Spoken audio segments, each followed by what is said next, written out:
aplikasi GoPay baru, nggak pakai lama. Dompet andalan gamers banyak damage-nya.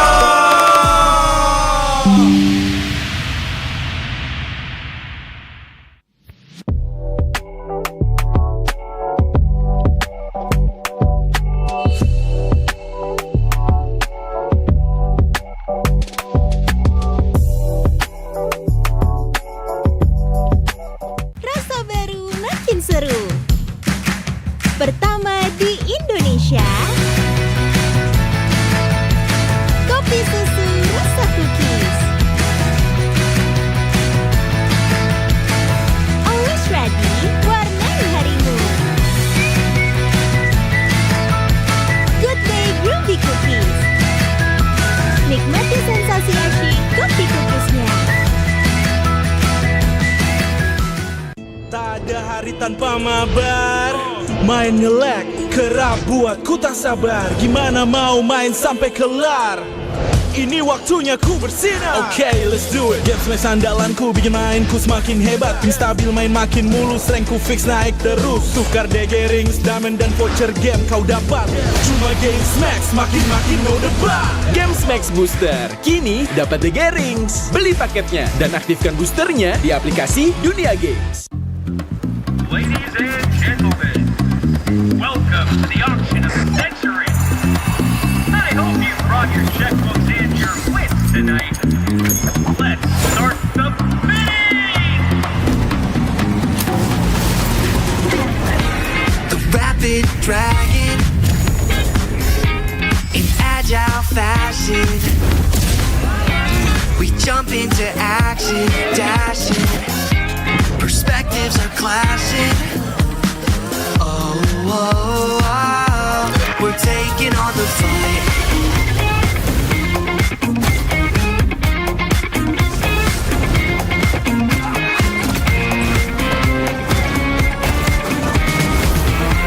Jump into the showdown till justice is found. Transform into battle now. Judgment's gavel coming down. Fighting for the righteous justice, fighting for the priceless truth, blurring all the lines between the bad and the good. Yeah, fighting for the justice no matter what we do. Three perspectives sharing one objective, yeah. Everybody's fighting for the truth.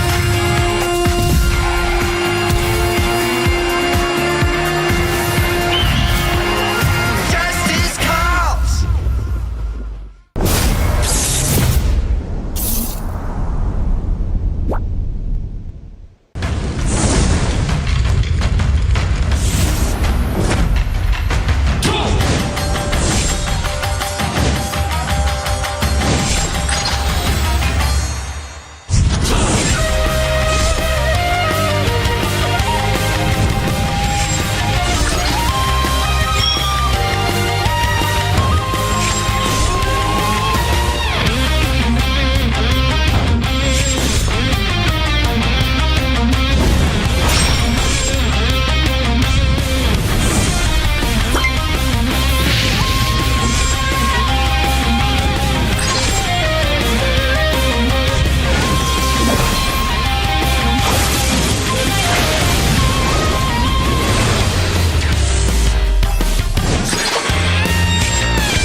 terus berlari, terus ke arah puncak tertinggi. Ku takkan berhenti, hanya sampai di sini. Kemenangan abadi menanti. You know we won't miss if we unite our focus. And if you haven't noticed, we all live. Nyalakan apimu, hadapi semua tantangan, hadang semua serangan, jatuh bukan halangan. Bakar semangatmu, janganlah engkau menyerah. Kita akan buat sejarah. We all this, we won't miss. We all this, we won't miss. Saatnya beraksi, jalani ambisi. Aku kan menyawakan hari ini. You know we won't miss if we unite our focus. And if you haven't noticed, we all live. Nyalakan apimu, hadapi semua tantangan, hadang semua serangan, jatuh bukan halangan. Bakar semangatmu, janganlah engkau menyerah. Kita akan buat sejarah. We all this, we won't miss. We all this, we won't miss. We all this.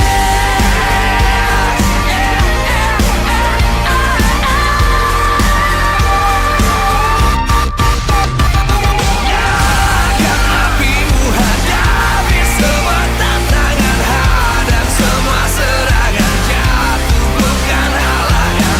Bakar semangatmu, janganlah engkau menyerah. Kita akan buat sejarah. We all this.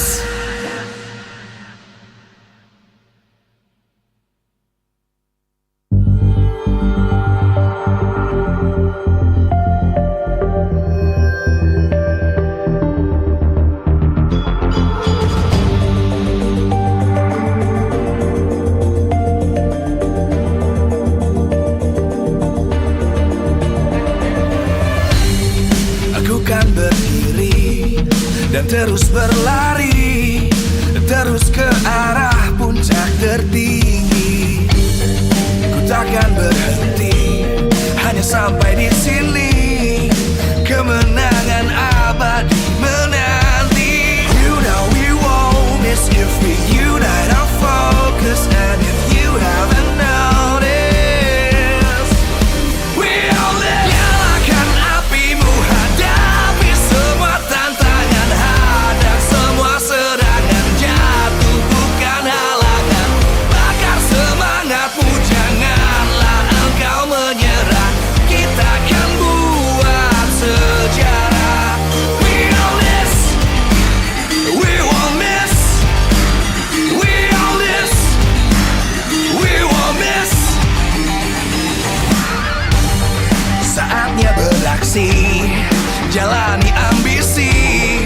Aku kan menyawakan hari ini. You know we won't miss if we unite our focus. And if you haven't noticed, we all live. Nyalakan apimu, hadapi semua tantangan.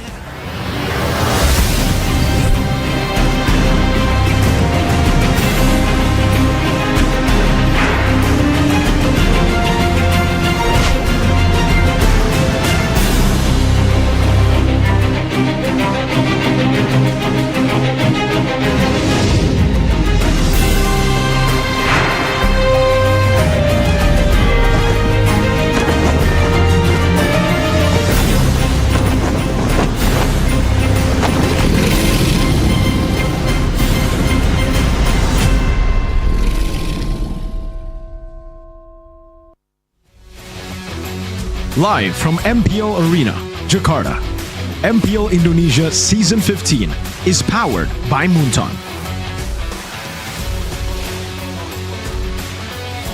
Supported by Esports Federation of Indonesia. Presented by official tournament smartphone, Samsung Galaxy. Official e-wallet, GoPay.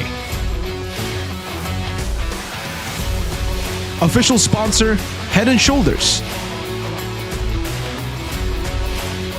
Official coffee, Good Day. We own this.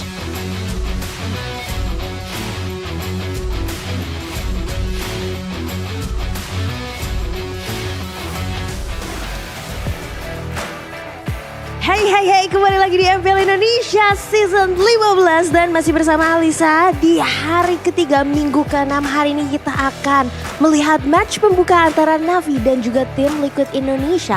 Tapi sebelum kita masuk ke match, kayaknya gak afdol kalau kita belum tanya-tanya dari coach-coachnya kali ya.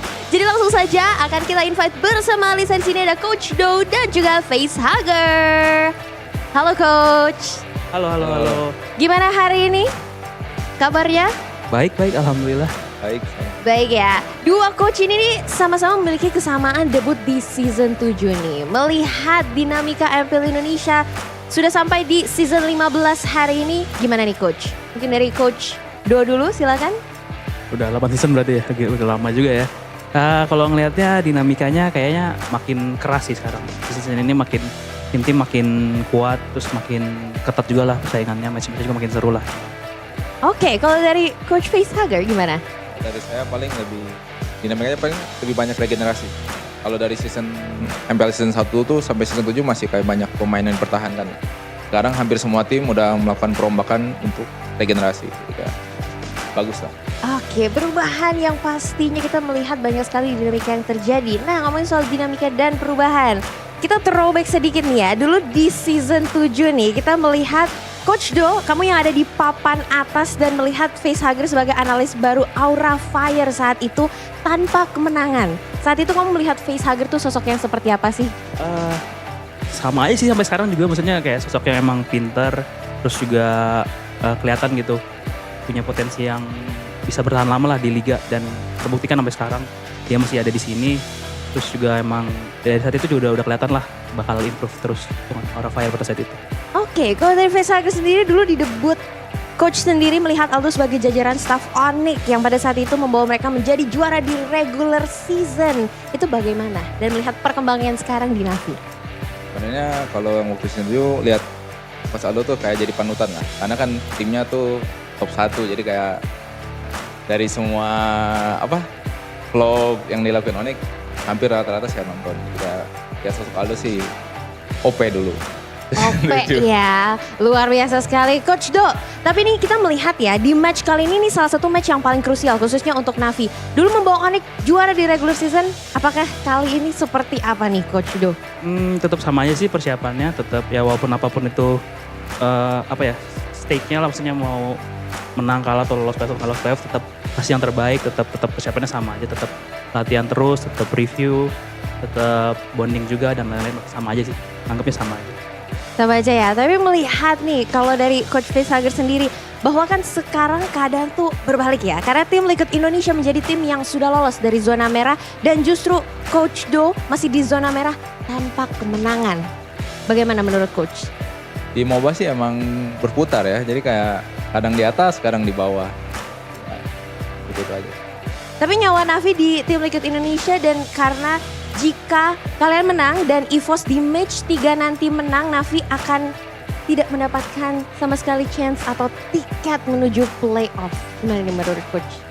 Sebenarnya nggak terlalu mementingin tentang hal itunya lah. Yang penting tuh gimana caranya kita waktu main all out aja. Pasti juga dari tim Navi juga pasti all out. Nggak harus melihat dulu hasil akhirnya. Oke, baiklah kita akan melihat apakah nanti kemenangan akan menjadi milik Navi atau tim Liquid Indonesia. Tapi ada yang mau disampaikan gak sih mungkin dari Coach Facehugger yang mungkin dulu seperti apa dan sekarang keadaannya berbalik ke Coach Do? Tetap berusaha aja sih. Paling penting cari fondasinya sih. Cari fondasinya ya. Kalau dari Coach Do sendiri buat Facehugger? Good luck, have fun aja Mang Sep. Good luck and have fun dan roda itu selalu berputar dan kita akan melihat apakah tim Liquid Indonesia kali ini bisa mendapatkan poin atau Navi akan bisa melaju ke playoff atau tidak. Dan kita akan langsung lemparkan saja ke Bude Clara Monster. Silakan Bude, take it over.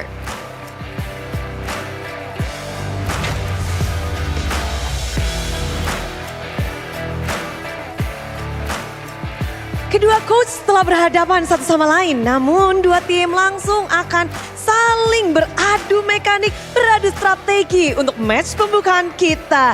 Di hari yang ketiga, minggu yang ke-6 di MPL Indonesia Season 15.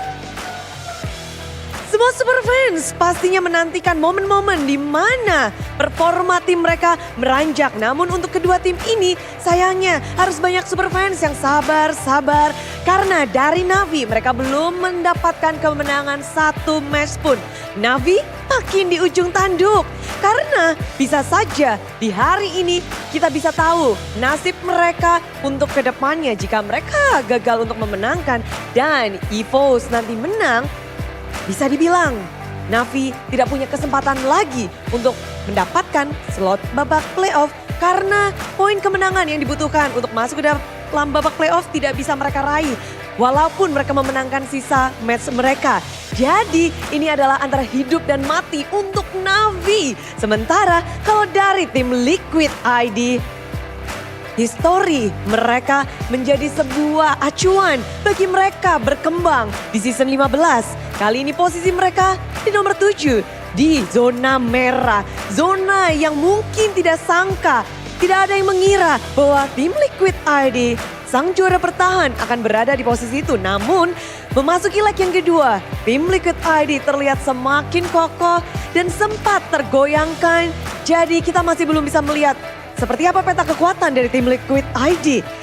Keduanya membutuhkan kemenangan, namun di Land of Dawn nanti semuanya harus diberikan.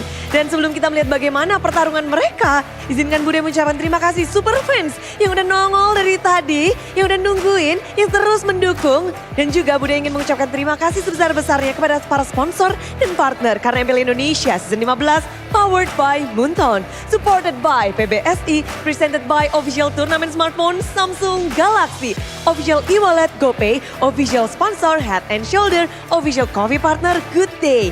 Kita juga punya partner ini sports, ada Telkomsel, Dunia Games, IndiHome, beserta dengan advertiser Kacang Sukro dan Hokben, dan juga supplier RSV Helmet. Semuanya wajah-wajah cermas sudah terlihat dari The Cavalries dan juga Navi Nation. Mereka benar-benar merindukan kemenangan, merindukan tempat yang nyaman. Untuk tim Liquid ID, mereka baru saja mendapatkan kekalahan, begitu juga untuk Navi. Namun pada akhirnya hari ini akan ada satu tim yang bisa meraih kemenangan. Akankah ini menjadi kemenangan pertama match untuk tim Navi? Atau malah di sini tim Liquid ID yang bangkit? So, caster kita udah gak sabar, langsung aja inilah dia match pembukaan untuk Navi dan juga tim Liquid ID.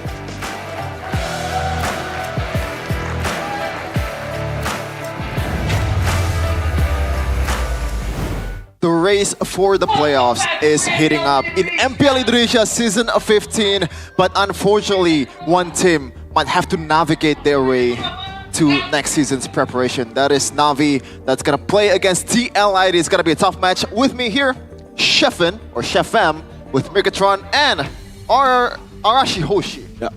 Chef M. Yeah, Chef M. That's a new one. Yeah. All right.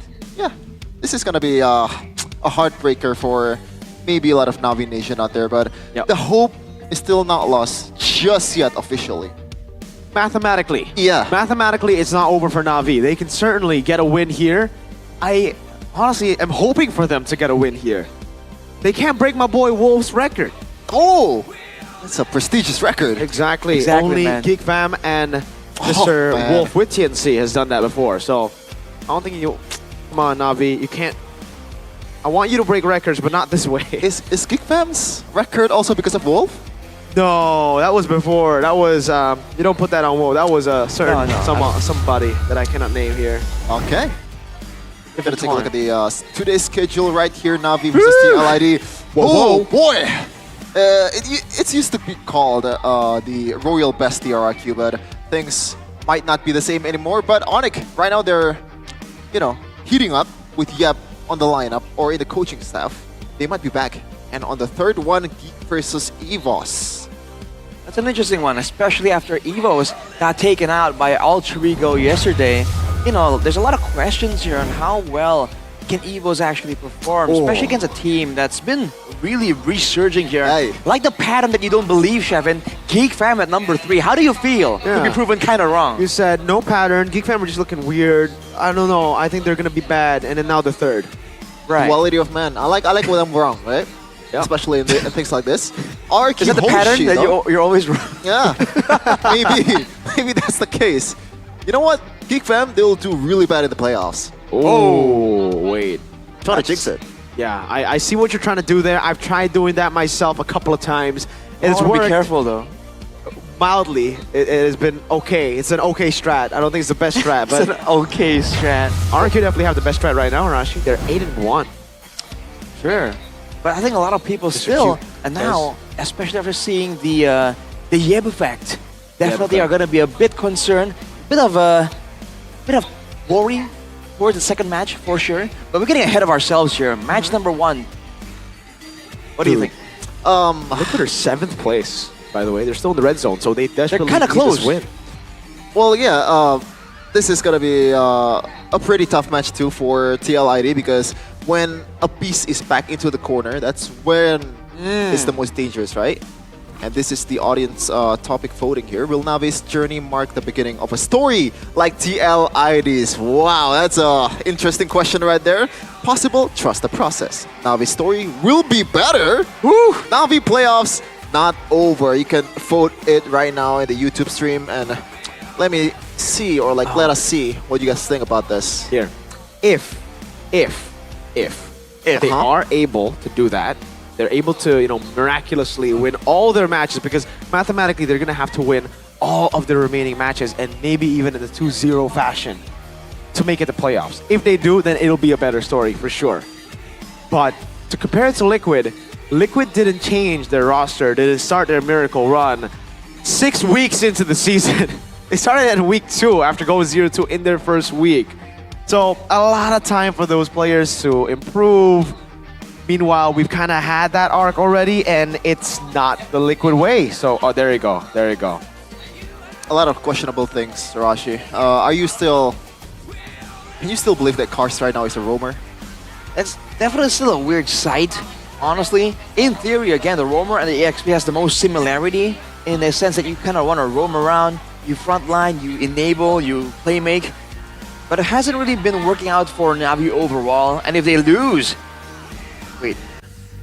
if they lose and Evos or Onyx win their next match, Navi will be the first team to not qualify for the playoffs. And that's a tough situation to be in, man, especially with the league overall being so close. The only outlier right now is Navi, but we'll see what they can kind of show for us today. Yeah, certainly. Navi. I don't know what to say, right? Again, another loss here. Mathematically, it's already kind of very... It's, again, mathematically not impossible for them to make it if they lose this match, and even if Evos and Onyx lose both their matches. But again, they're going to have to win all of their remaining matches in a 2-0 fashion. So if they lose here, I think it might as well just be over already. And let us see what the audience think about this. Looks like there's still some trust, or actually a lot of trust. Trust the process. For Navi. Navi taking the Arteta way, the Arsenal way. I like it. I like it. They're going to trust the process. I like it. And hope for the best for next season. Hope for the best for next season. Yeah. What do you guys think about Navi playoffs not over though? Because that's the second most voted. There's only a 6% difference between trust the process and it's not over yet. To quote a certain rapper. Well, I like it. To be fair, all the options there were pretty positive. There's no no Navi's over. So maybe that's why we're seeing a lot of positivity here for Navi. The person who started the audience topic voting is an Arsenal fan, Sees himself in Navi. Wait, hold on. Are you Gani? Yeah. Oh my god, Gani is the backstage. Oh my lord. Wow. What? Next season, when we get new players, we're going to win the league. That's what it's going to be a quadruple, bro. Yeah, but at least for Navi, this is their first season, right? So they can actually develop, unlike some other teams outside there. Shout out to Gani. And Arsenal fans. I want to remind you, Gani, what this is. Whoa, that's water? It's a bottle. Oh my. Well played. I know what I'm doing. Well played. I ain't familiar with this reference. Well played. But okay. Yeah. I'll inquire more about that later. Oh, for sure. You got it. Wow. You got it. For Team Good ID though, I mean, looking at their journey here from 0 to hero. Man, this is a very volatile graph, by the way. Just saying. Man, the highs are highs and the lows are absolutely low. Wow. But yeah, do you think Navi can follow a similar kind of trend? They're gonna resurge, but also only for a short amount of time. Because the candle that burns the brightest burns out the fastest. This was before the rename, by the way, ladies and gentlemen. Yeah, we gotta understand that Liquid only joined in Season 13, but it was Aura before. It was also Rebellion before, now Navi. What a throwback. Aura's name, man. Kind of miss high on the jungle. So with Uranus. Yeah, Uranus jungle. That was special. The Basha too? that's true. And in MPL PH, I think Basha is getting more traction, right? Ah, interesting. In I haven't the seen rumor, it yet. I believe. But this is interesting for Navi. They've only made it to the playoffs twice, right? Rebellion before Season 10 and 12, but for Liquid, they technically made it a lot after Season 8. It's Season 8, 9, 10, and then the dip in Season 11 to climbing back up, becoming champions. Maybe for Navi right now, they lost their spice. They lost their aura. Not to sound like a broken record, but Audi TZ can definitely bring those. Yeah. Man, I always bring on Audi TZ. The nostalgia is always real. I mean, those are great time. The entrances, the walk-ins, the poses, the spites on the interviews. But unfortunately, afterwards, the downfall, technically. So that was a whole story arc that we definitely still look back on quite fondly. But for Navi, I guess they gotta move on, right? Find something that works right now. And for this match in particular, I do wonder what the idea is. Again, the drafting has been created from Coach Do. Is that gonna be enough, though, to, well, pun fully intended, to deal with Team Liquid ID? Because Team Liquid ID has been on a bit of a slump, right? To be completely fair.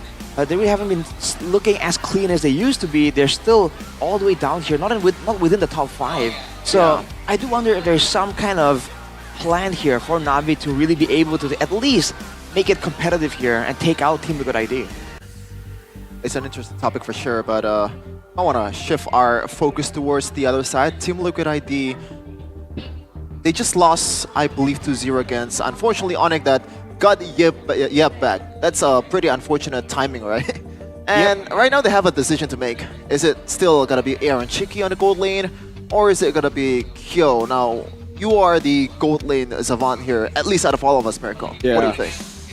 It's a tough one, really, because I think the main criticism for Kyo when he played was, all right, he's a bit too safe. But last week, he was able to show that he can be a risky player too, can walk up very aggressively, and sometimes take the game into his own hands. So he's already improved in that department.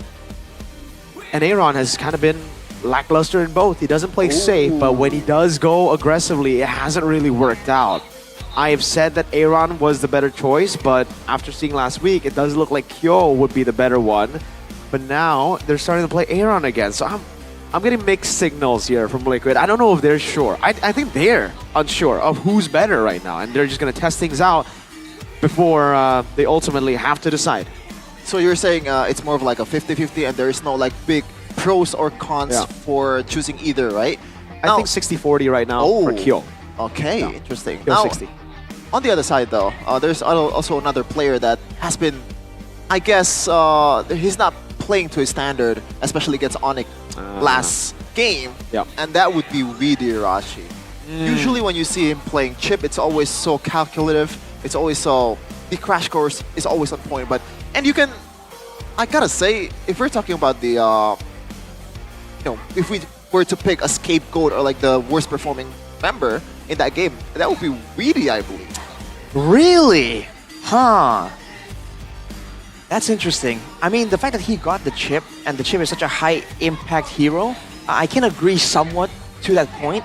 But at the same time, if you look at how Onyx were playing, they were really intent on shutting down Witty. He was getting spotted consistently, and the thing is, right, with everyone so on point, you can see that he was struggling to find blind spots to get within Onyx. So in a sense, if you put everything onto him and it doesn't work out, is it really fair to put the blame solely on the guy? Maybe it's not fair, but let's see though if the changes are gonna be made for TLID. It is still Aaron Chiki on the gold lane with Weedy, Yeheskiel, Fabian, and Aran.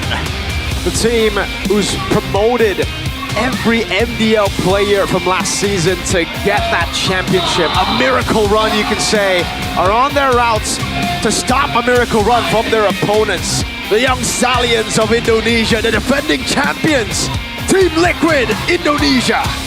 Looking to get back on track, and you might want to see VD right now. He has a mask on, so maybe that's one of the reasons why he's been underperforming. He's not feeling under the weather. That could be it. A lot of theories floating around right here, trying to solve what the issue is with Team Liquid ID. And for this team, that's a problem that they want to exploit. It is still going to be, a change in the jungle. Washi Paul, ex-BDR by the way, as Miracle would say, with PQ Shy, ex-Magic, Cars, and Shive, also an ex-BTR. They definitely need that Magic, and ex-Magic's nickname. A miracle is what they need for Na'Vi. Is it possible? The question that lingers up on the sky, will it be a chance for them to make it? Not today, maybe one day, but that day starts today. It's Na'Vi! As long as it's not 0%, there's still always a fighting chance. It's always worth it to give it your all on the stage in MPL Arena. It's always one day, Arashi, but for them it's day one. Ooh, day one potentially. Let's see what they can cook up here, especially with the coaching staff right here. Is it an aggressive type of deal? Are they going to shut down the gold lane, the EXP lane? A lot of approaches are available for Coach Do and Raiden.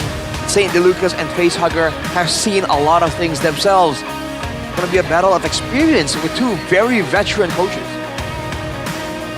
But on the other side though, for the players, the experience, you could say it's a bit lopsided, especially the international experience of TLID. It's definitely going to help them in this time around. They are still not in the safest of position. Anything can still happen. Currently, with the standings is so fierce in the mid-table, you can still falter out of the playoffs. Definitely. Now we're going to take a look at the mastermind, the architect of Onyx, then to Alter Ego now, well, actually BTR, then Alter Ego, then Na'Vi. Well, number 2 total unique heroes. Oh man. So the architect is still very much in the business. Number 1 average game time. That's at first glance, it looks cool, right? But you know, if you really dig into how that's possible, why that's the case, it really isn't as positive as you would expect. On the other hand, though, the Cavalry's mastermind. Number 2 average game time as well. Is that a good thing now? Is that a good thing? I mean, they're also not in the top 5, so hey. Ooh, so the two teams with the lowest average game time are 7th and 9th, respectively. Oh yeah, Team Liquid ID is 7th. Currently, yeah. After the I loss just yesterday realized that. I thought they were in the playoffs. On the topic though, which game in this season is the fastest so far? The shortest game time? It's you, RQ versus Liquid, 940. It is Liquid, so yeah. Wait.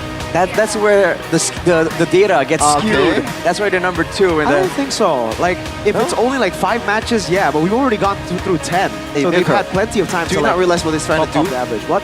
Do you not realize what he's trying to do? What? He's just trying to flex. He's trying to flex? Yeah. No, it's just it's a relevant topic. I know what you mean, Arashi. You can do it however you want. As you can see here in the win rate, it's a 9th for both. Yikes.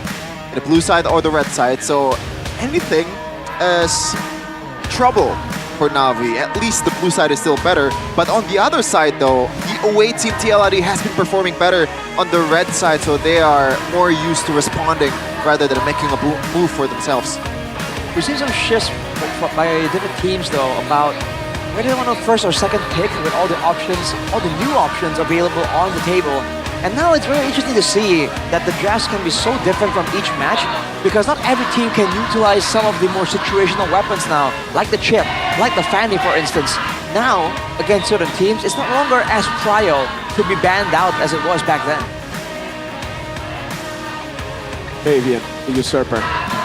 This guy has been on and off, I feel. You know, it's interesting to see that usually we expect him to do well on these flashy assassins, but recently on the flashy assassins, he hasn't really been performing. Again, very questionable decisions as well when he's on the Joy. He would be leading and then he'd just go in 1v5, losing that lead, and then putting the entire team in a tough spot.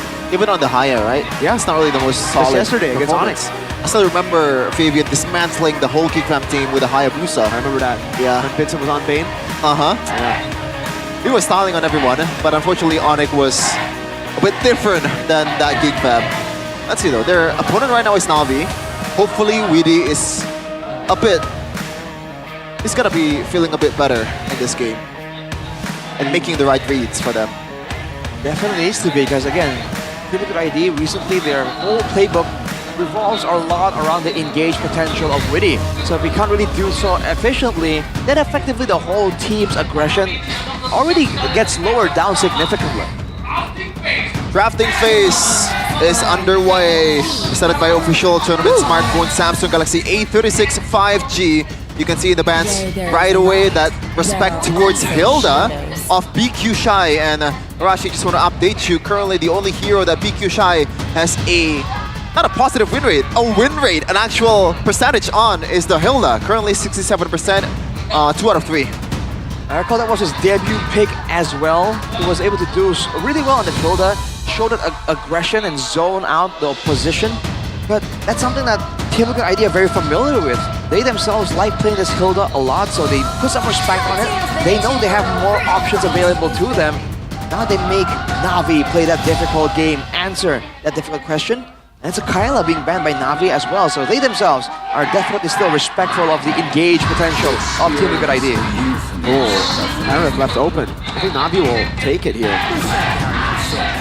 Oh, they go for the chip. Okay, like usually we see the chip and we're like, oh man, that's a big pick, but coordination has been a problem for Na'Vi. And TLID have just gotten themselves two very, very strong picks, Harith and the Phobius. And I guess the chip is actually pretty decent as well, right? Because Harith has a lot of AoE. AoE, and survivability is off the charts against, or at least compared to other gold laners. And Phobius can pretty much cancel the engages coming in. And Witty was the first guy to bring up the Carmilla last season. Oh, good point. The beat of the flash. So they're very used to this kind of situation, these kind of collisions. Remember, there's still gonna be the question of the Mathilda. We just saw it from RRQ just yesterday, and Team Liquid ID is a team that knows how to use this the Mathilda really, really well. So with the Phobius already in the picture, that's also an option that Na'Vi has to kind of be concerned about. Because we've seen that, you know, it's going to be very tough to catch the main carry when the Mathilda is in the picture, even with a chip. That was true before, when the chip stun is still a bit more reliable. Now with the nurse, even more so, Na'Vi will require something more to try and get that catch for sure. The Mathilda and Phobius, I guess, is the way that they want to actually go. But they still don't have a jungler. Not picking it up in the first phase is an interesting move, because for TLID, they always pick up a jungler in the first phase, usually. The Hayabusa, something, a comfort pick for the Usurper in the jungle. Yeah, maybe a possible Lucas, but Na'Vi should just, you know, read that out, right? Like, they should ban it out here. There's gonna be a gold lane ban here coming in from TLID. And by the way, look at the fandom war right now on top of your screen. Na'Vi is winning by a landslide. Looks like the people's champion is Na'Vi right now, Rashi. Wow! Almost twice the amount of support right Already here. twice. And it's still growing, by the way. Na'Vi, the Na'Vi Nation in the building here for the team. But looking at the bans, Fredrin banned away. You know, Fabian is comfortable on the fighter-type heroes. Against a Joy, that Fredrin can be a great, great option. And actually, with the shorter cooldown on the taunt, it's a great option in general for a team that wants to collide towards you like this team with the chip. So it's a good ban. For Team Liquid ID, being concerned more about the macro potential. A chip alone is already troublesome enough. A chip and a Mosscrop, possibly a bit too much of their trouble, so they don't want to face it at all. And still, ban. Yeah, this one's weird. I don't know why they banned Erytha. I guess it's just the mobility. They really just don't want to go up against a composition with that much mobility, right? Or the Joy Hylos chip. because they're gonna play a fighter jungle, most likely, right? Lucas? Here? Yeah, mobility. Big issue for like these fighter junglers, these tanks as well, but there's no way Na'Vi don't sniff it out, right? Right?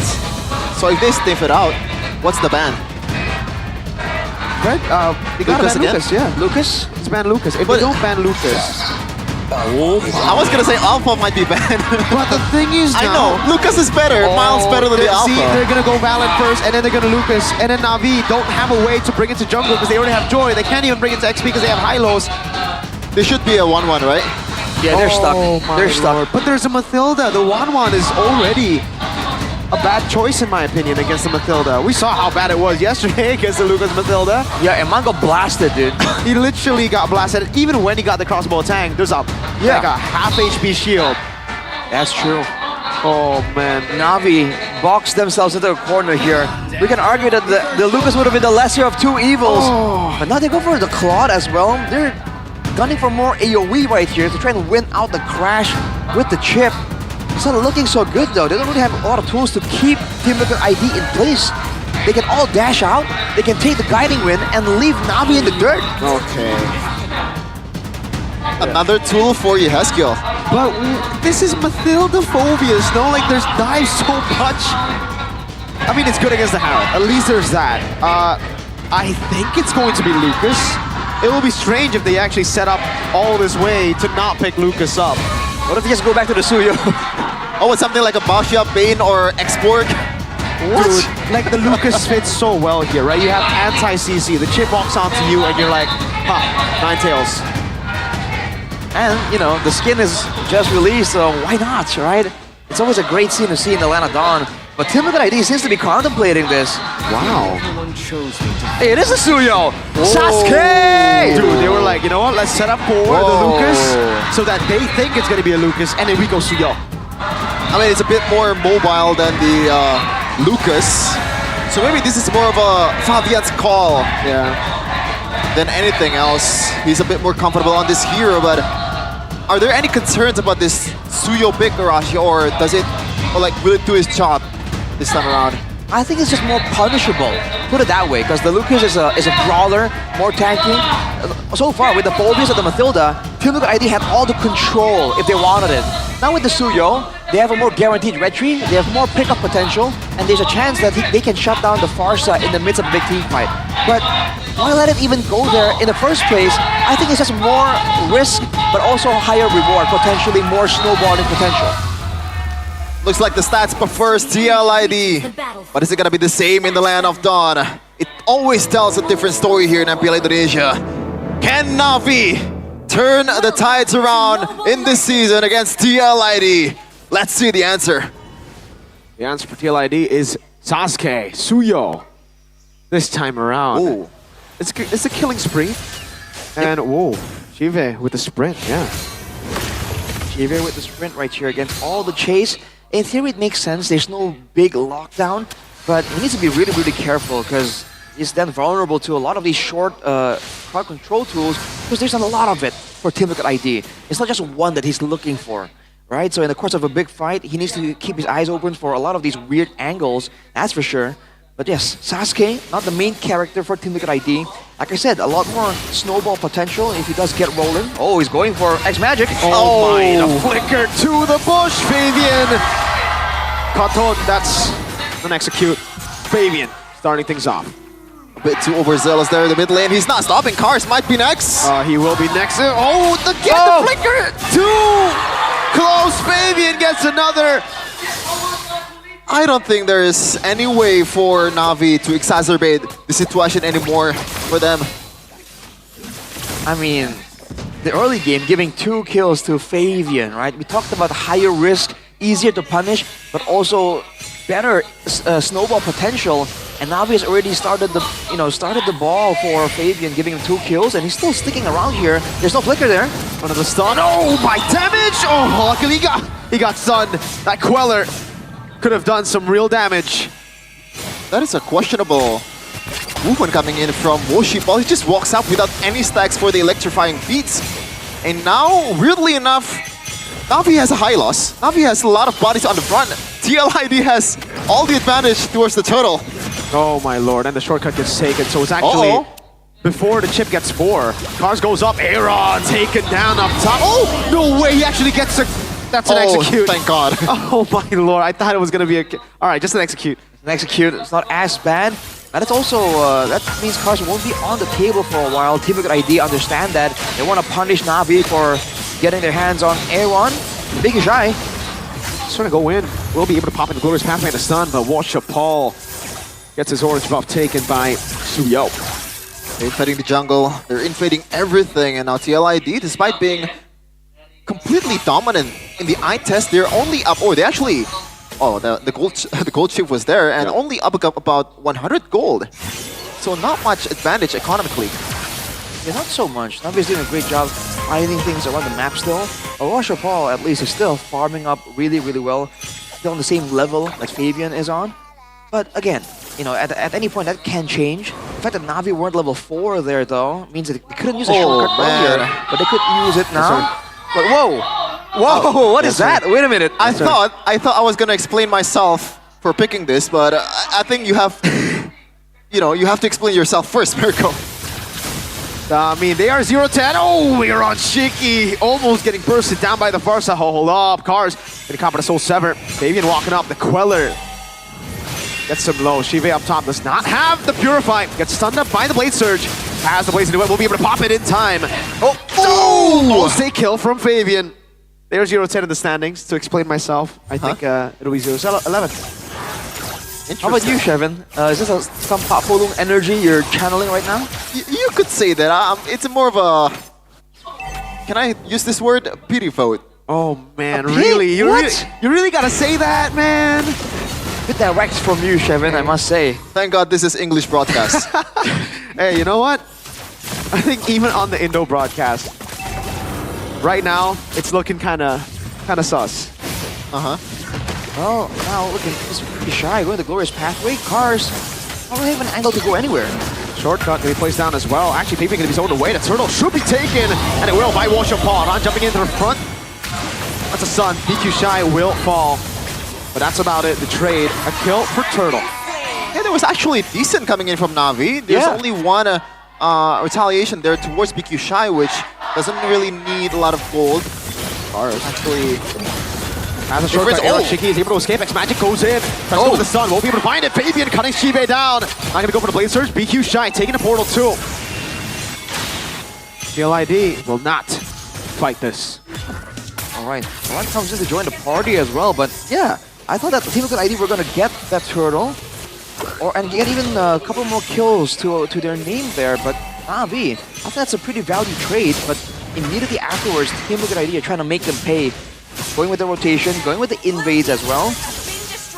Navi has got to stall this game out a bit longer, I think, for the macro pressure to really pay dividends, right? When the Lord is in the picture, then the macro gameplay becomes that much more effective because you can't really let go of the Lord the same way you can do with a turtle, especially after the changes. Even the first Lord's gonna crash right now.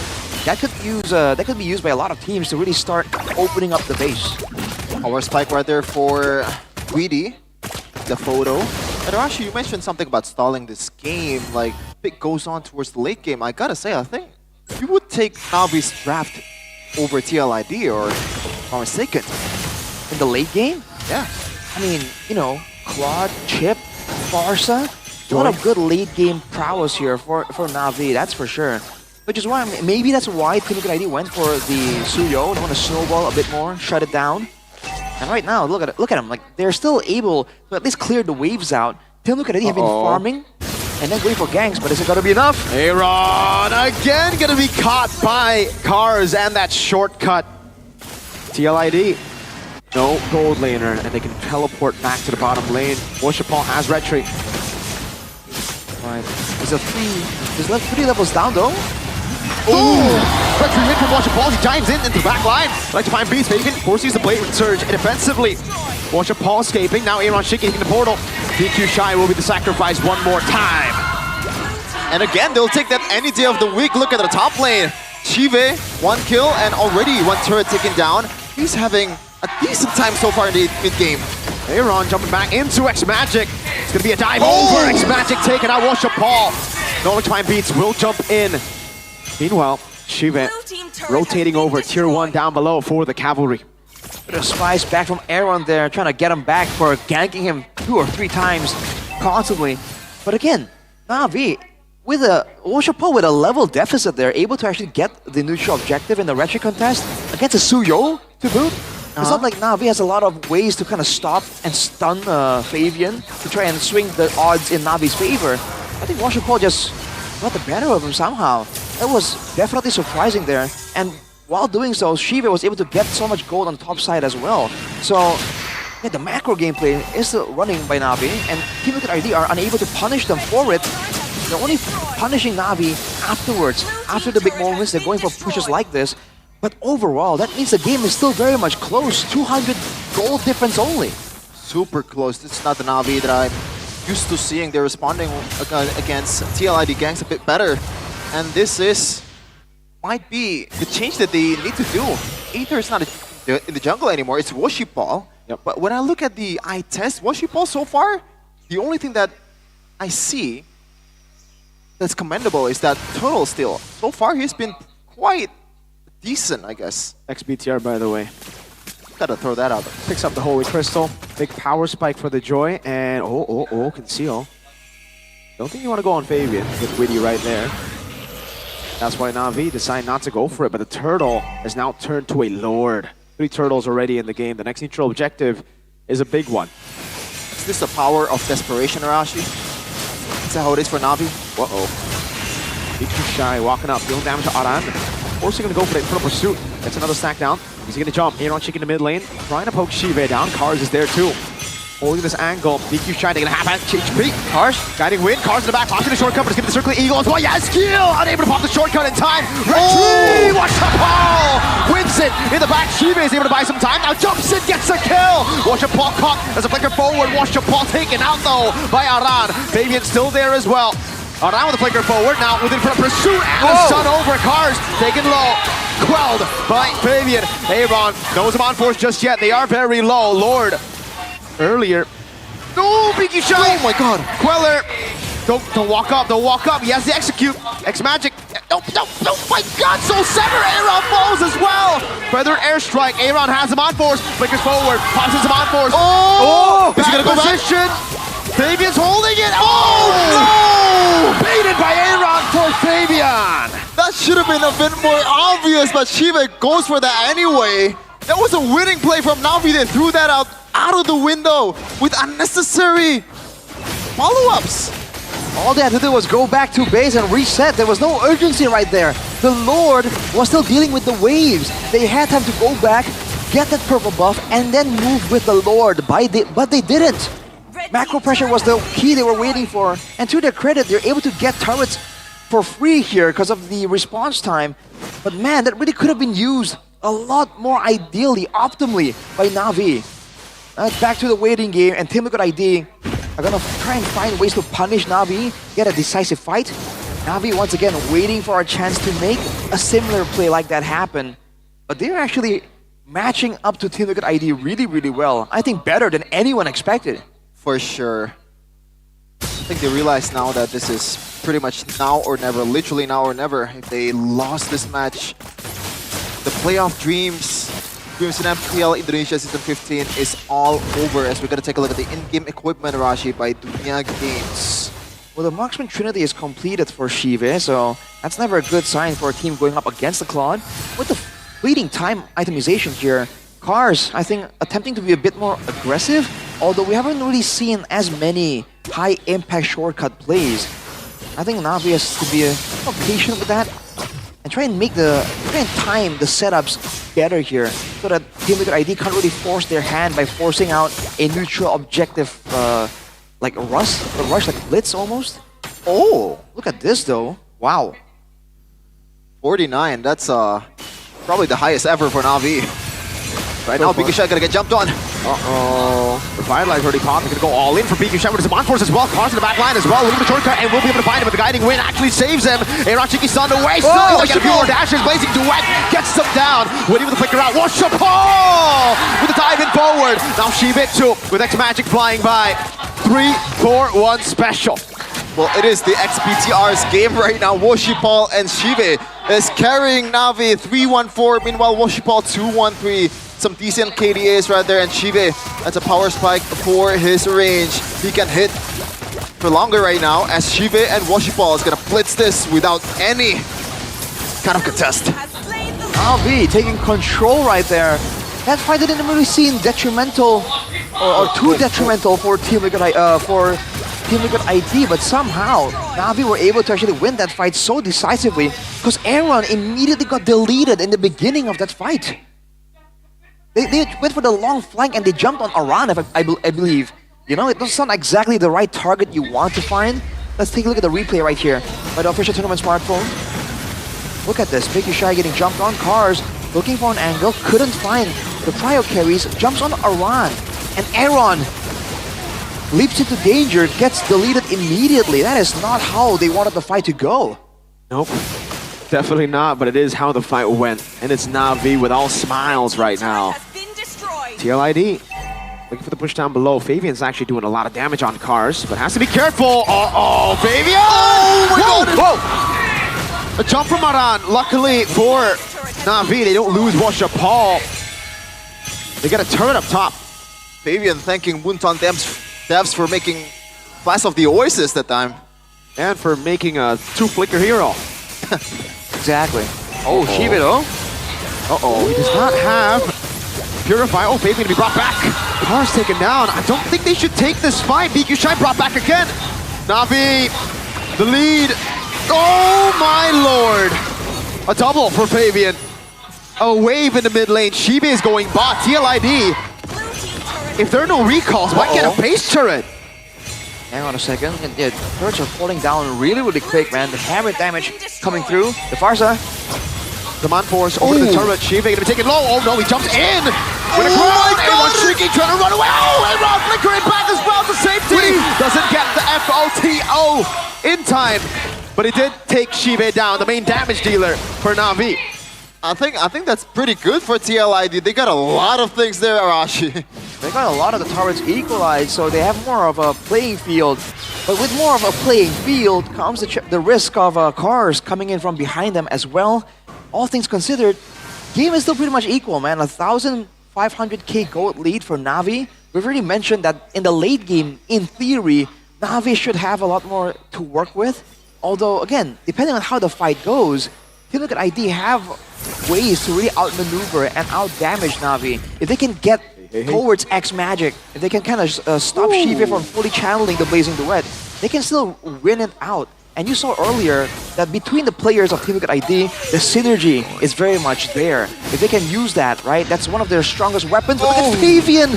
Oh man, from downtown. That's a nerf on Suyo. That's also the raw damage of Farsa. I'm now looking at the KDAs, Aaron Shiki.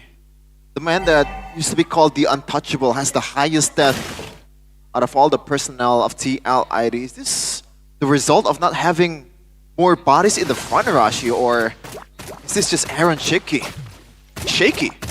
I think it's just Aaron with respect to the damage. Oh, Fabian able to escape Shibe with the Blazing Duet and the BMI. Watch your Paul with the chase. Fabian taken down. But in the back, Aran is able to find one. Shibe jumping onto Aran. Winnie still has the guiding win. That's going to be the X Magic for Fabian. What?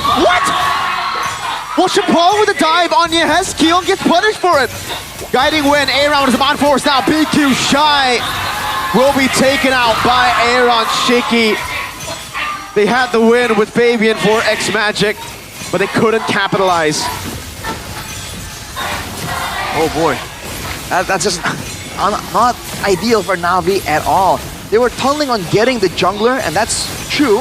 And technically right now, both teams have no jungler, so it's still a 50-50, but Aaron is just zoning everyone out, man. Way too much damage. Looking for more damage. Shortcut coming down. It's Magic. Looking for steal on towards the Lord. Aaron Shiki!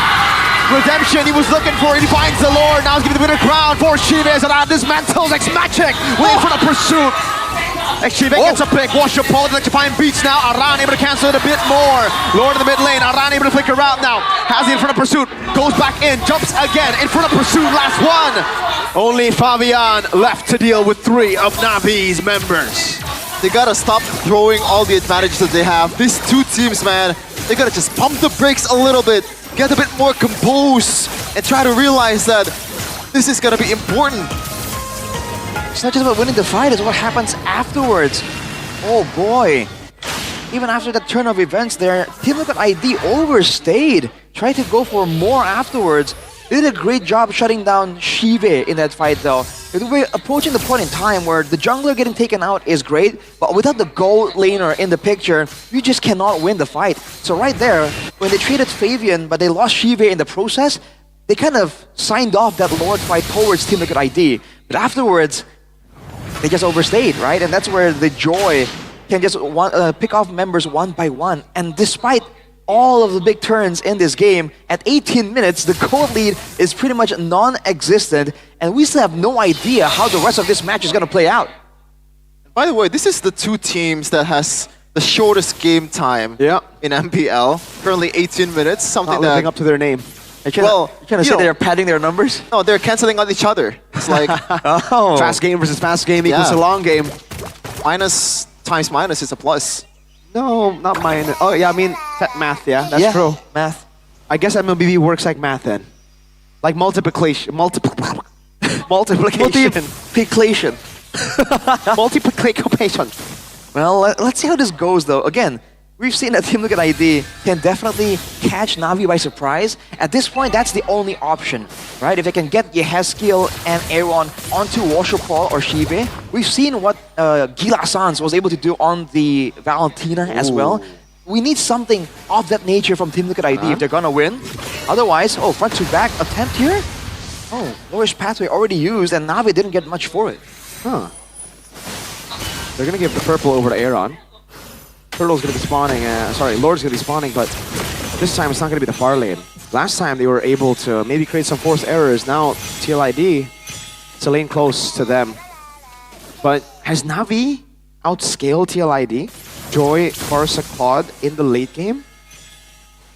I would assume so, looking at how the damage is thrown about left and right. I would say so. And again, there's that chip playmaking potential that now Yehezkiel has for himself as well though. But again, that's a great skill to have, the shortcut, but you don't have the passive. You don't have the portal play that Cars can use on that chip. So Team Liquid ID, whoa. What is the damage, my guy? That's Farsa late game. That's the front line. That's a run with a Radiant Armor only against a Farsa. Definitely a bold move against a Farsa Joy. Only one magic resistance item. Look at this. Team Liquid ID forcing the issue. Cars biding his time to try and make something happen again. Next one might be the decisive one. Yep. The big fight. Sees the portal opening but will not take it. Not yet, Cars. Staying patient, knows that he has this macro to control. Yeah, it's the big fight, but it's also the death timers, man. If they lose 3 members, it might be fatal. There you go. It's gonna be time towards Fabian. Watch it. Oh, they're all gonna be coming the combo! Ashiba! Getting Aaron Shinky, everybody getting white. Fabian in the back will be slain by Washapal. 3 members of TLID surviving. Fabian secured the Lord? Yes, he did. Again, with trades 2 for 2, with Fabian and Aaron Shiki, the duo, the main damage dealers for Team Liquid ID, out of the picture here. Washapal and X-Magic have a lot of damage available to clear this Lord out, but Team Liquid ID can use the Lord to win fights more reliably. They lose a base turret to the minions though. Oh no. They need to make something work with this Lord. They cannot waste any more time. But there's no one that can actually hit the turret. They're just trying to get... wait, Washapal. I don't think you want to be fighting in the damage reduction. Wow! Around finds the flicker combo. Washapal taking very low. Good stuff from Miku Shy to peel by their airstrike and the guiding winds to save Aran. Now Cars has the shortcut. Aran jumping back in. X-Magic in the car. For the pursuit coming down as well. Fabian! With a dive to the back. Win a crowd for Chive. Trying to buy some time. Big Lord. Damage reduction. TLID. They're gonna go away with a shortcut now. It's a desperate attempt for Na'Vi. There's still a big Lord right there. And TL will get it done. It took them 21 minutes, but they get it done. That's a heartbreaker and a half for Na'Vi. They had the game for themselves. They were leading by quite a few golds, quite a few grand, and they just threw it out of the window. What a game. TLID, they might have just defeated all the hopes of the playoffs for Na'Vi. Not yet. One more. They need one more. That was so close, man. The fact that they lose the Lord, though, that was fatal. even though Team Liquid ID had no main damage dealers available, they weren't planning on how to actually approach the Lord together, try and get Aran and Witty away from the Lord to clear it out. So Worship Paul got too low, and it was just too difficult. Despite the late game scaling there, Na'Vi just fell short. And this final combo, it looked really good for Aran, I'll be honest with you. Like, it looked so good. He was able to get 2, but the AoE late game damage. Fabian made the game-winning play by stealing the Lord, I'd say. And then here, yes, Aran, phenomenal plays across the board, playing with the damage reduction. But the Lord was what saved them, the damage reduction with the Lord. The fact that it was this close, I think it wouldn't have been if they got Lucas, no? Like, early game would have just been a boom, bang, bada bing with Naruto. Well, yes, but also in a back and forth like that, the fighters usually fall short a bit more, you know? In that final fight there, the fact that Fabian was able to get his hands onto X-Magic, I think that was a big moment there. The fact that the Farsa got deleted, you know, that's something that the Lucas can't exactly do as reliably, you know, arguably, right? You can kind of throw the bomb towards the backline, but you can't really dash in and, you know, just nuke the whole backline like that. So I think it paid off, but overall, even with the Lucas, I feel like the back and forths was just too much from both teams, man. At some point there, we were like, what's going on here? They lost the plot. They lost the plot. I mean, it was all action. Yeah, I gotta be honest. honest. It's like John Wick 3, John Wick 4. Sometimes this is what you'd expect from Na'Vi, but for TLID, this is a bit low for the standard. Ooh, I gotta agree with that, yeah. I think that was not the TLID that we saw even yesterday up against Onyx, right? Uh-huh. But it is the TLID that we are seeing now. They're still able to clutch it up, but yeah, definitely not a convincing win for TLID. It was down to the wire. There's so many moments here from both teams where someone, they dive in, they get hit with a combo, right? That late game damage from Shive though definitely was surprising to say the least. So there were moments like that, but the fact that it even got to that late of a game, you know, with a Farsa and Claude, I think Team Liquid should have really respected that. And afterwards, there was just so many moments where there's no real foresight, no real predictions how to move around the map. Aran. Player of the game, presented by Samsung Galaxy A36 5G. It's always nice to see the rare EXP lane MVP in MPL. Dude, they started the game off with 2 kills. We gotta remember, how did they get that close? Oh man, yeah, it really should have been a hard snowball. I think it began with one of the fights where Aaron jumped into danger and got punished for it. That might be one of the first big moments here in the highlights. And if you look at the highlights from the game, right, at any moment, you're stuck there wondering, like, hang on a second, who actually won at the end of this game? Because you're seeing moments for both teams, right? Fortunately for the side of Team Liquid ID, though, the fact that they have the Mathilda really was useful, allowed them to play the back and forth a bit more efficiently, almost like how Onyx was doing yesterday as well. It's definitely a very strong hero, and when it comes down to just winning in the fights, right, I think that Mathilda definitely has more impact compared to the chip. So I think for Na'Vi's side, they really weren't respecting that potential either. And look at the end, every time there's a big objective take, the fight just never ends until there's only 1 or 2 men left standing, and it's kind of crazy. His eyes set on the prize. Worship Paul was looking for the team fight. They won the battle, but Fabian won the war. And afterwards, they're unable to clear the Lord here. They kind of moved in, but Aran stopped them in their tracks, and Fabian got to the backline as well. I feel like he deserves a shout out for sure here in this game. Because even in the early game, he was the one that was playing the most consistent. He was sitting, in this game, he had 2 deaths, but he actually was sitting on 0 deaths the whole time when that brawl session was happening in the mid game.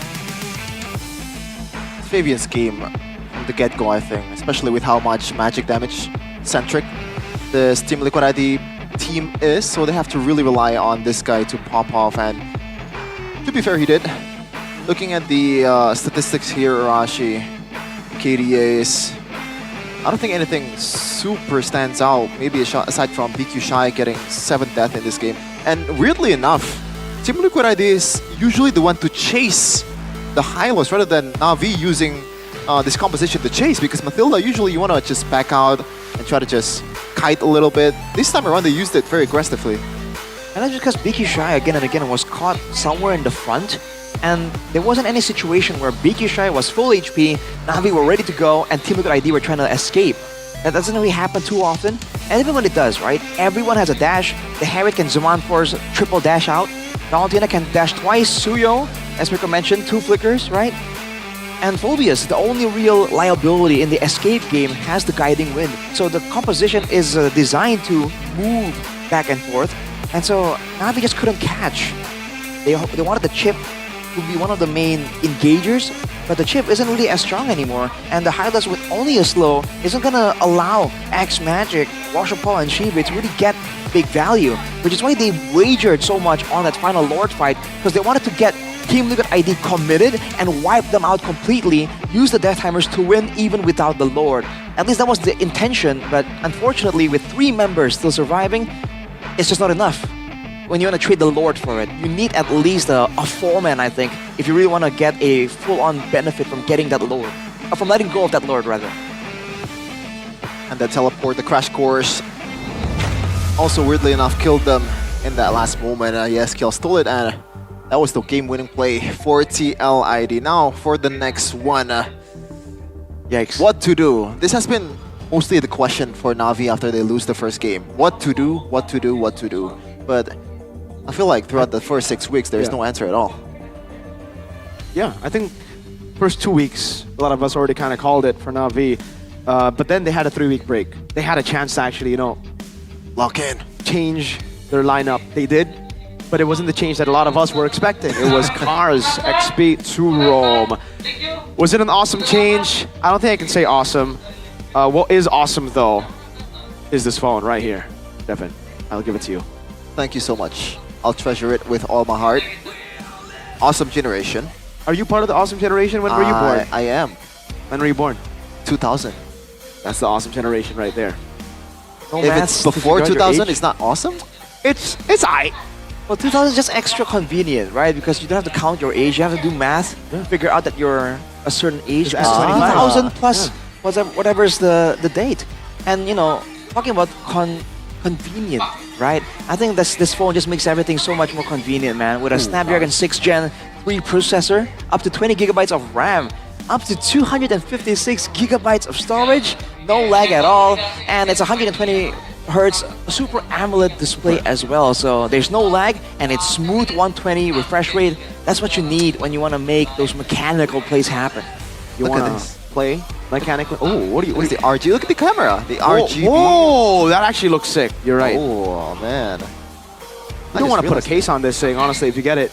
Go ahead and check it out, boys. Samsung.com/ID or near a Samsung store anywhere in the world to get your Galaxy A36 5G starting from only around 5 million rupiah. You get awesome bonuses too, worth over 1.1 million rupiah until the 27th of April.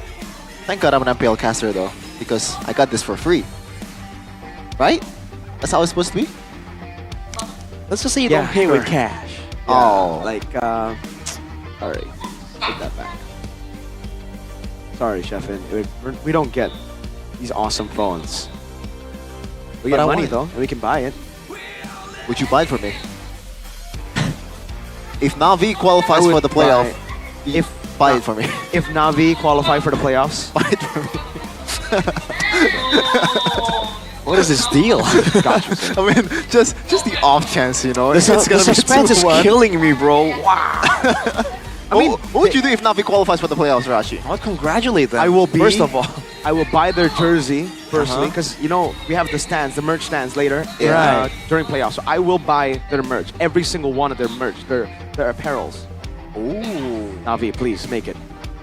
I want to buy them a lot of Samsung Galaxy Cam. No, not Samsung Galaxy Cam. Samsung Galaxy phones. Hey. So they can be in the Team Galaxy's own cam. Look at that. Taking selfies, CRTB, that Jeffin's in the building. Jeffin, is that you? No. Why would you think that's me? Because you're in the building and usually you're around the brand ambassadors with a Samsung phone. Ah, that's the case? See, you could be over there as well. Yeah. Right now? You could, here. If you take this, you can go. But you have to tell them about GoPay first. Well, there's already GoPay here, so I'm, taking full use of it. free weekly diamond pass at GoPay Games. Like, it's so simple, all right? Here's how. Simply purchase WDP at gopay.co.id/games during the flash sale. That is, I believe, 3 p.m. to 6 p.m. Wow. And don't forget to use the promo code shown during the MPL ID Season 15 live stream to get a bonus of 5 diamonds, especially in this time of day when Naruto Skins is live and you want to get the Datebayos and the Naruto's. What's your ninja way? Type it in the chat. What's your ninja way? What's your ninja way? My ninja way? Yeah. Only playing Suyo for a month. Okay, my ninja. Okay. What about you? Me? Oh man, it's getting all of the skins right, but then not playing a lot of those heroes, so I don't end up using it in the Land of Dawn, but I can still flex it anyway. What's your favorite from the main 4? We don't. Well, actually, the 5 heroes that got a skin. From 5 heroes that got a skin. Favorite who's your hero, favorite skin. Favorite hero from the 5 heroes that got a skin. So if I had to pick one hero to play, Vale, Kakashi Hayabusa, Suyo, Lucas, and Sakura. Kalea. I gotta go with the Suyo, man, because hear me out here. You know, you get that flash, the cutscene whenever you use your ultimate. With the Suyo, it just keeps flashing out because you don't technically have an ultimate. Yeah. So I think it just gets so much more value. It gets you feeling like the main character. And speaking of value, this is value at the highest form. But you don't like this one, shoulders. Head and shoulders. I love lemon. I like lemon. He as you loves said, lemon? Lemon flavor, Yep. as you would say. That's some character development, man. Because Lemon segar, fresh lemon. Membersihkan minyak, cleans oil, harum. What's harum in English? smells good. good. Ah, Yeah, like, it smells good. there's no better term Fragrant. for it. Fragrant. Fragrant. And menyegarkan. That's 2 cigars. Fresh. That's fresh. Refreshing or something. Fresh. So, since when did you have you converted? Because you used to say like, man, lemon is just not my thing. Remember, you told me haven't- and Gani you haven't- on Friday, but you haven't told Arashi about this. What? About your character development. About not. What happened? Not What thinking lemon is overrated anymore. Oh, Yeah, no. so he doesn't know. He doesn't know. Well, yeah, he's the goat of MPL ID. Really? That's a surprising development here. I Whoa, wasn't whoa, expecting. Ziati. But Chef It's is always been like definitely that. in the building. There's no development, man. There's no development. Chefin There's in no the development, building. Chefin. Which one, Chefin? Choose. The ones that's standing or like sitting I'm talking about the head and shoulders.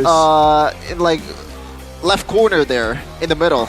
Left corner. Wait, I'm talking about the head and shoulders, Chefin. Which They had one? the same I one. have head and shoulders. Yeah, which one? This one or that lemon one? This one. Okay. This is Mia. Oh, you don't like Zilong?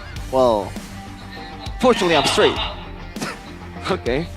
That's fair. Fair. That's actually That's fair. fair. Hey, you haven't answered the question, Arashi. What would you do if Navi qualifies for the playoffs? Not just congratulating them. Like something like a dare, you know. Like a challenge? Uh-huh. A challenge? What about you, Chefin? You're asking us. Yeah, exactly. I'm gonna get you a Samsung A36. What about you? I'm gonna get Arashi to do Chica dance. Ah, The but chicken that's his challenge. me. there. That's not, that ain't That's you. my challenge. The challenge is I'm getting him to do something. This sounds like the This worst is a- trade deal in the history of trade deals like ever. It's a bad challenge, man. Brother. What about here? You do the chicken dance if Navi make it to playoffs. Sure. All right, Arashi. What about you then? Huh. That's I'll the do thing. the ice bucket challenge. Nah, what? That's whack, bro. Come That's on. whack? You gotta That's do whack. something that's That's like- humiliating. That's not you. even a dude. You have to get yellow hair. Come on. If Navi make it to playoffs, Yellow hair? blonde. Just go blonde. Yellow if Navi Flash. make it to playoffs. You're I'll do Minato something yellow Arashikaze. themed. How about that? Arashi, if Navi make it to playoffs. These Fine. are like 1 to a million odds, brother. You know. See, this is the issue with being a person who says anything can happen, right? Even the smallest of odds, I'm like, really, really?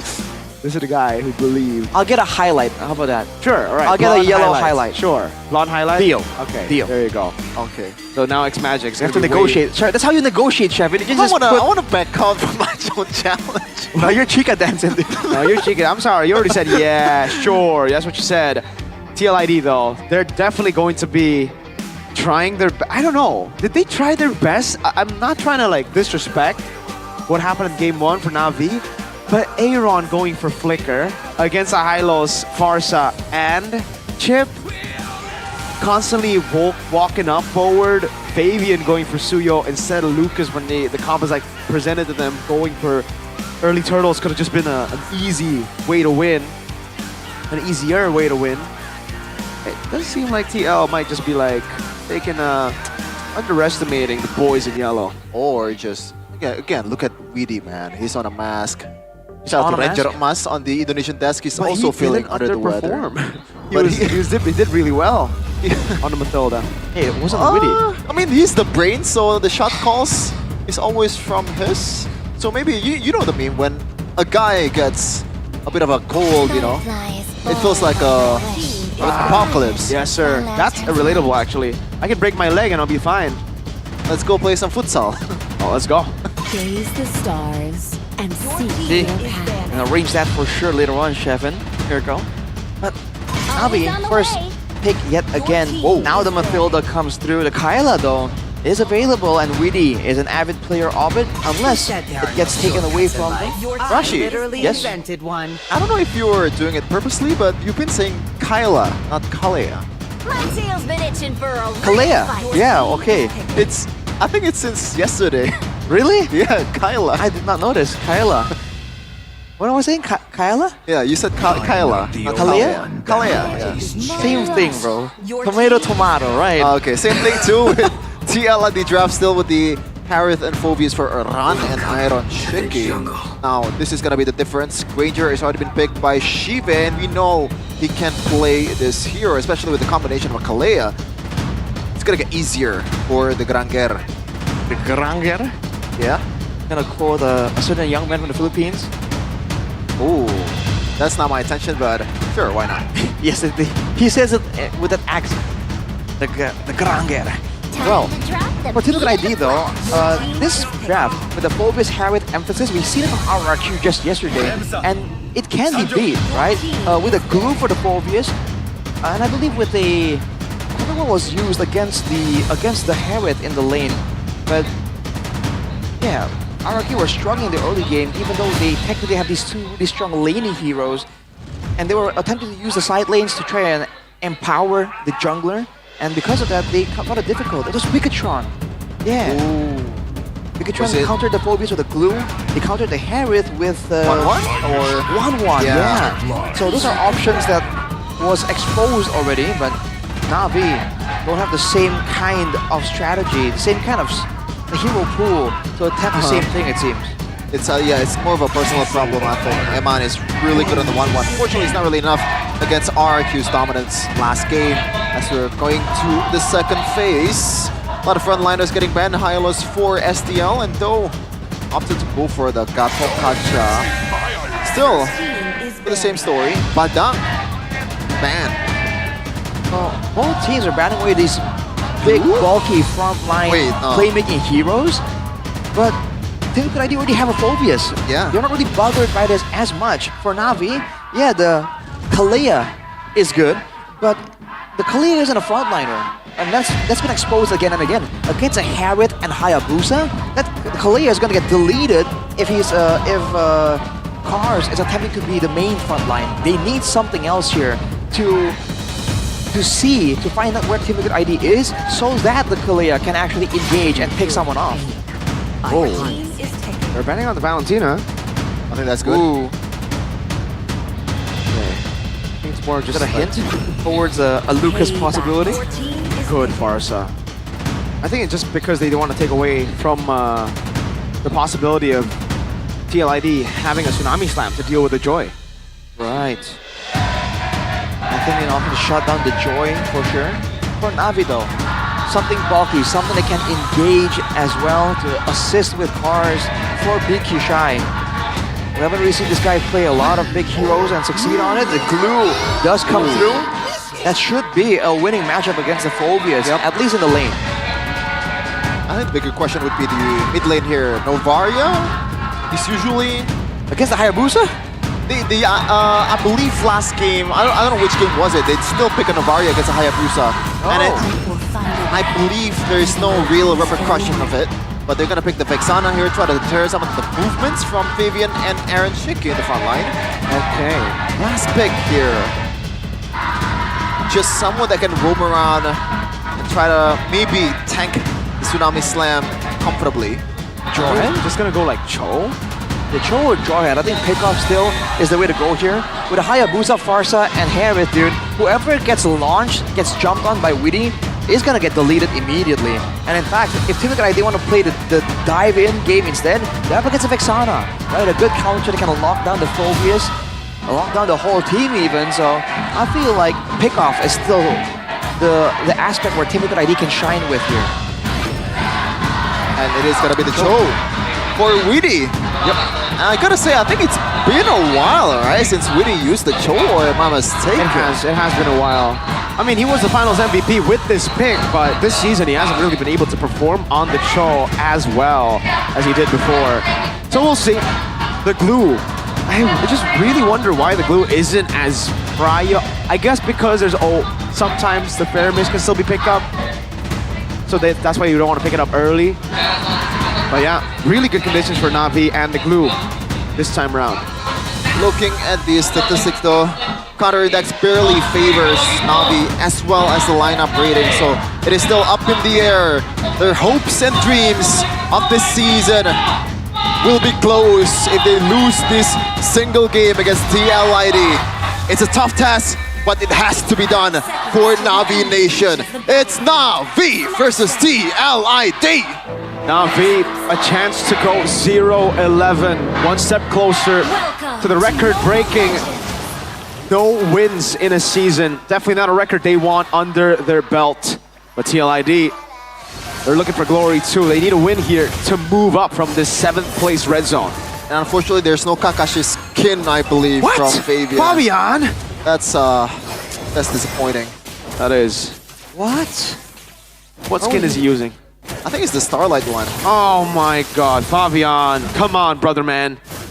Or I'm mistaken, and I'm blind. Well, you gotta think, is it because there's a visual advantage to not using the Kakashi one? We'll have to wait and confirm right here. But the emblems by IndieHome showing the tenacities for Na'Vi. They know it's gonna be a brawl. For Team Liquid ID though, a lot more emphasis on the movement, on the rotations here. Without a Mathilda, it won't be around the map as quickly as they were before.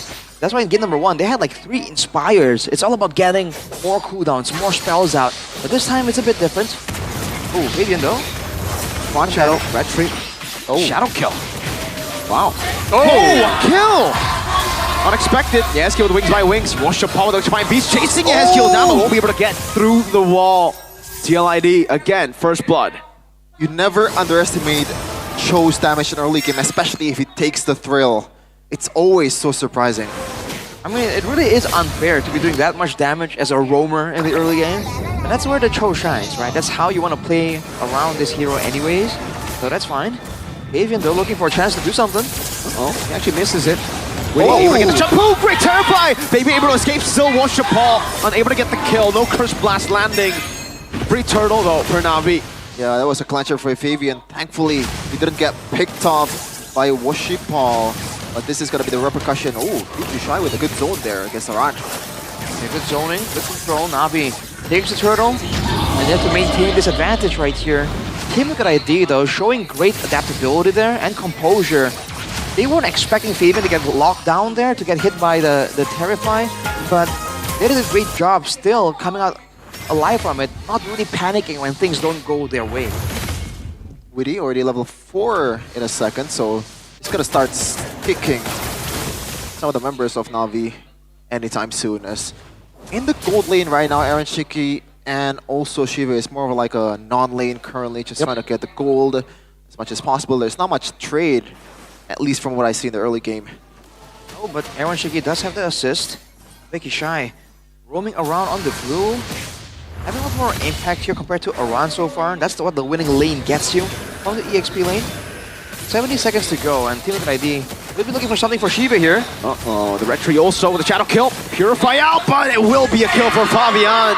Shiva taking down Aaron Shiki, getting a few hits on to the turret. He does have the Purify. Cars cannot go for the Tsunami's time. Gets caught by the Feather Airstrike. The lethal ignition proc to Washa Paul in the bush. Does not have the retribution, but will try to steal it. Will be able to get it. Clean stuff from Washa Paul there. But Team Liquid ID with a great strategization to go to the top side, go to the gold lane, go for the dive, knowing that there's no minions available just yet.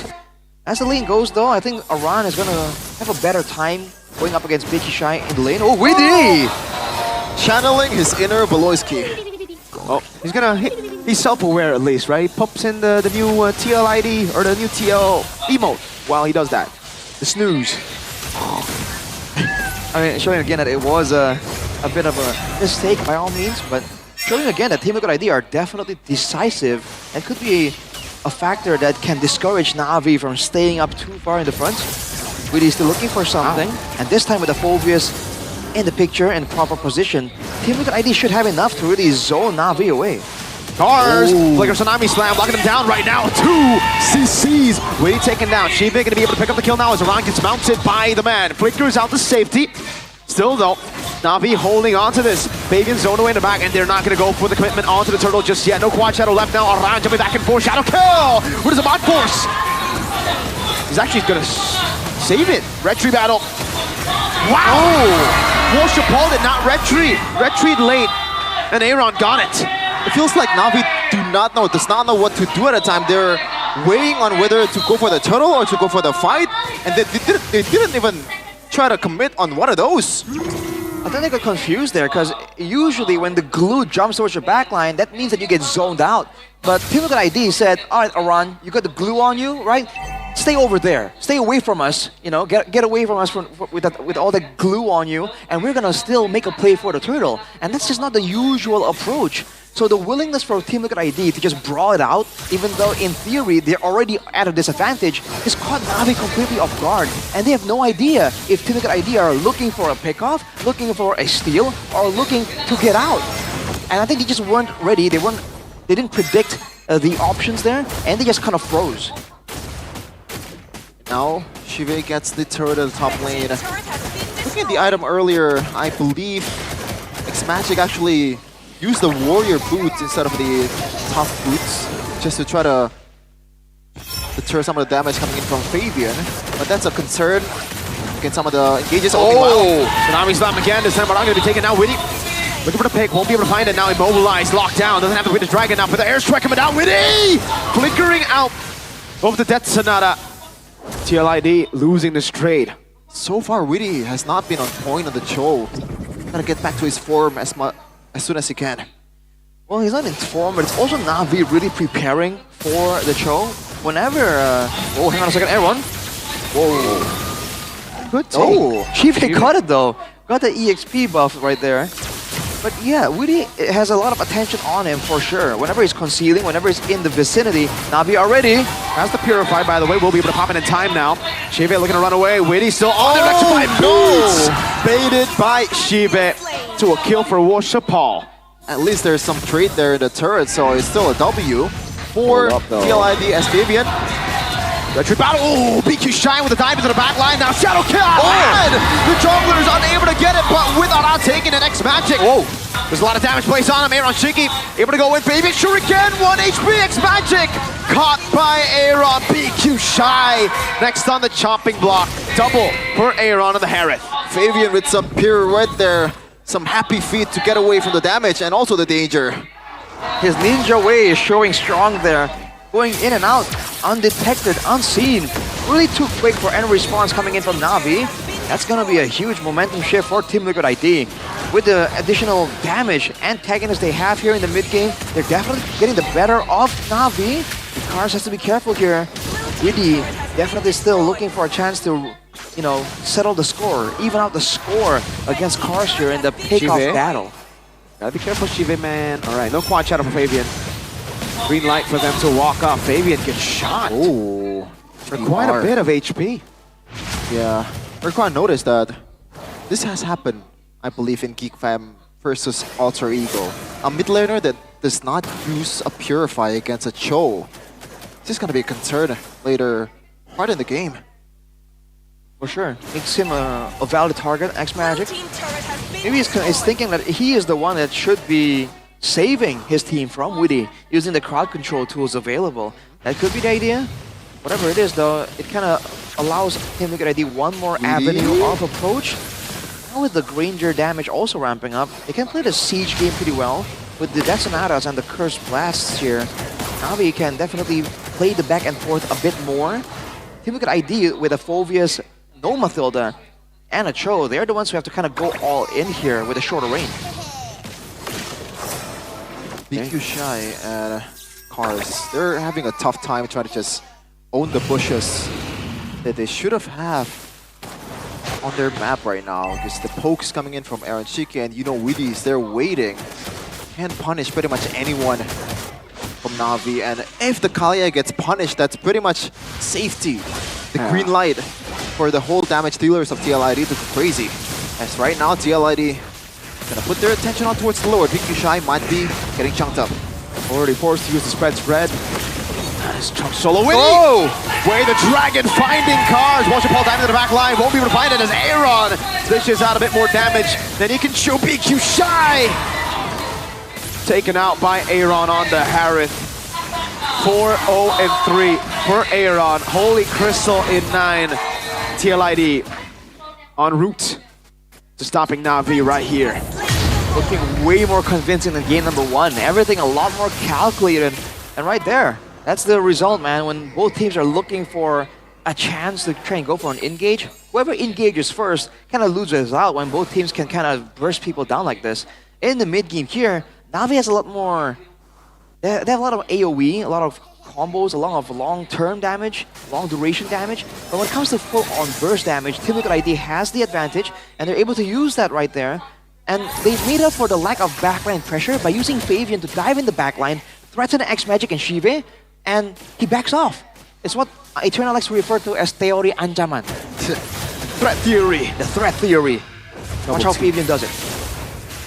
Still using the Lord. This is got really good usage of the Lord. They're gonna try to get 2 waves on it. Slow pushing Lord, shoving in mid, and then getting the side here. Then they'll decide to like shove it.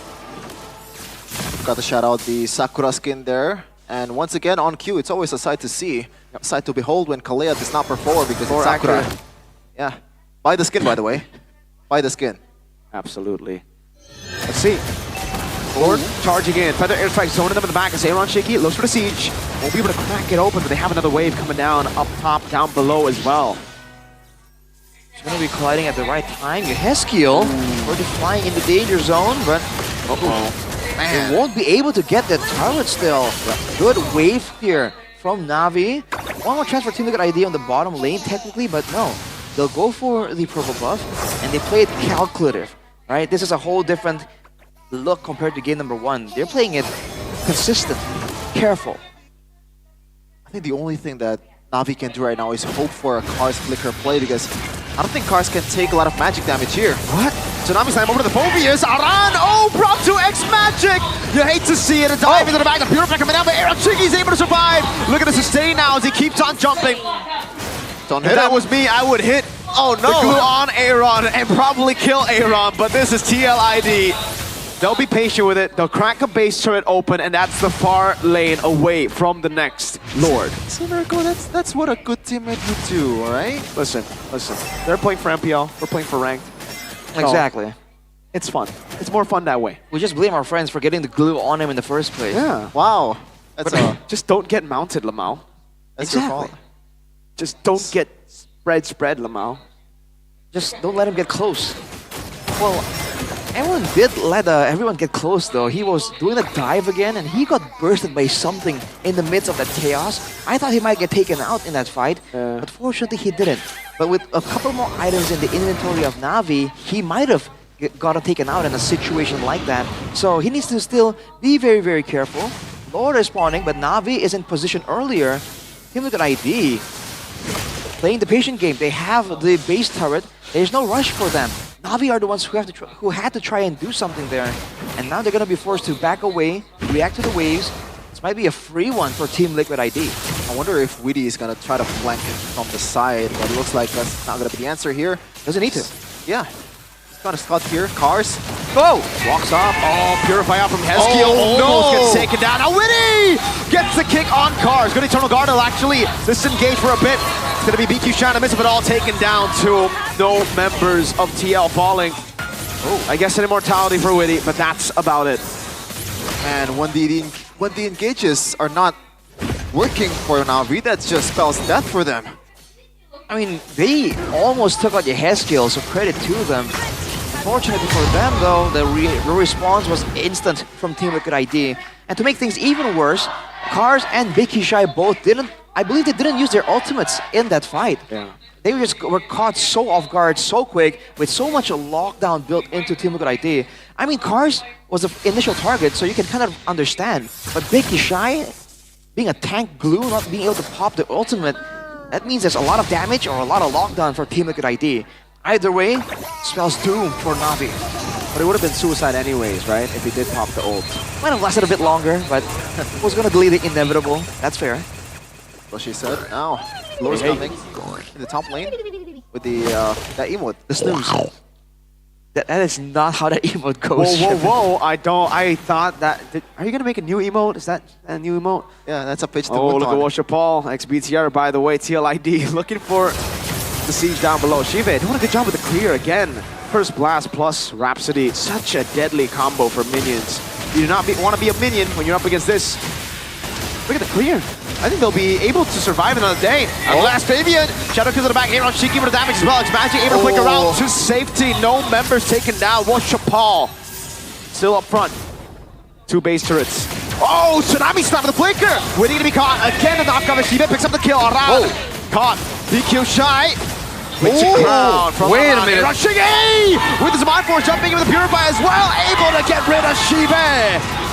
Big Q Shy falling next. Cars as well will fall. Fabian assassinating the man in the back. No X Magic left for Paul. Na'Vi, not today, maybe one day. TLID will take their sweet time as Aaron continues to recall, literally flexing on Na'Vi. Good game, well played, nice try, Na'Vi. Man, oh man.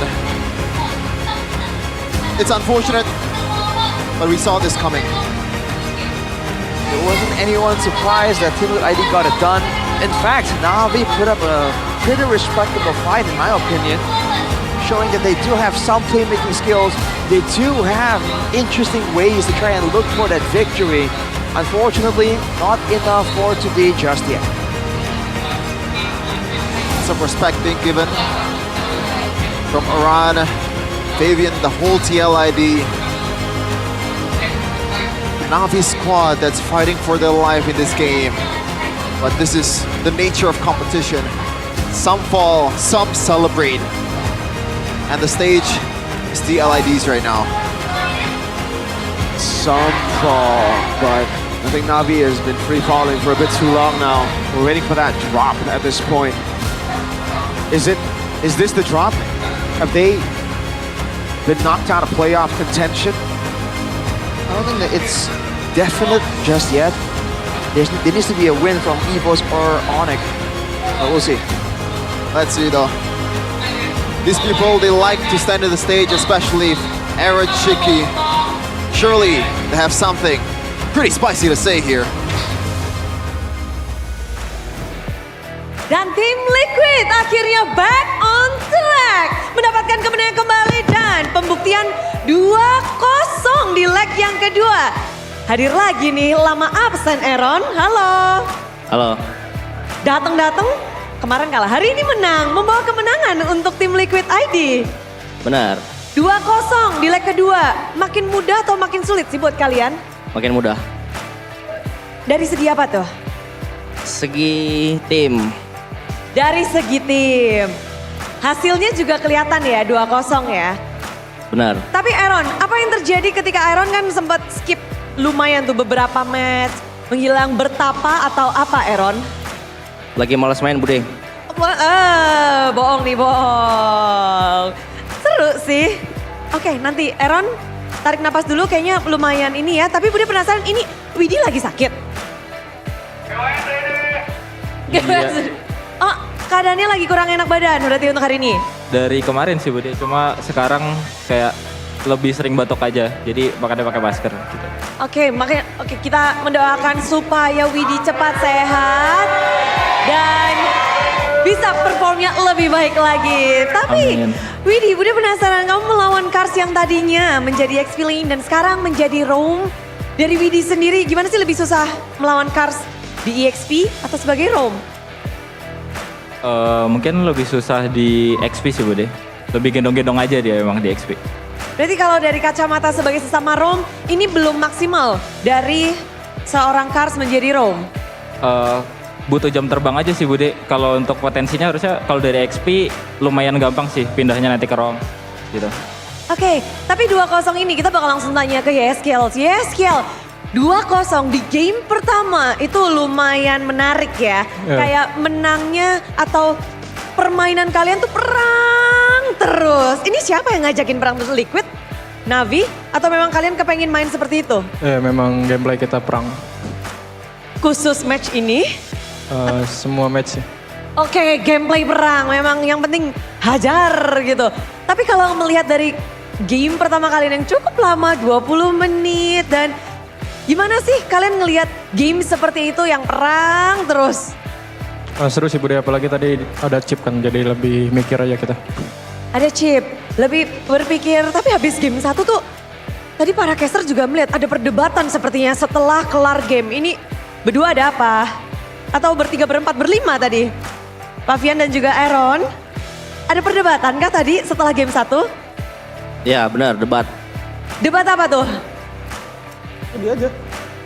Berdua dong. Ayo klarifikasi nih berdua di sini. Debat MLBB.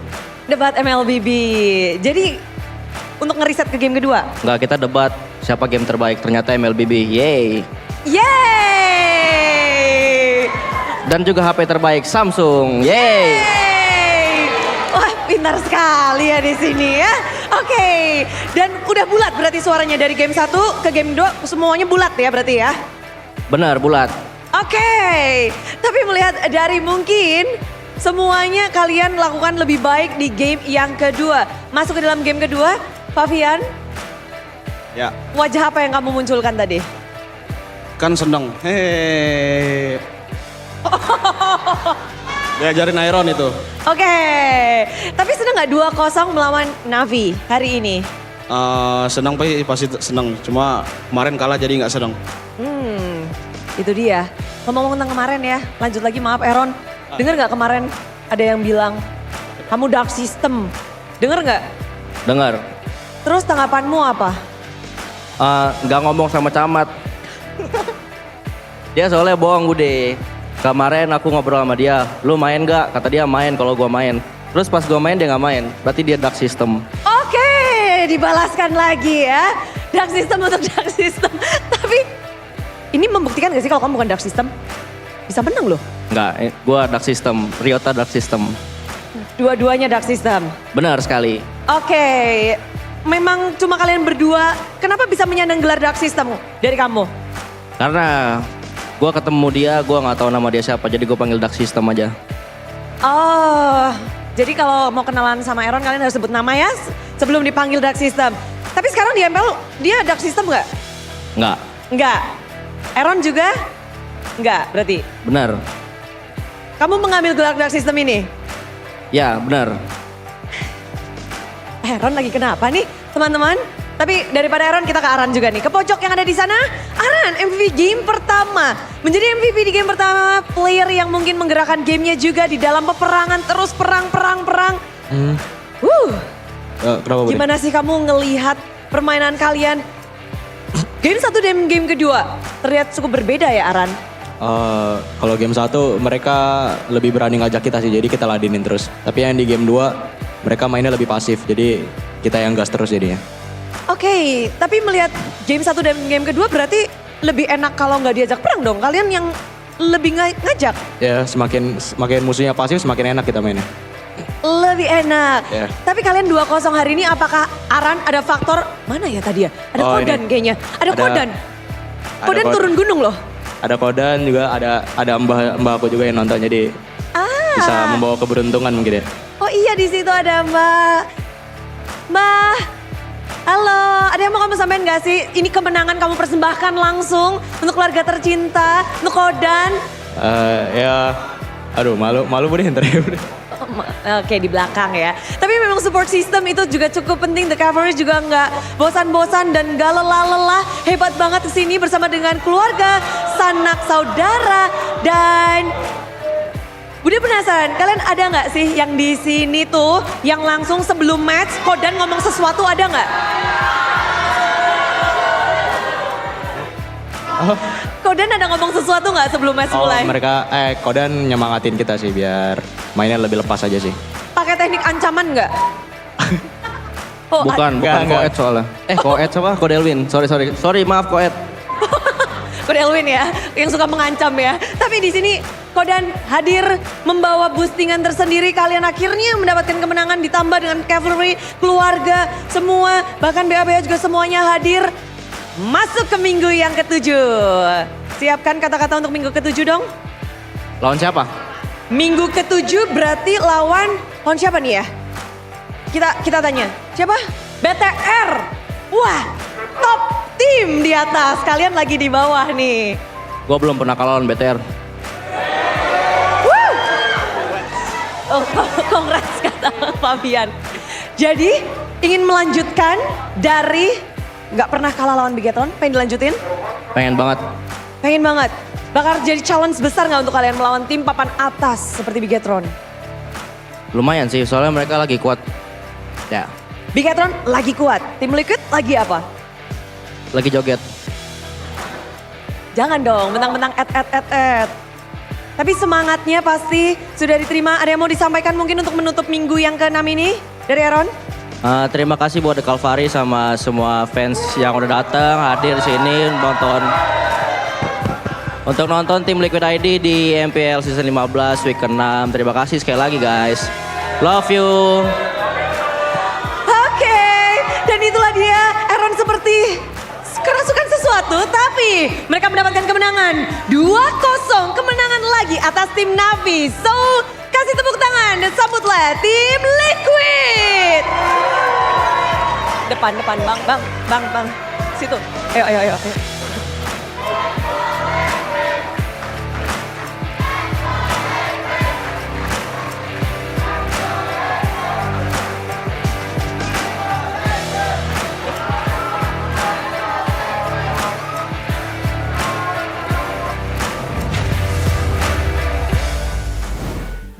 Unfortunately, Navi Nation has to say goodbye to their chances for the postseason for playoffs in MPL Indonesia Season 15. But just like an Arsenal fan always say it, there's always next season. Yeah. They're always waiting for next season. You get the memo. Hey Now, man, we are both Arsenal haters, brother. Let's go. Yeah. The worst team in the world. I think there are worse teams there. Is this the enemy of my enemy is my friend type kinda, situation? yeah, kinda. That's true. As long as you hate a person, Let the hate unite us. And Arsenal. Tottenham. Yeah. What do you think of Tottenham? I don't even can say all that. But yeah, back to the game. Navi and TLID. There was some crucial moments here. As you can see in the screen, Aaron Shiki actually didn't die even once in that whole second game, making him the untouchable once again. It's always between Aaron Shaky and the untouchable. Doesn't seem to be a good in-between, honestly. But I think my eyes are still on Fabian, man, because even in the previous engagement, watch out what he does. He's not just a damage dealer right there. He's also, again, a real threat. But of course, the main guy doing the heavy lifting. Presented by official tournament smartphone Samsung Galaxy A36 5G. Aaron Shiki, full build already with the concentrated energy, and that's GG for Navi. Bars. Oh my god, bars indeed. Taking a look at the early game, again, Typical ID did a great job doing a slow amount of damage back and forth and eventually getting the kill. And Fabian gets the ball rolling here, identifying there's no minions, means it's an easy kill. And afterwards, look at this. He never goes in and just goes full combo. He puts the quad shadow in and leaves Navi guessing. Is he coming in? Is he trying to flank around? And you never really know. And in this game, dude, the junglers are not doing the red trees at all, dude. It's the other members taking things away. Look at Fabian. Again, getting to the backline, baiting everyone to move away from the team, and then get out. He's making full use of the mobility that the Hayabusa possesses, more so than just going for the kills. And I think that's a hallmark of a great assassin player, knowing your options, not just your default combos. And afterwards, right, it was just Aaron going in, MVP here, just going in aggressive there, almost gets taken out. I was concerned for his safety, and he gets the blue on him, but it's fine. And when everyone survives with a sliver of HP like that, it's time to counter-attack immediately. Aran and Aaron and Witty jump on the case, seals the deal for Na'Vi. And afterwards, despite moments like this where there's attempts from Na'Vi to strike back, wasn't allowed, man. There's just way too much damage, way too much advantage. And unfortunately for Na'Vi, Washer Paul was trying to clear the wave right here, and it was taking just a little bit too long there. By the time he joins the fight, it's just way too late, and it's a 4v1, and he gets deleted. I just realized that actually Rashi was out of the screen for a while. As we're gonna take a look at the stats here, 15 minutes, 15 to 5 in kill department. So far, it has been pretty one-sided ever since the get-go. That was supposed to be the first game story after the 2 kills in the early game, but Team Liquid ID wasn't able to take it as cleanly as second game here. Now, what are the chances here going into the playoffs, Team LID? Is this a convincing performance? Granted, as you can see in the stage earlier, Witty was not feeling quite well. Right. I mean, game number 2 looks way more convincing. If we are going to judge them based on game number 1, that is not it, brother. Like, you need to do way more to match up to the other teams right now, especially with the resurgence, with the surprising improvements coming through from the other teams lower down in the standings, like Ultra Ego, like Onyx, right? People are stepping out right now. You gotta step up even more. And if you're gonna judge them based on game number 2, that's fine. Looks a lot more convincing, but you're up against Na'Vi, right? You have to understand that this team, objectively isn't really one of the more difficult matches in the league. So even if you do perform well against them, you can't let it go to your head. You need to try and keep working on the improvements you gotta get in the Land of Dawn. Because again, the game it keeps developing, keeps evolving, and you gotta make sure that you're on curve. With this though, I think they are number 4 now. Oh, single win? Yeah, they are 5-5, they were 7th, but now they're 6-5. That puts them at a pretty high standing. We will just have to wait to see who wins later on, because they will certainly drop if the other teams get 2-0 wins. That's just how volatile it is. You can go from 6th, 7th to 3rd to 4th to 5th. Hey man, go up to 4th and then go back down. Except Na'Vi. Everybody except Na'Vi and RQ. RQ are 8-1. Na'Vi are now 0-11, as I predicted earlier. Ooh, final prediction. Oh man, it's you hate to see it. You hate to see it. You don't want to see that prediction become right, but it's true now, unfortunately. It is what it is. They still have a record to chase though, Na'Vi. Not a good record. Is that the idea? I need them to win. Again, no one can break. Please, don't break my boy Kai Sam's record. Only special people truly special. Truly achieve that special honor. Yeah, Big Fam did it once. Indeed. It's definitely special, to say the least. But the thing is, if Na'Vi do it this season, it's 0-16. It's not, so they'll actually break the record. That's the thing. Same thing. No, it's not the same thing. It's another whole 2 matches, brother. Something to look forward to. Unfortunately, Na'Vi, and a no-no to playoffs. Hopefully, and I do mean by that hopefully, it will change next season, because going 0-11... What would you change? Well, a lot. Hopefully... Ours back to XP is me. Hopefully, they change their skins too. To a better one, like the Naruto collab. They did! They used Sakura! Unfortunately, that was Sakura. Why would you use Sakura in the Land of Dawn? It's the lore accurate performance there. Yeah. Like we were mentioning before. Gee, dude. It feels bad, man, but that is kind of true. If you guys want to win, go ahead and get yourself the B Ninja, B Legend. Maybe if you combo Sakura with Naruto and with Sasuke, you get the game win. Or maybe even Gaara. Oh, yeah. Kakashi. You know what? All of those 4 heroes inside Gaara has appeared in MPL ID. So, yeah, like, where are the Veils? RQ, if you already secured upper bracket, bring out the Veil. Come on. Come on, look at him. Look at Veil. Sacrifice a game or 2 just for the vibes. Because I have red hair, I think I can do his pose. Ooh. Your hair seems a bit too bright. Closer than black hair. You did the, whatchamacallit, the eyeliner, eyeshadow. Yeah, I don't know what the eyeliner, term. and I need. You know what that is? That's not eyeliner. That's sleep deprivation. Oh, according to the lore, that's the why. whole Kazakh. Wait, really? Yeah, I thought it was because he's the in the whole desert. village. Not the whole village, just him. No, like I think Kankuro also has it. He's different though. That No, guy. was it Kankuro? What's the name? Yeah, Kankuro, the right? puppet guy. Yeah, Yeah. Kankuro, yeah. Yeah, but he's weird. Oh, I don't think anyone else in the village on the daily vibes like that, you know. But Gara, You're telling me, according to the lore, up top is sleep deprivation? What? Up top too? Because usually like eye bags are down here. He has it. Oh, the whole eye. oh, you know that's Yeah. severe insomnia. Once it gets you here, it also gets you there. because Wow. lore-wise, he's not allowed to sleep. Because once he goes to sleep, the tailed beast comes out. The He has to- Shukaku. The Shukaku comes out, so he gets to stay awake all day, every day. And by the way, you guys have been calling it tailed beast bomb. Call it like a cultured man. With Biju Dama. Yeah, Dude, this is the English stream, not the Japanese stream. Exactly. Nihongo de Nihongo. I don't know. I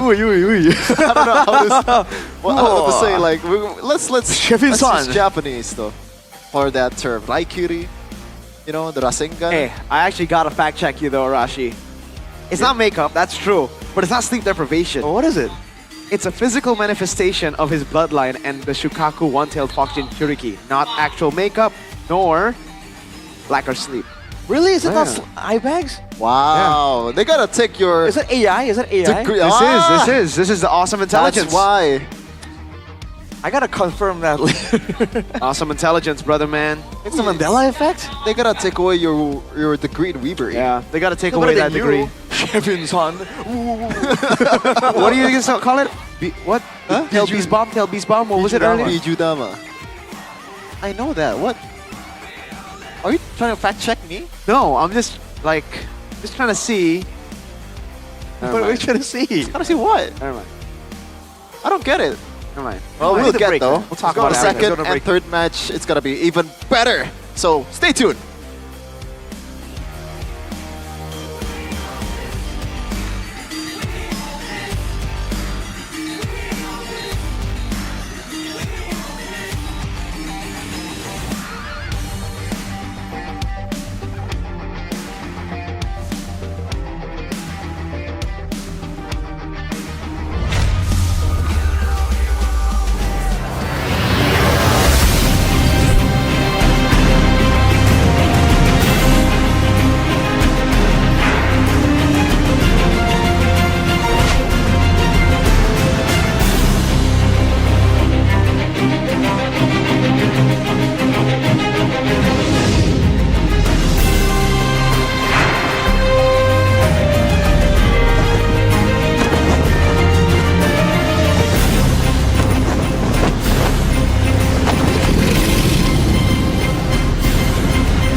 baru Awesome intelligence tambah makin next level always red Semua game kita gak worry Victory comes victory Baru Galaxy A36 5G. Baru Awesome intelligence tambah makin next level always red Wasting time no more Charging obviously faster Baru Galaxy A36 5G.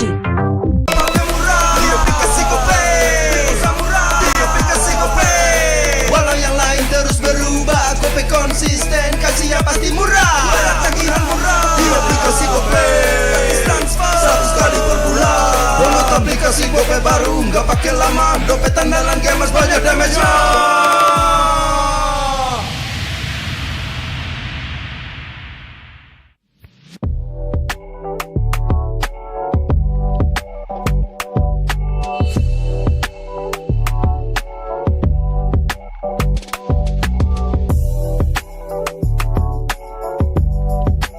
Rasa baru makin seru.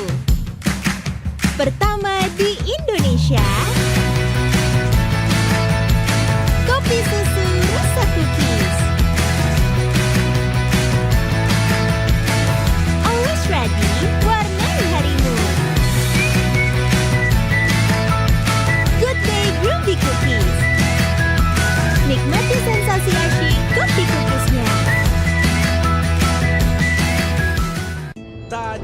tanpa mabar. Main nge-lag, kerap buat ku tak sabar. Gimana mau main sampai kelar? Ini waktunya ku bersinar. Okay, let's do it. Game smash andalanku bikin mainku semakin hebat. Tim stabil main makin mulus, rankku fix naik terus. Tukar DG rings, diamond dan voucher game kau dapat. Cuma game smash makin no debat. Games Max Booster, kini dapat DG Rings. Beli paketnya dan aktifkan boosternya di aplikasi Dunia Games. Ladies and gentlemen, welcome to the auction of the century. I hope you brought your checkbooks and your wits tonight. Let's start the bidding! The rapid dragon in agile fashion. We jump into action, dashing. Perspectives are clashing. Oh, oh, oh. We're taking on the fight.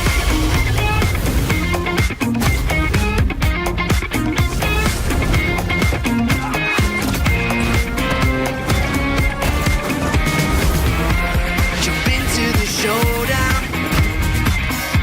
till justice is found. Transform into battle now. Judgment's gavel coming down.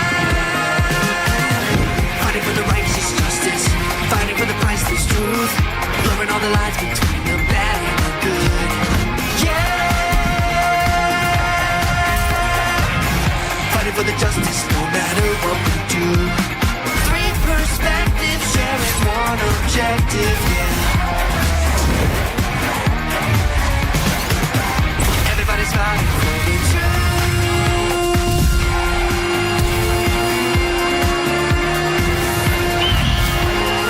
Justice calls.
相変わらずやかましい奴らだ。今度は背中合わせでいくわよ。よっしゃ、第7班ここに復活だってばよ。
渦巻きナルトが帰ってきたぞ。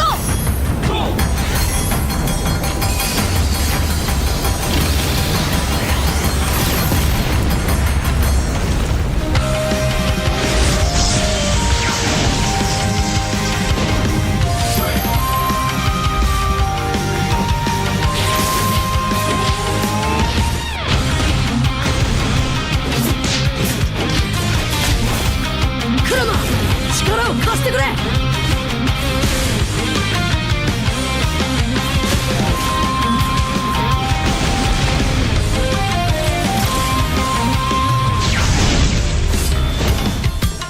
よっしゃ、第7班ここに復活だってばよ。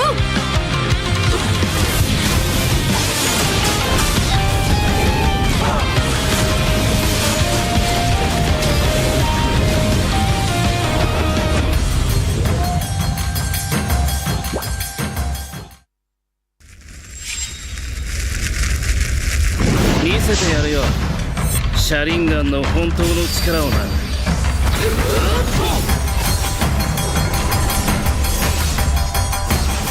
力が湧いてくる。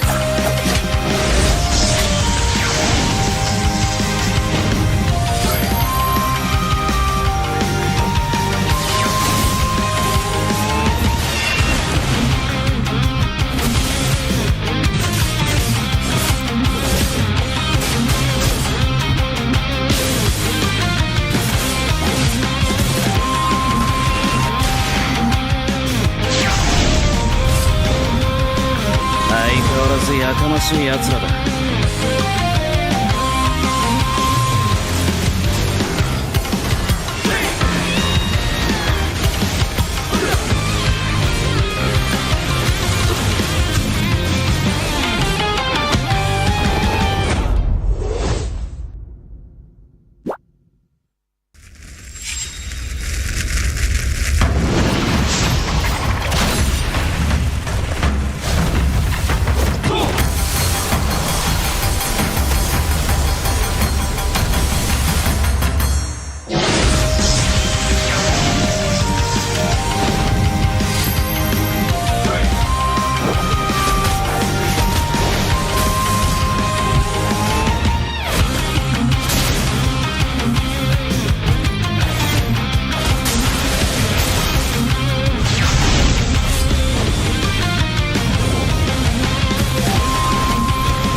俺に任せてもらった4代目他目を超える忍びはお前しかいないと俺はそう信じた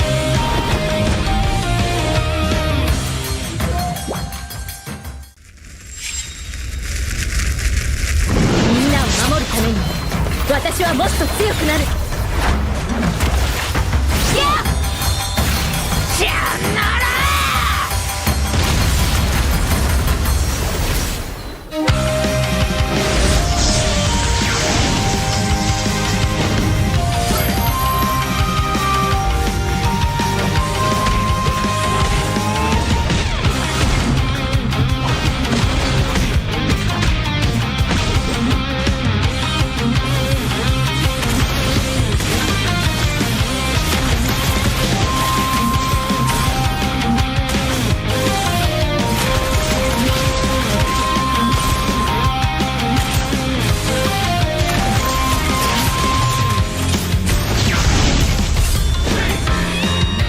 今度は背中合わせでいくわよ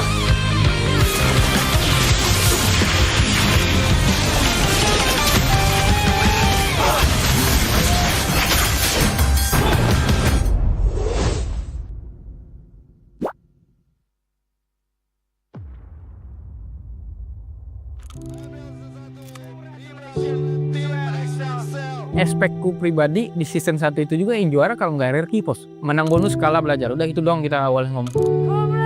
Kami berlima, G, Billy, Rev, LG sama aku tuh nggak ada mikir sama sekali kita bakal juara. Saat itu seneng banget bos. Pengen nangis aku gitu. Kalau nggak percaya boleh tanya anak-anak. Selama ini berarti gamblingku dari kotaku sendiri ada hasilnya juga buat buktiin ke orang tua juga kan.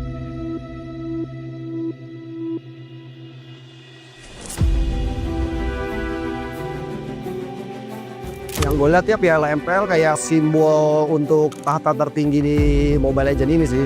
Our new champion, EVOS Esports. Penantian panjang yang terbayar sudah. Cuman kalau pas udah juaranya, jujur aja nggak bisa dideskripsikan dengan kata-kata. Nggak bisa diungkapkan lagi pas menang, harus rasain sendiri. EVOS Legends!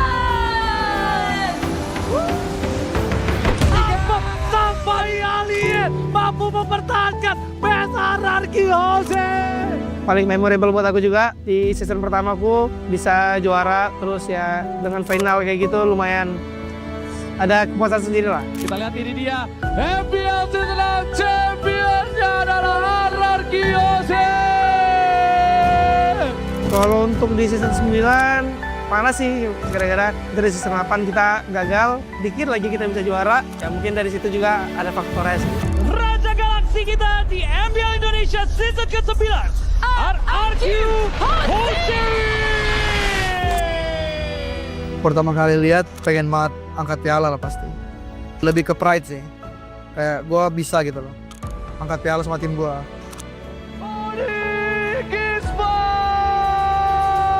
Kalau perasaan yang pasti ngerasa kayak mimpi sih. Itu gila banget.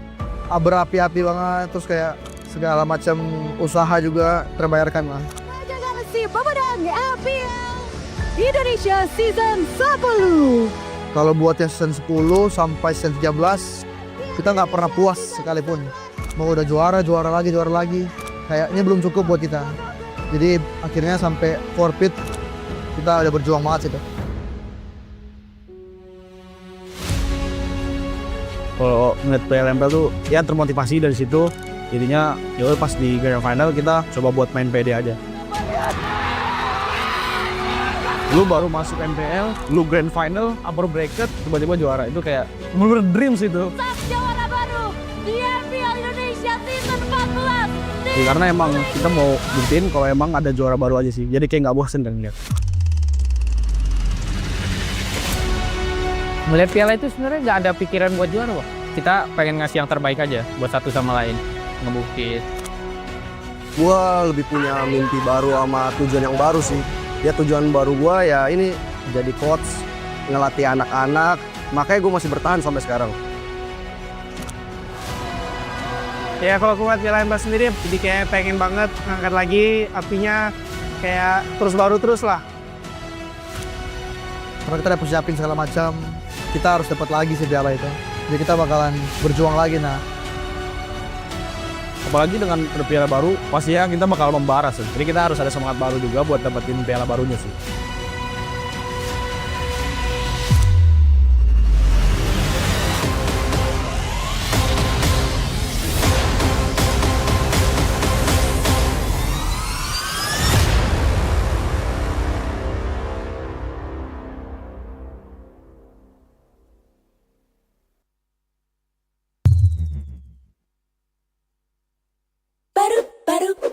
baru. Awesome intelligence, tanda makin next level, always race. Semua game kita gak worry. Victory, victory.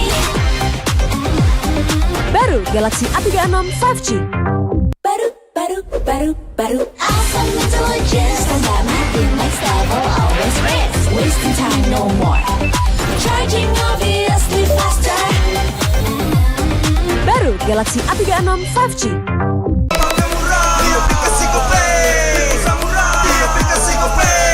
Walau yang lain terus berubah, Gope konsisten, kasih yang pasti murah. Bayar tagihan murah di aplikasi Gope, transfer 100 kali per bulan. Download aplikasi Gope baru, nggak pakai lama. Dompet andalan gamers banyak damage-nya.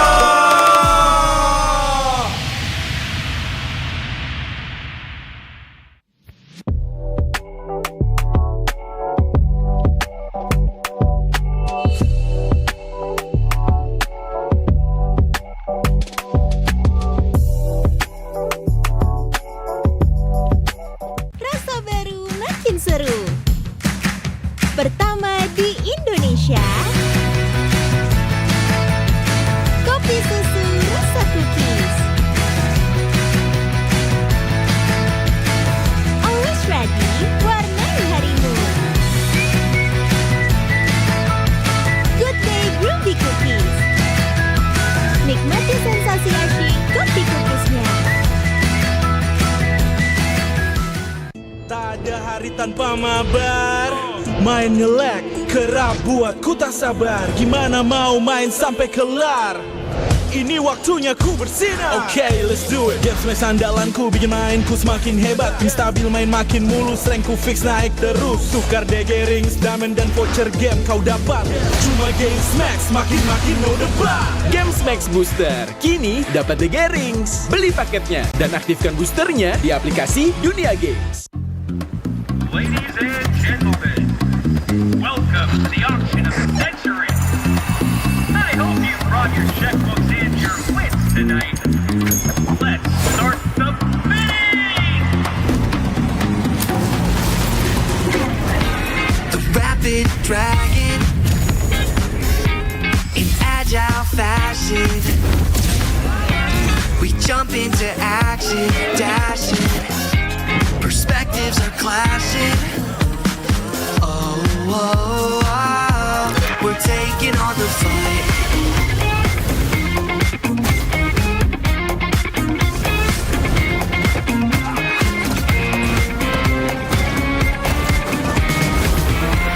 Jump into the showdown till justice is found. Transform into battle now. Judgment's gavel coming down. Fighting for the righteous justice, fighting for the priceless truth, blurring all the lines between the bad and the good. Yeah, fighting for the justice no matter what we do. Three perspectives sharing one objective, yeah. Everybody's fighting for the truth.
相変わらずやかましい奴らだ。今度は背中合わせでいくわよ。よっしゃ第7班ここに復活だってばよ。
椿ナルトが帰ってきたぞ。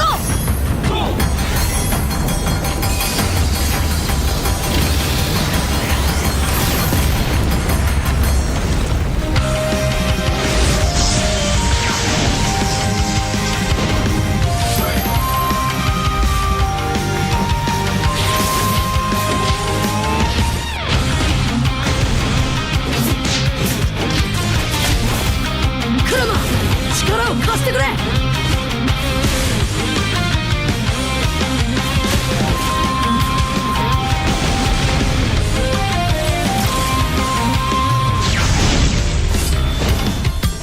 よっしゃ第7班ここに復活だってばよ。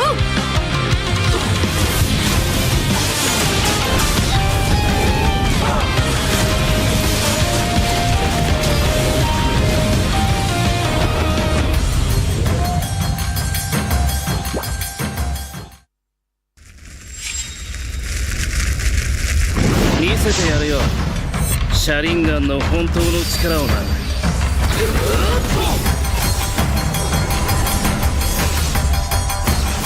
力が湧いてくる。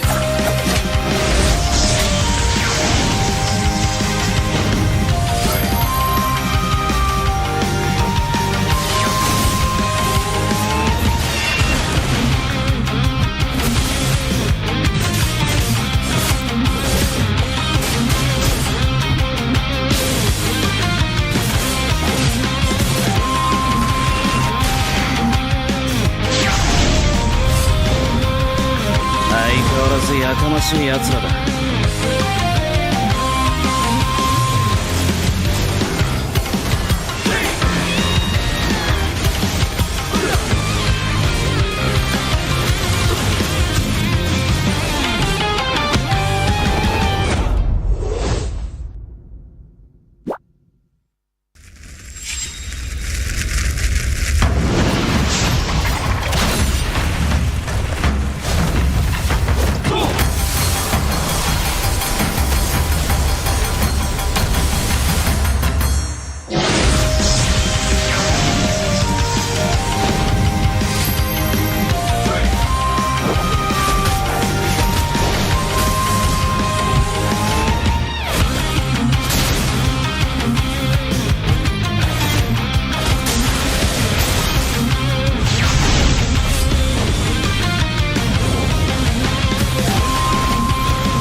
俺に任せて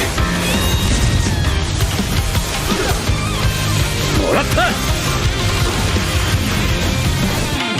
四代目他目を超える忍びはお前しかいないと俺はそう信じたみ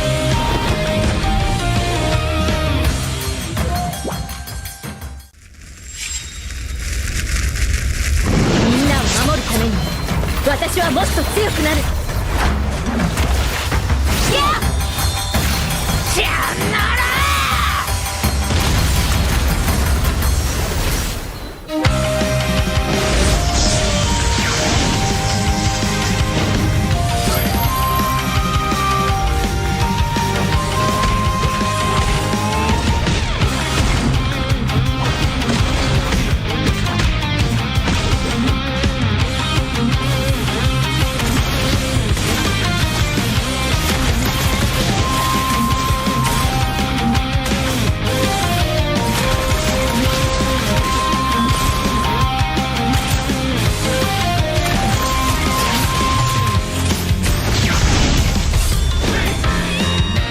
今度は背中合わせでいくわよ。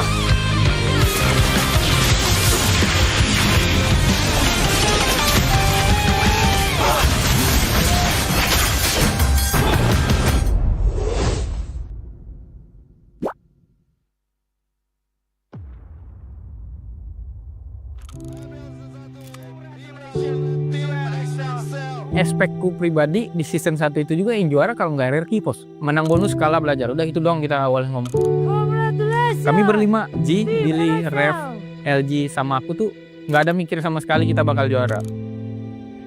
Saat itu seneng banget bos. Pengen nangis aku gitu. Kalau nggak percaya boleh tanya anak-anak. Selama ini berarti gamblingku dari kotaku sendiri ada hasilnya juga buat buktiin ke orang tua juga kan.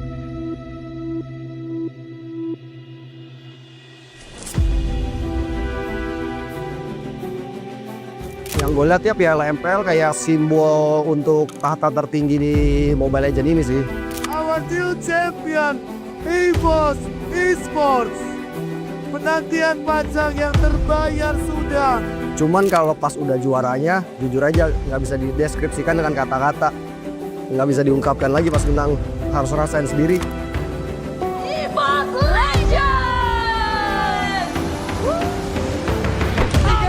Sampai alien mampu mempertahankan besar Jose. Paling memorable buat aku juga di season pertamaku bisa juara, terus ya dengan final kayak gitu lumayan ada kepuasan sendiri lah. Kita lihat ini dia MPL Season 6 Championsnya adalah Jose.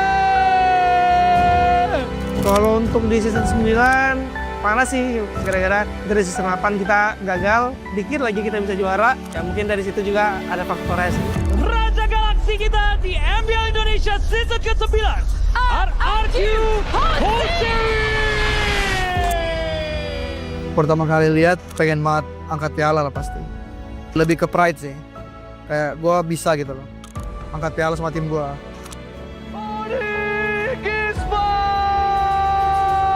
Kalau perasaan yang pasti ngerasa kayak mimpi sih.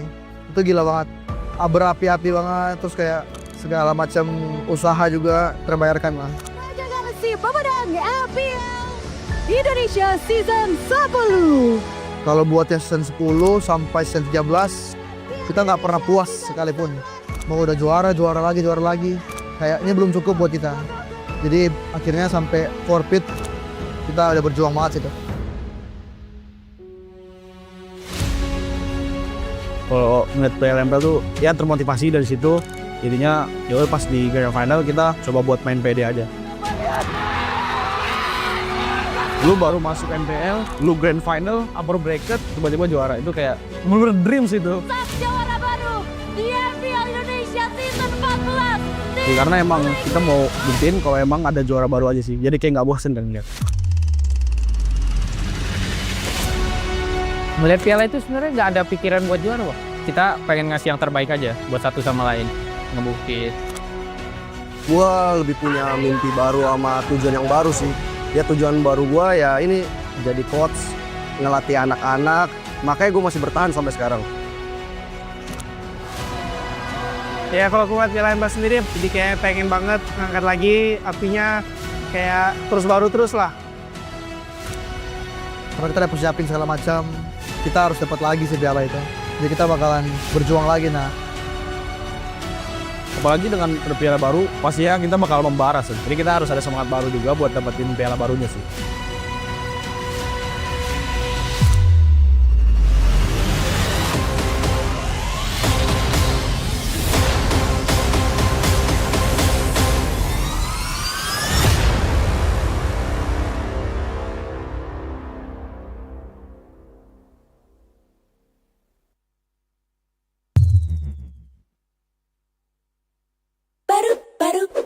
baru. Awesome intelligence, tanda makin next level, always risk. Semua game kita gak worry. Victory, guns victory. Baru Galaxy A36 5G. Baru. Awesome intelligence, tanda makin next level, always risk. Wasting time no more. Charging obviously faster. Baru Galaxy A36 5G.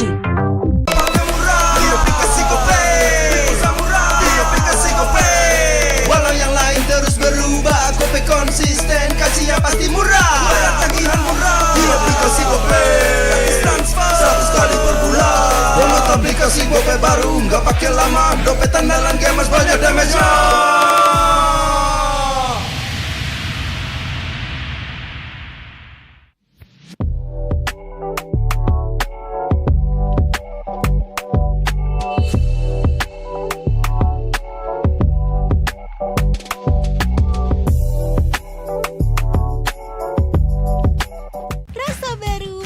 Seru pertama di Indonesia,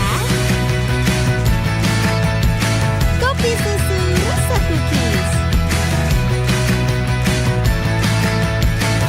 Always ready, warnai harimu.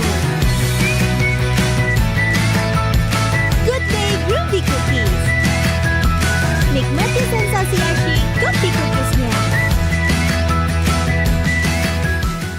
Tak ada hari tanpa mabar. Main nge-lag, kerap buat ku tak sabar. Gimana mau main sampai kelar?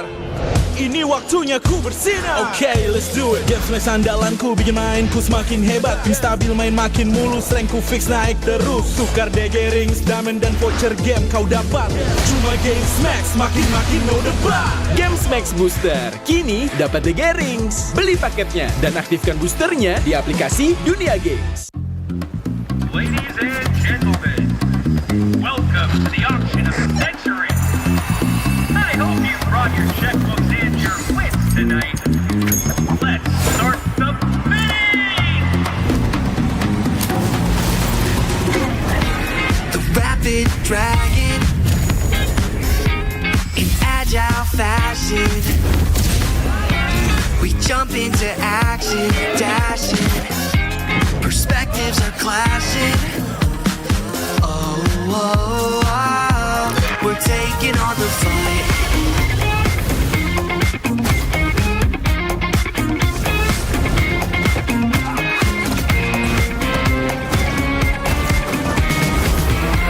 Jump into the showdown till justice is found.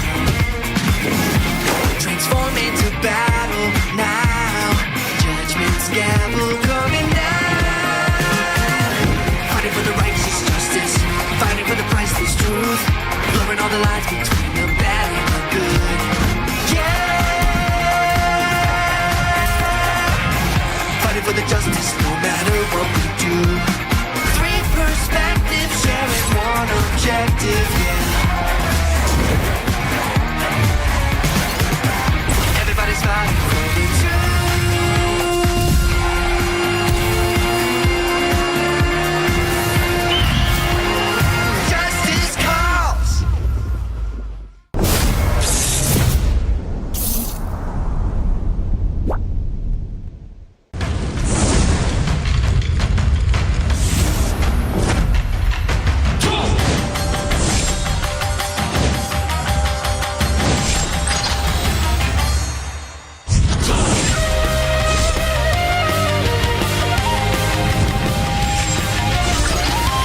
相変わらずやかましい奴らだ。今度は背中合わせでいくわよ。よっしゃ、第7班ここに復活だってばよ。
渦巻きナルトが帰ってきたぞ。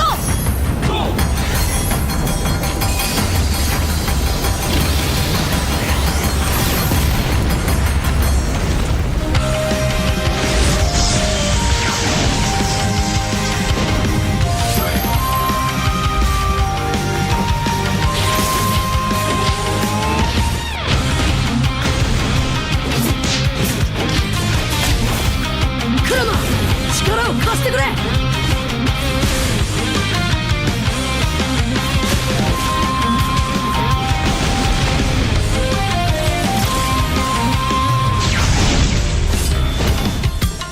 よっしゃ、第7班ここに復活だってばよ。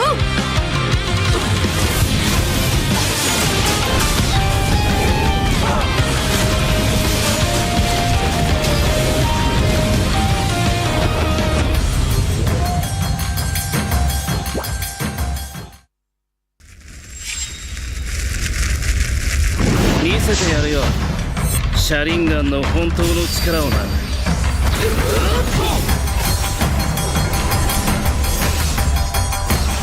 力が湧いてくる。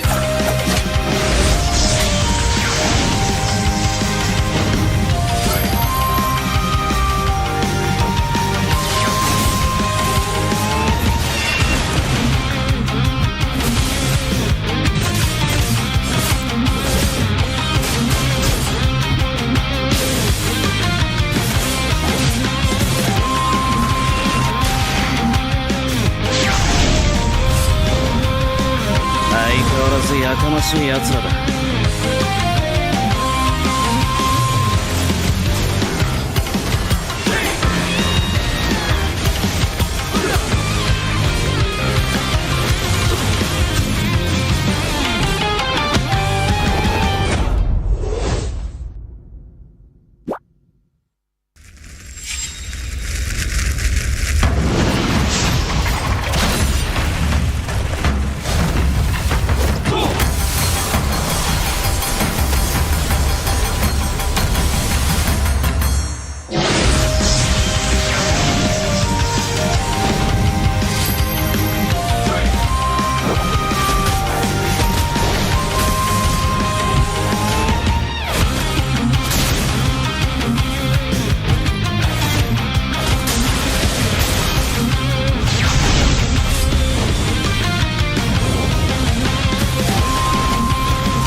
俺に任せて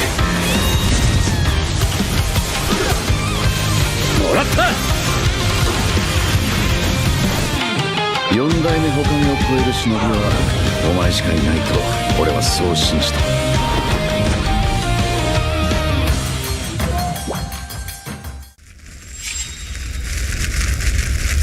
みんなを守るために私はもっと強くなる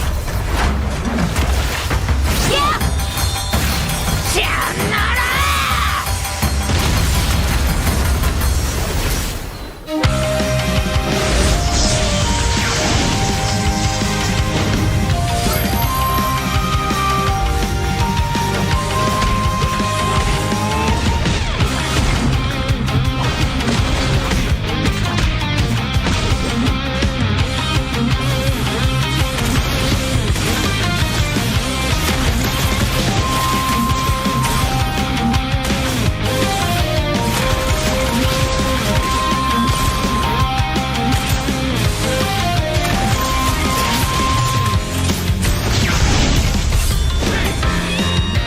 今度は背中合わせでいくわよ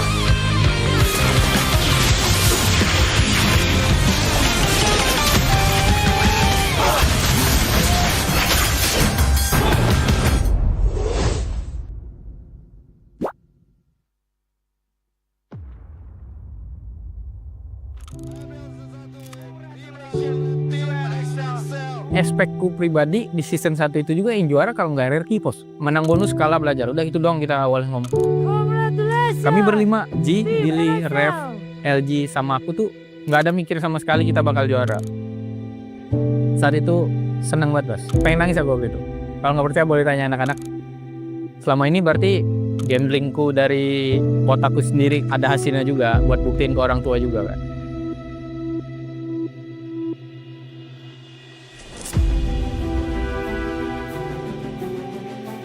Yang gue lihat ya piala MPL kayak simbol untuk tahta tertinggi di Mobile Legends ini sih. Our new champion, EVOS Esports. Penantian panjang yang terbayar sudah. Cuman kalau pas udah juaranya, jujur aja nggak bisa dideskripsikan dengan kata-kata. Nggak bisa diungkapkan lagi pas menang, harus rasain sendiri. EVOS Legends! Sampai alien mampu mempertahankan RRQ Jose. Paling memorable buat aku juga di season pertamaku bisa juara terus ya dengan final kayak gitu lumayan ada kepuasan sendiri lah. Kita lihat ini dia MPL Season 6 championnya adalah RRQ Jose. Kalau untuk di season 9 panas sih gara-gara dari season 8 kita gagal, dikit lagi kita bisa juara. Ya mungkin dari situ juga ada faktornya sih. Raja Galaksi kita di MPL Indonesia Season ke-9 RRQ Jose. Pertama kali lihat pengen banget angkat piala lah pasti. Lebih ke pride sih. Kayak gue bisa gitu loh. Angkat piala sama tim gue.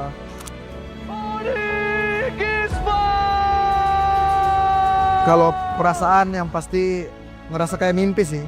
Itu gila banget. Berapi-api banget, terus kayak segala macam usaha juga terbayarkan lah. Raja Galaksi pemenang MPL Indonesia Season 10. Kalau buat yang season 10 sampai season 13, kita nggak pernah puas sekalipun. Mau udah juara lagi. Kayaknya belum cukup buat kita. Jadi akhirnya sampai forfeit, kita udah berjuang banget itu. Kalau ngeliat player MPL tuh ya termotivasi dari situ, jadinya ya pas di grand final kita coba buat main pede aja. Lu baru masuk MPL, lu grand final, upper bracket, tiba-tiba juara, itu kayak bener-bener dreams itu. Juara baru di MPL Indonesia Season 14. Ya, karena emang kita mau buktiin kalau emang ada juara baru aja sih, jadi kayak nggak bosen dan lihat. Melihat piala itu sebenarnya nggak ada pikiran buat juara, Wak. Kita pengen ngasih yang terbaik aja buat satu sama lain, ngebuktiin. Gua lebih punya mimpi baru sama tujuan yang baru sih. Ya tujuan baru gua ya ini jadi coach, ngelatih anak-anak, makanya gua masih bertahan sampai sekarang.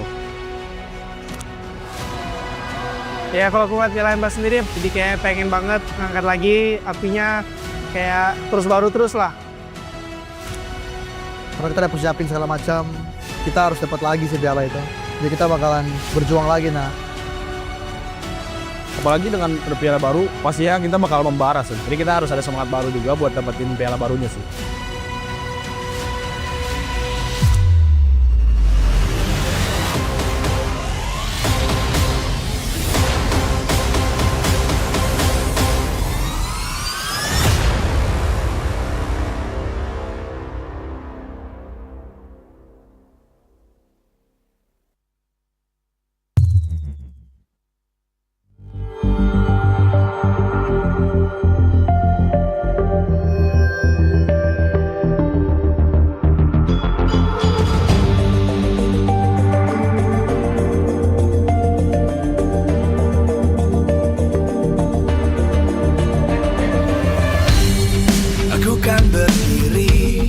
Dan terus berlari, terus ke arah puncak tertinggi.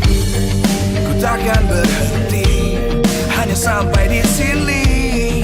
Kemenangan abadi menanti. You know we won't miss if we unite our focus. And if you haven't noticed, we all live. Nyalakan apimu, hadapi semua tantangan, hadang semua serangan, jatuh bukan halangan. Bakar semangatmu, janganlah engkau menyerah. Kita akan buat sejarah. We all this, we won't miss. We all this, we won't miss. Saatnya beraksi, jalani ambisi. Aku kan menyawakan hari ini. You know we won't miss if we unite our focus. And if you haven't noticed, we all live. Nyalakan apimu, hadapi semua tantangan, hadang semua serangan, jatuh bukan halangan. Bakar semangatmu, janganlah engkau menyerah. Kita akan buat sejarah. We all this, we won't miss. We all this, we won't miss. We all this.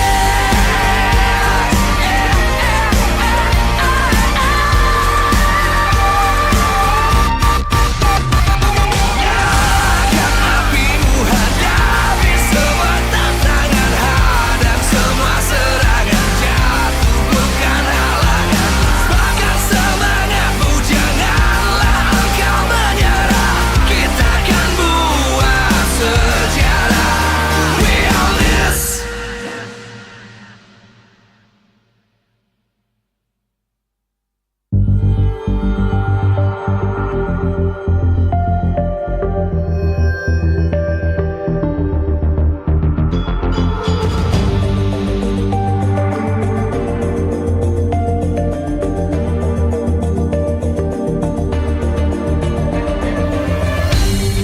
Aku kan berdiri dan terus berlari, terus ke arah puncak tertinggi.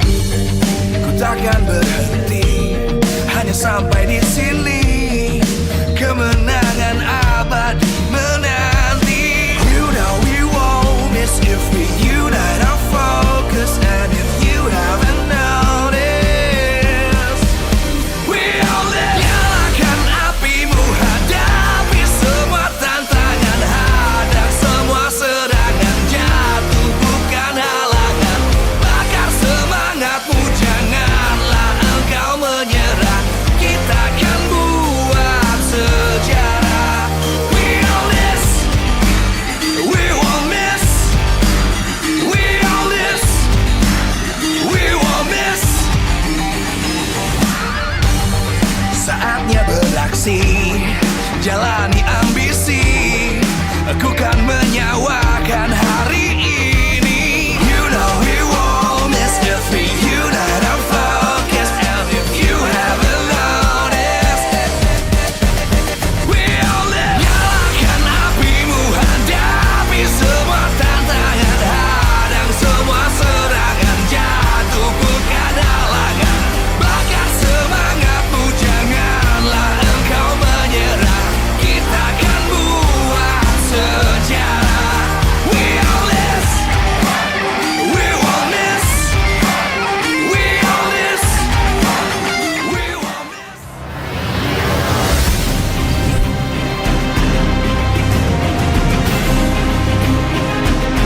Live from MPL Arena, Jakarta, MPL Indonesia Season 15 is powered by Moonton. Supported by Esports Federation of Indonesia. Presented by official tournament smartphone Samsung Galaxy. Official e-wallet GoPay. Official sponsor Head and Shoulders. Official coffee Good Day. We own this.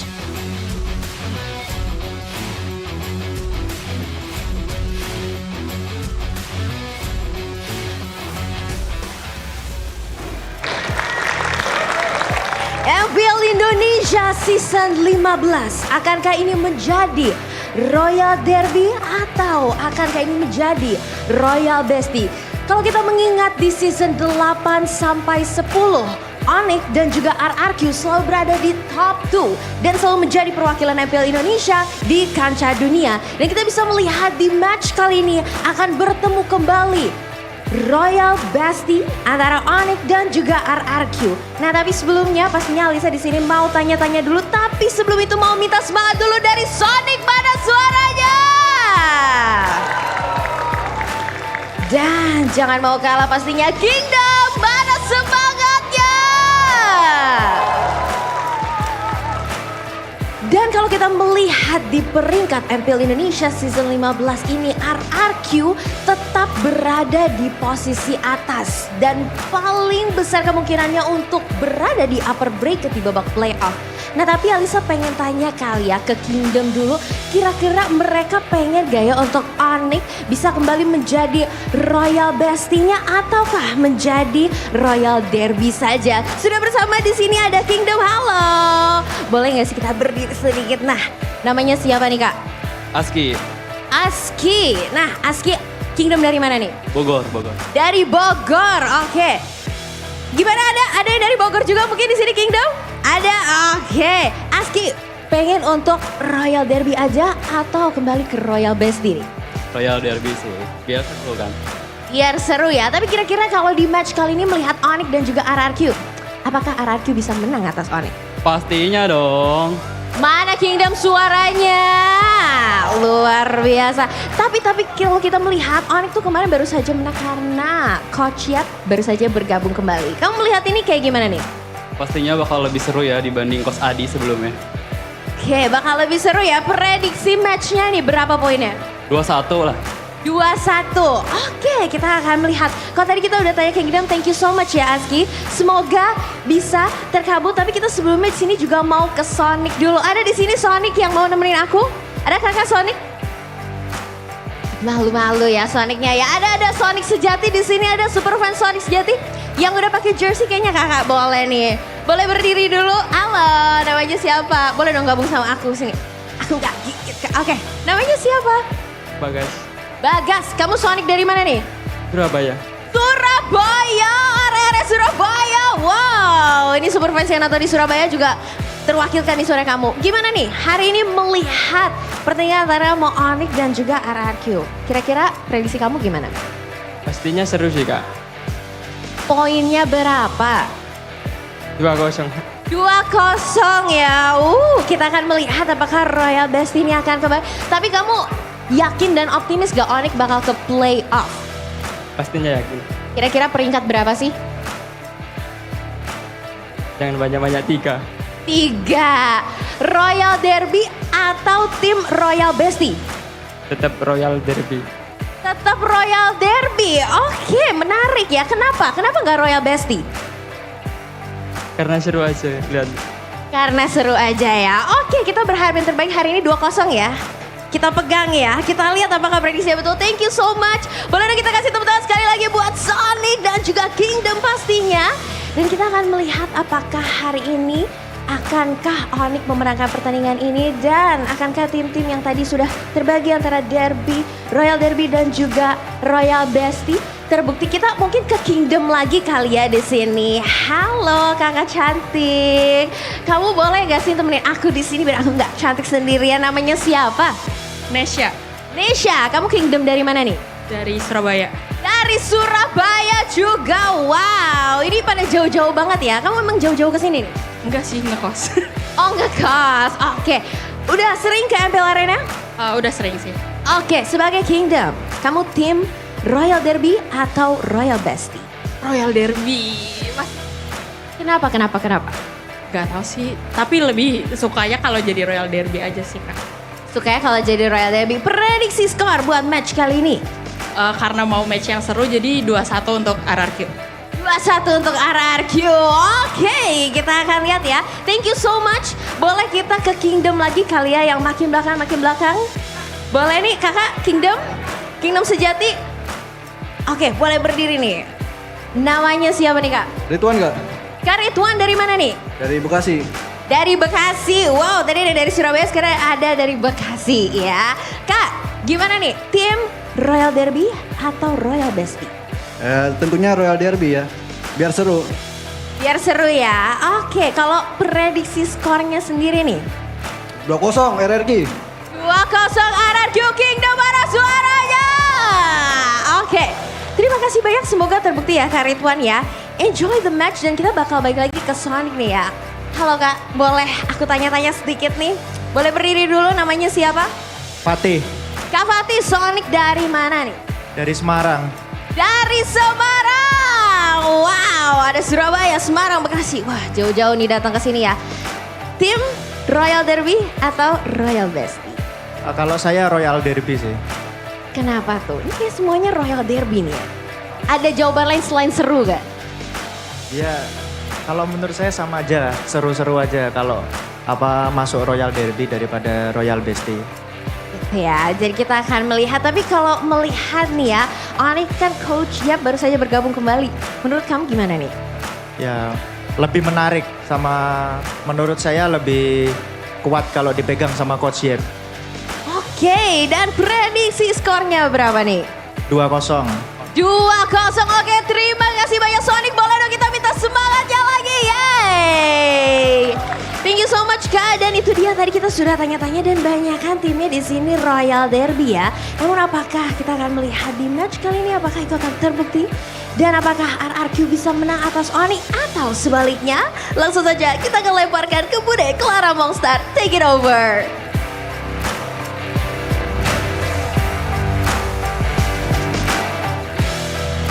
Di MPL Arena, banyak suara telah kita dengarkan bersama-sama. Mengingat ini adalah match yang begitu berkelas antara tim Onyx dan juga tim RRQ. Royal Derby atau Royal Bestie. Semuanya punya opini pribadi, namun kalau kita boleh ingat lagi, mereka pernah menjadi Royal Bestie, di mana mereka kedua tim yang selalu pergi bersama mewakili Indonesia dari season 8 sampai season 10.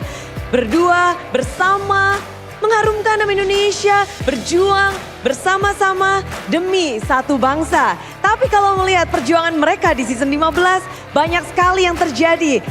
Di RRQ, mereka berhasil menempati posisi pucuk hingga minggu ini. Dan akan cukup sulit untuk tim-tim lain mengejar, khususnya sekarang untuk tim Onyx yang harus berjuang keras kalau mereka mau menuju ke pucuk. Karena kita tahu sendiri, di sisi Onyx mereka baru memiliki 5 match win. Jadi perjalanan mereka untuk ke atas memang sungguh berat. Tapi bukan berarti tidak mungkin karena kita melihat tim Onyx, mereka belum kalah di leg yang kedua. Mereka mendapatkan win streak dan membalaskan dendam kedua tim yang pernah mereka tidak bisa menangkan di leg yang pertama. Jadi kalau melihat potensi dari Onyx di leg kedua ini seperti Onyx yang berbeda. Onyx memiliki kuncian dan memiliki potensi yang besar untuk comeback stronger dan mencoba mengeluarkan jati diri mereka sebagai Raja Langit di leg yang kedua. Tapi kalau dari tim RRQC, mereka juga bisa dibilang punya sesuatu hal yang benar-benar mereka pegang sampai sekarang. Mereka benar-benar menang terus dan mereka bahkan membalaskan dendam. Di leg kedua, match pertama mereka membalaskan dendam atas Bigetron. Dan masuk ke leg kedua dengan starting point yang sungguh kuat menjadi mental boost untuk tim RRQ pula. terlihat betapa solidnya tim RRQ menjadi challenge untuk tim Onyx. Sama-sama terlihat harus mempersiapkan sesuatu untuk Royal Derby kali ini. Dan sebelum kita melihat bagaimana dari adu mekanik, dari adu strategi, izinkan Bude mendengarkan suara nih ya. Sorak-sorai dari Kingdom. Wah rame banget nih. Dengan semua papan-papannya, udah nanti mau tahu tulisannya apa aja. Tapi nggak mau kalah juga, Kingdom udah bersemangat. Kita juga mau cek semangat. Dan sorak-sorai dari Sonic. Woo! Semuanya lagi happy pastinya dari kedua super fans karena sama-sama punya kemenangan di leg yang kedua. Tapi juga kita harus berbahagia karena MPL Indonesia Season 15 powered by Moonton, supported by PBSI, presented by official turnamen smartphone Samsung Galaxy, official e-wallet GoPay, official sponsor Head and Shoulder, official dari coffee partner Good Day. Dan kita juga punya partner ini sports ada Telkomsel, Dunia Games dan IndiHome bersama dengan advertiser Kacang Sukro dan Hokben ditambah dengan supplier RSV Helmet. Dan kali ini semua superfans sedang berdebar-debar. Akankah Onyx mengembalikan kejayaannya dengan melangkah lebih kuat di leg yang kedua? Atau malah RRQ di sini yang benar-benar ingin menekankan bahwa mereka begitu kuat tak terkalahkan. Raja dari segala raja dan juga Raja Langit. Mereka bersiap bertempur di Land of Dawn. Inilah dia Royal Derby leg kedua.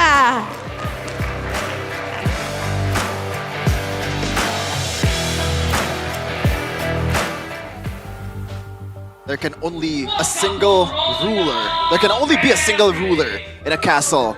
And we will see who will rule MPL Indonesia tonight here in Royal Bestie or Royal Derby.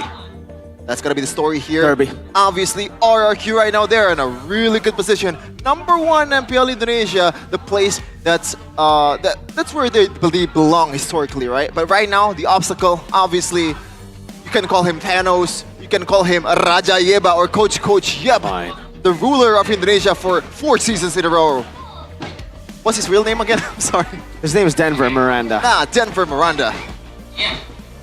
Yes, sir. He pulled a Thanos for sure, though. Walked up and said, fine, I'll do it myself. And then, well, he technically also completed his collection, too. Yes. There you go. He's actually MPL Thanos. And again, it's crazy to see the impact. Because a lot of people, before, me included, were still doubting. Okay, you know, he's great, but how great? He's gonna make an impact. How much of an impact? Turns out it's very, very significant. It looks like a whole different team. So today, it's definitely a bit of a measuring stick to see how much better Onyx has gotten, and can they actually, remind us about the old bygone era, the Sky King era. And we will ask you guys as well, can the Sky King be a threat to the King's dominance? Edok on fire, Onyx can lose. Keyboy on point, Onyx win. 2 Kings, hard to predict. And it is hard to predict, to be fair. If you're going by, I don't know, man. I gotta say, even after that Onyx match, I'm still doubting if it's just, like, how the hell just a guy comes in and change the way Sans played, change the way a single person play. It doesn't make sense. What's the formula there? Exactly. It's not just the draft, it's also the individual performance and the group performance as well. So it's kind of freaky how different they look immediately in such a short period of time. But this is a reminder here, from Royal Bestie to Onyx domination, is it time now for RRQ to put the hammer down and lay it out once and for all? My goodness, look at the record there. From Season 8 to Season 10, they're trading the number 1 spots, RRQ and Onyx. Meanwhile, Onyx domination. We are very familiar with this era when we beg for other teams to take the charge instead of the Sky Kings, and we got it. TLID was the defending champion this season. Now the question is it RRQ's time right now? Well, I'm not sure, because again, Onyx, like you said, the improvement has been ridiculous. It almost seems too good to be true. With Yeb coming in, having that change in every single one of their players. Because again, it wasn't just the draft. Obviously the draft felt more in sync with what Onyx is as a team. But yeah, Valentina, that performance from Sans back to the Gila Keyboys almost looked like crazy. The last 4 weeks, the last 5 weeks didn't even happen. This is a different team already. That's why there's so many eyes on this matchup. RRQ number 1 up against a 6th place Onyx. But still, an Onyx that is feared, that has suddenly become the final boss once again. And you can't help but restate the fact that without Yeb, this wouldn't even be a question. In this season, everyone's gonna say it's RRQ's game. But with Yeb in the picture, that's the kind of effect that RRQ themselves for sure are respecting right now. And you have to wonder if that factor, the Yeb effect, can bleed over into the mind games in the drafting phase. But before that, Chevin, we have our answers right now. Dun, dun, dun, dun. Keyboy on point, Onyx win. Well, really? I wonder if this is the result of some Filipinos on Onyx. Maybe. Yep, and also Kyrie. Absolutely, it could be. You know, the English chat definitely, most of our viewers are Filipino, so maybe they do have that little bias in them. You know, they gotta go for the boys that they support. But understandable. I think it's time for us to give our own predictions. Oh boy. I'm scared. Count it down. I'm scared. Count it down. 3, 2, 1. I think we have to explain ourselves, Miracle, but you don't have to because we know that you can pick that. Right. I almost don't want to believe the change in Onyx, but at the same time, I want them to go back to the version that it was before. Yeah, I agree with you. I think for Onyx, well, I agree with your prediction, but for me, I believe in it. I believe in it. I think even when they just announced Onyx getting Yeb coming back to Onyx, I said this will have drastic changes. Like, it won't just be the draft that improves, the players will improve because he's not a normal head coach. It's not just the guy that drafts. He's the father figure. He leads the team. And with him back, it does seem like they're united once again. So it's not just Raja Yeba, it's Papa Yeba? Papa Yeba, Raja Yeba, Baba Yeba, Baba VP Yeba. That was the official term we VP saw. Yeba. Ayah Yeba. Ayah, oh no. It's all the Yebas, man. But on the watch list here, Keyboy versus Edok.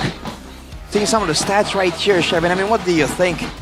The Franco in particular is definitely something that stands out so far out from everyone else. I don't know why, man. It just feels almost inevitable for an RQ win when Edok's playing the Franco. And it just feels so clean. He knows when to bait some of the movements, some of the dashes away from the opposing team with that second skill, then actually using the hook at the right time. Even at times just baiting the opposing team. I believe yesterday it was, who was on the Jawhead? Light? Yep, a lot of times he was baited into his demise. And that's a crazy part. We've talked about, in that particular game, we were talking about how, against the Jawhead, it's a bit difficult, right? It's hard. He's gonna jump on you, and as a Franco, you can't get away from him, you can't use your spells onto him, and somehow, some way, Edok found a way, of course with the help of his teammates, to just get the better of that situation, find ways to be unpredictable still. So this guy is just really, really good, man. And him and Keyboy, I kind of don't know. It feels like Keyboy has made more significant, like, team-based play, but it really feels like individually the peak performance of Edok, I don't know. It at least rivals Keyboy as well, if not even higher sometimes. I think you can confidently say that, especially this season, it's been Edok. And it's not by a small margin, Arashi. I don't know about you, but what do you think, Miracle, about Edok's performance? Even if we kind of compare them to other roamers, not just in Indonesia, in Philippines or in the whole entire world, where does he rank? Oh yeah, I think Edok definitely makes it up there, man. This guy has been phenomenal, especially when you get him on comfort picks, right? A big reason as to why Onyx Philippines were able to beat RRQ in the Mobile Masters is because they just targeted down some of these big playmakers in the second phase. They kind of forced RRQ to show their weakness, right? Firstly, Sotsujin not being comfortable on the Suyos, on the Fannies as much as the Joy, and then again, taking away the playmakers from Dyron and Edok. That's the thing about RRQ, it's not just Edok, it's Dyron too. These two can still be the X factor for the team. If one fails, the other will step up. But however, it plays out, it's either one of these two, because RRQ, again, they like to be the ones dictating the pace. We've seen them play reactive. We've seen them kind of adjust and try and stall out the game and play that slow game. And it really didn't seem like it fits their personalities and their strong suits anyhow, right? Against Bigatron, game number 1 looks brutal for them. It was a slow, grinding performance. Then in game number 2, when the things get chaotic, when there is some calculations, but there's no time to really process things slowly, we saw that RRQ were able to get the better out of Bigatron, despite having a really good start, right? Bigatron were able to actually start that game with a really good 1 or 2 kill lead, and they found a way to just turn things around unexpectedly. And to be fair, one of the games that they lose, I think the only reason that they were losing that game is when Suzujin unfortunately did not use the retry at the perfect time. If that happened, I don't think it would be Bigatron's game. Which one? I believe when the game one steal, right? Kimi, the Moreno steal. Yep. Yes. With the Kimi, it's a Kimi steal. To be fair though, I think it built up to that moment, right? It wasn't just like one whole moment. It was also Suzujin the entire game kind of losing the confidence, getting placed on a hero like a Ling, getting soloed out of a couple of jungle fights against Annabelle that built up to him having to be in a tough spot there.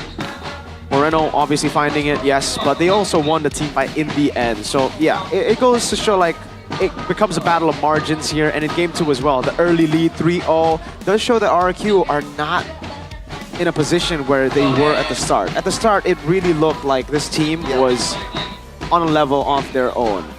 After the 3-week break, after Mobile Masters, they've came back to MPL and they've looked a bit more beatable. But is that the case of RRQ's, going down performance, or just other teams catching up? I think a lot of teams caught up, the patch dropped, and they're adjusting. Speaking of adjustments, can we see some adjustments here in the lineup for RRQ? The answer is no, still with Suzujin on the jungle. Tyron, Rince, Edok, and Toy is there to accompany him in the Land of Dawn. Let's see what they can do right here, man. With Suzujin leading the charge in the jungle, has he added improvements? Has he added new heroes to his hero pool? Let's see them up on stage today. The first half of the Royal Derby, Your Majesty, RRQ Hoshi! Trying to reclaim their long-lost glory, their long-lost throne. They were almost there last season, just falling a game short of it. Now they are trying to recreate their dominance. They're trying to repeat a pattern of success, try and get the same weapons they used to claim dominance over the Land of Dawn. But today they're up against a different, new Onyx. The Porcupines or the Sky Kings with Safero on the gold lane, Ludby on the XP lane, still with Kai, Keyboy, and Sans, the trio that kept Onyx alive, kept Onyx dominance throughout the seasons of MPL. The new Porcupines with Yeb back in the picture. Is he truly inevitable?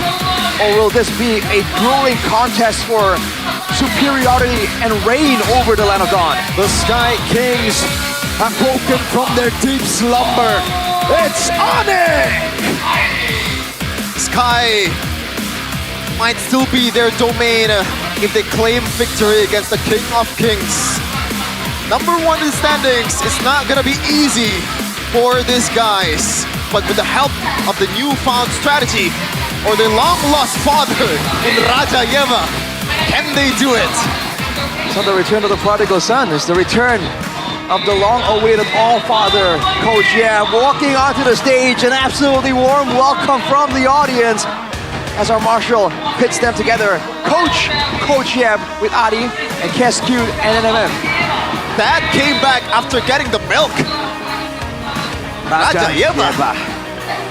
Usually, you don't see the comeback after getting promoted to such a prestigious role. I mean, from head coach to VP, most coaches just be like, all right, I'm already a VP. There's no reason for me to drop down. Even though the team drops a bit, it's all good. We got to trust the process. But Yeb, he's that type of VP. He's hands-on. And his boys need him. And he is here to deliver. But this is Keyboy. Literally. Yeah. the distant here, average assist number 4, Rashi. Look at the roamer damage taken per minute. Second out of all the roamers in MPL. And we know Keyboy is able to play some of these more aggressive damage-dealing roamers as well. So we'll see what exactly is the solution here. But looking at the player ranking, number 1 roamer damage taken per minute, actually 6,000. Only a little bit above Keyboy, it's Dreams actually. So, hey, Keyboy has been taking a beating, but it's always worth it for his team in ideal circumstances. Tough task for Onyx right now. And the high expectations as well. On the other side, someone that's probably the best roamer in ID currently in Season 15, Edok. No matter what hero you put in him, Rashi, whether it's like the Kite, Hilda, the Engager, the Catch, Franco, he can do it all. He's number 2 in unique heroes as well, which is rare to see.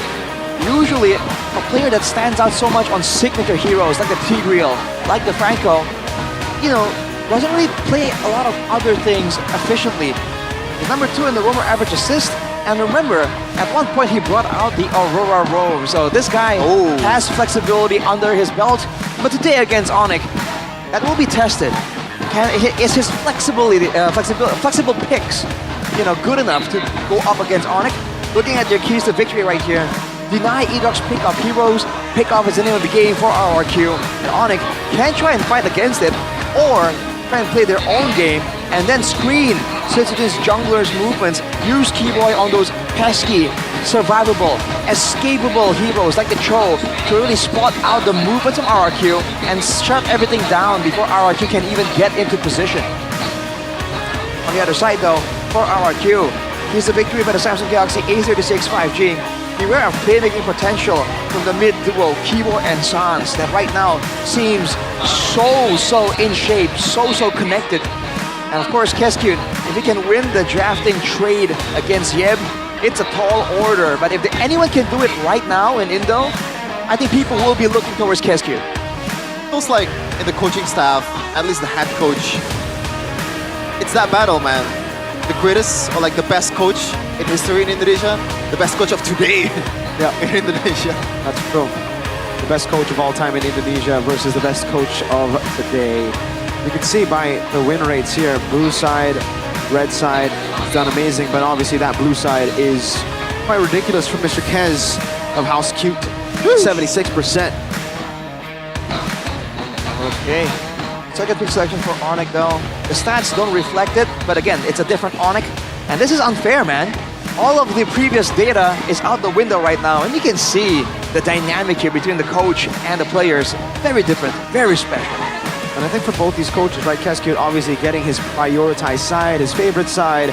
But we got to remember, back in the prime of Onyx, it's always red side for Yeb, teams with the 9th out away. So Onyx seems like they're on Yeb's preferred side, but is it still his preferred side in this meta? That's the question here. A lot of heroes currently in the meta that can be traded with each other. It's a question of like how comfortable these guys are playing those kind of heroes, as we're gonna take a look at how will they fare. Coach Yeb, right now your opponent is Keskune. It's not an easy one, but this is your battle here in the draft presented by official tournament smartphone Samsung Galaxy A36 5G. Still with the good old Vanny Ben and Luoyi. On the other side, Coach Yeb, the Chushin, and the Lucas very early in this draft. And this is a factor we've talked about so much right now. The fact that RRQ can no longer use that Fanny against the opposition because it's been revealed. It's almost been debunked that Sutsujin, he can perform on the Fanny, but it's not the same kind of Fanny that deserves the respect of everyone, of every single team. It's already tough to make that pick work with all of these possible solutions in the meta right now, let alone when you're not special on it. So RRQ forced to ban it away even though their first pick. The chip though is in the picture. But again, we've seen teams go up against the chip and find ways to outmaneuver it. We'll see if that is the idea. With the Valentina, ban away, respect towards Gila Sans is the assumption. super interesting. Like there has been a lot of instances where Valentina was the game changer in current meta or like current matches of ID. A boy, Rinse, even Sans back then. Last time. Ooh. With the Primal Red steal. And Coach Yep just steals away the Franco from E-Doc. He knows what's up. Good respect from both coaches, that's for sure.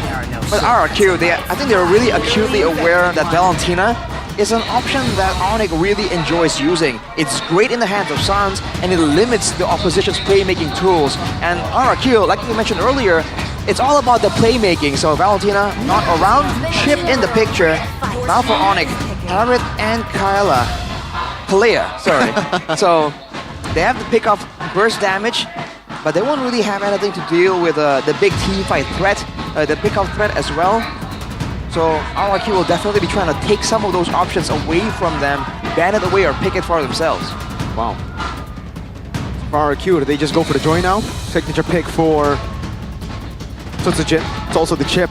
We have seen that the chip and joy, that combination has been deadly. Just earlier, Na'Vi almost getting a win over TLID with the exact same comp. Up against the Harith, usually would see Moscow over here, but for some reason we've just been seeing more mid laners get picked up. Or wow! All right, so no joy. They decide to go Haya and Granger. Huh.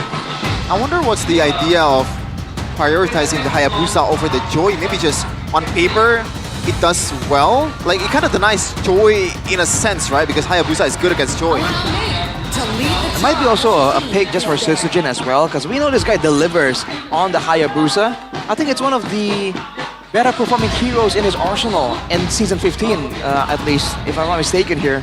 So that with the Granger, we've seen that it allows for a lot of outplays. And against a team like this, like Onyx, outplays is something that you generally will end up needing, even if you don't play for it, if you don't plan for it. So Hayabusa for them. But Hilda, though, gets taken up by Onyx, so watch out for the zoning potential right here. That can spot out the chip and kind of limit E-Dog's engage potential.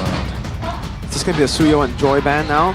I thought again for RRQ, the reason they might want to go for the Joy instead of the Hayabusa is because it's a deny on Suyo anyways, right? You go Joy, it's kind of almost like a win against Suyo, especially when it's like that battle due to the nerfs on Suyo, taking away the magic damage reduction now being only physical. But Onyx didn't even go for the Suyo after seeing the Haya. Fans are having fun here in MPL Arena. Hopefully you guys can come as well. Ultrasa Black, they're playing into it now. No, it's the Yeb Tolong in Yeb. Oh, that too. That's a shot towards, I don't want to say. Oh. Okay. Yeb, help Yeb. Really pretty bold today. Alright then, for Onyx though, having the Hilda and the Kalea, they technically have a good amount of frontline / utility already. The big question, as always with Onyx, is that what exactly is going to be put in the hands of Sarns? Without the signature Valentina, this season at least, you've seen him on the Sicilian, but again, that's before Ye was in the picture. I think now the Farsa is a bit more likely. We've seen him do crazy things, solo kills, outplays, forward dives with a backline mage there, but no, Link actually banned out by RRQ, so they're concerned about the macro more than anything. Since the Harriet's already shown, there won't be any Moscow, so the Ling is the next best thing. Yeah. Bars. I was thinking about it. I didn't want to say it because it just seems unlikely. We haven't seen it from Kyrie, but yeah, the Ling up against Haya. You can Tempest Blades it against Granger. It's pretty solid because you can continue to chase, especially after the nerfs on the dashes. So that mobility of Ling, very, very useful. But still, for Onyx, I guess the Joy is the safest choice. Oh, no physical at all though. Exactly, that's the thing. That's probably why they banned the Ling instead of the Joy. But this is the thing about Joy and Harith. Even if you go full magic, it's early still game is okay still because you penetrate through any magic defense. You can go Oracle, Athena, and Radiant as long as the Harith and the Joy both get Divine Glaive in the end. Stay okay. Yep. Definitely a ton of damage here. Especially if the fights do revolve around burst damage. Harriet and Farsa, it's not a long range combo, but it's a lot of damage instantly. So whatever RRQ wants to put in the hands of Tyron to receive all that damage, you gotta plan carefully for it. The glue is available, but if they go for that, that means again there's gonna be a limited amount of engage potential. So that kind of leads me to believe that they might put something a bit more dynamic in the hands of Tyron. What's dynamic here though? Badang? Gatot Kacha? I'm thinking might be an Badang. option. Whoa! That's pretty dynamic. Wait a minute. If I say so myself. Wait a minute. This is going to be a Selena mid for Rinse, which is a debut The Kai pick. special. Oh my god! The Kai Okay, special. this baby. is just. Oh my lord, ladies and gentlemen. Is Yep giving the green light towards Kai? Hey, when Yeb is in the lineup, just believe, yo. Remember the keys to victory yesterday. Trust in Yeb, we trust. Okay. Well, Kai. Last time we played this, well, every time he's played this, it's always been the god in the jungle. It's never been just Kyrie. And Onyx right now, they're trying to rely on that Kyrie magic. Lineup rating for Onyx is miserable here. Well, let's see though, if it's gonna be the case in the Land of Dawn. Because who knows? Is it gonna be a Royal Bestie or Royal Derby again? Onyx trying to climb back from the depths of hell. The opponent, the King of Kings. Here we go. It is Sonic versus RRQ. Will the god in the jungle show up here today? Kyrie on a Lancelot. Killing spree. Will he indeed show up, bring back the old era of the Sky Kings? Or will La Mercenaria actually get the better of him? It's gonna be such action in the jungle right here. And we have to wait and see, especially in the EXP as well, by the way. The lane that sometimes bleeds over into the jungle. The Esmeralda is definitely an interesting pick. Look at the damage though, Sans already taking a lot of heat. Rains on the Selena, I don't think we've seen it too often. See if they can do something good with it. In fact, we haven't seen it at all this season, Arashi. First pick for Rinse this season, so let's see though. If they are already, kind of used to play this hero.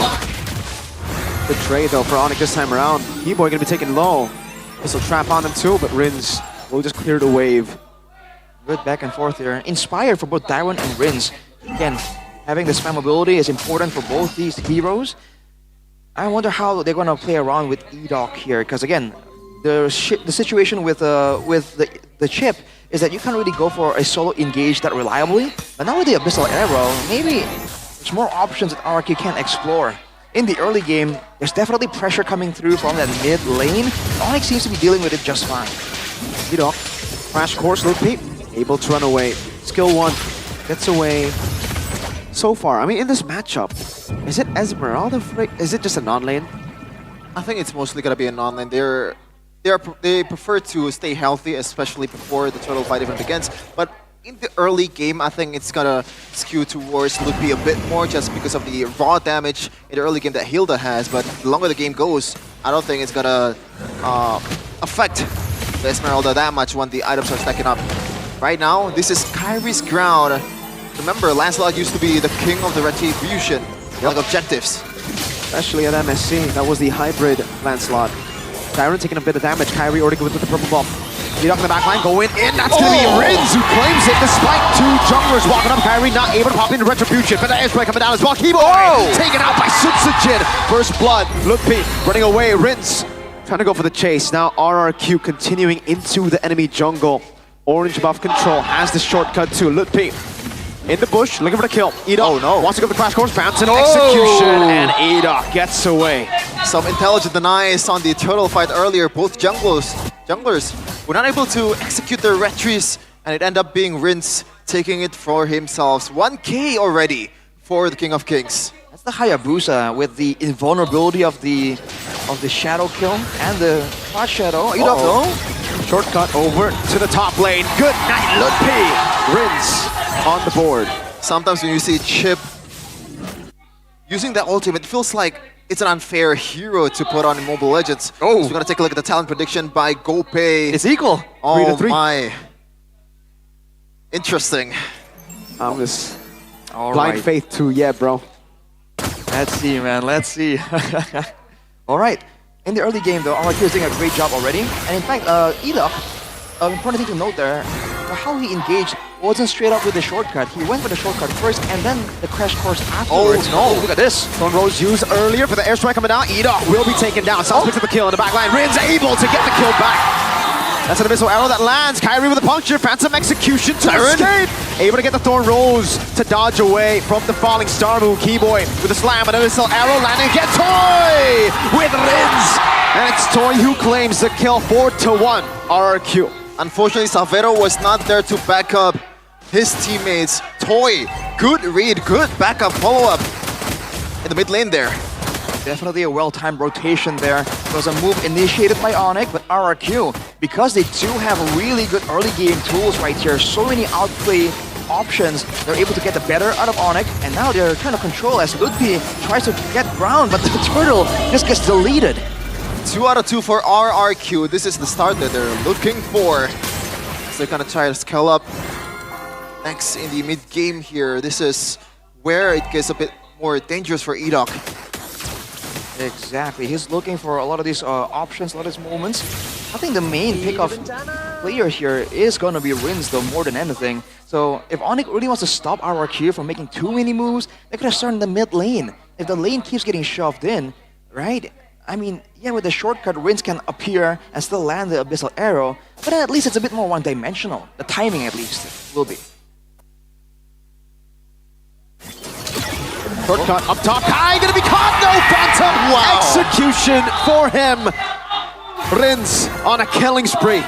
You think that Lancelot was a good pick against some kind of heroes like a Chip, but if the numbers are enough to gang him up in the early game, then why not? Why not, indeed? At 2k gold lead right now. So far though, RRQ haven't been able to take any turrets down. That might change soon. There's an arrow lands. Oh no! Oh, still Savero saving the Purify. Pops his bot force and it punished. It got punished. Keyboy with a flicker out. Oh man, you hate to see it. Purify saved all the way to his death. It's not just one mistake of saving the Purifier. The fact that the arrow landed in the first place, that was a straight line arrow by Rins. He should have banned the map towards the turret at a time. Savero might be looking towards the collision area, trying to see if he can do something there. Unfortunately, that allows Rins to land the Abyssal Arrow, and he's been pretty aggressively moving forward here, taking advantage of the two forms in the early game. Right now, item-wise, Enchanted Talisman for both Rins and Tyron means that there's going to be even more spells thrown out towards Onyx. And their front line is itemizing for physical to try and curb the damage coming through from Toy and Sutsujin. Oh my god. Yeah, that's what I'm talking about, man. It's gonna skew towards Tyron the longer the game goes. Look at Edok. And this is a concern too, Rashi. Like, who's gonna burst through Tyron when he's having his way in the back line? Savero, this is gonna feed Tyron with more shield. Sans, it's not really the right target either. Edok in the flanks again. Sans, can he react? No, he cannot immobilize. Only a defensive Phantom execution. Ludpi taken low. And a missile arrow into the back. Sutsujin claiming a kill. And now with the quad shadow back again. A tsunami slam. You get Sutsujin, but arrow lands one more time. Savero trying to survive. But he gets gunned down by Toy. And only Kai is left alive. When you're the king of kings, everything is your domain. Every place, even the skies, is theirs right now. Even the mid turret was denied away from Kyrie. Oh man, RRQ. Perfect execution there, targeting Sans, the elusive Sans. In the back, look at Edok though, spring up a trap for Kyrie. He finds it, short the way, goes away, able to escape. Sutsujin, the quad shadow landed, Phantom execution used, Sutsujin. He could have gone for it, but Keyboy is standing right there to threaten to stop that from happening. And the turtle is just left alone, man. RRQ's priority is not the neutral objective 50-50. They want to make sure that they shut down Onyx. All the main carries are being targeted systematically one by one. And now it's back to a reset. Ludpi has to be careful here. Again, only itemizing mainly for physical defense. Keyboy tries to find something, but now he's stuck in the front. Edok with the crash course. Tsunami slam coming down as well, but Edok's able to flicker out of it. Abyssal arrow lands. Ludpi! Gunned down by Toy! My goodness, the space that Tyron is creating, even Edok as well, Kyrie. Red tree, wrong Thorn Rose, that's a puncture and a Phantom execution. My lord. Kyrie can run, but RRQ will just use this to take the Lord for free. For all the XP laners out there, this is their dream. Just playing without any plan in mind, just trying to scout as deep as possible in the enemy jungle. Tyron is pretty much unkillable at this point. I don't think he used to Purify once in this game. Nope. Uh-oh, Severo in the bottom lane. Yeah, has to use the Zaman Force. All the offensive, the damage abilities at this point are being used to escape for Onyx. It's just the amount of damage right now that RRQ can output, and on top of that, the amount of crowd control. Again, some of these plays are looking decent, but then the moment an Abyssal Arrow lands, the moment Dyron comes in with the Falling Star Moon, everything just changes immediately, and Onyx are forced to react or pay the price. And it's a price they can't afford right now. Even the purple buff, Kyrie zoned out from it completely. Tyron would happily take the Tsunami Slam from Keyboy. In fact, that's probably what he's trying to do, and obviously Keyboy is not gonna fight for that. The mid lane might be getting siege here. Wanna play it safe, it turns out. Might be going in. Didn't land the Hot Shadow. Look at this poke. Rinse. Constant arrows. Dyron is doing whatever he wants. And there's no urgency from RRQ to push out the lane with the Lord, by the way. It's kind of timed.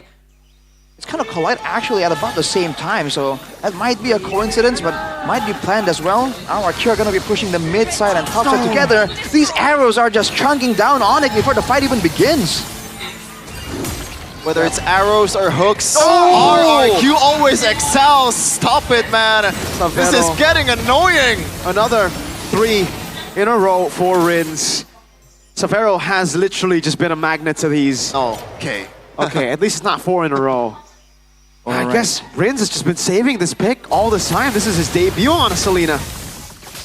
What better time to bring it out? You bring in a new coach, you bring in the new picks that we've been hiding. Esmeralda and Selena there, hidden completely until the second phase. That was definitely surprising. Oh, almost another just one. Out of range.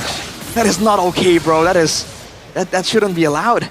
8k gold lead. Base tier still up for Onyx, but scaling-wise, they can still get the fights done, but they have to go for a full-on committed fight. Whereas RRQ are content just picking off, throwing out spells towards Onyx like this, and no problem. There's still even the macro threat to think about because the chip is still very much in the game. 70-30 on the audience prediction presented by Gope, and for a good reason. Right now it's just a bit, lopsided. 8k gold lead for RRQ. Keyboy is trying to be creative with his approach here with the Tsunami Slam, but even if he's there, there's not going to be any follow-up at all. And at this point, Lutpi. He read that. He did. Edok didn't want to pop the shortcut. There's no reason to. They have a slow push down below. They can play the long game. Ritz was more concerned about aiming the arrow towards Keyboy there, not towards Lutpi, because they can just slowly but surely beat Lutpi down as long as the backline members don't feel safe to walk up to trade the damage back. Concealed by Onyx though, can they find something? Nope. Toy cutting away, Kyrie in the mid lane. Keyboy looking for the play, won't be able to find it. Diamond again, Falling Star Moon over to Lutpi, just poking him down as now they control the neutral objective, all of it. Lutpi, half HP already. Just chunked by Dyron. Toy with a Death Sonata landing. Onyx are struggling to find an entrance.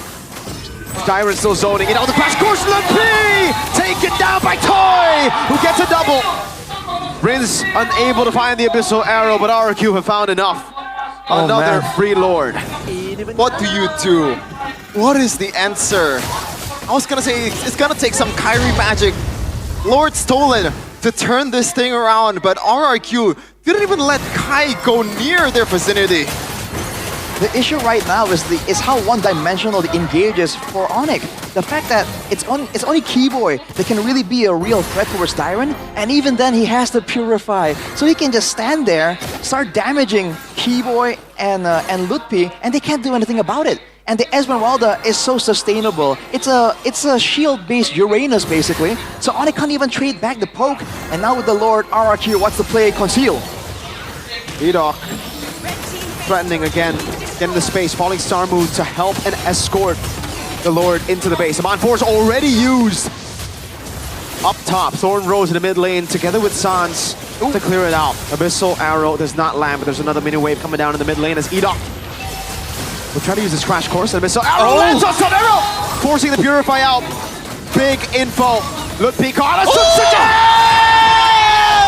with the dive, finding another. Severo assassinated, a double kill for the Mercenary. And now with the Quad Shadow, a desperate Tsunami Slam into the back. Kyrie will be Sutsujin's triple. The Sky Kings will have to bend the knee in game 1. First half, it's RRQs, and it's not even remotely close. This is not what we expected. We expected a bloodbath, not a slaughterhouse by the King of Kings. There was literally no route left unchecked. Every single thing that could be done by Onyx, the scouting, the engage, the burst damage, everything was denied completely.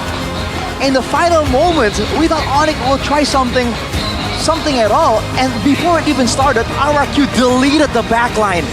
Where was Gila Sans? They made him sane. They did. Savero as well having a pretty bad game, but that's not his fault. More on RRQ. The Lancelot pick was not able to do much here, and man, that Esmeralda. God damn it, Kescu. Yeah, that's genius, man. Savant, man. Like, actually, we criticized Esmeralda pick with alter ego in Nino. That one felt forced, this one. This is just the last puzzle piece in that composition, and it fit perfectly.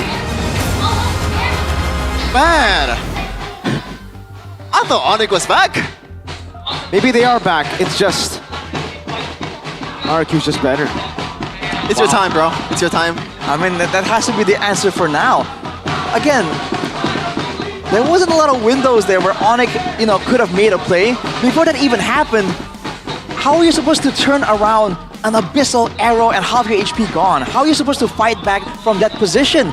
And when you say, okay, then don't get into that position, when they're waiting for the abyssal arrow, they have to engage to force Rins to back away, Then Darren comes up like, you want some? Like, what's up? I think they gotta... Letting the chip go is... and the chip. Is a no-no, man. Because yes, like, I mean, Selena was that was able the to control. whole early game, right? The early game was really all about Edok.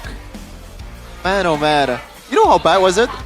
If I slot to Darren's position in the mid game, I think I would have done fine. Damn. I mean, that's how, with an 8,000 gold lead already, right? With your team making the calls for you. Even with I'm like 3k, let's say, I would have done fine. Because there's really, this is just autopilot gameplay from Darren. This is not insult to Darren, it's just, the pick is just that incredible, I think. Yeah, definitely adds levels to it, but I agree that the pick is just genius. No one can really kill him. A Harith maybe in the late game, but that's only if they get to like super duper duper late game. Darren, 1-0-14. Look at the dimes he's dropping. 14 assist. He used the Purify like maybe once. Wait, he had a Purify? At all. Yeah, he had Purify. It doesn't even matter, bro. He didn't need it. And you can see also why the team opted to go for the Hayabusa. There's just so many more ways for Sutsujin to send out the Quad Shadow, to hang back, let Darren, Rins, and Edok sow the chaos, the discord on the side of Onyx. And once the timing is right, he comes in. And even when it's 50-50 for the Lord, there's always a chance to go for the Shadow kill, more guaranteed play. And the amount of times where it seemed so close, and yet Onyx just fell short by just a little bit, and they were forced to lose 4 members for nothing. Oh man, that is brutal. Even here, from so far away. That Purify, man, come on. And Darwin with the read as well. That's the problem here. You can't tell what RRQ's intentions are, but all they have to do is adapt to what lands, right? If the Star Moon lands, we go on it. If the Abyssal Arrow lands, we can pick and choose what kind of engagements we want. The same can't be said for Onyx. They have to risk everything all the way from the beginning, and if they mess up, they get wiped out. Yikes, man. These arrows really just stopped any... Like, look at Kipo. He was the only guy who could actually turn the fight around with a good Tsunami Slam, maybe. He got arrowed. So Lutpi just became free to take, and then they were... Dude, when you have to dodge from arrow... Oh, look at this, Sutsujin. Boom, skill 1, skill 2. Beautifully done. When he gets his hands on the Haya and Joy, this guy is ridiculous. La Mercenaria, cold-blooded. On the Hayabusa, he definitely seems to be on a different level. Like, he just sees things all across that we might really not see in first glance. Hey, by the way, 13k gold lead. 12 point something. It's not the whole 13, but 15 kills difference. That is just... I don't know, man. It looks a bit, just a bit, as I said earlier, a bit lopsided. as we're gonna take a look at the items here for these guys. Even Rince actually was going for a Sky Piercer because how dominating he was. Just forget about utility, I just want to kill. At that point, why not? Right? There's so many ways for them to secure the kills from far away with the Sky Piercers here. It can just lead to Onyx respecting that damage potential even more, and they can't do much. And again, we talked about the limited amount of physical damage that Onyx has at their disposal. And if you look at how RQ are playing, they completely shut down Ludpi, right? Because of the lane against Esmeralda. And then they put all of their attention onto Kyrie on the Lancelot with the shortcut plays in the early game. And from there, if you look at Dyron's items, he had a Dreadnought armor and then he starts going full on magic resistance. They can just stack on all the magic resistance, and just like that, Tavero and Sans just aren't as big of a threat any longer. And as a result, Kyrie has no intel, has no front line to really bounce off with. And, you know, he can be a god in the jungle, but a god in the jungle alone just isn't gonna be able to win games. Even the Gila-san is neutralized. You usually see Selena, even though they're winning the game, they always kind of like fall short in gold compared to the other mid laner.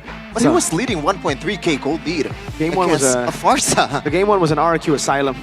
Oh. They literally just, you know, look at the objectives. They cured Gila. They cured the Gila. He's no longer Gila. In this game, at least. None of them were Gila. But it's just Sans. It's just Sans, Keyboy, Kyrie, Ludpi, and Savero. There was no Gila here. I didn't even notice, by the way, damage not a single turret was given. Yeah. No, it was a perfect game. Oh man! Hey, I mean, I just want to throw this question out there. How good are Bigatron? Let's not go there, but yeah, I'm not even gonna address it, you know. This is not the time. I'm happy actually. Yeah. Tyron, believe it or not, he was leading the team in both damage dealt and damage taken. 0 death. Just Esmeralda This is as perfect as it gets. Yeah. Man, oh man. It's the perfect pick for the situation as well, dude. Nightmares of the previous meta where Esmeralda, Uranus were in the picture. Oh, that's my time. With a showing like that, you can bet some coaches are looking at it going, how can this work in our own composition? Oh boy, it's gonna be a rough time. Is it gonna be? Don't try it. Hey, no. I think it's pretty viable right now. Yeah. Depends. Depends. If it's Harith, that's already a big Someone buff. did pick Esme against a Harith. Well, that's Yeah. See? You know what? You're right. I stand corrected. Exactly. Exactly. Can reserve Not all judgment. of y'all can play it. Just because you see a team do it, okay? Special message. I think Public service I'm announcement. representing Codelwin when I say this.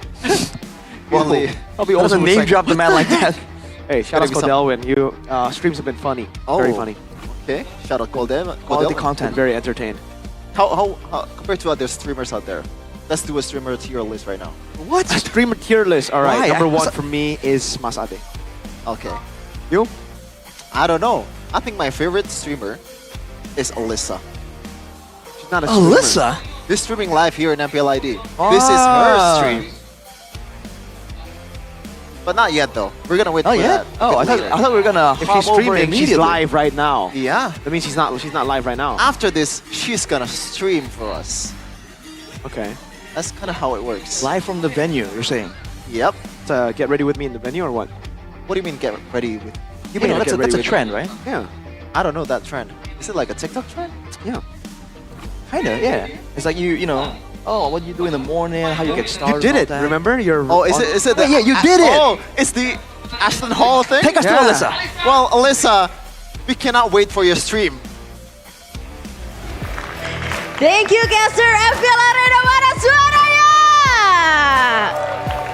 Dan itulah tadi kita bisa melihat di match kedua hari ini antara RRQ melawan Onyx. Dan 1 poin sudah didapatkan oleh RRQ. Namun kita akan melihat apakah di match Royal Derby ini akan menjadi match yang panas. Karena poin berapapun bisa didapatkan oleh tim manapun. Namun namun sebelum game semakin memanas, Alisa pengen melakukan kegiatan yang dingin-dingin dulu karena Alisa bakal bagi-bagi hadiah, yaitu jaket kolaborasi khusus dari Kopi Good Day dan juga RRQ.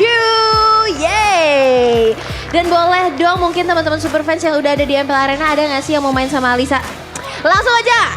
Oke, silakan. Nah, ini Kingdom kesayangan kita ya. Boleh ada lagi? Oke, boleh bergabung bersama Alisa. Silakan. Boleh silakan ke sebelah kanan Alisa. Nah, oke, cakep. Boleh langsung kenalan dulu nih, namanya siapa masing-masing. Silakan. Ladies first, let's go. Aku Ines. Ines, dari mana Ines? Dari Bogor. Dari Bogor. Wow, jauh banget. Silakan sebelahnya. Nama aku Putri dari Bogor juga. Dari Bogor juga. Oke. Selanjutnya. Halo, nama aku Ana. Aku dari Jakarta. Dari Jakarta ke Ana ada lagi? Nama aku Desi. Desi dari mana? Jakarta. Jakarta juga. Dan pas penulis yang sudah muncul terus nih, Aski. Dari Bogor. Bogor juga. Nah, aku mau bagi-bagi hadiah nih dari Good Day. Tapi sebelumnya aku mau cek dulu kalau udah pada follow Instagramnya Ready to Good Day belum sih? Udah dong. Boleh kasih lihat nggak sih kalau udah follow? Kita cek dulu ya. Kalau belum follow nggak boleh sih ikutan sih. Boleh dikasih lihat. Oke, sudah follow ya Ready to Good Day.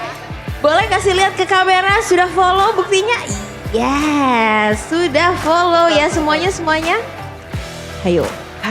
Bentar ya, 5, sabar. 4, 3. Gak apa-apa, kita tunggu. Tahan, boleh. Oke, sudah follow semua ya. Oke, yes, oke. Semuanya sudah follow Ready to Good Day, berarti sudah tahu nih kira-kira pertanyaannya apa. Karena gak jauh-jauh dari Instagram FVP Good Day, tapi rebutan. Jadi aku bakal hitung dulu sampai 3. Kalau belum sampai 3, gak boleh ada yang angkat tangan dulu. Oke? Semuanya siap? Siap. Oke. Sebutkan 5 varian dari kopi Good Day dalam belum. Oh, kaget. Sabar. Dalam 1, 2, 5 belum. Sabar dulu, konsentrasi. Dalam 5, 4, 1, 3. Nah, siapa dulu nih? Ya, Oke, Aski dulu, silakan. Yang pertama itu ada Groovy Cookies, terus Fantastis Mochaccino, Originale Cappuccino. Oh ini, Cappuccino, terus Avocado Delight, satu lagi ada Tiramisu Bliss. Oke, apakah sudah semuanya terjawab? Sudah 5-5-nya? Betul, valid? Betul. Kalau salah, apa yang salah? Oh, tapi jawabannya Aski sudah betul. Yeay! Selamat. Kamu mendapatkan sebuah kolaborasi jaket Good Day X RRQ. Boleh dong dibuka, dikasih lihat ke penonton semua biar para superfans pada ngiri dan pengen datang ya ke MPL Arena. Langsung di. Boleh langsung dipakai kalian di try on. Oke. Wow, boleh dong dikasih lihat ke kamera. Belakangnya boleh, belakangnya. Wow, boleh dong kasih tepuk tangan untuk Good Day. Yes, congratulations sekali lagi dan thank you so much teman-teman semua udah mau bermain ya. Pastikan teman-teman semua juga kalau mau ada keseruan dan mengikuti kegiatan-kegiatan seru di MPL Arena, langsung aja bisa datang ke MPL Arena dan kita akan melihat apakah di game kedua ini RRQ akan tetap tampil prima atau poin akan didapatkan oleh Onyx. Dan langsung saja kita akan lemparkan kembali ke para caster. Silakan caster, take it over.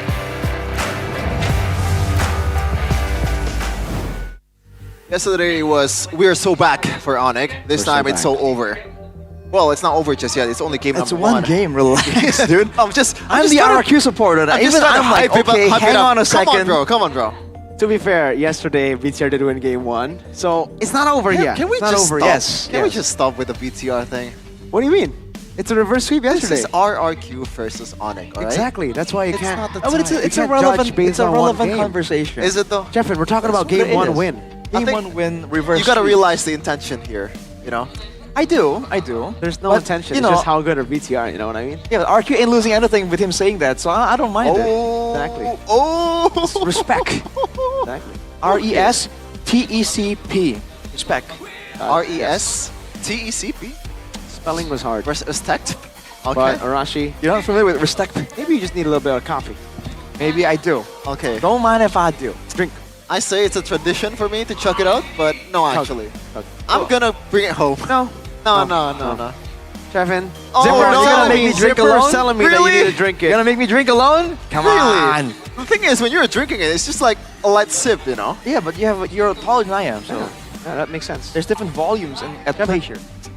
I want to just enjoy Zipper's it home. telling me to drink. Okay, I mean, telling you to drink. I'm gonna bring this one home, okay? Sure. All right. You can bring this one home if you chug that one. I'm dead serious, by the way. All right. If you guys want to have a good day, a good day, go ahead and chug your good day right now, just like Chefin. Look at this. Look at this. Dude, I don't know how you do it. You I'm chug it so grooving. fast. I'm grooving. You're grooving. Your mic needs to get closer. You're grooving. Oh, okay. Groovy cookie. Yeah. Watch the burp. How you have a good day. Oh, okay. Can you finish? I almost All right. puked. You can chug. hey. Oh. Take your time next time when you chug. Listen, Chefin. You can chug a whole bottle a good day, but Uh-huh. can you chug or consume a whole pack of sucro? I can. Right, like that? Oh, That close, fast? but not that fast. Close. I don't think so. Close? You can get close to that? How I can close get is close? I don't chew that Well, well. I'm okay, producer. Okay. Don't worry. So I'll not kiss it close, first. Arashi. Yeah. But No, can you? I don't chew it too much, so it's pretty close. Can you not Just chew swallow it? Just swallow it? Just raw Like a dog pill? it? It's that good. It can be done. No, but I I'm not think saying it it's- should be done, but No, I'm listen, saying listen, it can be done. I think the flavor is Oh. in when you chew it, no? Like, that's the... You can. That's subjective. Wow. Interesting. That is a talent, actually. I didn't realize that you could do that. You're Your a throat talent. game is crazy. Yeah, Your talent. And now- definitely a great party trick. Oh, you do it at parties? You do parties? Yeah, do show birthdays? show it off with the sucrose in the parties. Yeah. How much for a birthday? Huh? Yeah. What? You can take your talents to birthdays. Or like, you know, parties. Birthdays. Yeah. I don't know about that, Chevin. That's an interesting. It's not something you would plan out and organize, you know? It's just like a quick party trick. I'm not sure if someone would actually book me to just down a whole bag of sucro in 2 seconds. By the way, Yes. Onyx have decided to stay on red. Doubling down. Dublin? No. They're in Jakarta. No. Uh-huh. Arashi. Not Scotland. Is Chip? No, we're Yes. Jakarta. Is Chip going to be banned? Oh, Ireland, not Scotland. My bad. Yeah. Yeah. Is Chip gonna be banned? I think so. I feel like it's just. What if they don't? Oof. Do you think it's GG with the chip? I don't think Because it's it's heat-up GG. chip, right? Yeah, I still don't think it's GG by all means, but it's the other aspects. Because I feel like in that game, even if they had the chip, if they did not have the Esmeralda, let's say, then the zoning wouldn't be as difficult. Hilda and the Kalea can actually find something, right? Can actually move in and threaten the members of our queue. If they didn't have the Selena, okay, they can zone however they want, but they can't really get that decisive pickoff and the harassment from far away with the Abyssal Arrow. So I feel like the components there, those components are even more important than the chip, I would say, right? Because, neutral objective, you saw what happened there. Onyx were forced to give up 2 kills, and it wasn't even a contest. They got taken out trying to get vision of the Lord, all right? They don't get that kind of impact using a chip. Now, they got that far in gold and EXP because of the chip, so it all comes in together, but I don't think the chip is the end-all pick for RRQ. Right. We're looking at the answer here. In the drafting phase, second game. Second try for RRQ. Let's go. Or Onyx to There you break go. through the fort of the castles of RRQ. Now, set it by official tournament smartphone Samsung Galaxy A36 5G. A chip has been eaten by Coach Yap. Where there is light, Chloe there gonna be are banned out as also well. Really shadows. shutting down Gila Sans. Onyx. Juicin. Chip. Tail's been itching for a real fight. Lucas Interesting. left open. But it's not gonna be first pick. It shouldn't be, right? Yeah. In theory, I think it could be the Joy or Hayabusa once again. Joy. Yeah, first pick, huh? They did go Haya over Joy last time, but Harith is still also up for grabs. Should still be a Joy though. If we're looking at the track record, I believe Sutsujin Moshiro is Suyo, but In this case, you want to pick Joy over Suyo every time. Right. And I feel like the jungle There pick you go. is something that is a bit more flexible. By all means, you can still build to a dive or a front to back if you have a Joy in your composition. But once you pick up the Harith, it's very telegraphed what you're intending to do when the laning phase is over. So I feel like that's why the junglers get shown first here. For Onyx though, no issue about it. Immediately showing off the Harith. What else though? Do they want to go with the Phobius? Oh, they're going for the Badang. Oh, okay. Bit of flex there, and gotta say, in terms of like just full on trying to kill the Esmeralda, I think stuns would work better than just pure damage from a Hilda. But the question is, like with the Harith being showed out here, Rashi, is Esmeralda an option in the first phase? I'm talking exclusively first phase. Exclusively first phase, I feel like it's fine to show, but it's not ideal to show it so early because again, you lose out on all the flex potential. It's much better to go for something that can go in both the roaming position, the roaming position and the EXP lane, and then make Onyx guess whether that Esmeralda is gonna come through. Because it's still a great pick against the Harith, like you mentioned, taking away the shielding. But at the same time, right? At the same time that Esmeralda, it's more than just that. It's also the movement speed to roam across the map, right? The built-in movement speed boost, the wave clear as well. So Gatot gets shown first, but the Hayabusa gets taken. Yep. Comfort pick for Kairi, and I think they learned their lesson from not picking the jungle up in the first phase. Go for the Hayabusa now. They need a good matchup for Kairi to still, perform. The Lancelot, I think it was also because they had a chip, but yeah, it did not work out in game number 1. Now, let's see. Alright. Looking at the bans first though, Engage is something that RRQ really lacks right now, the catch potential. By all means, the Selena can come through again, but it's really not as... I mean, Onyx will be more prepared for that possibility now, right? They ban the Hilda themselves. It's known to be an annoying pick against the Hayabusa. It should have been earlier, by the way, for RRQ as well, except that the Esmeralda got in the way. So, Onyx not planning on Esmeralda, I think. Bans the Hilda still. Novaria though, banned by RRQ. So, they want to have dominance in the long-range department. Is that a sign that the Selena might show again? Might be, and Sans is not really known for the Selena. I believe only one pick this season, and it's 0%. Outer Kochiab, is he gonna ban the Phobius as usual if you wanna face Tyron and you have an assassin as well? Kind of deters the potential of this squishy heroes. I wonder if the Hylas might show up. The Hylas Gatot combo. Both aren't really the best engagers, but then together they can kind of make up for each other's weaknesses. The Selena though, again, there's so many hints, so much foreshadowing that a potential Selena might come through. Onyx immediately respected. All right. Now, what are we gonna see for RRQ? The ban. Last time it was the Farsa that came out for Onyx. It was a deny really away from RRQ because RRQ with the Farsa Granger up against the Harith would be a bit too much for him to handle the Harith. What do RRQ ban? Do they take away? Yeah, I mean, if they do want to go Hylo Sarashi, do they just ban out? I was gonna say CC, but they're gonna ban out the Cho, taking away a Keyboy pick, thinking that this Badang is gonna go to Lupi. Yeah, I think Lupi is more well known for the Badang for sure. Onyx now, they learned their lesson from game number 1 when they only have one real threatening tool. Now with Lupi on the Badang, if they can get a playmaking hero for Keyboy, now there's layers here that they can kind of use to confuse RRQ, make them react, have some feints in there. Something that ideally can survive long as well. I mean, the Cho would have been ideal.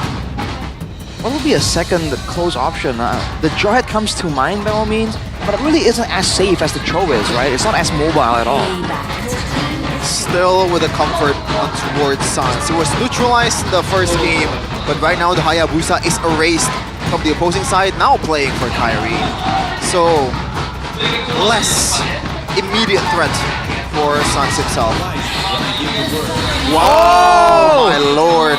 Hey, a signature Rin's pick, Kadira Khalid for Dyron. That's also a signature back in the day when he was part of Rebellion. Hey, wait, yes, is it gonna be surely a Khalid EXP? I think it has to be an E. Oh, hang on a second. No, it's not confirmed because the Khalid doesn't do too well against Badang, right? Right. the early game will be good against Farsa in Rome. That's going to be the highlights on the other side. I believe it'll be on Edok. Oh boy, what season is it though? The double combo, the Gatot Khalid and the Kadira. It's like a throwback to last season, yeah. And this is the Kadira with the buffs, I believe. It never made it back into the meta, but it's stronger. The animations come out faster. The knockup is a lot more difficult to react to now. And Rins performed well on this in M6 as well, if I'm mistaken. Yep, and Kadira against Sans. Gila. Insane. And I don't think he's gonna use the Petrify? Will he? It's still gonna be a Petrify. I thought he was gonna go a bit more flexible with the flicker. He used to do it, I believe. Well, let's see though. This is certainly has been a very entertaining drafting phase for both of these games. Let us wish for a more entertaining game in the second game. Onyx needs this W. RQ needs to close it out. Once again, Royal Derby in MPL ID. Oh boy. It could be a clean sweep for RRQ to show everyone that Onyx might be back, but they're not back to our level just about yet. Looking at the situation right here, there's definitely going to be a lot of action from the roamers, man. The Khalid, we've seen how early game becomes such a prio here, and Edok on the Khalid will definitely be looking for a lot more ways to be pesky. But look at Onyx already gearing up, prepared for the aggressive possibilities. This is kind of like the problem with Kadira. Once you miss, it's hard for you to kind of recover, as we're going to take a look at the Emblem by IndiHome by Telkom Rashi. Maybe the pull yourself together is the interesting one. Yeah, more petrifies for wins. If aggression is the name of the game right here, that could really work out well for them. Rupture Wilderness Blessing for Sans on the Farsa, trying to match the roam potential as well, but it's difficult because he's not as safe as the Kadira. We've seen it before last season when it was still meta. On the Kadira, yeah, you can be pressured, but you can leave and exit. Whoa! Petrify line on a Keyboy, but Kyrie is able to steal away with... Oh, actually, I think did Sutsujin take it because he got level 4. 2 red trees, and I think Sutsujin won it. Seems like it. Oh boy, Sun for the stun. Wings by wings. Yeah, as I was saying there. Oh, hang on a second. Stun over again. Breath of the Ocean dodge. Sutsujin watch out! Kill to the back as well. Sutsujin low, but he gets away with electrifying beats. Turtle though will be spawning, and Onyx have prio. More sustain, more burst heavy as well, more utility. And utility becomes the name of the game right here. Both teams not really making a lot of mistakes without it being forced on them. We'll have to wait and see though. Onyx have control, but they're letting Kyrie get the orange buff first. With more playmaking tools, more stuns available in the early game here, Onyx. Woo! Good P. Able to almost take it away, but Sutsujin still is able to take it away. Ludpi has revitalized, will be holding onto it for a while. Oh, he does it well. Wow, saving it to the very last second. That was risky. Rins opening it up, Kyrie. Oh no. Petri, oh! Good mistake from Kai, and a punish from Rins. The feather airstrike as Ludpi jumps in and takes the kill back. A trade over. Keyboy finding the pin down on the piss crack, but there's no damage followed up. Sutsujin able to throw them back now. Sutsujin with retribution. Ludpi falling to the beats of Sutsujin. And I gotta say, I do not blame Kyrie at the time. Normally you'd see Kadira in the early game. It always leaves a sliver HP for you to get away. Kyrie was willing to take that damage, but what happens? There was a burst full on. It's a full HP Hayabusa deleted immediately. I think we weren't expecting that kind of damage either. So that's something that people are gonna have to get used to for sure. Fortunately, purple buff still taken for the side of Onyx. The RX here already showing a lot of control here. Gonna set the tone to ensure that Onyx don't try and get too creative. Again, in the mid lane, Rins just has so many more avenues to look for information and go for kills, more than Sans. But look at this feather airstrike. Over to Edok now. Good cancel. Kyrie picks up the kill. Back on track, 2-2. It's a game about owning the bushes, Arashi. The first, gotta wait a minute. 1v1 on the bottom lane, Safero. Oh, back in. no! That was risky. Keyboy's waiting in the bush top. Has the fist crack. Will try to look for a play, but Toy is so aware. No, something's being planned by Onyx. Yeah, as I was saying earlier, the first 2 minutes, the bushes were Onyx until Rins made that play, and now Onyx is a bit reluctant to open it. Oh! Petrify, good Purify out from Sans. Feather airstrike to stun him down. Keyboy gonna try to pin him down, but won't be able to find it. Sitsujin walking up. Oh, good face crack to cancel out the radiant sandstorm. Sitsujin electrifying beats. That damage gonna pile up. Kyrie lands the quad shadow. Retry and the shadow kill to the back. Good displacement to escape from the shadow kill. Good plays by RRQ here to shut down all the aggressive attempts done by Onyx. And they were doing that knowing that the neutral objective might be up soon, so RRQ might have the control. We haven't really seen the Gatot Kacha too active in the game so far, but with the next turtle coming soon, if RRQ want to contest it, we're going to see Dyron explode onto the show. Right now, Rince, only a kill for him, and this also kind of works like a Selena. You don't really get the gold coming in from the waves because wave clear for Kadira is pretty miserable, just like Selena, so it's gonna be hard for RRQ to catch up in gold, but also a bit of a silver lining that no matter how much gold that they're down with, they still can turn it around. It does look like this turtle is gonna go for free to RRQ. Kyrie is still on the purple buff. He's nowhere near Sans. In the back, getting pressured by Edok. Norris pathway as well from Luke P there. Trying to go for it. Sitsujin with Retry's win. Still now coming in. Able to get one kill. Edok taken down. Now Diamond able to lock them down. Petrify lock them down as well. The back Sans gonna be caught, but Luke P falls. Now it's Savera. What is the on force with Kyrie as well, who doesn't have the quad shadow just yet. Two members falling. RRQ with a big win. This time around, two gold laners rotating right at the perfect time, but unfortunately Toy made the difference better. And that was the combo, man. The avatar of the Guardian there, Onyx. RK has seen that Onyx wants to go into that messy 50-50 clash, trying to get Kyrie the window to go for a steal. But that means the AOG is going to land flush on everyone. As Edok, as aggressive as ever on the Khalid. Onyx might be concerned about someone else coming soon to back him up. And again, Rin's on the Kadira, man. There's two assassins on the side of RRQ. And hold on, Arashi. I believe I saw a concealed buy coming in from Rins in the first 5 minutes. So this is interesting. This might be because he knows he's not gonna get the gold from the waves. I mean, if that is indeed the pickup there, that's gonna be an interesting approach, because factually we've seen that Edok is the one clearing the mid lane a lot of times here. So it seems like Rince is acting as a secondary roam. It's a strat we've seen before with like mid lane Chos and all that. Like utility mid laners. We haven't seen it in a long time.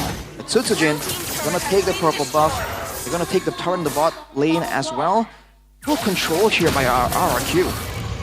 This is the game fact by Gopay. Marks Kadira's debut in MPL Indonesia Season 15 after last being used in MPL Indonesia Season 14 by Sans when they lost to Dewa. So, pretty poetic right now. He's bringing it out in the presence of Kadira God himself. Yep. Donnie. It's definitely shaking right now as he watches this game. RRQ. Oh, T-Boy. Oh, Rins jumps in! Purify already baited out. Now he's going to dive all the way to Rins. Kyrie has a shadow kill. Won't be able to use it, and will get a killing spree, but he'll be traded for the turtle and RRQ. I think they'll be happy with that. 1 second. Onyx try to contest it. No, that's a retreat from Sitsujin. Clean from RRQ. A trade. Meanwhile, double up flicker. Kyrie with the quad shadow. Toy going in as well. The quad shadow.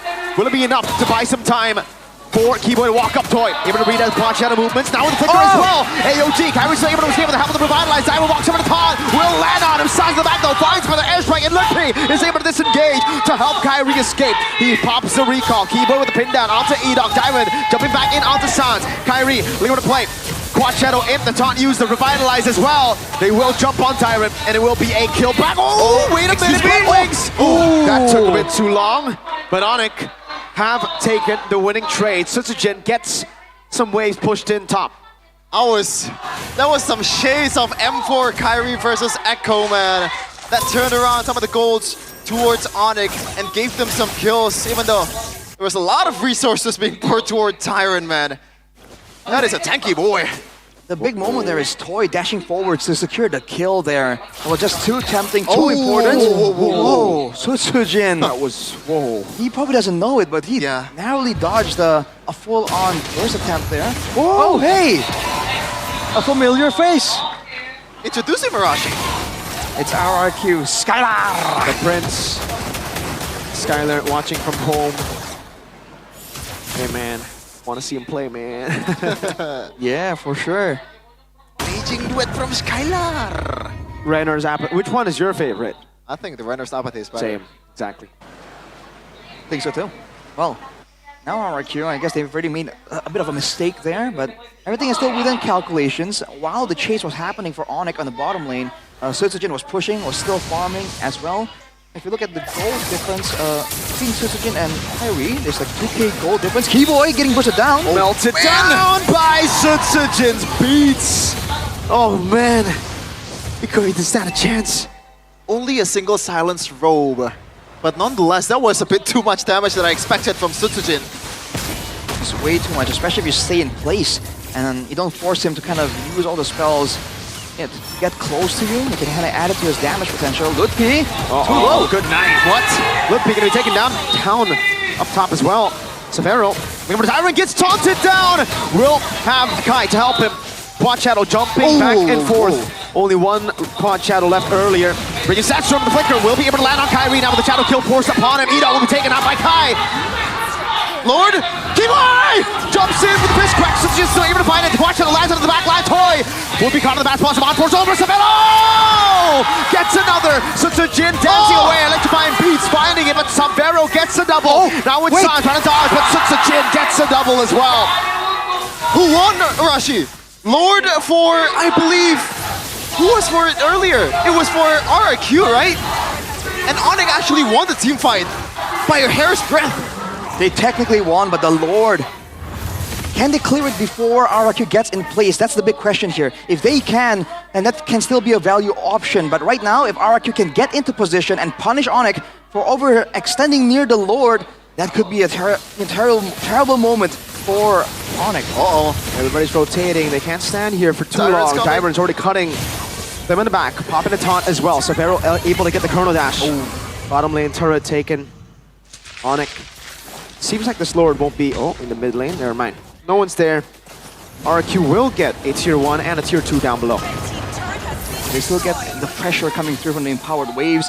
Not the ideal Lord take, but all things considered there, it's not really bad for RRQ. Sutsujin picking up a couple more kills as well. 2k gold above Kyrie, like I was mentioning, definitely already on the massive power spike. And Kyrie hasn't really been shut down. 6-1 and 3. The problem is he's the only one that has a healthy amount of kills. Severo now has the Holy Crystal, but so far he's been pressured so much that he can't really output that damage as reliably as Toy that can just stay in the back and just keep taking pot shots at the members of Onyx. Toy is reliable, but what about Rince though? This is a tough game for him, especially in the later part of the game. It becomes a Purify Forcer. There's not going to be much damage that Rince going to be outputting if Onyx always knows where Rince is.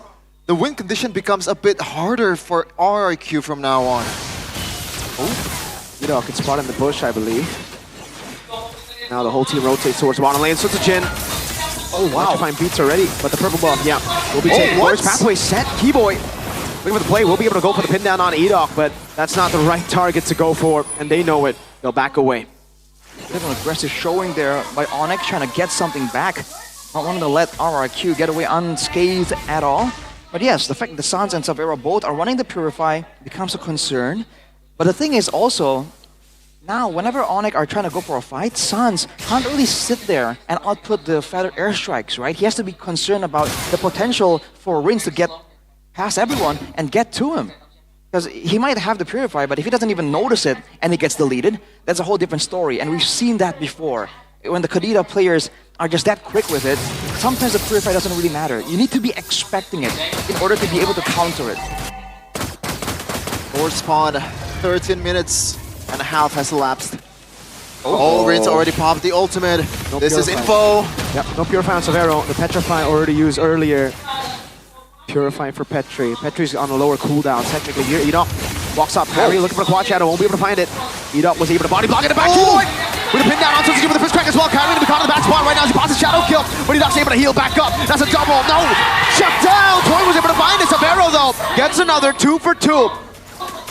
Still an equal game, but still retribution on RQ's side. Onyx, what do you do? No feather airstrike for Sans. Sutsujin should be able to find it. Savero looking for the play right now, and it will be a free one. Sutsujin with a monster kill. Very calculated, very composed. RRQ did not even hesitate to take the Lord despite Onyx still healthy 3-man. And that's crazy, man. We've seen in the past week crazy steals coming in from the mid laners against Sans. I guess he's only sitting on a Divine Glaive and blowing one. No real burst damage threat. Ooh. Now RRQ are gonna try and siege, and they have the long range. And remember, the Breath of the Ocean, the knockoff from Kadira, can be used as a setup tool as well. There's just layers of things that Onyx has to be mindful about right here. The Raging Sandstorm, the Avatar of the Guardian, and the Breath of the Ocean as well. 4K gold lead. Things are looking pretty darn good for RRQ right now. It's about to crash down in the bottom lane, and they're still trying to manage the wave. Currently, they're doing it quite fine, except... Okay, finally the top lane wave is pushing. This is the time for Edok. The flicker is there. No, he's not there. Look at the AOG cut. Diamond looking for the top. Won't be able to get it in time, though. In the back, so the rough waves used. Diamond very low still. Raging Sandstorm from the Breath of the Ocean. Sun's going to be taken down by Sutsujin! Again, diving deep into enemy lines! Very low, though. That's an immortality bot already by Sutsujin. It's a chrono dash to take him down. Very, very low. Will be taken out by Toy. Now Savero. Can he run? Toy with a flicker forward. 4 for 4.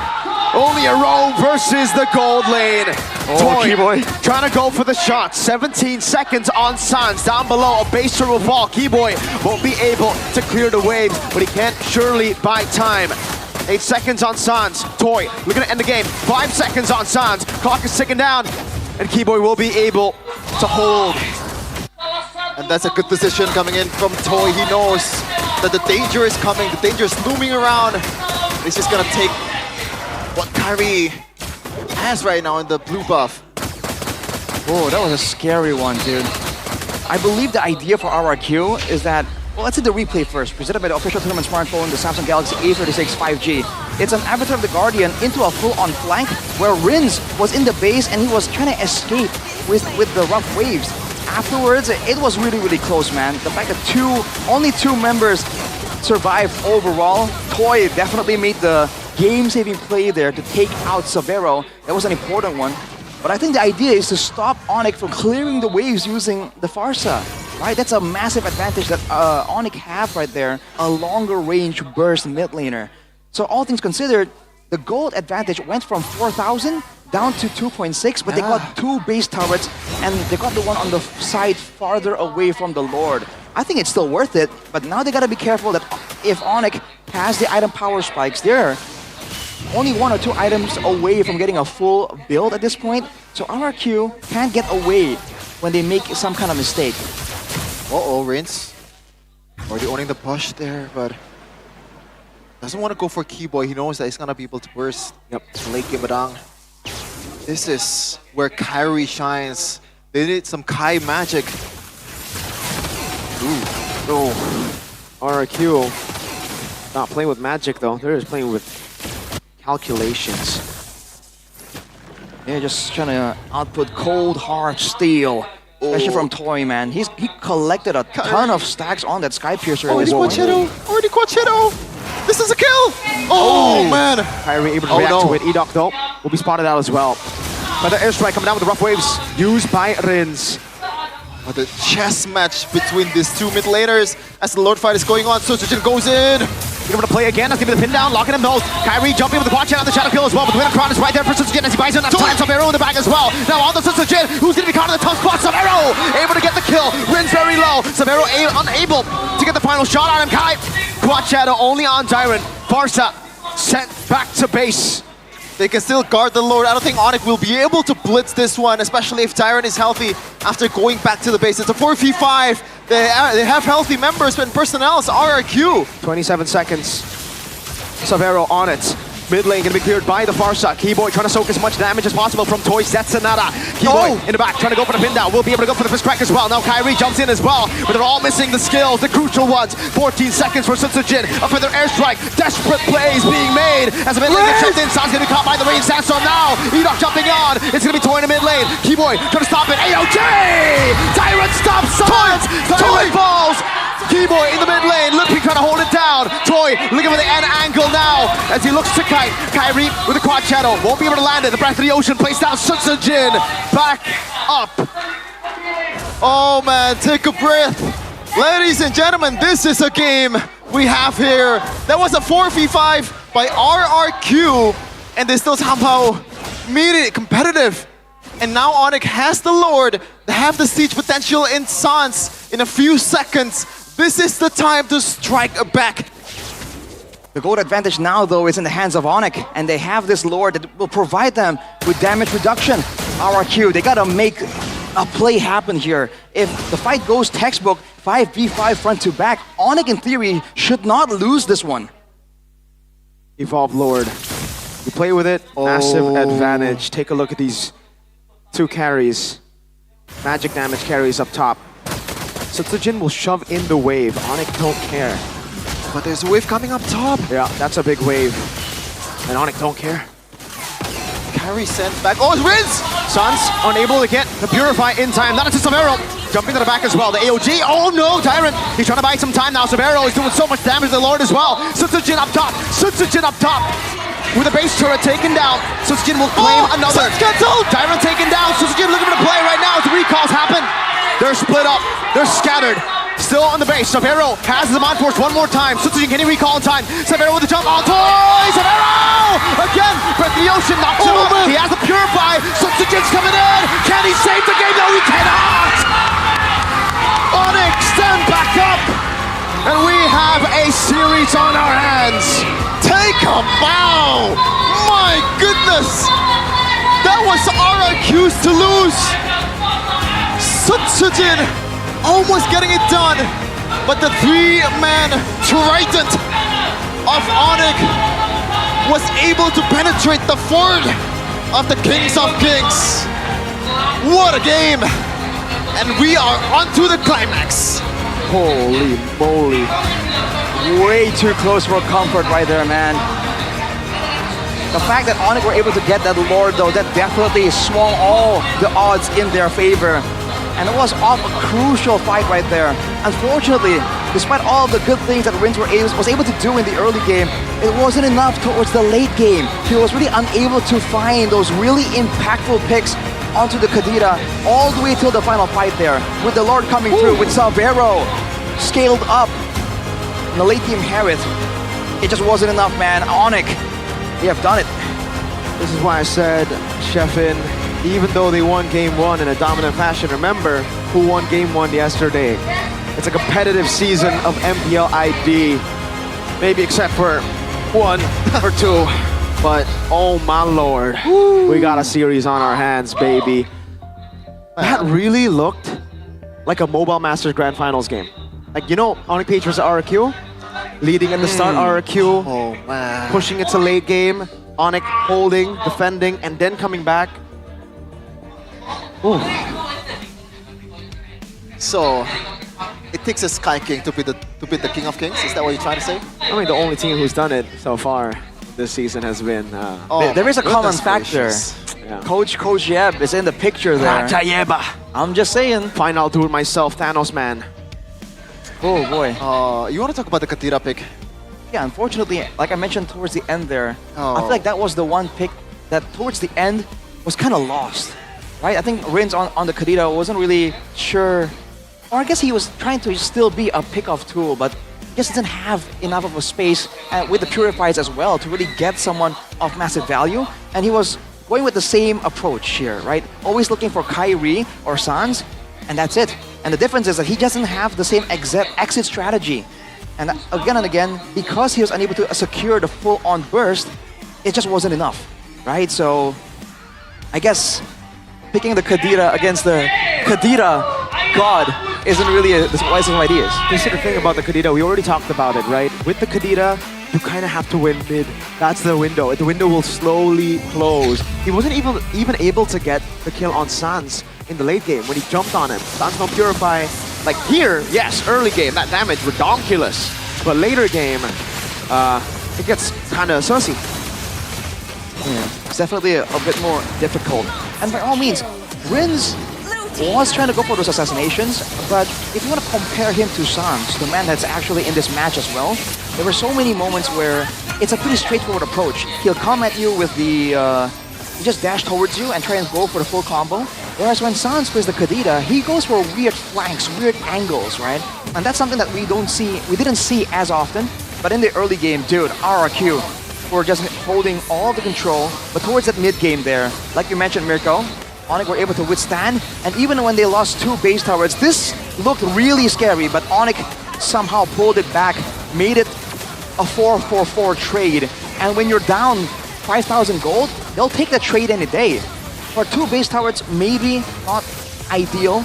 But towards the end here, again, Onyx were the ones who were able to actually force RRQ to make the plays happen. RRQ did not have a chance to force Onyx to respect that wave in the bottom lane. And despite this big combo here, Sans was able to stay alive, output that damage. It's almost as if Rins kind of went all in there and just traded for Sans, it might have been a better situation for RRQ at that point. Because in the late game, Farsa and Kadita, I think the impact speaks for itself. And with the Lord, they had that calculation. They knew they can go for the end, and they did. What a game indeed. You can also say that maybe RRQ got a bit too creative, because I think there were 2 moments in this game where they were trying to go for some kind of split push end. They had to. They couldn't have fought. True. The Evolve Lord 5v5 is suicide. They could have tried to stick together, but there was an angle of attack up top. It did split Onyx up. They tried to gamble it. The fight around the Lord, every time RRQ makes a desperate play, there was always a reason to. Like in the fight around, I know what you're talking about, the scattered fight when Toy tried to go mid, right? That was because Sutsujin was already taken out. The Lord was gone by that time, right? So they were like, all right, we contest the Lord, we're gonna lose it. We'll try to make a play elsewhere. I think it was just a forced error by Onyx. It was well played by them. Yeah. And I think that was like the best strategy that RRQ could have pulled at any given time, right? They gotta split it up. Yeah.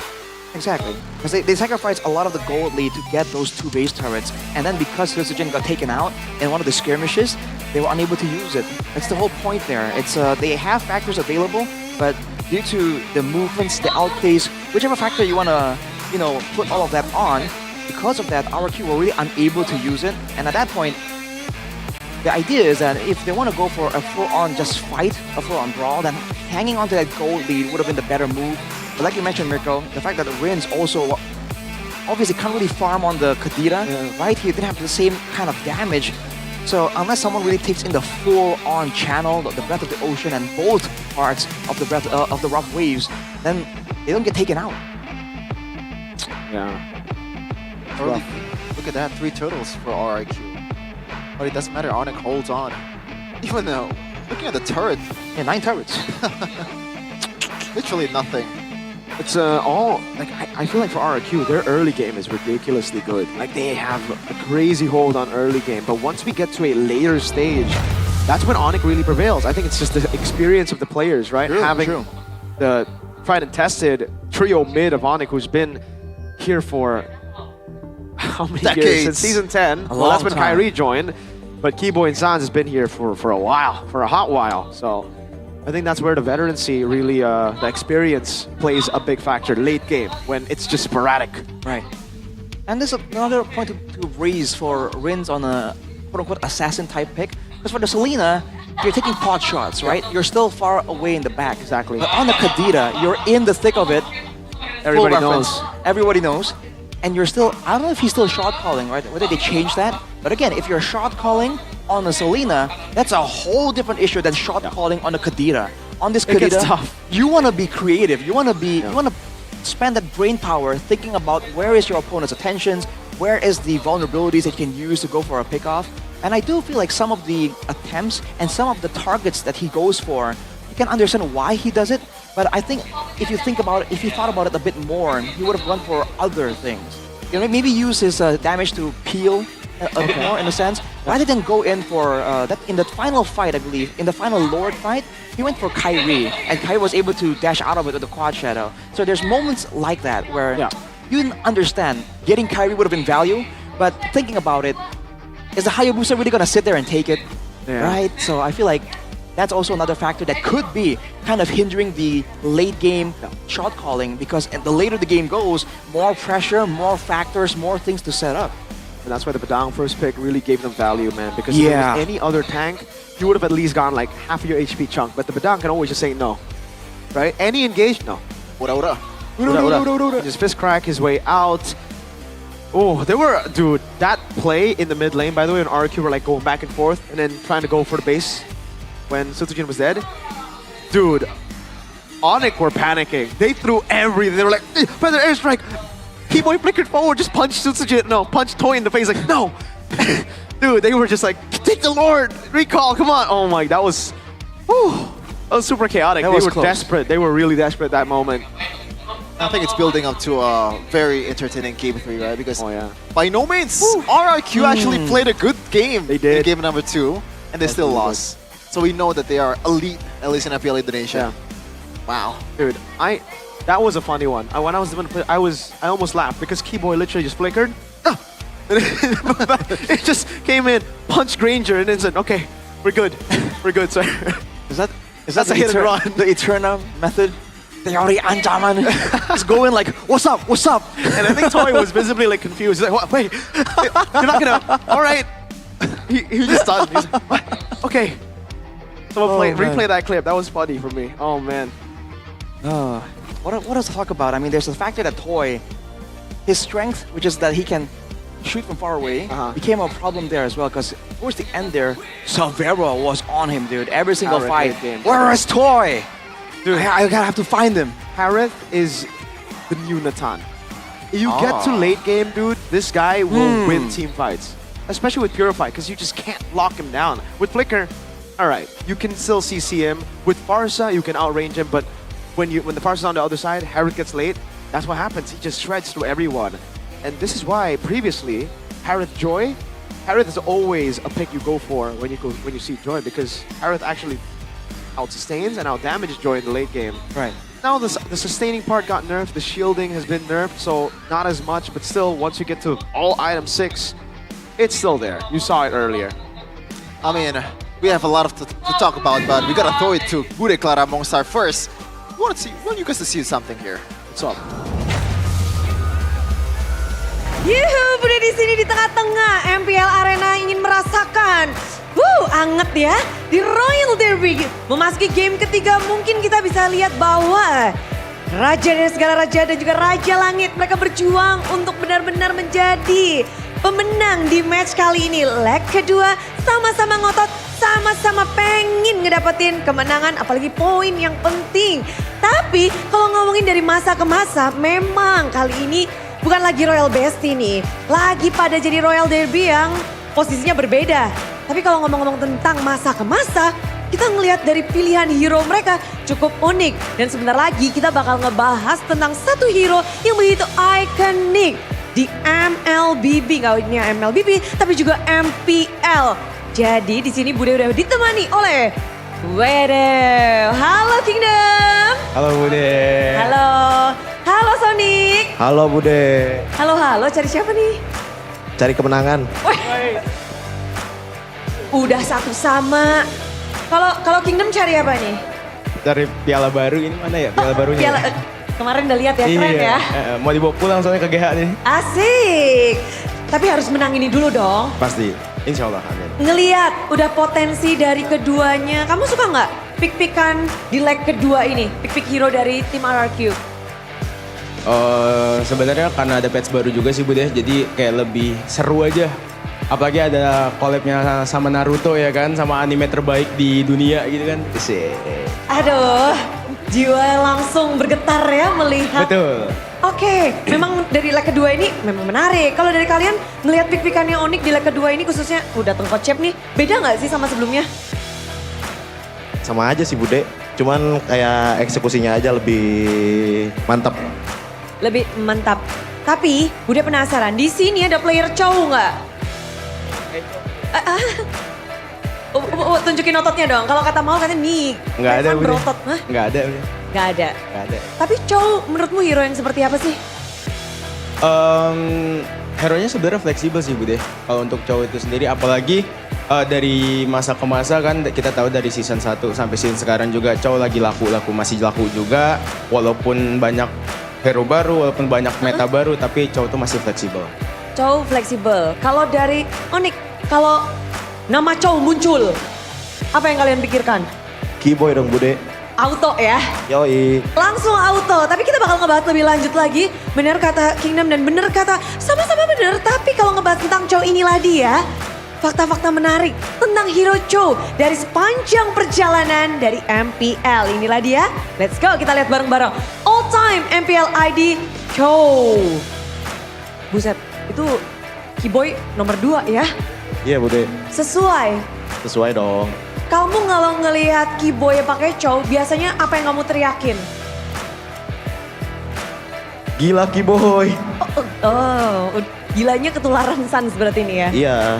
Oke, tapi kalau melihat dari masa ke masa, tim Iya. RRQ dari season 1, dari Barir, dari Instinct, beda-beda role banyak banget nih yang Iya, betul. mainin. Kamu kalau ngelihat ini siapa nih? Ada yang paling ikonik gak sih? Atau paling berkesan buat Kingdom? Sebenarnya yang paling benar-benar berkesan tuh Chow-nya Pipin Bude. Season 5 ya? Iya, Pin? Chow-nya Pipin. Kenapa? Kasih tahu Maul, bisik-bisik mulu kamu Maul. Iya, tadi kata Maul juga Chow-nya Pipin itu tuh ada Chow yang paling menakutkan. Kenapa tuh? Buat tim sendiri. Oke, Vin kayaknya lagi restream nih. Iya. Nih ada Revan ya, Vin. Jadi Revan, menakutkan untuk timnya sendiri. Jadi season 5 itu berkesan ya? Berkesan banget. Oke. Pipin, ini jawabannya seru banget dari Kingdom.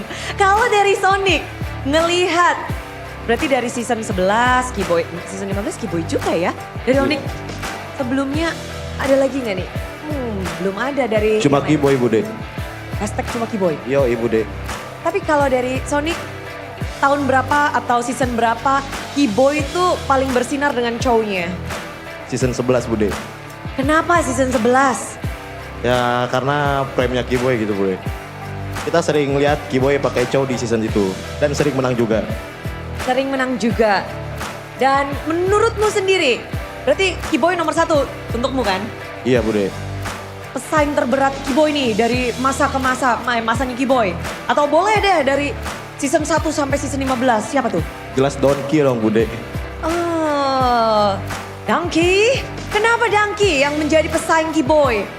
Ya karena gimana ya prestasinya di atas Keyboy. Prestasi di atas Keyboy? Iya. Misal Keyboy diadu sama Donkey sekarang, menang mana? Menang San sih Bude. Makasih. Yang diadu siapa, yang menang siapa. Tapi selain dari Vin ya, Iya Bude. siapa lagi nih yang menurut kalian paling ikonik untuk Hero Chow? Mungkin di sini nggak ada ya. Cuman kalau untuk paling ikonik biasanya R7. Cuman kalau dari leaderboard ini sebenarnya mungkin ada tuh. Selain R7 Bude ada yang lebih terbaru lagi. Nggak dimasukin ke sini. Di saat Albert pakai Chow jungler. Bentar, kapan itu ya? Bentar. Itu season berapa ya? Aku juga lupa sih. Buset. Tapi Albert juga pakai Chow jungler. Itu menggebrak sekali nggak sih? Betul. Kita biasa EXP, terus ada season 2 tuh kayaknya masih romit, masih segala macam Iya, kan. betul. Lalu roamer sekarang. Kamu suka yang unik-unik memang ya? Iya, suka unik-unik. Apalagi Pipin terutama. Lagi Pipin, tetap Pipin ya nomor Tetap Pipin, 1. nomor 1 Pipin. Terus R7 menjadi leaderboard, tapi kalian paling suka Chow di role apa? Kalau untuk sekarang mungkin di ROM. Tapi kalau dulu mungkin di Demek, di XP Lane tapi Demek. Sekarang berarti Rom, dulu XP, tergantung ininya ya? Iya betul, tergantung. Oke, tadi kalau katamu kenapa dari Chow bisa season ke season ini selalu di-pick loh? Iya betul. Berarti karena kefleksibilitasannya tadi. Betul. Betul, kalau itu dari Kingdom. Kalau kalian ngelihat dari season 1 sampai season 15, Chow itu terus populer. Apakah karena teriakannya atau karena wajahnya yang wah kenapa rame terus nih Chow? Sama sih Bude, hero-nya hero fleksibel jadi mau dipakai di ROM atau di HP sama-sama oke. Sama-sama oke. Tapi paling suka apa? Di mana? ROM sih Bude. Rom, karena Keyboy. Iya. Coba dong kasih tahu ke Keyboy, boy pakai Chow dong gitu. Minta ke Keyboy. Boy, Chow lagi nggak sih Boy? Simple ya gitu doang ya. Iya Bude. Oke, Dan kalau melihat dari segi Chow, the way of the dragon-nya, ada nggak yang paling ikonik dari Keyboy pada saat apa? Di final kah atau di mana? Pada saat MSC nggak sih Bude? MVP kan? Oke, memang itu. Iya Bude. Dari situ Chow tertanam dan melihat hari ini Chow di match ini belum keluar berarti ya? Belum keluar. Berharap nggak kalian Chow bakal keluar? Tergantung coach. Tergantung coach. Berharap nggak? Tergantung Adi. Tergantung coach, tergantung Adi. Tapi kemenangan bergantung ke siapa ini sekarang? Lebih mengarah ke Kingdom? RRQ dong. Ke Sonic? Sonic dong Bude. Lemes banget sih. Coba semangatin. Kingdom Bude. Suaranya kasih tepuk tangan terbesar. Hei, Kingdom suaranya mana sih?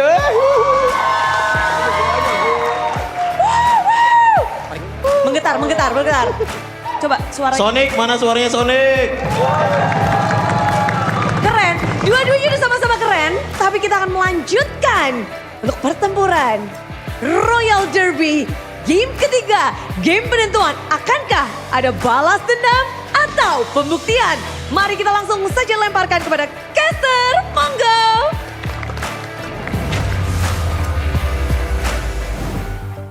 Yesterday it was we're so back. Game 1, it's so over. Now we're so back. Is it gonna be it's over? See, In Shefin, game number 3. you actually are pretty cool at shutting down patterns that end up being true. You said earlier after game 1, hey man, that was yesterday. That was something different, man. 1-0 start, it's gonna be 1-1. You gotta adapt. What's the meme? Adapt, adjust, improvise? Yeah, It's the old Improvise, meme. adapt, overcome. But That's what there are I'm no doing. adaptations here, Shefin. You've been like this from week 1. You gotta believe, man. And then you can conceive and achieve it, brother. I will believe once I see it. So, have you? Is enough? Well, I haven't seen game number 3, so I don't know who's gonna win. But that doesn't matter. We're already going to game 3, Okay. right? Wait, what was your prediction? 2-0? 2-1 for Onyx. Whoa. Same. Yeah, same. So why weren't you a believer in a 3-game series? Well, it's a bit inconsequential for me. You know? Against a what? It's a bit inconsequential for me. I It's just wanna RRQ say- and Onyx. They can do whatever they want as long as Kickfam wins. I'm okay. I just want to You know? say, Navi, I want to apologize for the 0-11 count prediction. I thought it would be a mere curse, honestly. I wanted you guys to win because I don't want y'all to break my boys' record. But you guys have the best emote, that's for sure. Yeah. Do it, Rashi. Do the sound.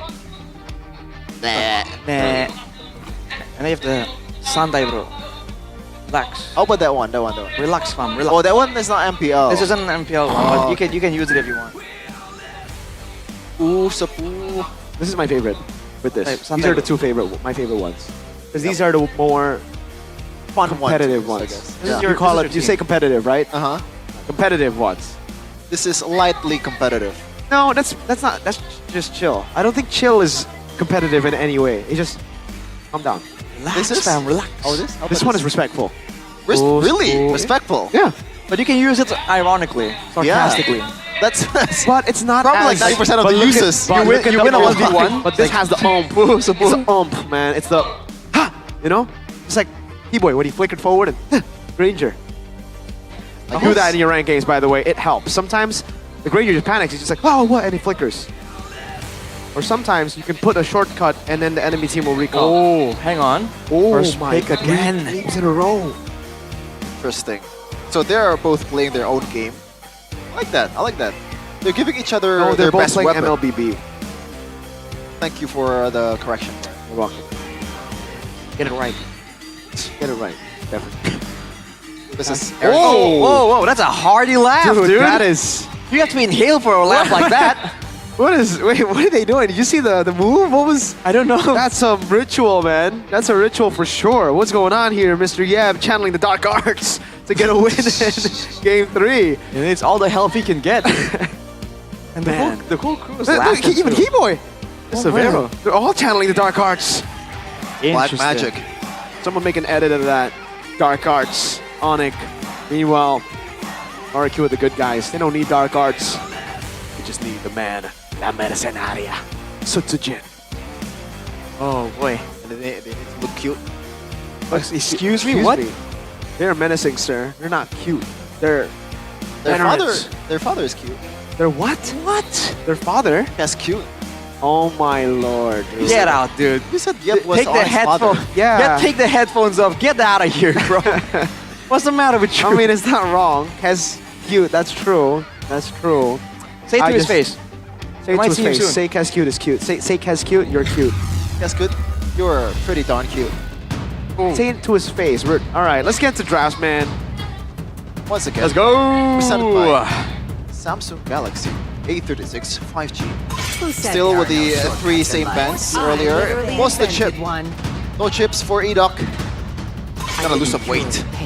What? All right. Loyi, Valentina, and Fanny, though, same thing. By all means, both teams have been able to actually get success. It's only about closing out the games here. So the bans, nothing really crazy has to come out through the bans. RRQ, if they go with the same strategy, on paper, in theory, they should be able to still find an early game success, but now they steal away that Harith, which means the joy option is for Onyx. Yeah. I want to go for Hayabusa right away here instead of a Toy. I agree. What's gonna be the second one though? It went Badang before. Yep. That can work. Experience the euphony of Oh, wow, they pick up the Granger early. So I'm gonna it's hide their cards first. Granger Joy then? Or is it still just going to be Granger Haya? Because I don't think you want to give the Haya over to RQ. Oh, well, maybe Not even both. Wow. Give them both even. I thought Kacha here. They're trading drafts right now. I wonder if Onyx is thinking that RRQ are a team that only moves forward. Lucas. Only forwards, right? Oh, Lucas Matilda, though. Oh, boy. Uh-oh, indeed. This is the pick that sealed BTR's fate just yesterday. Lucas Matilda. Reporting for duty. Oh my god. Whoa. Well, I see where the vision, but Jungle seems a bit too early here. XP. I don't think even if they went on to the second phase, it would have got banned. Yeah, I agree. But I guess it does if they went. Okay, let's think about it. If they went for something else, say like a Haya, then this won't be flex anymore, right? So I guess I haven't seen this matchup myself, Expert versus Lucas and Matilda. On paper, it does make sense. You just burn the guy, right? Yeah. In the anime, that's not really how you beat Naruto, but this is MLBB, not Naruto. Right, I think Sasuke tried to burn Naruto down as well, but he doesn't really respond. It doesn't really work out that well for him. The X-Borg here, man. Interesting. Now with that in the picture, is it about winning the fights or is it about the neutral objective control? Because for the X-Borg, for the longest time, it's all about the control, right? That, along with the Gatot, along with the Granger, sets up for a very defensive composition. And now, in true RRQ fashion, RRQ are the ones who want to be aggressive, who want to move forward, right? Yeah. So, maybe this is Onyx really understanding that, okay, as long as we don't fall to RRQ, we can outmaneuver them later. And RRQ, like, tripling down, saying, we gotta take him out. Hey, Hayabusa fan though. I feel like Cascade kind of like, oh, this is an X-Borg. Yeah. Oh, it's gonna go to jungle, right? Wait, it's Kyrie. Yeah, exactly. Hey, They're saying, no, we know your tricks, yeah. We know that you want to set up for Mr. Got in the jungle, man, in the jungle with an assassin. There's no way this X-Borg is going to go onto the hands of Kai. Is it though? Reed. That's what they think. That's what RQ are thinking. So they're playing a safe game right now, right? Like, instead of just gambling on if it gets picked, if it's going to go jungle, they're just going to say, no, we're not going to let you go Haya. We're not going to let you go maybe another jungle band Joy. Farsa, though. Oh. Whoa, what are they setting up for? Farsa and Eve. What pick in the mid lane? They're denying RQ's pick, that's for sure, but what do they want to pick up for themselves against? Valentina, for sure, is the no, it's highest. banned, it's banned. Okay. With the Loyi. Yeah, for the... Oh, how good is the Lucas against a Valier? I feel like not super good. The double fire combo. It's annoying. Double fire, but Lucas has anti-CC immune. So if the Valier shoves, you can't shove the Lucas back. Well, not initially, but eventually you'll be able to, right? You have enough peel? Because there's no peel that will go through anti-CC. Good point. Is this a Novaria pick? If it's high high ground, range? Novaria seems like the better choice, right? Valier seems a bit more gotta be in the fight, kinda. They're either trying to limit the AoE or the wave clear. But that's the idea there with the Yip and Farsa. Usually you would expect a Chushin to come through with these kind of bans, but no, it's already banned out themselves. 4 Suns. What, could it be? Oh. I was That's saying what it's it gonna is. be Faramis Matilda, but It's an AoE. Yeah. I think they were banking on RRQ potentially wanting to go for the glue maybe and get a winning lane. Right now they still have the option to go for the Phobius if they want to. Lilia? Oh yeah, that's better. Never mind. It's gonna take some time, but it works. So it's gonna be a Lucas jungle, and I believe Coach Yep will shift this export towards jungle as well. Let's see.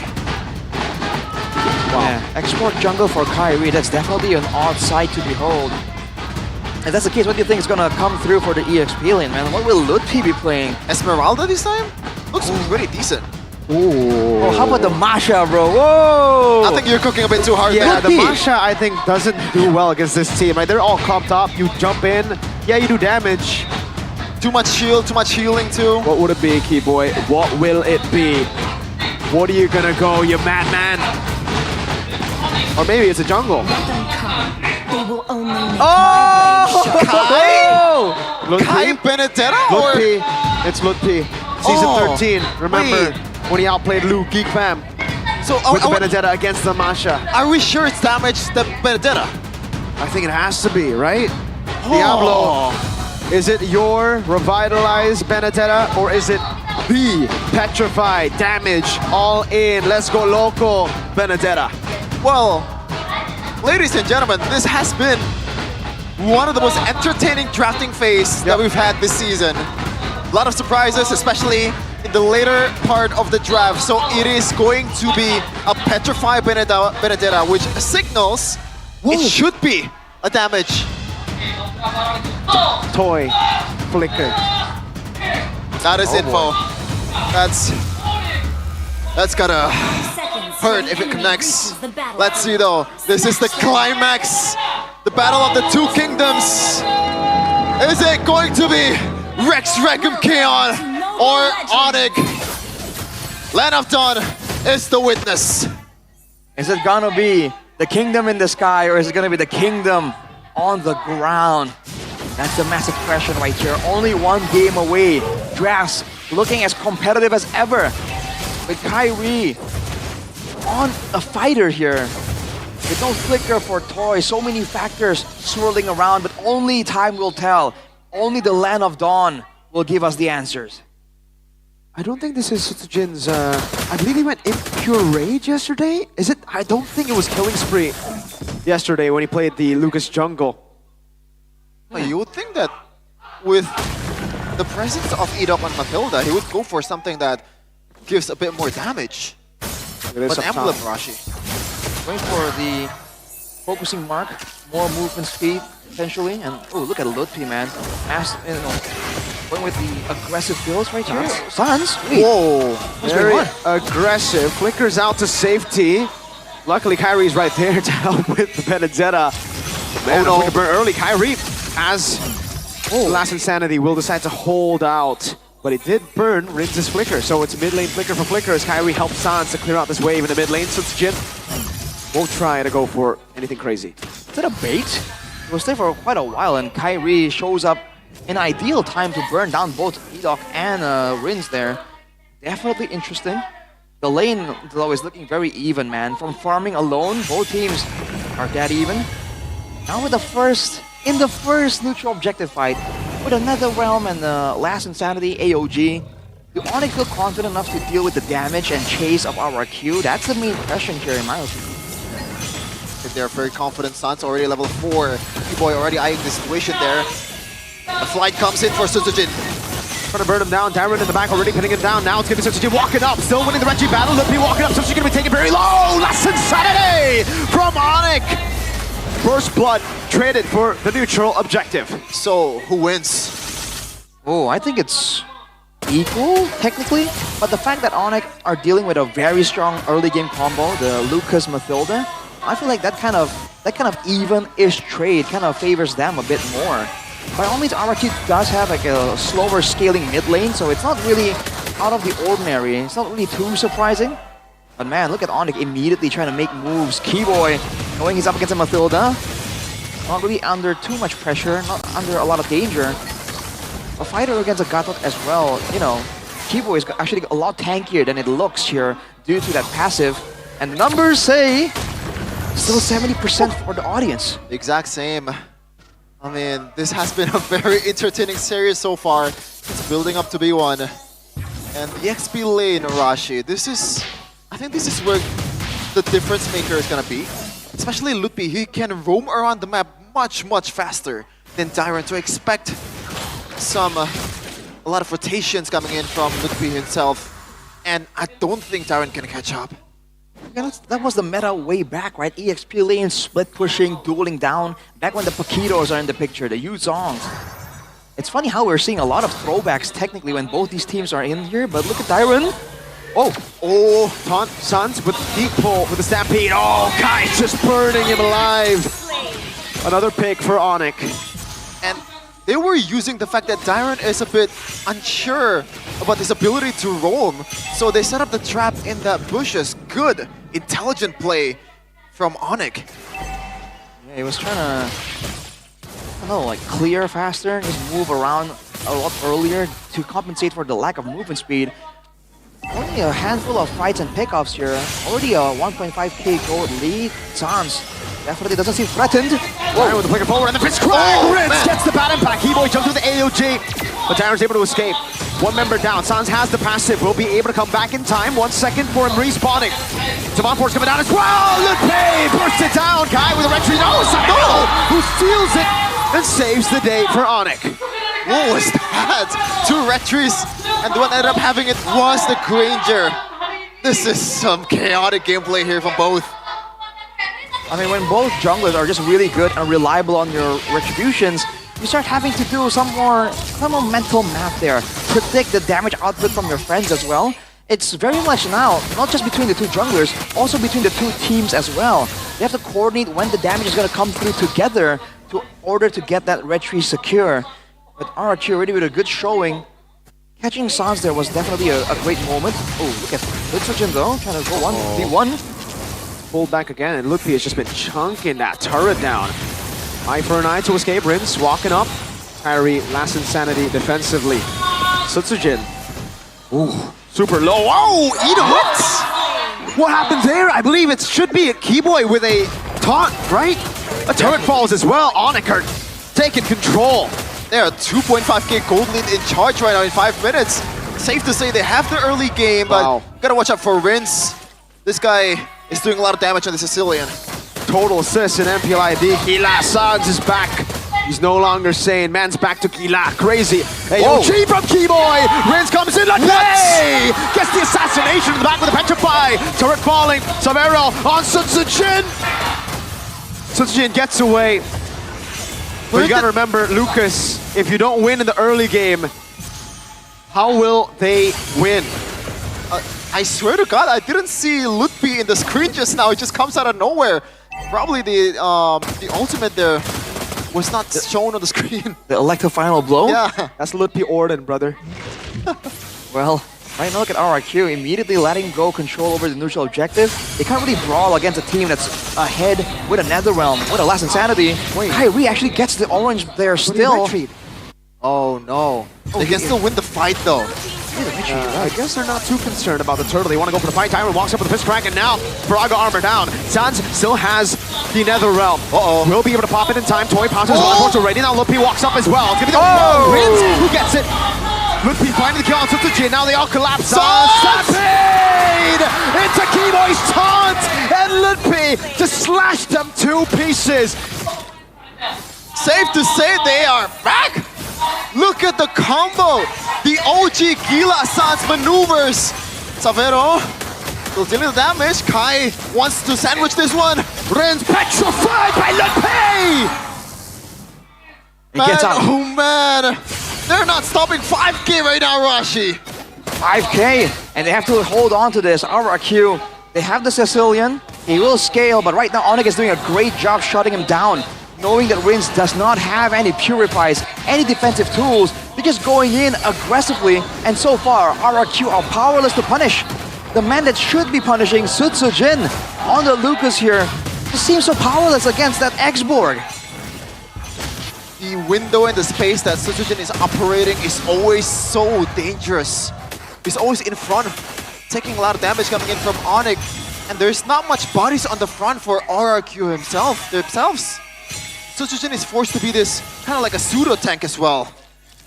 Again, it's an aggressive move here for RRQ. They have a Badang and the Lucas. This composition is meant to move forward, right? The Mathilda is supposed to bring Sutsujin closer to the backline. But because of the Gatots, because of the X-Borg as well, RRQ just kite back slowly but surely, and RRQ just cannot dive that far deep without losing members in the process. Tyron caught back. Savero, constant. Oh boy. Ooh, that was close. Sanguine Claws almost caught him. Toy Prominence Mind Force just to defend his base turret. Oh. Bit of cheeky damage there from Toy as well. Man, that's barely any damage to Kyrie. I want to check out the items, Arashi. Radiant armor, along with the War Axe, so he's fast, he sustains, and magic damage is not a concern of his. And Sutsujin and Dairon are not going to be beating on the X-Borg, right? The people who are going to be outputting damage onto X-Borg is going to be the Harith and the Sicilian. So with the Bat Feast as well, that Radiant armor is going to be stacked up very handily. RRQ, they're forced to play the defensive game, and we know that is not their comfort zone. There's a free neutral objective to the Sky Kings. Kyrie with the Lord. 9 minutes in, first Lord. Now they want to push forward. This is some crazy siege comp coming in from Onyx. They can gap close with AOG. Kyrie just is in front doing a lot of damage. Savero, that's Sonatas. It's going to result to a lot of deaths for RRQ as we're going to take a look at the items once again, Arashi. Sky Piercer already completed for Savero. Almost 2,000 gold ahead. Lutpi as well. I mean, 4, 1, and 3. Say less, dude. With the Hunter Strike, the Malefic Roar, he's all in on the damage. It's not about front line here for Onyx. It's about making sure that the back line of RRQ, the Harith and the Sicilian, will not be able to do much at all. They're just sustaining through the damage of RRQ using invulnerabilities like the Last Insanity, using the second HP bar like the Netherrealm. There's no real built-in tankiness except for Keyboy, and even then, he's playing reactive unless it's time to cut off RRQ from their base. That might happen soon. Look at that Sonata constantly poking them down. Holy Defense already popped in up top. Litpi in 1v1 against Sutsujin. Almost a kill. Tail Beast Bomb by Sutsujin to retaliate. Holy Defense in the mid lane popped as well. Now another wave in the bottom lane as Toy gets rid of it. AOG from Keyboy just zoning them away to give space. A taunt over. Keyboy able to escape. Has the Revitalize still. Kai walks up. Not going to use the Last Insanity. Will lose the Paraga armor as Toy will zone them back away from the space. And RRQ have defended against the Sky King siege. And the Sky Kings lead balloon to about 9k, Arashi. This is just insane. And unique heroes in MPL Indonesia. Kyrie played 50 heroes. Has he? I believe he changed role like once or twice a game? Like one game or twice? What? Kyrie. How the hell did he play 50 on jungle? Yeah, he's played a whole lot, from the Julian to the Bauman to Fredrin. He's been through a lot of crazy metas, man. A lot of very crazy metas. Back when it was still even more flexible. Onyx are gonna increase this lead even more here, controlling the jungle completely, man. Back then, we would say at 10k, that's where the game is pretty much done, where the other team can't really defend. But against a Sicilian and Harith, there's always that big maybe. But will Onyx allow it though? Are they gonna try and trade the same way RRQ did? Because that is what allowed Onyx to really come back in game number 2. Onyx might not afford, might not give RRQ the same luxury. Yeah, and by the looks of it, they're trying to just freeze the lanes, waiting for the next Lord because they know they're gonna need the help of the Lord to be able to kind of penetrate the fort of RRQ right now. A lot of base defense potential here, especially from the Sicilian. And Edok will do a lot of work to kite them to a better place, to a safe place. Now the question is, does RRQ have any chance of contesting this? Looks like the answer is no. Probably not, man. They're just too far behind. I mean, the Holy Crystal isn't even completed for Toy, right? There's no way. Rins now has the Wishing Lantern, so against these beefy frontliners, there is there is some damage there that has to be considered. Still a 10k lead. Holy Crystal finally for Toy, but is it too late? It's only the second Lord. You know, RQ in theory should be able to defend still, but unless, you know, the moment Onyx kind of force their hand and force them to use all their spells in fights instead of on the Lord, that could be the moment that Onyx are looking for. And they still have no solution for the Ludpi Benedetta split push, by the way. So you're really seeing this draft force RQ into some really confusing situations. Back again with what Mirko said. Oh, gotta watch out!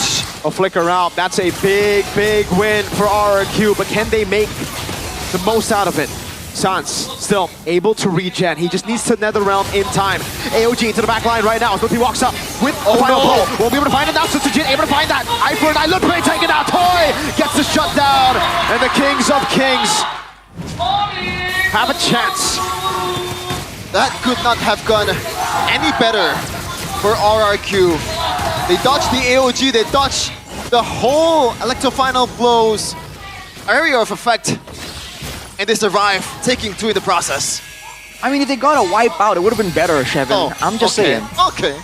But just saying. Onyx, they kind of made the similar play to RRQ. Sacrificial members for the base turret, but it's not even on the side where the Lord is. Oh, Edok! With a pull, Edok taking very low. Kyrie with a burn. Toy in the backwards, the Mind Force sound gonna be taken down. Severa tries to deal with it now. Kyrie still putting the fire onto it. Oh! But we'll have his Viraga armor taken out. Actually, he keeps it intact. That's a whole shot, the whole combo of Zaman Force, and somehow he didn't even get the Viraga armor. That's a concern for RRQ right now. But he's building towards that power spike. How close are we from a Harith power spike? Already at a Divine Glaive at this point, so there is some real damage.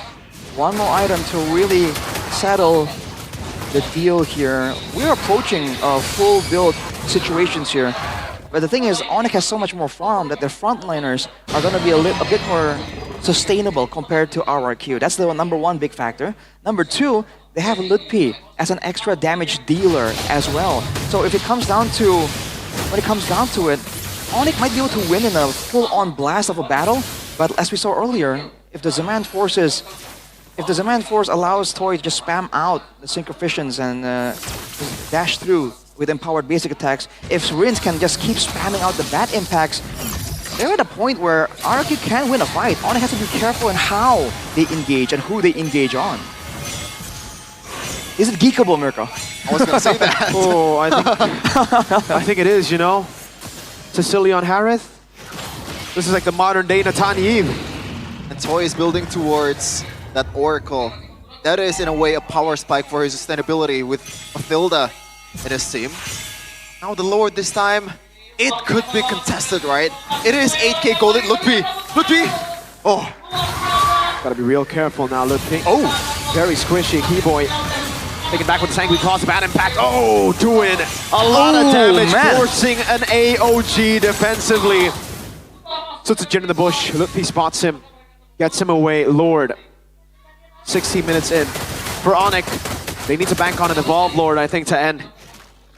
And look at this, Ludpi already making it difficult for RRQ. Going for the split, having the advantage when it comes to the rotations. RRQ are not in the picture. Riz is trying to get the purple buff, I think. Onyx might force RRQ's hand here, might just take the Lord immediately. Oh, they concede. But it is still geekable. Oh, he went in! On Tyrant, with eye for an eye, Ludpi knows not to take the risk. Just the Lord for Onyx, another shot at ending this game. I wonder if there's a shot call that says, Ludpi, no, Ludpi, no! Ludpi, no! Oh boy. Tension is building up for sure, man. Ruins with the purple buff. Again, RRQ in theory should be able to defend, but it's all on Onyx. Whether Onyx can select the right tool for the job. Do they want to zone RRQ using the AOG? Do they want to do it using the Last Insanity? Or just with the Electro Final Blow? The back and forth here has to be impeccable from Onyx, because they can't stand there and take these bat impacts. We've seen it happen. Keyboy, after receiving 1 or 2, immediately has to back away. But look at Onyx controlling the waves. Oh man, Two shots on Rins. Detonata landing. Lutpi in the back, looking for the plate. Up top, Sunsajin is isolated. People are going to be able to find a top. Sunsajin to be taken down by Lutpi. Sanguine Claws not landing. Kyrie has baited them with the Faraga armor already, but he has the immortality still. Lord on the base. The AOG comes in with another round 2. Kyrie walks up, another round there, and now it's going to be Sabero on the base. We thought it vanquished. We thought it extinguished. The fire of the dynasty of old has been reignited. Welcome back, Onyx.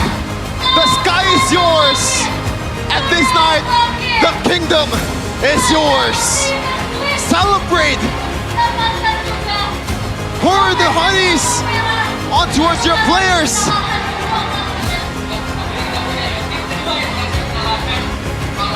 Time to bring back the glory of the Invincibles. Oh man. A tough bitter pill to swallow for the Kingdom today. They were able to get their revenge on Bigatron just yesterday, but today it's a different story. The Yab effect is absolutely real. Some were questioning, is it because they were up against not the top tier team in the scene, but against RRQ they're able to do so. There can be no doubts about it any longer. Well played. They're gonna say we're so back in the stage after this. Buddha Clara, let's see what they have to say. Pembalasan dendam yang begitu manis dari tim Onyx. Di leg pertama mereka kalah, tapi kini 2-1 kemenangan yang akhirnya didapatkan. Upi udah siap banget nih kayak menjawab ya. Upi, kemenangan hari ini gimana nih? Ya yang pasti senang lah dari kita yang awalnya banyak kalah kan. Terus akhirnya kita dikit-dikit naik ke atas gitu. Senang-senang. Senang-senang. Tapi kamu juga memunculkan Benedetta yang out of nowhere semuanya langsung shock. Ini Benedetta menjadi momen-momen yang kita lihat bener-bener shocking banget. Lalu nggak hanya Benedetta, hari ini kita juga dikejutkan dengan adanya export. Lalu ada apa lagi tadi? Ada macam-macam banget. Benedetta muncul dari mana itu tiba-tiba? Ngelihat hero-nya aja sih. Lihat hero-nya, ada Benedetta ya udah pakai aja gitu. Ada banyak hero di Mobile Legends. Lihat. Yang lihat pertamanya Benedetta kan, terus minta ke coach akhirnya dikasih. Jatuh hati langsung ya. Tapi bukankah memang itu hero yang cukup nyaman untuk melawan hero-hero yang mepet-mepet gitu? Gak kepikiran ke situ sih, yang penting tadi lihat kayak Benedetta kayak bagus deh, ya udah pakai aja. Coach Chef sama Coach Adi bilang iya. Siapa yang bilang iya duluan? Aku sendiri. Loh, kamu yang minta, kamu yang iyain? Iya. Oke, ini hal yang menarik tentunya. Dan kalau melihat tadi kemenangan yang sungguh emosional kayaknya, sungguh ramai. Satu orang yang biasanya kalem, tenang-tenang, Kyrie. Heboh tadi, apa yang kamu teriakin ketika akhirnya menang? Apa? What did you scream or what did you do after winning the match? Woo! Kenapa? Apa yang kamu lakuin tadi? Atau apa yang kamu teriakan? Teriak-teriak doang. Teriak apa? Ya adalah. Adalah, Sonic ada yang denger nggak? Di belakang. Tapi, is this mean something for you? This win? Kenapa? Kemenangan ini apakah berarti sesuatu untukmu? Pembalasan dendam ini melawan tim RRQ? Mungkin ke bawah hype juga karena mereka kan lagi nomor 1 kan. Terus ada ini juga kan, kemarin ada pesan sama teman kita. Buat teman kita kan kemarin kan di ESL. Yang katanya ini waktunya kita, bukan Onyx. Wow. Jadi pesan balasannya apa tuh? Ada pesan balasan nggak? Kenapa? Mau kasih pesan balasan nggak sih? Nggak ada sih, udah menang, udah cukup. Oh udah cukup, dibalasnya sekarang ini, dijawab hari ini? Ya. Dijawab hari ini, dan kalau boleh kita bahas lagi, ini di season ini Kyrie memecahkan banyak achievement. 1000 kill, dan 50 unique hero dari Kyrie muncul hari ini. X-Borg, this is the first time we saw you play X-Borg. Yeah. Is there something, the reason you play X-Borg in this match? Apa ya? Tadi kata coach bakarin aja musuhnya, gitu doang. Bakar-bakar aja. Ya, main api-api aja. But this is your first time. How was your first time? Ya enak, menang. Enak, menang. Tapi is it the secret? The secret sauce from Team Onyx using T-Strat pocket pick like this. Ini apakah memang menangnya melawan RRQ harus dengan hero-hero yang unik? Hero-hero yang nggak pernah kalian munculkan sebelumnya? Nggak dengar tadi. Kunci kemenangan kalian tuh apakah ini harus pakai hero-hero unik? Oh iya, karena kan mereka juga si Araki banyak pakai hero yang unik juga.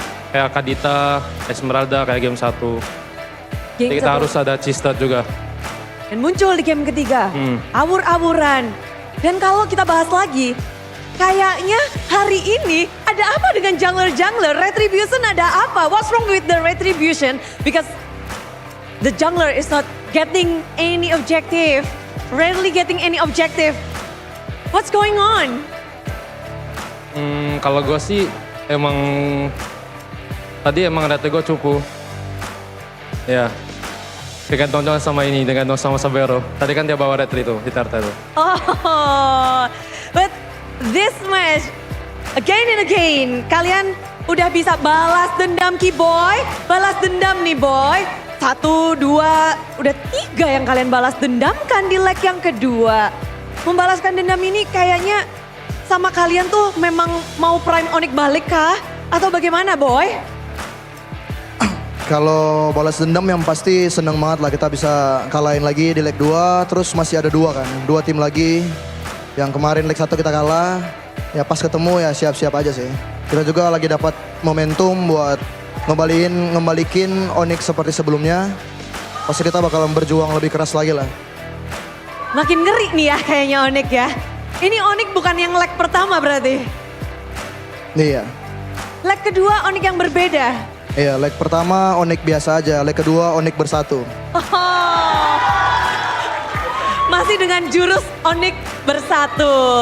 Dan kalau dari Ki-Boy sendiri, kamu melihat satu hero signature dari tim Onyx, Kadita, tadi dimainkan oleh Rins. Kalian shock gak sih tiba-tiba ada Kadita muncul di season 15? Kalau Kadita sih dia sudah pernah pakai sih. Jadi kayak udah tahu aja. Soalnya emang jago deh. Dia memang jago, tapi di season 15 ini baru banget mungkin Sans ya yang udah siap-siap nih untuk mengomentari bagaimana hero Kadita muncul di hadapan Sans. Ya nggak gimana, emang hero dia juga kan. Ya. Tapi di season 15 memang Kadita bisa menjadi hero yang populer lagi kah? Nggak tahu, tergantung tim lain. Cuman kita lihat nanti saya pakai juga apa enggak. Cuman pastinya ada disimpan lah, yang tim lain juga pasti ada pakai. Cuman belum keluar mungkin. Jadi memang kalau dari Kadita sendiri, kalian tahu player-player yang bisa bermain dan salah satu yang kalian juga sempat perhatikan adalah dari Rins berarti. Udah nggak shock kalau Rins mau menggunakan Kadita. Iya, karena sebelumnya kan dia udah pernah pakai juga kan. Jadi ya kita udah tahu juga. Oke, dan kalau kita bahas tentang Kadita di season ke season, musim ke musim, kan legenda-legenda Kadita ada Godiva, ada Sanski Boy. Kalau Kadita Rins, apakah sudah masuk ke dalam level gila Sans? Ya, mungkin ya kayaknya. Kayaknya. Iya dah, iya. Yang benar Iya. Rins sudah masuk ke dalam gila Sans. Iya, betul sekali. Baik sekali. Tapi Sans, musim ke musim, match ke match, di sini Onyx kalau hari ini di leg kedua ngedapetin kemenangan dari Sans sendiri, apa sih yang udah berbeda nih dari Onyx? Kayaknya makin kuat, makin strong, tapi mungkin kita tuh pengen tahu gitu loh. Kalian kekuatan kalian tuh dari apa sih? Yang pertama kita bersatu dan kita selalu pengen konsisten di setiap match. Di setiap match bersatunya itu Burik kepengen tahu yang lain, ternyata bersatu itu masih muncul Ya, dan ingin berusaha terus-terusan. Ada yang di sini kan kalian dapetin kemenangan terus. Untuk Savero sendiri, Savero pernah berhadapan dengan Toy sebelumnya pada saat MDL. Ya. Dan gimana kamu melihat Toy pada musim di MDL dulu? Jago. Jago. Kalau sekarang? Makin jago. makin jago. Tapi kan kamu di leg pertama nggak bermain melawan RRQ. Paman W yang bermain. Paman W ada pesan-pesan sebelum kamu bermain nggak sih? Paman? Atau mungkin yang kamu perhatikan untuk melawan Toy deh. Apa yang kamu pikirkan yang harus kamu fokuskan ketika harus berhadapan dengan seorang Toy? Lebih agresif. Lebih agresif. Dan tadi cukup agresif nggak? Game ketiga. Game berapa? Kenapa? Game berapa yang paling Savero agresifin tuh? Mungkin 2-3. 2 dan 3. Mendapatkan kemenangan pembalasan dendam untuk Savero sendiri dengan muka yang sangat datar. Apa yang sebenarnya Savero rasakan membalaskan dendam nih dari Oni kepada RRQ? Yang pasti seneng lah. Yang pasti senang. Oke, Royal Derby dan juga Royal Basti. Sans, kamu udah mengikuti dari Royal Basti pada musim kalian. Benar-benar lagi di atas berdua. Sekarang Royal Derby, RRQ di atas. Posisi dari Onyx di bawah, vibes-nya beda gak sih untuk musim ini? Sama aja, tetap seru seperti biasa. Ya, sama tetap seru banget sih. Seru banget, seseru apa tuh Sans? Seru banget. Ada war, ada sabar, ada ya seru pokoknya deh. Ada war, ada sabar. Tapi pembalasan dendam ada gak sih yang kamu ingin sampaikan atas kemenangan Onyx dan pembalasan dendam ini? Apa sorry boleh? Yang ingin kamu sampaikan atas kemenangan ini, pembalasan dendam ini? Senang banget, itu doang. Yang spesial mungkin untuk Sonic? Ya terima kasih untuk Sonic. 2 match ini kita lancar, semoga dukungannya di minggu depan makin sama. Jadi biar kita lebih semangat juga. Ya terima kasih. Terima kasih, yang spesial nggak tuh? Terima kasih sayang. Tapi inilah dia kemenangan dari tim Onyx. Dan ini bukan hanya sekedar kemenangan, namun pembalasan dendam. Sambutlah kemenangan dari tim Onyx.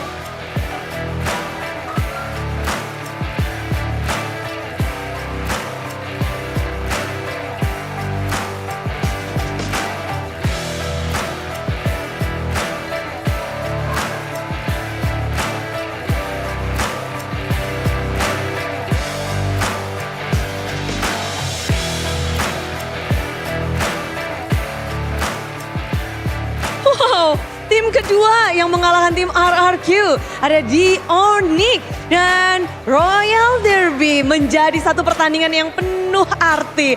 Dan Bude di sini juga mau ngasih kalian sesuatu yang berarti. Apa itu? Ada GoPay Coins. Buat kalian yang mau ngedapetin GoPay Coins secara gratis, kalian bisa ngedapetinnya dengan mudah. Cukup punya aplikasi GoPay dan kalian bisa mendapatkan GoPay Coins secara gratis. Bude akan tunjukin caranya buat kalian yang ada di sini. Siap-siap, inilah dia. Caranya pastikan kalian punya aplikasi GoPay dan Bude tahu kalian punya GoPay karena dari minggu pertama sampai minggu ke-6, wah GoPay selalu hadir di setiap harinya.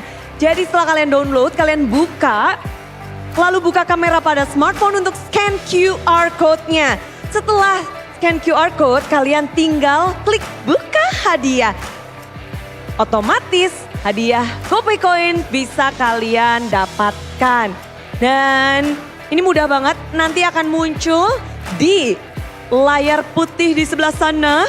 Nanti QR-nya akan muncul di sana. Udah siap? Sonic dan juga Kingdom dan semua super fans. Wah, rame-rame tuh di pojokan ya. Siapkan, inilah dia QR code untuk kalian. GoPay hadiah GG. Yang dapat langsung tunjukin ya, langsung tunjukin nih. Boleh kasih tahu ke kita dengan gaya terkeren, terkece, tergoksnya. Asik. I love GoPay. We love GoPay. GoPay hadiah GG. Memang terus memberikan kita kebahagiaan untuk hari demi hari. Dan mungkin kalau kita ngomong kebahagiaan, kebahagiaan sedang dirasakan oleh tim Onyx. Mereka berhasil membalaskan dendam dan di leg kedua mereka belum kalah satupun. Dan kita pasti penasaran bagaimana kebahagiaan ini berlangsung dan bagaimana ini bisa terwujud dari pembalasan dendam dari tim Onyx kepada tim RRQ. So game ketiga, what's wrong? What's going on? Langsung aja, caster, monggo.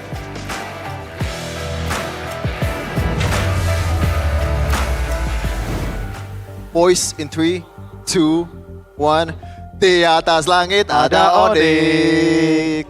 Di atas langit ada Onyx. Onyx, Onyx, Onyx, Onyx. Di atas langit ada Onyx. What does that mean, RQ fan? Above the skies, there is Onyx. Does that also apply with RQ? Huh? Does that also apply with RQ? For now. Okay. Hey, it's one game. You're not gonna say you're number one in the standings. You're not gonna just, tell them. Yeah, we're number one, and there's no saying that the next time they meet, RRQ is gonna get it done. Were they number one last season? RRQ. Wait. Regular season? Yeah. Yeah, they were. They were. So do you wanna recreate that story? Are you satisfied with runner-up or? I'm okay with them taking some L's if they learn from it, right? And I think this kind of match, oh boy, dude, I think this is a very valuable learning experience because there's a lot of things here a lot of subtle things that Onyx were doing here that really shut down whatever it is RRQ we're trying to do here. And I feel like they kind of got read out, they're reliant on the aggression. So I feel like this is something that Onyx does really well. So credit to them, but the MVP here, Shevin. By Samsung Galaxy A36 5G, obviously. And I gotta say, I'm struggling to give a single or to point out one guy, at least in the third game, to be the MVP. I think everyone kind of doing their own thing. Yeah, I think especially in game number 3, everything was so crucial. The reason why they were winning in the early game was also due to the rotations, right? It's like a team effort more than anything. And I think that's something that RRQ weren't able to find here with this composition. And by all means, dude, the X-Borg pick, get it out of the way right now. It was awful for RRQ to go up against that X-Borg. But afterwards, the big engages were P-Boy. The big team fight wins was the Netherrealm.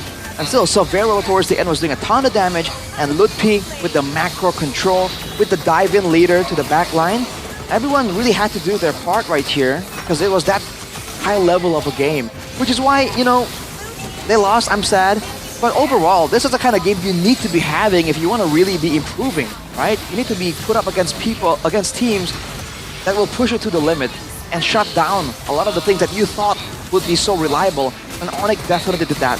The playmaking for Dyron wasn't shown. Edok wasn't on a playmaking hero, can't do it.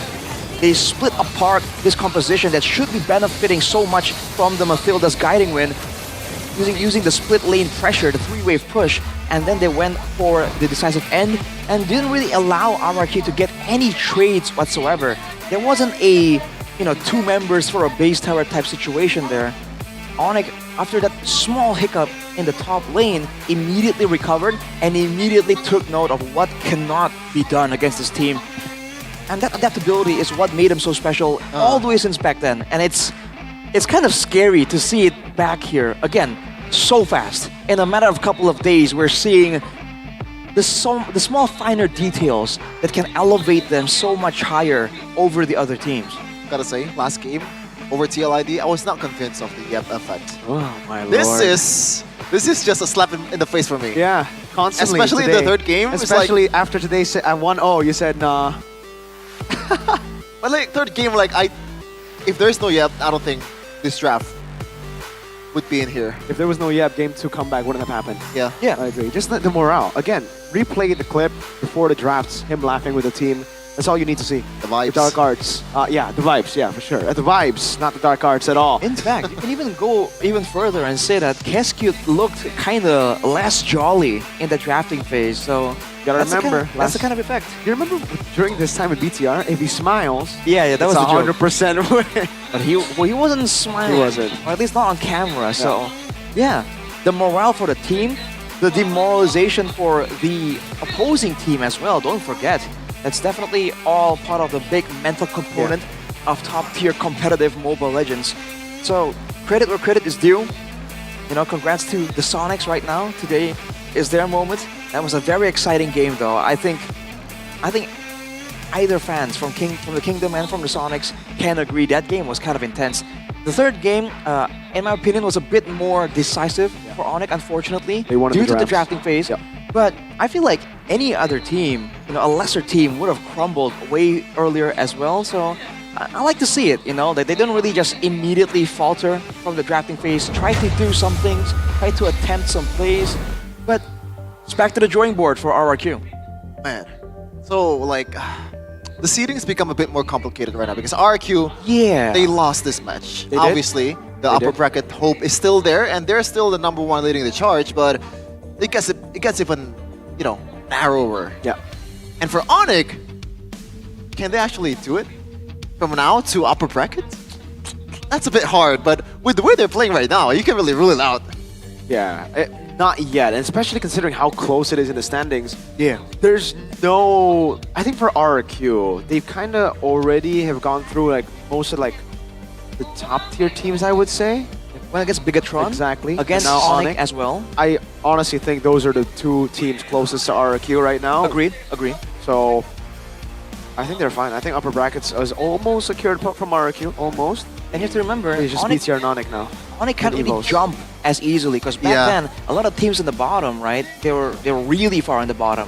But now with everyone so equal, it means that everyone can move around. But it also means that if you're down further low like Onyx, it's not as easy to just hop up all the way to the top side. Yeah. This is number 1 versus number 8, by the way, if you guys want to know. To point it out, just how close it It's is a in different MPL team, IQ. technically. With Yeb coming in, it's a different story Still altogether. number 1 versus number 8. Still, yes. Number 1 versus number 8. MPL ID S15. And Yeb. Things would have been so different, by the way. I said keep early- reinstating that. Yeah, I said earlier this season it's got to be a Navi and RQ sandwich, but that RQ part seems a bit. I think up it's in already the air right confirmed, now. almost. Really? They're 8-2. They've gone through the two toughest. biggest tests, it seems, right now. Oh yeah, I don't think they can lose more, right? Yeah. Well, mathematically they can, but No, like against, matchup-wise, I think they got it good right now. Well, we need to hear what happened with Keskid and RQ in that match particularly, so we're gonna take you to the loser interview. Royal Derby hari ini dimenangkan oleh Onyx dan pastinya kalau sudah bersama Alisa, kita akan memasuki losing interview dan sudah bersama Alisa di sini ada Coach NNM. Halo Yes, halo. Coach. So, gimana nih kekalahan kedua RRQ di MPL Indonesia season 15? Kekalahan kali ini kayaknya sedikit unlucky sih, tapi overall karena Onyx-nya bagus juga sih mainnya. Onyx bagus sekali ya. Ya. Dan pendapat Coach sendiri melihat tim-tim saat mengeluarkan cheese start ke kalian? Yes. Nggak gimana-gimana sih, kalian sekarang udah populer juga ya, jadi ya nggak gimana-gimana sih. Oke, dan menurut Coach sendiri untuk draft Onyx di leg kedua MPL Indonesia ini seperti apa? Draftnya terusus game 3, respect sih gue, kayak dia mengeluarkan something new, terus kita juga yang lumayan kewalahan sih di game 3 terutama. Lumayan kewalahan ya, dan melihat ini juga terbukti dari skornya 2-1. Dan untuk persiapannya sendiri nih, kalau kali ini kita sudah melihat di Royal Derby yang sayang sekali harus dimenangkan oleh Onyx, melihat minggu depan akan kembali ke Classic Derby, gimana persiapannya nih Coach? Persiapannya mungkin lebih ketat kali ya, karena kita kalah mungkin motivasi buat menangnya tambah besar. Motivasi menangnya tambah besar, dan boleh mungkin nih Coach ada kata-kata nggak nih untuk para Kingdom yang sudah setia mendukung RRQ? Untuk Kingdom, terima kasih selalu dukung kita, mau menang atau kalah, ditunggu aja ke depannya. Ditunggu aja ke depannya, jangan lupa dukung terus tim kesayangan kalian, dan thank you so much Coach. Thank you. Hope for the best untuk minggu depan pastinya, dan kita akan kembalikan lagi ke para caster. Silakan caster, take it over. Safe to say they were flabbergasted with third game draft from Yeb, and that's the thing that really turned the series around for Onyx. For sure. I mean, he was saying it himself. We were, the word he used was kewalahan. We were like almost like struggling. Yeah. Like we were pushed to quite our limits there, trying to deal with the drafting phase. And again, it just shows how well the drafting phase, how important it really is, honestly. Well, we need a very well-deserved break after what happened in that second match, man. That was a game. That was a banger. The draft was so insane. The game was not less insane. And we are going to a more insane game. Hopefully. Really? With Geek versus EVOS. Man, oh man. Okay. If Geek wins, I disagree, but I'm the only one that for celebrates. you, Yeah. for you, it is more intense. Who do you It think's gonna is. win? Huh? EVOS? You're asking me? Wow. You're gonna betray your team like that? You're asking me? EVOS to 0? Geek Fam all the way. I'm called Clip Chef it. Fam for a Clip reason. it. Chef Fam!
Baru awesome intelligence tanda makin next level always race. Semua game kita gak worry. Next story guns victory.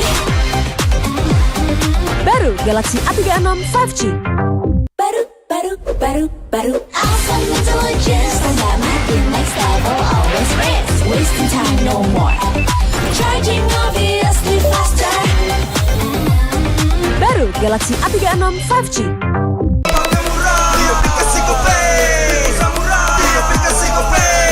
Walau yang lain terus berubah, Gope konsisten, kasihnya pasti murah.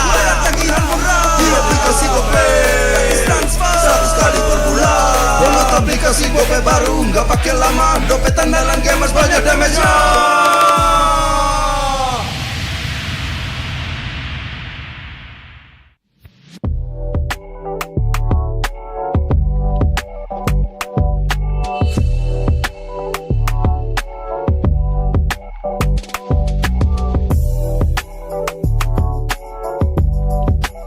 Rasa baru makin seru. Pertama di Indonesia. Kopi susu rasa cookies. Always ready, warnai harimu. Good day groovy cookies. Nikmati sensasi asyik kopi cookiesnya. Tak ada hari tanpa mabar.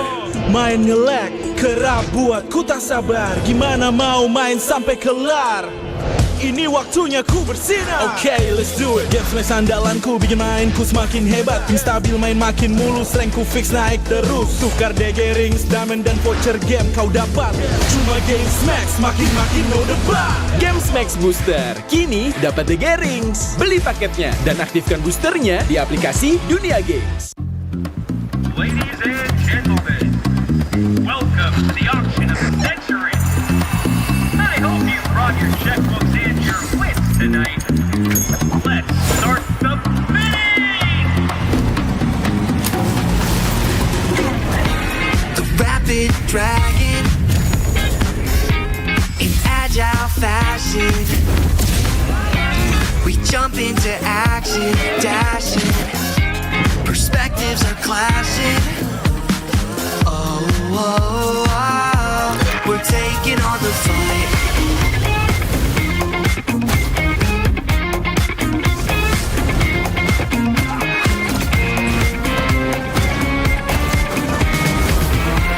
Jump into the showdown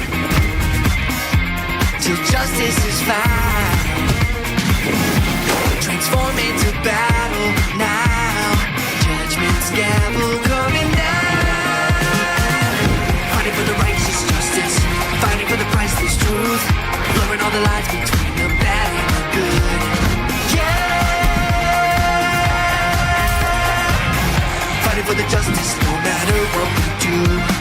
Three perspectives sharing one objective, yeah. Everybody's fighting for the truth.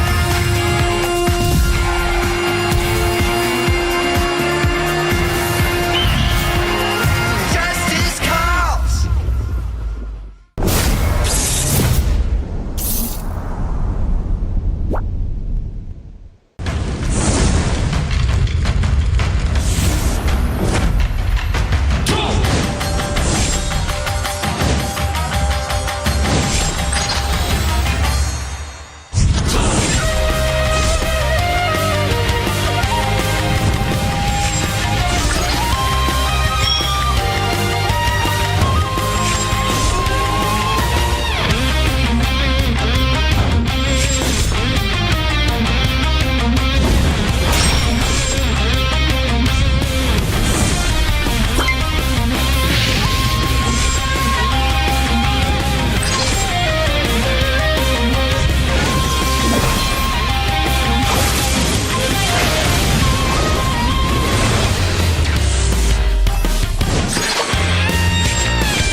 相変わらずやかましい奴らだ。今度は背中合わせでいくわよ。よっしゃ、第7班ここに復活だってばよ。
椿ナルトが帰ってきたぞ。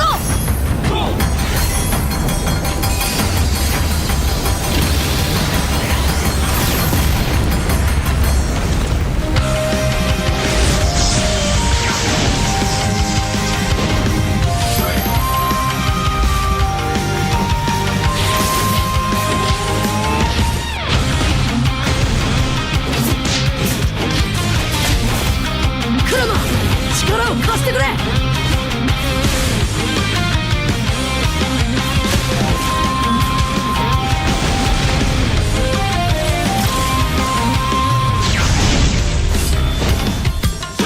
っしゃ、第7班ここに復活だってばよ。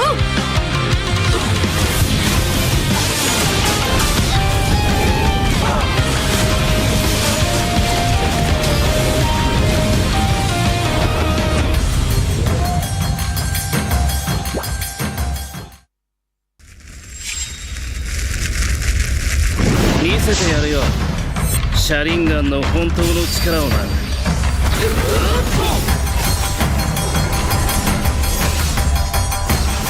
力が湧いてくる。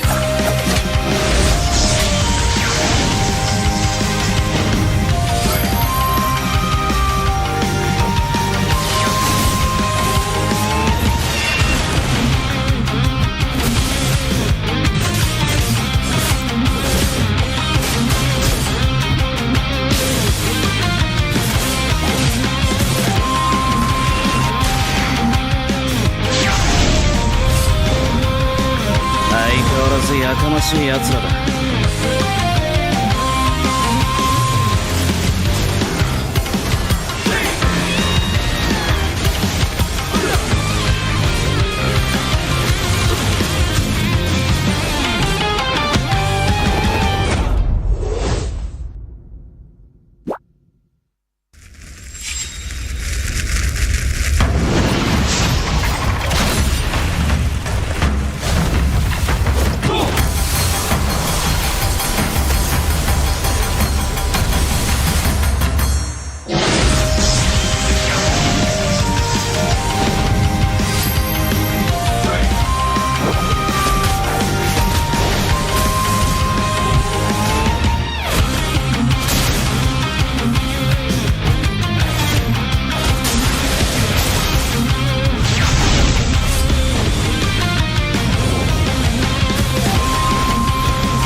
俺に任せてもらった。4代目他目を超える忍びはお前しかいないと俺はそう信じた。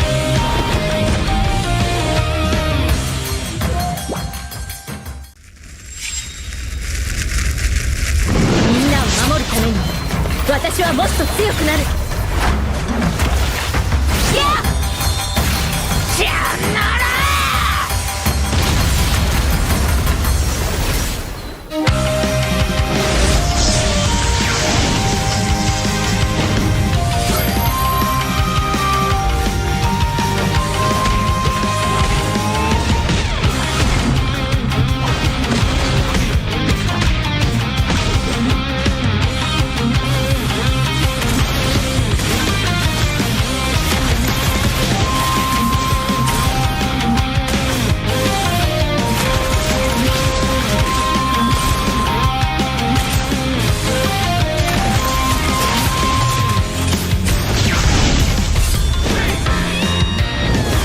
背中合わせでいくわよ。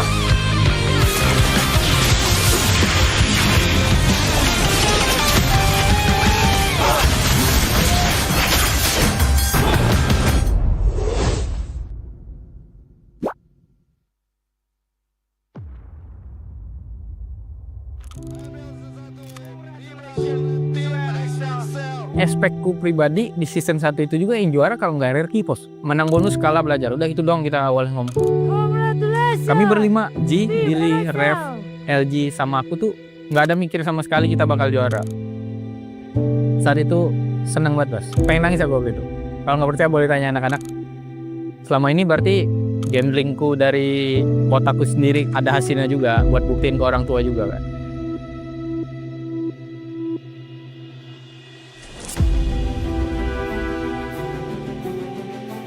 Yang gue lihat ya piala MPL kayak simbol untuk tahta tertinggi di Mobile Legends ini sih.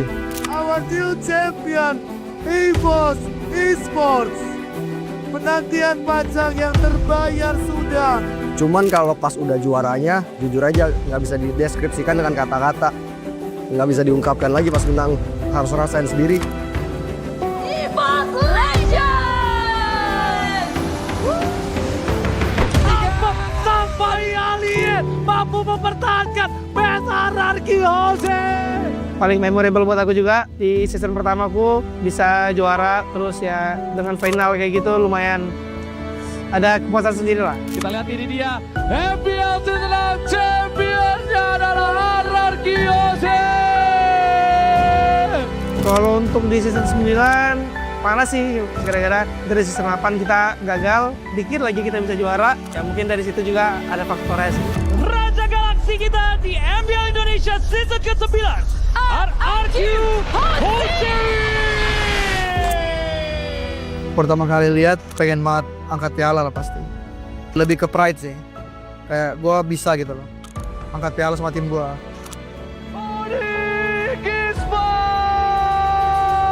Kalau perasaan yang pasti ngerasa kayak mimpi sih. Itu gila banget.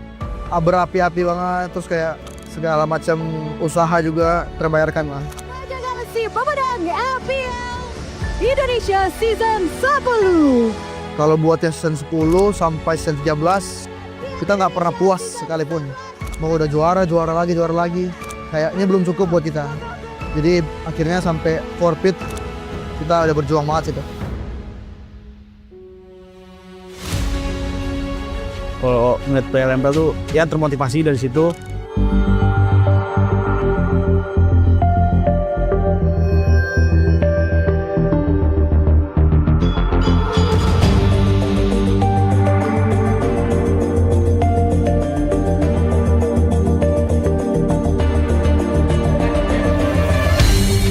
Aku kan berdiri dan terus berlari, terus ke arah puncak tertinggi. Ku takkan berhenti, hanya sampai di sini. Kemenangan abadi menanti. You know we won't miss if we unite our focus. And if you haven't noticed, we all live. Nyalakan apimu.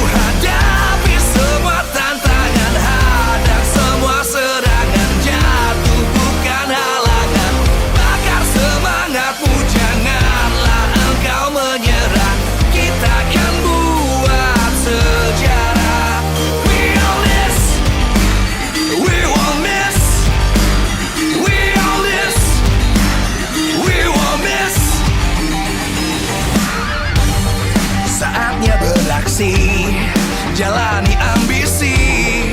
Aku kan menyawakan hari ini. You know we won't miss the thing. You know I'm focused. And if you haven't noticed, we all live. Nyalakan apimu, hadapi semua tantangan, hadang semua serangan, jatuh bukan halangan.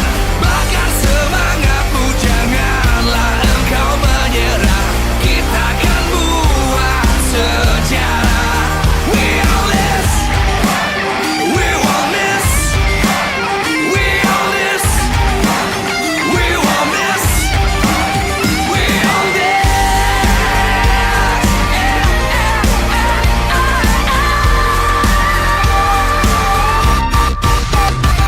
Nyalakan apimu, hadapi semua tantangan, hadang semua serangan, jatuh bukan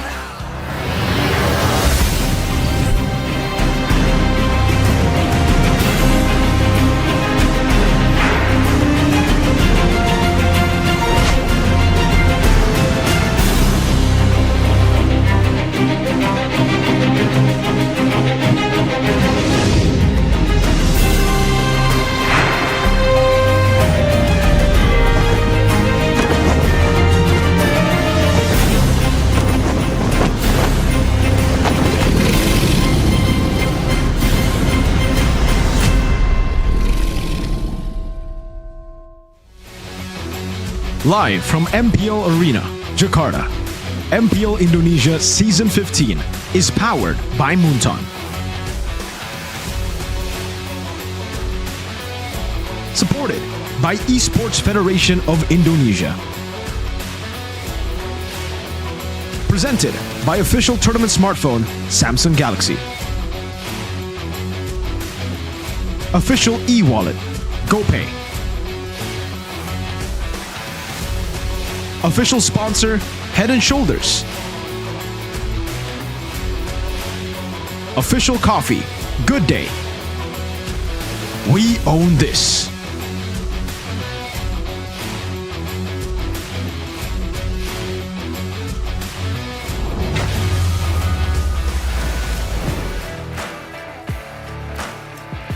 Sampailah kita di puncak di minggu yang ke-6, match penutupan antara tim Geek Fam dan juga EVOS. Dan minggu ke-6, minggu penuh kejutan, mengingat tim-tim sedang berusaha untuk mengamankan slot babak playoff. Dan kalau kita bahas tentang tim yang akan menutup minggu ini, mereka bisa saja mengguncang klasemen dengan kemenangan di match ini. Kali ini Geek Fam semakin menguat. Mereka berada di posisi 3 klasemen. Perlahan tapi pasti mengamankan posisi untuk lebih aman. Posisi nyaman, posisi atas. Sebaliknya di EVOS berada di posisi yang keramat. Posisi 7, posisi yang benar-benar membawa mimpi buruk bagi tim EVOS. Sekarang mereka harus berjuang untuk keluar dari zona merah. Dan boleh kita ingat lagi dan lagi, hanya 6 tim yang akan masuk ke babak playoff. Ngomong-ngomong tentang playoff, tentu saja 2 tim ini harus berjuang ekstra. Karena dari segi match win, sangat tipis. Semuanya punya potensi untuk masuk ke babak playoff dan mengamankan mungkin berusaha untuk upper bracket. Untuk hari ini, untuk leg yang kedua, mereka akan bertemu kembali. Leg pertama 2-0 sudah didapatkan oleh EVOS. Namun untuk leg kedua ini banyak sekali pertanyaan bagaimana EVOS akan bangkit. Karena EVOS terlihat terpuruk dengan kekalahan 2 kali yang mereka dapatkan di leg yang kedua. Jadi gebrakan dinantikan oleh EVOS Fams. Sementara dari Geek Fam, mereka mendapatkan momentumnya. Mereka sempat menang dan bahkan membawa rookie baru yang turut serta membakar semangat dari tim Geek Fam. Dan kita juga tentunya akan lebih bersemangat lagi dengan bagaimana jalannya pertandingan hari ini ditambah karena MPL Indonesia Season 15 powered by Moonton, supported by PBSI, presented by official tournament smartphone Samsung Galaxy, official e-wallet GoPay, official sponsor Head and Shoulder, official dari coffee partner Good Day. Kita juga punya partner ini sports ada Telkomsel, Dunia Games dan IndiHome, dan juga advertiser Kacang Sukro dan Hawkband. Tak lupa pula ada supplier kita RSV Helmet. Dan hari ini benar-benar kita menyaksikan 2 match telah berakhir dan match penutupan. Menjadi penasaran pastinya kita semua di mana kedua tim ini sedang diuji. Leg kedua nggak akan lagi ada pertemuan ketiga kecuali mereka akan bertemu di babak playoff. Pembuktian satu sama lain, balas dendamkah akan dilancarkan untuk Geek Fam atau pembuktian bagi EVOS yang memang pernah mendua-kosongi tim Geek Fam.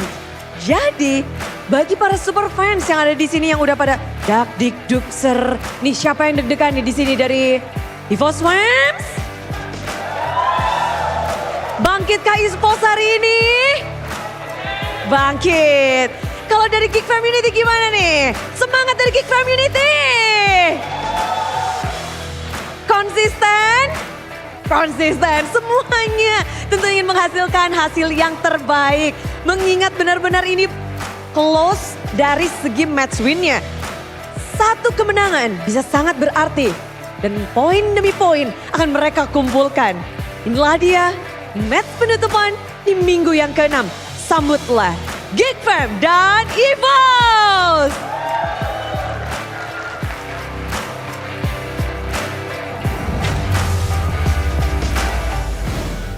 Rashi, are you geeked up to watch this match?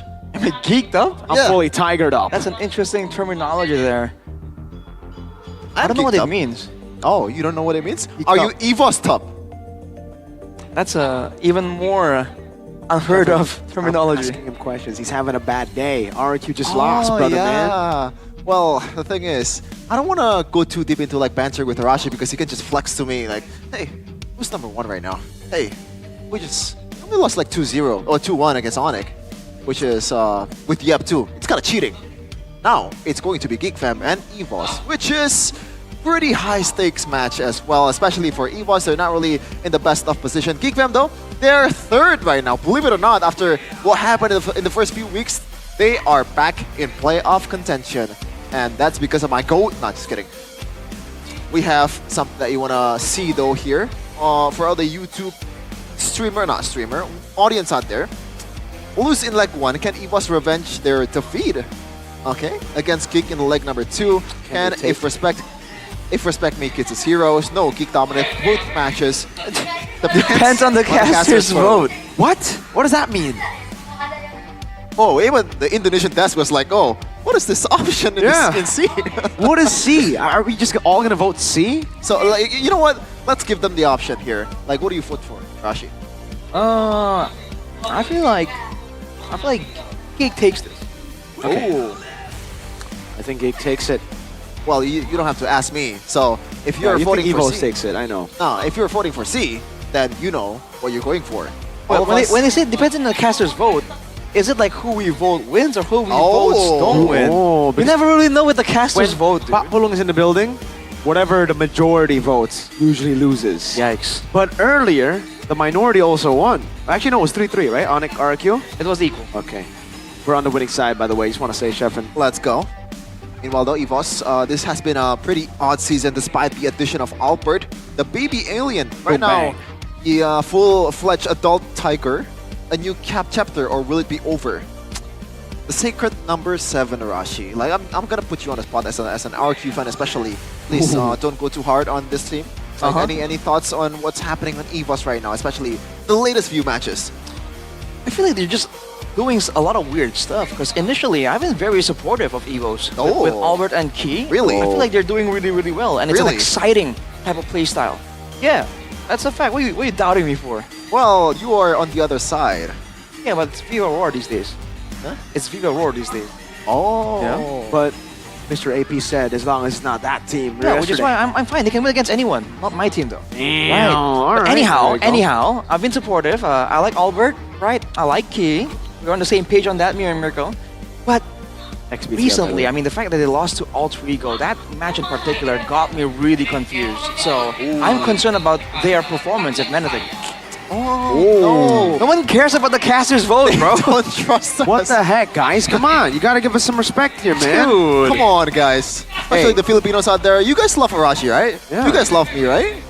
Come Onyx on. wins. Oh wait, no. If beat Onyx, then talk. Oh. Oh, man. See, if I said that earlier, right, that would have been a clippable moment. Would have. It's not too late. You want to say it again? No. Okay. It's too late. Why don't you say beat RQ then talk? Then technically only BT and Onyx can talk right now. Oh. That's what you want, bro. It's not too late to say it now. Okay. I don't get it.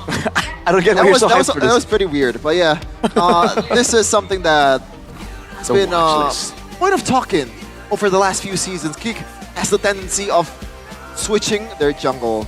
This season, it's man. Make-Its. Look at the history of the game for Geek Fam, man. Some dark times for this franchise, but they turned it around courtesy of Mr. Baloy. Yeah. And their best season was definitely season 12, Niall. With Niall, I think he has been the best. Out of all the junglers in the past, that Niall boy from Onyx is the best jungler that Geek Fam has ever had. Are you sure it's not Vincent? Are you sure it's not Baby Bill? Maybe, no, it's not Baby U, that's for sure. But season 13, I wish I remember BBU, by the way. Those are... It seems like a lifetime ago, man. That whole roster. How about The Geek Doyok? Fam roster. The whole saga of him. man, that Doing 30% stuff. win rate, I we just weren't realized. active Wow. when Doyok was in the picture. Well, I was watching. You know, I know who Doyok is. Oh, okay. Yeah, pretty- Oh, you're a unfortunately, fan? I wasn't watching too. Oh, okay. He's a pretty decent Gushin. Is it Gushin or Gushin? How you pronounce it? Lucian. Okay, Gushin. Player. We gotta take a look at the moment here. Onyx lost game 1 against Geek. And that was Make-Its all alone in the front line getting the Maniac. Yeah. Unfortunately, they weren't able to close it out in game number 2 and game number 3. But we only take the good here in MPL ID, especially for Geek. For the highlights here, we want to show the best of the teams. And when it comes down to it, when the game is a slow grind towards a massive, decisive team fight, it just seems like Geek Fam, they've had times where they don't really show that side of them, but eventually all the roads lead back to that kind of style when a single decisive call from the team can really just turn things around completely. Right? I feel like it hasn't really changed from Geek Fam. There are times where they can do it better or worse, but it's always there around the corner. So I feel like that's something that can really work well for them here, because if they can withstand the aggression from Evos, right? We know that Evos is a team that requires that aggressive style. When Albert gets snowballing, when Key can get the moves, get the moments going, that's where Evos are at their best. So for Geek Fam, I feel like the matchup really isn't all that bad. Might even favor them a little bit. See, like, looking at the Alter Ego match, there's a lot of positives that I can take from Geek Fam, but at the same time, you gotta see the situation, like the context, man. Yep. I think you only repeated like quite a few times, like maybe like 27 times that Make-It wasn't, you know, the Suyo wasn't bad. The Yeah. Valentina was there. Only 1,000,001 times. I think I was able to get that out there. I think a very small point in the way that they were able to win. But it's not just Make-It. It was also Mans, Beloyski Mans getting Cho. It was also Mans, Kenziski Mans getting Harith. All Trigo were basically like, Geek Fam, you want to win? This is the silver platter. This is a win. And they gave it over. Meanwhile, against Evos, they were like, no. They said no to Evo. So it's funny that you say it because, again, yeah, we can take a lot of positives for the Alter Ego Geek matchup for Geek Fam, but we can take a lot of negatives for Alter Ego versus Evos in their Evos matchup because Evos, it looked like a couple of times they were the ones leading at the start and then they just threw it all away. And it's tough in this current situation, in the current meta, because oftentimes in the late game, we've seen the impact of that an Evolved Lord can have on the game. Sometimes even with the best late game carries and all that, the damage reduction, if it's used properly, is game ending. And losing it, especially if you're the early game team that has gotten ahead, losing that one Lord can literally just lose you the game completely. So yeah, the consistency and the I don't know, the reduction of mistakes here is something that a lot of teams are definitely looking towards, especially with a lot of the games in this week ending in the way of comeback, right? So what's gonna be the plan here for EVOS to not get compact? They can adjust their roster, right? They can have a few surprises on their mind, even like outgo as far as putting Natko back to the gold lane or something. Oh no. Natko back in the gold It's lane? an option. I'm saying it's an option. I'm not saying they're gonna do it. You I know? don't think swapping out the gold lane is going to be a good idea because Airline already did really well. Even up against Alter Ego, yes, they lost, but Airline was probably the guy keeping it together. Could have been an easier comeback, I'd say, for Alter Ego had Airline not been there. So are you saying it's still gonna be Airline and Natko on the sides? Well, Reggie isn't back yet, so I think it'll be Natko and XP, and Airline hasn't been bad. It's just that one match against RRQ. Huh. Yep. Oh. Yeah. You can't judge a man from his lowest points there. I mean, you know, you have to look at the average, right? Of course, the consistency is called into question when there's big blunders like that. But overall, over the course of his career, I mean, he's been pretty solid, right? And this is the first season that we keep repeating this, but this is the first season where he's really allowed to play multiple times consistently. More than one game. Exactly. So I think it's only fair to see where he goes with this, because those kinds of the split-second decision-making that made him make those blunders, that's something you have to kind of refine with experience. The same way we saw earlier in the match between Onyx and RRQ, those refined shot calls, those split-second, I don't know, micro decisions in the team fights, you saw that from Onyx. That doesn't come in a day, or two, or even three. It comes after a long period of being active as a pro player. Technically, it came in a day for them. They won their MPL right after Yeah, Kyrie but- joined. Oh. Onyx, season 7. Fine. Well, we talk about They're just different. They are. the gold lane situation in EVOS. Yes. Now, GigFam, not so much of a, it's not as talked about Yeah, it's as odd. EVOS. But Kanziski was the gold lane for that match against Alter Ego, which he did quite decent. But do you think there is a reason for them to still go with Kanziski instead of Chatera, which most probably going to be filling in the gold lane in the playoffs? Dude, I don't know. I don't know why they decided to play Kanziski, because I thought the experimental period, the trial period for Kanziski ended in the first 3 weeks. No, apparently they're still doing it now, and they're still kind of figuring out who's better, Chidera or Kanziski. Maybe it's based on scrims. Maybe the last week in scrims, Kanziski's been better than Chidera. I mean, yeah, it has to be something in the scrims, right? And if it is something in the scrims, it has to be something so significant, so impressive that they're willing to still push out this this change in week 6. We're pretty far along here, right? If we follow the patterns which Shevin doesn't believe in, like GigFam should be done with the experimentation, and it should be fielding like a proper developed roster at this point. But they're not. We will see though. Who's gonna be the gold laner? Who's gonna be filling in for all the roles for these teams? EVOS, Natko, Albert. Oh! Mr. Fantastic! No way. Mr. Bombastic! Welcome back, Mr. Jabran!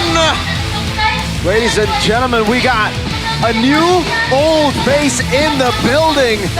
Flip the coin. Which one are we gonna get? Mr. Fantastic or Mr. Bombastic? With key to the reunion. It's happened in EVOS in blue. Bronze. Can he lift EVOS back to their peak? He used to be called the King of Marksmen. He was once ruling the gold lane, but right now, is the spark still there? Seems to be pretty focused, except he ran into the desk corner right there. They were laughing about that. We'll have to see if that spontaneous action will hint at something in the lane of dawn. Oh. Here comes GigFam. On the other side, it is going to be Kanziski, the counterpart of Jabran in the gold lane with Paloy, Aboy, Mankits, and Cobbs again. Last time Mr. Brands met up against GigFam in the playoffs, he sent GigFam home, 3rd place, stopping their chance to make it to MSC. Now revamped with Mankits, feeling the vibe. We shall see if they can take down the Tigers. GigFam! Mankits leading the charge, I like it.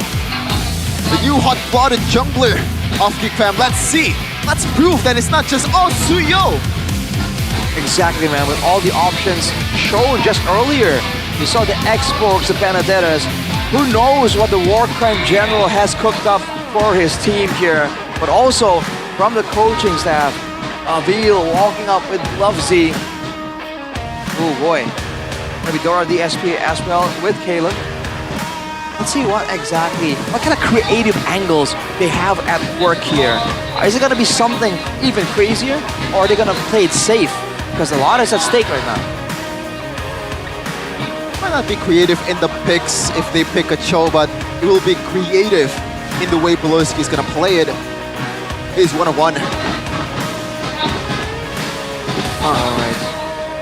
So, scrap whatever we were talking about, what we were expecting with Erlan. Yeah. How does this dynamic work? For Geek, technically it worked with Kenziski joining in. They were able to beat Alter Ego.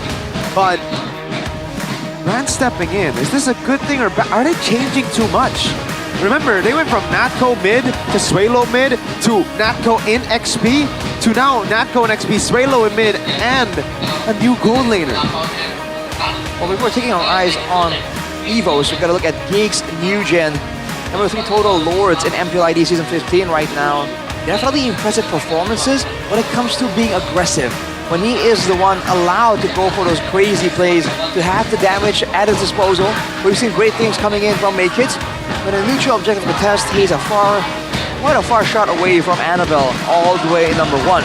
But if he can take out the members of the opposing team before the neutral objective, then it's all fine and dandy, no problem at all. So that is something that Evos definitely have to keep their eyes on.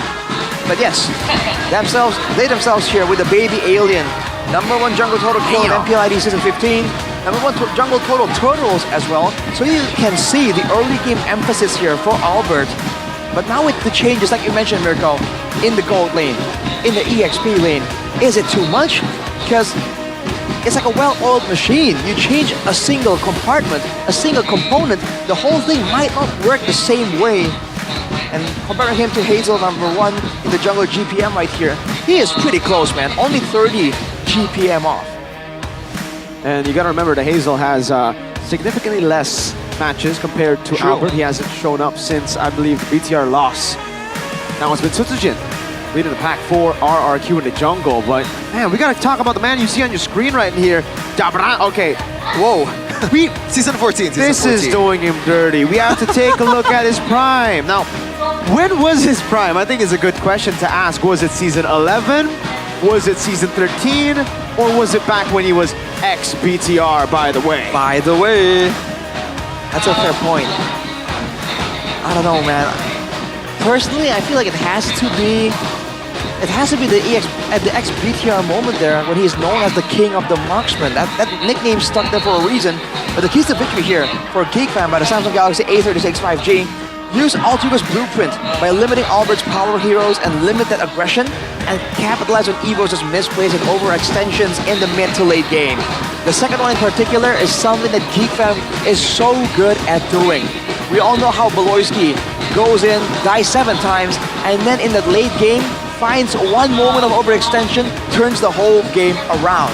For Evos, it's a different set of win conditions. Deny Geek's comfort heroes, especially the Suyo from Makits. We've already mentioned it earlier. And if you think you're Beloy, don't get, you think you're Beloy, you're not, right? Don't get overly creative with the playmaking, with the draft as well. Stick to what has worked for your team and give Brent a good laning phase.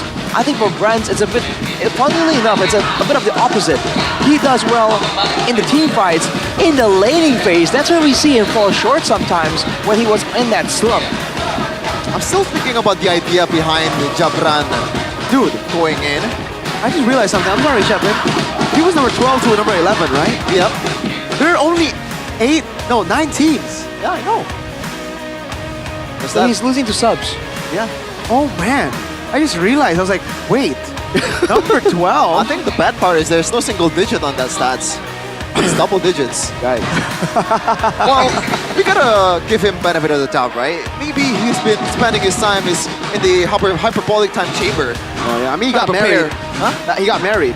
Oh, that's a buff usually to a lot of like I think it has only happened to Filipino players, but they get married, they get a kid usually, and they just pop off. Benny Cutie, M4, Kelra. How about MPL ID though? The one that has a kid, already married? Sally Boy's retired. Okay. Udio's retired. Oh, Reggie's gonna be back soon. Reggie will be back soon. I don't remember anyone else actually. Who else has a kid and is still playing and is married? Aldo is married. But he's not playing. But he's a coach. You can say the same thing about Yeb. Yep, I mean, You can say the same thing about Mars. Different. But he's Filipino. You can say the same thing about Mars. So for Filipinos, they get married and they want more bread. Right. In So Indonesia. far, in Indo, I guess not. Interesting. We'll see with Brands. Yeah. Right. I wonder if they just... He's repping all of the married men in the league right now. He is. He is the bannerman. The From love the married ambassador. men. Love is in that's the kinda air. funny. With EVOS versus GeekFam battling it out in the drafting phase presented by official tournament smartphone Samsung Galaxy A36 5G. So right away, the comfort pick for Albert, at least one of them has been taken by Blubsy. The Lucas one be appearing in the Land of Dawn and Choi as well. So a lot of emphasis towards Albert. That's the blueprint, right? Shutting down Albert. Wait, I'm struggling to hear you actually. I didn't catch that last sentence. That's the blueprint, shutting down Albert. Exactly, yeah. And Albert was the one who started this whole Lucas jungle thing in MPL ID at least. So now, they're running with the chip still, not wanting to deal with the pesky macro maneuvers of General Voloisky, that's for sure. But so far, everything is still quite template. We haven't seen any bans that are overly specific and any other bans that are, new to the table. So if both these teams have information from the scrims, we're not seeing it in the drafting phase just yet. Hey, it's a cheer for your team battle, Chef, and I don't see you repping your team, Geek or Evos. Right now, Evos winning by a long shot. Where are the Geek communities out there, man? I'm trying right now. Already 3 messages. All right, we got Sheffin in the building there. Four. We got a whole lot of 5. geeks now in the chat of the English. Copy paste. 90% is Sheffin, but all right. Good attempt, Shevin. I'm still going. Gotta fight the good fight. You guys, okay. you guys cast. Ranger gonna be banned out by Geek. Oh, they respect Mr. Jabrown. Interesting. Now, Mirko, when Brands was still very much active, wasn't Natan not in the meta? Well, it sort of was, wasn't it? It's weird right now. I think we've only seen it once. It was Shive who picked it up, and not bad, not good. Exactly. So it's an option possibly. I do wonder if the Kimi might make an appearance right here again, because that's the way the Kimi works is kind of similar, right? You kind of have a pretty standard laning phase, and then in the team fights, you can do so many things with the built-in crowd control, with the straight through. It's gonna be the Fanny though! Oh my god, I forgot. I forgot. Oh my god. Oh no! Fake Kid's debut Fanny. He was practicing. He was warming up with the Fanny. If you saw earlier, oh my lord. Well, this is interesting. Get Jabran the Moskov quick. I have a bad news, boys. I typed 20 times, and it's 20 out of 276. We're still losing. Oh my lord. Give your power to GeekFam right now, especially after they got Fanny. Right now, EVOS, like it or not, they have to kind of draft around how to counter this Fanny, and that's the first step. Jabran on the Moskov. Yep. And a Jushin, something that doesn't really counter Fanny, but there's still other heroes to do it. Well, at least the Shushin is survivable, right? With the Crimson Beacon, you can survive it longer, get some built-in shielding as well. If the Fanny sticks on for too long, you can lift her up, so it kind of forces Albert to play in a very specific time window. So, more problems on the plate for Albert. Not a bad pick at all, in my opinion. But with the Fanny, though, GeekFam have so many ways here to kind of, I don't know, to kind of craft something different. Hot take. Maybe something like a Cho. Yeah, that's a real hot take there, Sheffin. I wonder what makes you think about the Cho. Are they gonna also go like Valentina on a boy or Navaria on a boy? Oh, that would be a debut pick for Geek. Boom, bang, a Phobius for Gobs, even crazier. Not like it's his most picked hero. Man, oh man. Something that we don't really expect coming in from GeekFam. Ooh, but that's pretty good. Suyo, physical damage reduction up against 3 physical damage heroes right now. signature hero for Albert as well, by all means. Although, I thought that with the Fanny in the picture already, the Badang is something that has been used to counter the Fanny so much, having an additional wall in the game as well. So, Geek Fam won't be able to deny it from Evos by picking it, but they might go for a ban on it right now, as Evos try and take away all these long-range counters. The Sicilian, and if they go with the same idea, the Yi should come through as well. Badang right away is banned for Evos. Yeah. So, what's next? You want to ban the Yves or the Kimmy? Because the Kimmy kind of works in the same way, and actually, we have seen the Kimmy do really good recently. A boy, it seems like it fits his style. I think the fact that it hasn't been touched, not even banned in this day, kind of shows that maybe they're used to playing against a Kimmy, or is it more conditional than we thought? Yeah, maybe more situational for sure. But I think the glue is a solid option for Evos too, by the way, up against the Phobias to win out on that lane to stop the Fanny kill pressure. Although, with the mid lane not really revealed yet for Geek Fam, the threat of the Faramis is still there, so maybe Geek Fam won't be able to actually, I don't know, to actually go for that option right here. Even if they ban the Faramis now, Evos can just pick it away, pick the glue away from Geek Fam as well. So I'm not sure if it's going to be simple at all for Geek Fam to get their hands onto that glue. Wait. Okay, that's a Jawhead, man. Isn't the usual counter to the Zask, to the Juicin is for Mr. Swaylo, Zask? What if Geek Fam, a boy played Zask a whole lot last season, it wasn't just Swaylo. Could it be a Zask for Geek Fam? Why would you pick a Zask when Valentina and Farsight is up and you're up against a Moskov? Well, because Zask does better against Moskov than Valen, no? Like, you don't want to be up close and personal later on against Moskov. But the Valentina is still a good choice, especially now because there's a Glorious Pathway on top of the Crimson Beacon. Yeah, and with the Nightmare Spawn, you're forcing the Tushin to take some damage to clear out your Nightmare Spawn.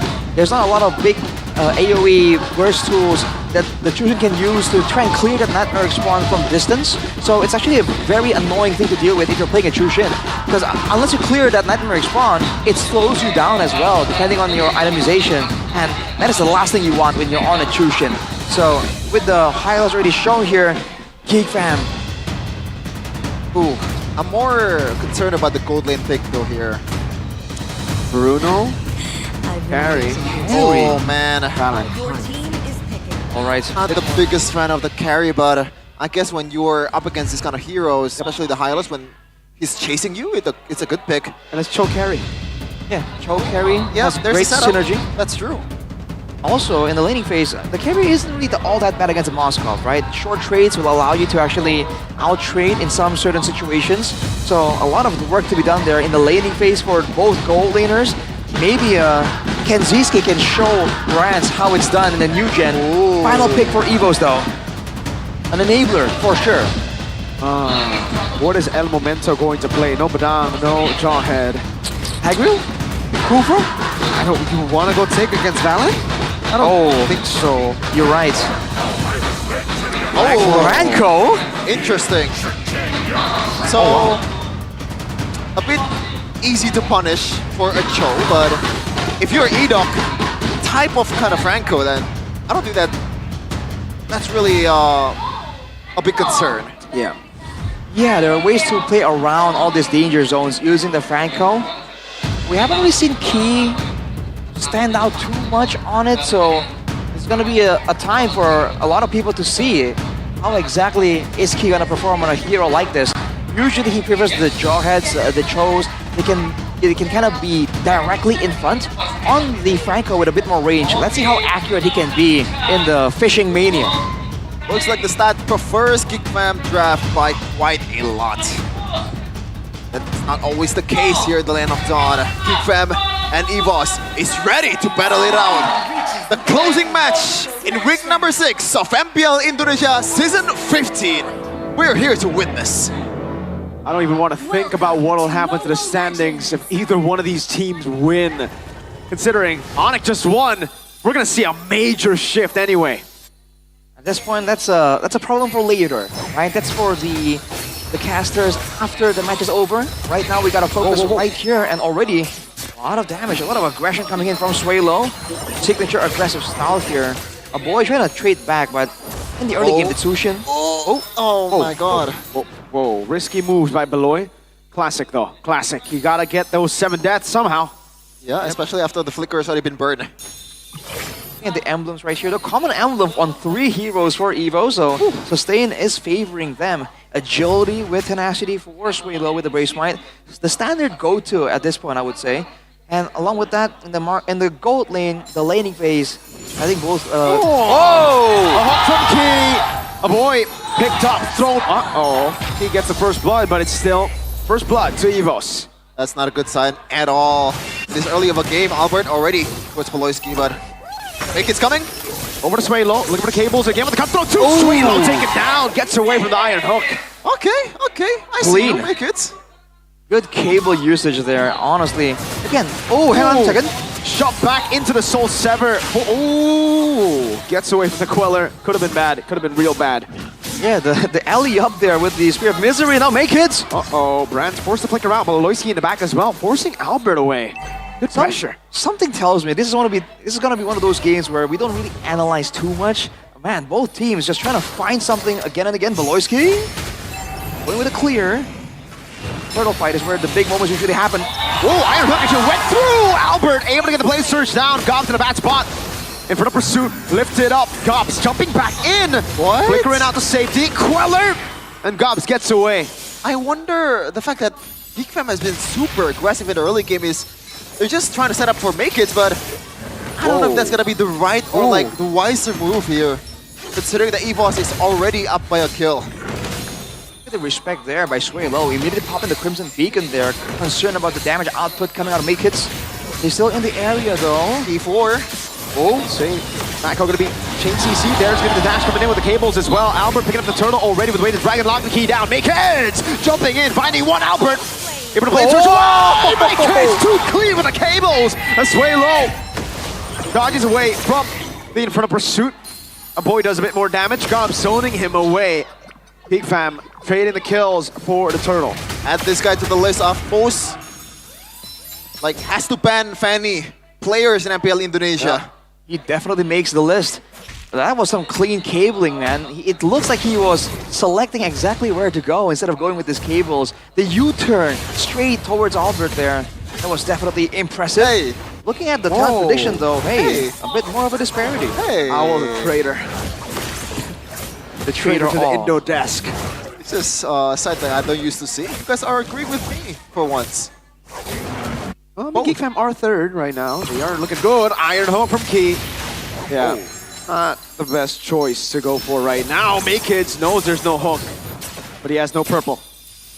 Interesting right now. Evos, they don't really have the same kind of frontliner. If Natko comes in too far ahead, if he walks too far up, GeekFam can punish him. So they're really just scouting using the Lantern Flare for the most part. He is just taking a bit of a backseat role, going for hooks when he can. That's why you're seeing GeekFam just be a bit more proactive as much as possible. But man, they really rely on Make It for a lot of these moments. Okay, I just realized, Hirashi, both the gold lane and the mid lane, those are flickers. I guess it's because of most Make It's mostly? Clean again, just really jump scaring Swaylo a lot. Back to the point, they gotta pick their poison, and it seems like Make It is the worst poison here. Aloy.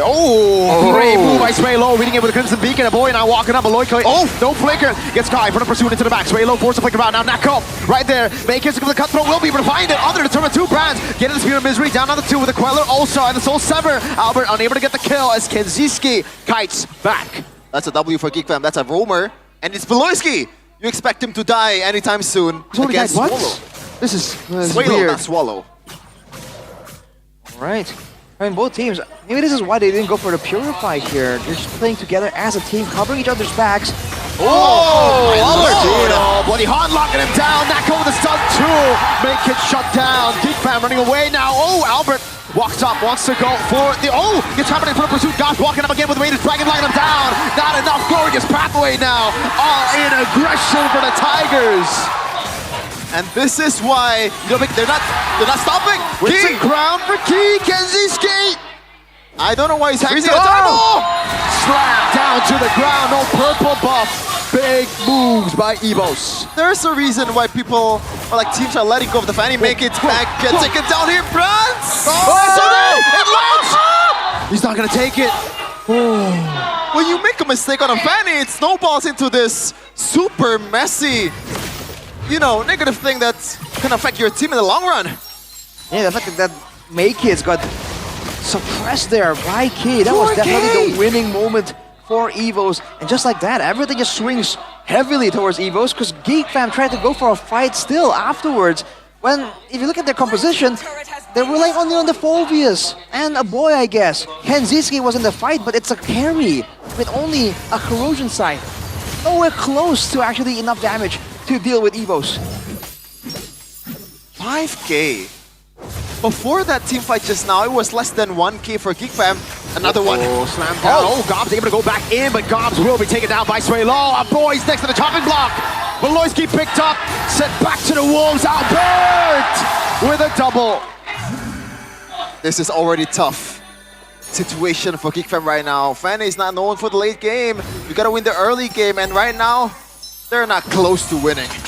It's going from bad to worse for Geek Fam with Albert 6, 1, and 3. The damage is absolutely already ramping up with the War X completed. And now with the Franco and Tushin, oh no, Geek Fam, they can't really contest because there's so much pressure. They have to rely on Maykis to relieve it by pushing the side lanes. But look at EVOS already trying to find something. An invade to deny the buff, the turtle, anything they can find.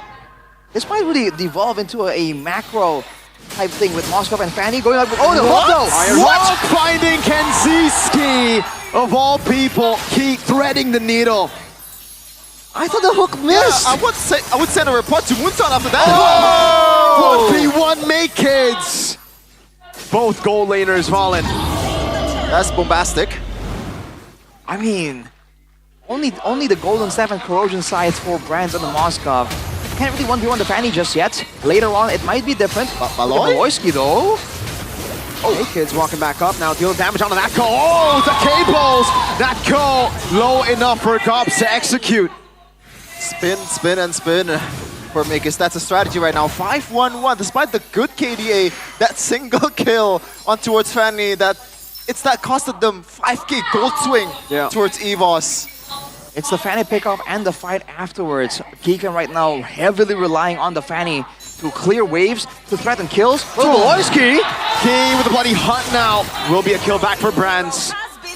He's on point today. He's El Momento today. Beloyski caught sleeping as well. Gotta be careful sitting in the edge of the bushes here when Franco is in the house trying to fish for those hooks. Gonna be a bit of a trade here by Geek Fam. As always, it's always about whether or not it's geekable for Geek Fam. In the late game, they do have to carry to fall back on.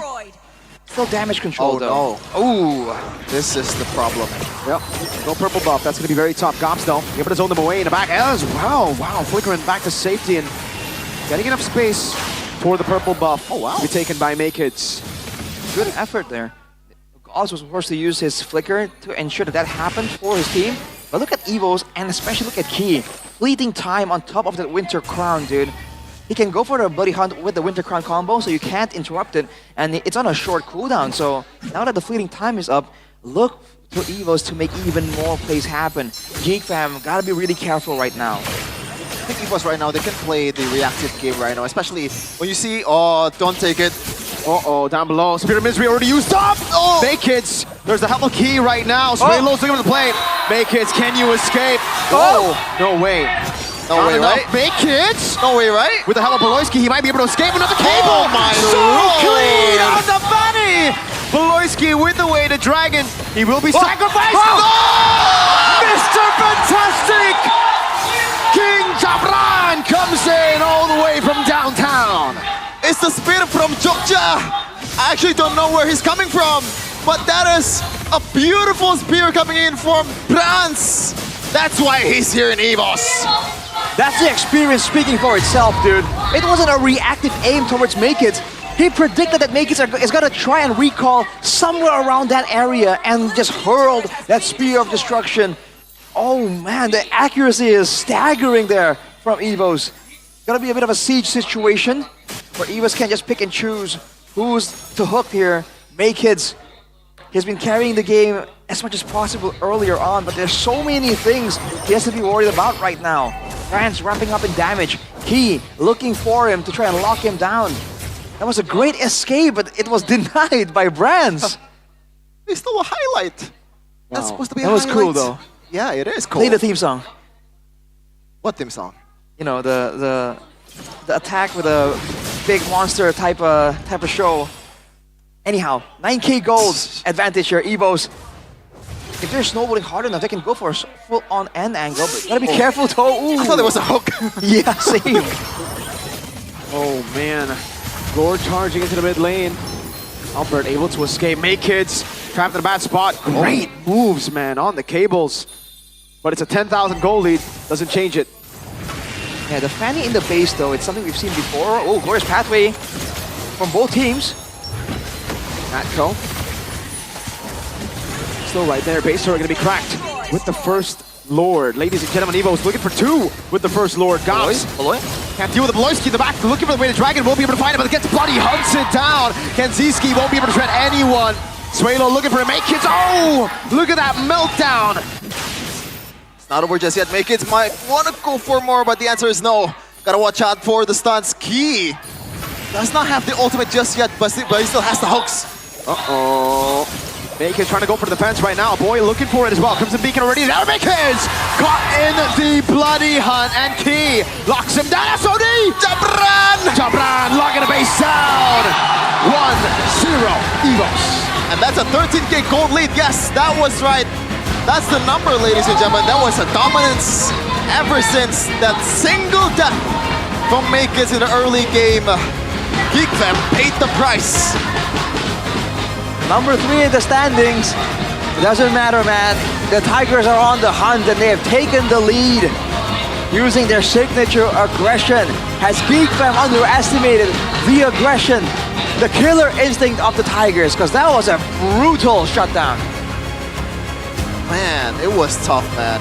When you see a Fanny that's losing an early game, despite him having a really sound mechanic, then especially after the bubble buffs are taken, what do you do? Oh, you just pray. You start praying at that point. A 4-0 lead to a boom bang bada being bloody hunt from Key. I think it just went off cooldown there. Yeah. Might be mistimed because of the fleeting time, right? You might have thought that Key did not have it up. Oh, absolutely on point with it though. We all predicted for 2-0 Geek Fam. That's wrong. That's out the window. Evosh shut us all down. So, whose predictions are still possible? Wawa Mania and, well, technically all voted 2-1. And OG, Ranger Amas. Did they all really vote 2-1? What? Did they all vote 2-1 for Evo? No. All voted 2-1 Geek. I don't think so, but we'll check that later. But man, it looked decent until it doesn't look decent. Yeah, that one fight though, again, when Make Kids got picked off, that was bad. But manageable. Not terrible, but not great. There's too much unnecessary follow-ups. I mean, they went in for a full-on fight without... 3.3k gold lead right after Make Kids got shut down. They should have just backed away after Make Kids fell, but they were like, fight. Yeah, we can find something. And that's the thing here in the higher levels of Mobile Legends. Sometimes it's not the right play, but if your opponents aren't expecting it, it can work out. That's something that Beloyski loves to do. Yep. Right here, as we were talking about earlier, it seems like they have a chance to just leave, right? They're like, you know what? This is a lot of AoE we're working with, but they're going up against a high loss, a Chushin. I mean, they're just way more AoE on the other side. Stefan, wouldn't a Zask do better in this kind of situation? Over the Valen? Block the hook. See, the thing is, sometimes you gotta follow up the Fanny just a little bit, and Zask is not really the best at You can that. literally follow it up with a stun. And you're not vulnerable. Well, you gotta adjust to where the Zask is rather than Valentina kind of following up the Fanny. No, Wait, really? Zask will just ult and then pop in. It's like a Zask blink. can jump forward twice, technically. He can do 2 dashes. Without Maybe. being this vulnerable, I feel. I don't think he was vulnerable. It's just more disrespecting the early game potential coming in from Key, and he got hooked. It's just too many times. Yeah. Mr. Aboyman was a hook magnet this game. We did see the great showing of the Fanny potential from Make It, but afterwards, after we thought he was going to take over the game, you can see that with proper coordination there, the shutdown, dude, Make It just wasn't allowed to really get a lot of steam going on after the mid-game. The mutual objective, though, where we thought that Geek Fam might be the ones to dictate the tempo, Evils just completely shut him down. Bit tough right now for Geekfam, and I hope, alright? I don't know about you guys, but I want them to keep picking the Fanny if it's available. Oof, I agree. I don't think the Fanny was a problem. I think the big problem was the coordination with the Fanny. It's almost like they don't play Fanny that much, and they don't know what happens when the Fanny just dies. They're like, wait, do we stop? Oh, we should have stopped. I mean, in the draft, it feels like... What is that hook, though? What is that hook? Report! Dude, that was the tip. That wasn't even that was a the hook literally shifts. Oh man, that SOD was so good. It's almost like a Novario was in the team. Yeah. That is a weird hitbox. That's what it is. That's exactly it. And by the best efforts there, even when Naked was trying to use the base to his advantage, again, there's a ton of damage available there. If only the gold lead was somewhat even, that really could have been a comeback moment. But it's not, right? That's exactly why Evos went for it. And the wave clear for... at least if the Fanny is down and does not have the base to heal up. Yep. The wave clear is terrible. It's horrible and terrible. Horrible and terrible. Terrible. That game ended with the first Lord, by the way, so that's one of the fastest games we've seen today. 12 minutes. You hate to see it. We thought average game time was the TLID one. Turns out it's this one, Geek Fam Evos. Wait, what item is Albert going for? Let me check. Endless? Yeah. Ah, interesting. It's a build you go for when you're just so ahead. More burst, more true damage, more mana. Can't go wrong with that. 8, 1, and 8. Again, they fall back to their comfort, right? To what allows them to really get going. They go for the Franco Studio. Boy, what's up? Nice, come on. You should know this by now. One death away from that power spike. Oh, Lloyd, this is why... That's why Evos were so desperate to end it. They knew what was coming, dude. A boy, now that... I don't expect the boy to be the one 0-5 though. Yeah, he got way too aggressive in the early game. He got hooked like a billion times in the early game. Not literally, I guess 3 in the early game, but you know what I mean. He was overestimating how safe he can be on the Valentina. On a hero with 2 dashes, I think it's easy to fall into that false sense of security that, like, if you get hooked, it's fine. You have ways to get out, but because Key kind of, the first play at least, because he flickered along with the hook, you know, even when a boy flickered out and dashed out, he could not get away. You know, the last time we saw a big stompy stomp against a Valentina mid who went 0-3 against a Franco, it was RQ Liquid. Yehezkiel played Valen. That was the fastest game in MPL ID, 940. That was when Edoc just got hooks on the Valentina. I think, yeah, Sicilian started off with like 5 kills, Brins, that game because of Edoc constantly getting Yehezkiel on Valentina. Is that the counter here? These Valens are just bad at going up against Franco, man. They just keep getting hooked. Just don't get hit, bro. Just don't get hit. Can't let them get close. Lol. How about Kenziski though? He was like 0-0. That's why I don't like... One of those stats don't count. That was... yeah, that was ridiculous. This is why I don't like the carry. Most of the time, it's not an independent marksman, is what I'm trying to say. I agree. It really depends on the Poloski engages, and we know that Poloski is incredible at screening, incredible at scouting the map, but unfortunately, in terms of engaging, yeah, some mishaps here and there. The pick. I don't know, actually. Yeah. That's a question for Bluffsy, not me. Because they banned the Granger. They didn't want to train it. I mean, like, Evils banned the Harith. And then they picked up Fanny. There's obviously going to be Moskov on the other side. Then there's nothing else that you would pick in the first phase, right? Like, Claude? No, I don't think you would pick Claude in the first phase. But in place of the carry... In place of the carry, yeah. Not in the first phase. It's not even a good lane against Moskov. Yeah, it is what it is, the first game. Maybe they should have just doubled down, and if they wanted... Because the carry would flicker anyway. Just go Clint or something, you know? Add some kill pressure. Yeah. That's not a bad idea. Brody.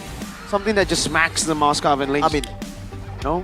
in the team fight, you get run down by a lot of guys. Yeah, but if you win out in the early game and then you play with a Fanny who's 4-0, I think it's better than trying to play late game while fighting in every team fight. And burst damage still lines up with the Cho pick. Yeah. Right? You can still kind of assist and secure Or beat that tricks. kill. There you go. Oh, Middle ground. Yes. Because you can make it a non-lane, right? But just Bennett's raging the whole wave. You can make it a non-lane, not deal with that. And play tough for the kill pressure pick-off. with Renner Apathy. Bah, yeah. That's the middle ground right there. I like that idea. That's what I would go with. You know, Not too loco, not Clint Brody loco, but not too safe like Carry Claude safe. Fortunately, woulda, coulda, shoulda does not apply here in game number 1. Game Doesn't number game 2. two. Hey, we follow the script from match number 2. What about match number 1? Yeah. Well, you're suddenly a pattern man now when it comes Yeah. to Geek Fam games. I know, right? It's weird. No, don't I know right me? What are you, Eterna? Just so that it happens. Just so that it happens, I will say Evo. Let's see if the curse still works or if I'm just gonna be... If this is just gonna go Evo's duo. All of Geek Fam fans, we are pretty chill. We're gonna throw it though. Santai, bro. We're a host. Thank you caster, dan itulah tadi kita sudah melihat di match ketiga poin pertama dimenangkan oleh EVOS. Dan pastinya di match-match kali ini ada yang spesial karena nggak hanya teman-teman di Indonesia saja yang bermain Mobile Legends, tapi kita juga akan tanya-tanya langsung dengan perhimpunan mahasiswa Indonesia Rusia yang ada di Moskow. Jadi bersama Alisa nanti kita bakal telepon dan bakal tanya-tanya langsung. So langsung saja kita akan hubungkan dari MPL Arena ke teman-teman yang ada di Moskow. Silakan. Wow, halo, Halo semuanya. Wow, ramai sekali. Halo, boleh dong kenalan dulu. Namanya siapa nih? Aku perwakilan dari Permos, namaku Amelinda Zaneta Malasaksi Dauruk, dan teman-teman aku di belakang, mana suaranya guys? Wow, ramai sekali Amelinda. Thank you so much sudah mau terhubung dengan kita di MPL Arena Indonesia nih. Nah, kalian itu boleh diceritain sedikit nggak sih sebenarnya kalian komunitas apa nih? Dan apa kaitannya dengan Mobile Legends? Oke, jadi sebenarnya memang kita ini para mahasiswa yang merantau ke Moskow, dan kebetulan kita nggak bisa move on dari game Mobile Legends. Jadi walaupun kita berada jauh dari Indonesia, kita tetap main Mobile Legends. Nah, dari situ kita sering ngumpul, terus kayak kalau misalkan lagi bete kuliah gitu ya udah akhirnya kita main game dulu kayak gitu. Kebetulan kan kita dapet servernya ini kan di Rusia ya, jadi ya memang musuhnya sendiri agak berbeda kayak gitu sih. Wow, jadi kalau Mobile Legends sendiri di Rusia ini cukup ramai juga dimainkan oleh teman-teman di sana? Sebenarnya kalau misalnya kita ngomongin rame, kadang waktu aku fine match juga ketemunya orang Indonesia juga gitu. Jadi kan kita bisa taunya dari mana? Kita taunya dari namanya kan. Kebetulan mahasiswa-mahasiswa di sini pada ganti negara, maksudnya pada ganti bendera negara kayak gitu. Aku nggak tahu. Mungkin menyesuaikan kali ya biar lebih ke Rusia juga. Tapi kan dari namanya kita tahu. Pas aku chat kan kayak dari Indo ya bang gitu. Oh iya nih, oh Indo juga kayak gitu. Jadi kayak ternyata banyak yang main gitu. Wow, seru banget. Tapi kalau dari Amelinda sendiri dan teman-teman Indonesia di sana, mungkin kalian suka mabar bareng, suka main bareng nggak sih terkait Mobile Legends ini? Kalau misalkan mabar sendiri kebetulan kita cukup sering kan, apalagi Mobile Legends ini kita ada beberapa yang punya clan tersendiri di sini gitu. Jadi karena mereka klop sama teman-temannya, ya udah akhirnya mereka bikin clan. Banyak juga clan mahasiswa Moskow, ada yang mungkin anggotanya satu clan bisa 20 orang mahasiswa Moskow kayak gitu-gitu kan. Wow, gitu sih Mbak. Seru banget, berarti ramai banget ya Melinda di sana. Tapi kalau ngomongin soal Mobile Legends sendiri dan kita yang sedang berasup di sini di MPL, kalian ngikutin gak sih? Suka nonton gak sih mungkin di YouTube live streaming kita juga? Gimana nih? Dari teman-teman ada yang nonton? Paling sudah terjawab ya Mbak. Wow, luar biasa. Paling banyak pendukungnya siapa nih yang ada di belakang kalian nih? Ayo siapa guys? Evos. Ada yang Evos. Oh, ada yang Evos. Ada Kingdom juga. Wow, ramai sekali ya. Jadi beragam juga ya yang kalian dukung di sana ya. #1. Wow, luar biasa sekali. Tapi kalau untuk match kali ini nih kalian kira-kira nonton juga dan ada prediksi skor mungkin 2-1, 2-0? Prediksi gimana nih guys? 2-0 ya. Oke, kita akan lihat dan saksikan bersama-sama apakah di match ketiga ini apakah prediksi skor dari kalian terbukti. Tapi boleh dong satu kata atau mungkin pesan-pesan semangat dari kalian. Kira-kira gimana nih ke depannya untuk komunitas Mobile Legends khususnya buat teman-teman mahasiswa pelajar Indonesia yang ada di Rusia juga. Silakan. Kata-kata dari kami, tetap semangat kuliahnya, jangan lupa main Mobile Legends, tetap juga kejar pendidikan sampai lulus, dapat diploma merah. Yeay, pasti semoga cepat lulus dan kapan-kapan pastinya jangan lupa untuk main ke MPL Arena ya. Jadi kita pastikan kita tunggu kehadiran kalian di MPL Arena juga. Thank you so much Amelinda dan teman-teman perhimpunan mahasiswa Indonesia yang ada di Rusia. Pakai spasiba. Dan itu dia tadi keseruan kita bersama teman-teman di Rusia. Dan pastikan teman-teman yang ada di seluruh Indonesia maupun di seluruh dunia juga tetap menyaksikan MPL Indonesia. Karena akan ada berbagai keseruan apalagi sementara kita mau play off. Dan kita akan kembalikan lagi ke para caster. Silakan caster, take it over.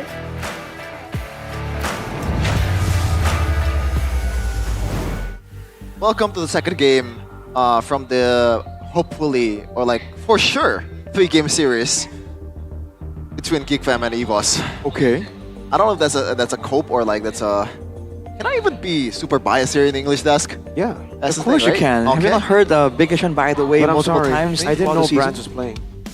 So does If I that did, I would have gone EVOS 2-0 because they're now they have 2 XBTRs apparently by the way. okay? I was gonna say like, oh, France is a needle mover in Big 2025. XBTR by the way. Apparently it's just XBTR propaganda from Mirko. Propaganda. Dude, he's always a needle mover, right? The question is in which direction? Oh, you're right actually. Could be fantastic, could be bombastic. I think We saw both. Fantastic. A little early bombastic, Bombastic. but then we saw fantastic towards the end. Fantastic indeed. What's also Balancing fantastic? Evos. What is that? Balancing Evos. What's also fantastic is the go pay for your champions. Here, you should do it. Get to it. Do it. Okay. Take over. No, I'm just gonna watch you do it first. Yeah. Open a GoPay app then. There you go. Right there. Open it. Yeah. Okay. There you go. So if you join the MPL GG party right there by voting for your favorite team and every MPL ID S15 match at gopay.co.id/games, which you're on right there, win guaranteed rewards for your first vote. You'll definitely get 3 diamonds, 1 token. Use a token to spin for prizes. Go ahead and spin for the prizes in the gift arena. And you can win GoPay coins, I think skins, and you can win up to 15 electric motorbikes. So go ahead, check it out. There's also smartphones if you guys want. Right there. Yeah. Interesting. So you got the instructions, right? Yeah. Yes, sir. Then do it. It's a vote for the champions if you You want. can still vote GeekFam as your champion. Exactly. You go to Already did.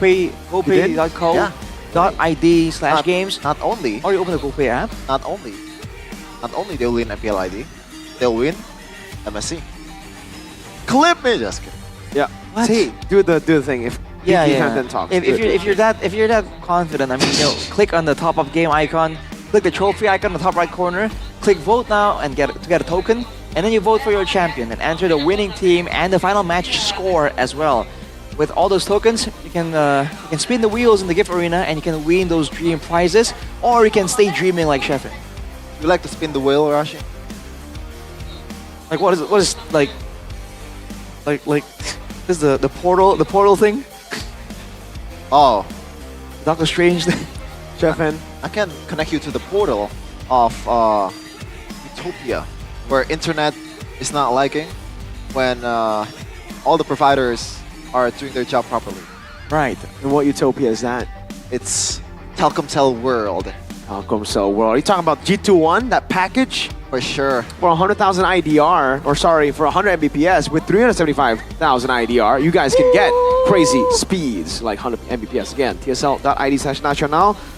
Or just download the My Telkomsel app, man, on your Samsung. Join us in the Telkomsel land, and of course, to get there, when I drop it, it's not what safe. Do I need? What do I need? Some protection. Okay. Like protection what? is What will protect always my phone? important, ladies and gentlemen. You don't want to end up With doing unfortunate circumstances. Yeah, unfortunate circumstances. Yes, yes. And that's why we have RSV helmet. Strategy and speed are the key. Yeah. Focus and protection though are everything, both in the game and outside of the game. Okay. Everywhere. Okay. In your home. Okay. He got shook by the drum. That was the most genuine jump I've ever seen. Chefin, that's a sign for you to stop talking. Let me take over here. You guys, now available for all you guys in your favorite marketplace. Choose your favorite team helmet design because there's one for every team for any riding style. What's your riding style? Get yours now on RSB Helmet's official marketplace. I was shook. Dude, the jump was so genuine, man. That was Thankfully, that was though, pretty funny. usually when I'm really surprised like that, I scream like an anime girl. Okay, luckily you did it. That could With have been. KYA, you know. Kia? Yeah. Okay. It's like Kia, bro. What's the spelling bee? How do you pronounce Kia? KYA, yeah. Kia, like actual Kia. Yeah, Kia. What kind of pronunciation are you looking for? Like, do it like an anime girl. That's not pronunciation anymore. That's voice acting. Whoa. That's second Alright, pick though Chefin. for Time to start jumping, Back to Chefin.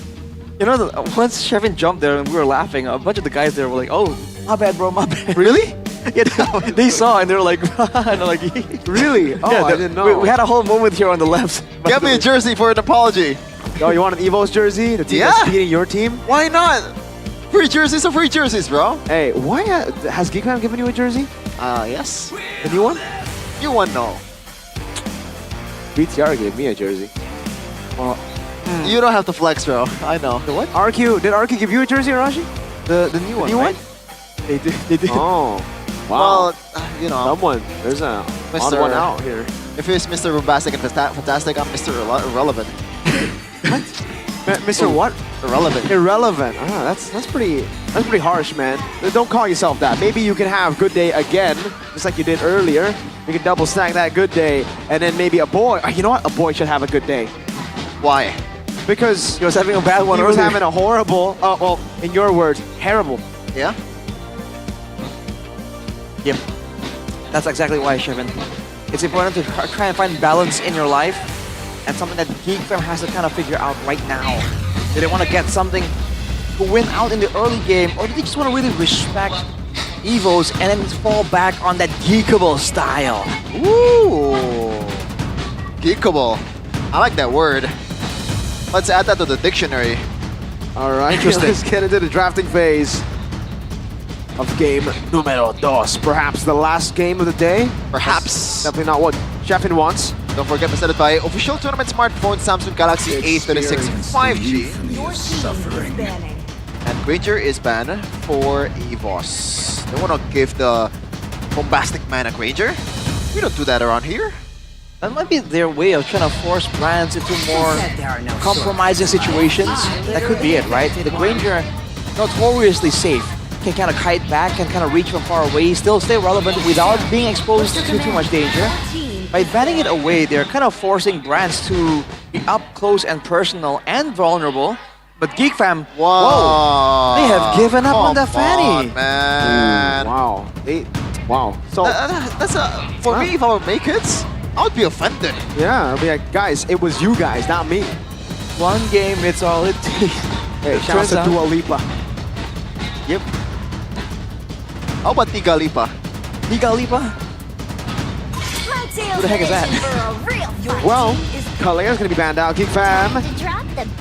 Joy, all right, they're back to the JOY. Sticking to their guns, make it. Now the Suyo becomes less scary, but it's Albert on the Suyo, mind you. Sasuke. Yeah, they can go with the same style here. Get Albert on the Suyo, get something to enable Key, and get frontline for Natco, and they're golden. That was literally the formula that we're using earlier, and that's it. Nothing crazy, nothing else that was too crazy happened in that game.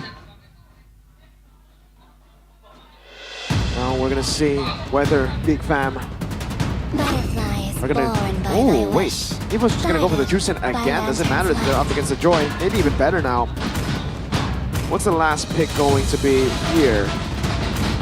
They're not gonna go Moskov. Probably not gonna go Suyo. I'm not the only All right, so it's a Phobius and Juicen. Interesting. Yeah, Phobius, pretty decent against a Joy.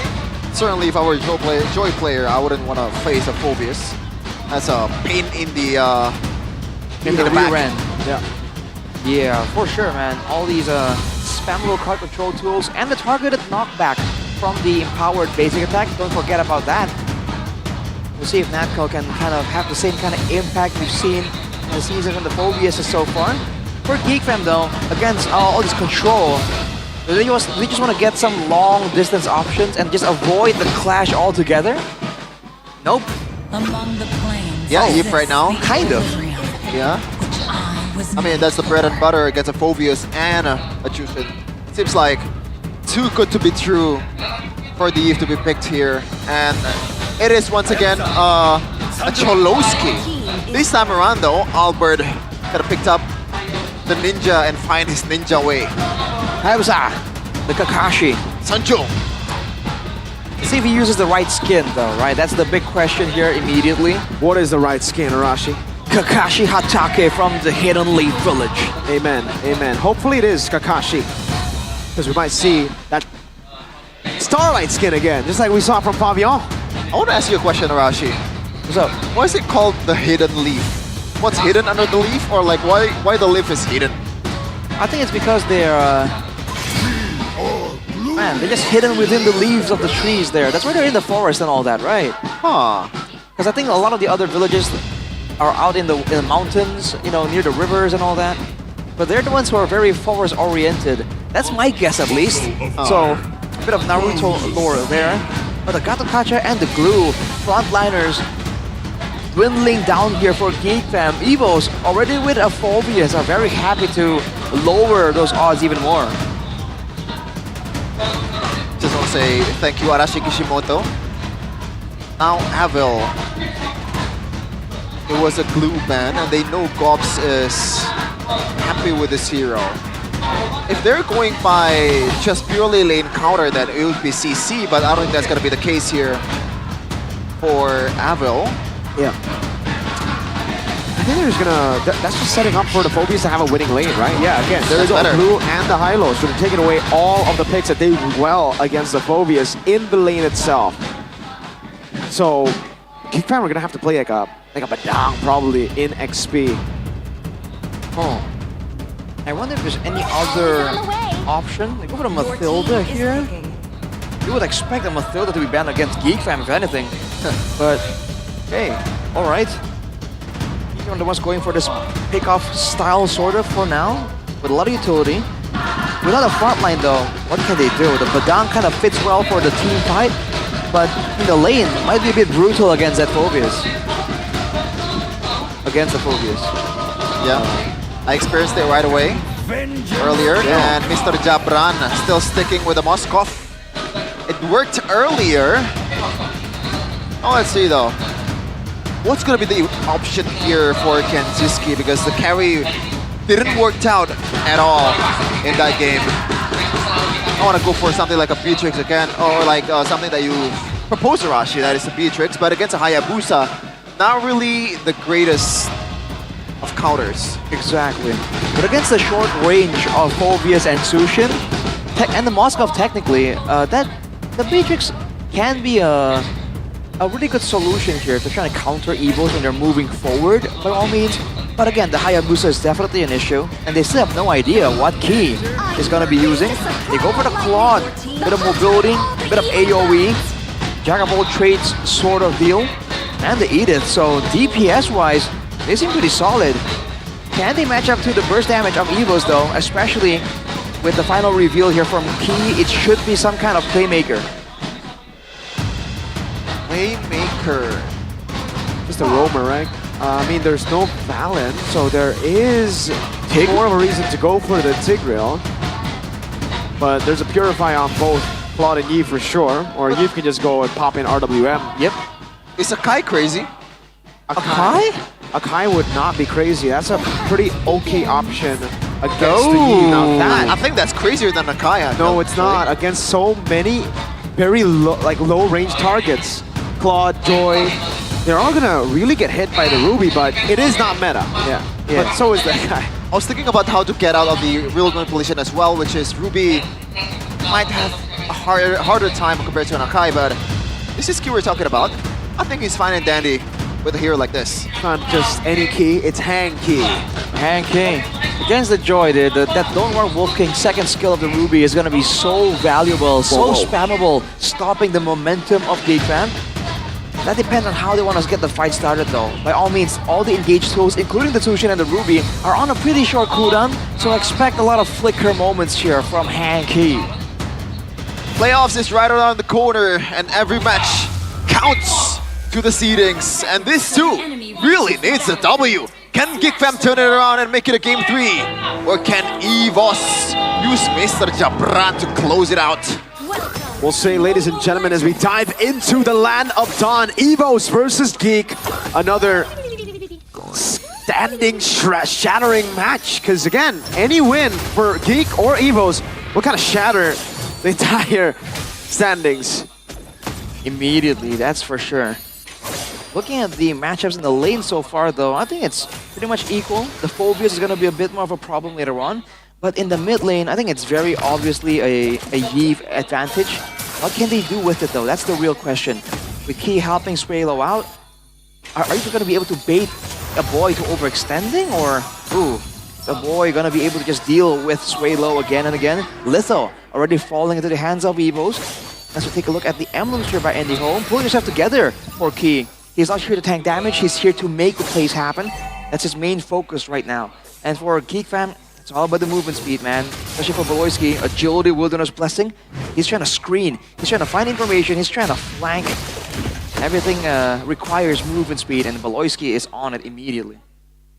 I'll let you guys know that Albert did indeed pick the Kakashi Sensei skin. Yes. Let's see if he can use his Sharingan. Probably not, it's not within the kit, but I understand, goal-wise. Oh! Good take by Natgoat! Natko with a slam. Give me that! He says, schmack. Yeah, top side though. Brands, even with Beloyski in the vicinity, not too concerned. Uh-oh. Man, Beloyski making a beeline straight for Key. That was kind of scary, kind of menacing. Just ran it down. Don't with run the Wolf King. With the Naruto run as well. Yep, Natko walking up, able to get the in front of pursuit on 3. Oh man, look at the juicy jumps for Natko. Boom, that's 1. That's gonna be 2, 3, double. 1 more? No, doesn't land it, but Beloy is basically out of the fight already.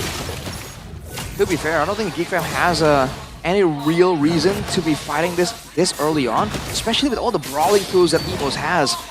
The Phobias alone is already troublesome. The Phobias and the Ruby, that's not a good time at all in a big fight, so they let it go. Ideally, they should have went for some kind of trade, but for now, they're still waiting around. SOD. Bit of a scouting SOD there from Mr. Brands. Beloyski will spot Key. No ulti on Beloyski. He's got to be careful there. Uh-huh. EVOS, no kills just yet, but clearly they're in control of the map and also the XPs as well. Albert has been having a better time than making, like, owning the bushes here, and he might be looking for a play here. The whole GeekFam team knows that something is off, but they're going up top. Up top. Genziski. Oh, I'm offended. Quad chat. Good night. Oh, my lord. Genziski. Oh, able to survive. Wow, despite everything thrown, he actually walks back in to soak in the gold. Damn, that was... Damn. Interesting. Calm and collected by Genziski, and also still getting the gold in the end. Was it because Albert saved this retreat? I think if he retreat, maybe put him in a kill. Make it. Ooh. Stanson.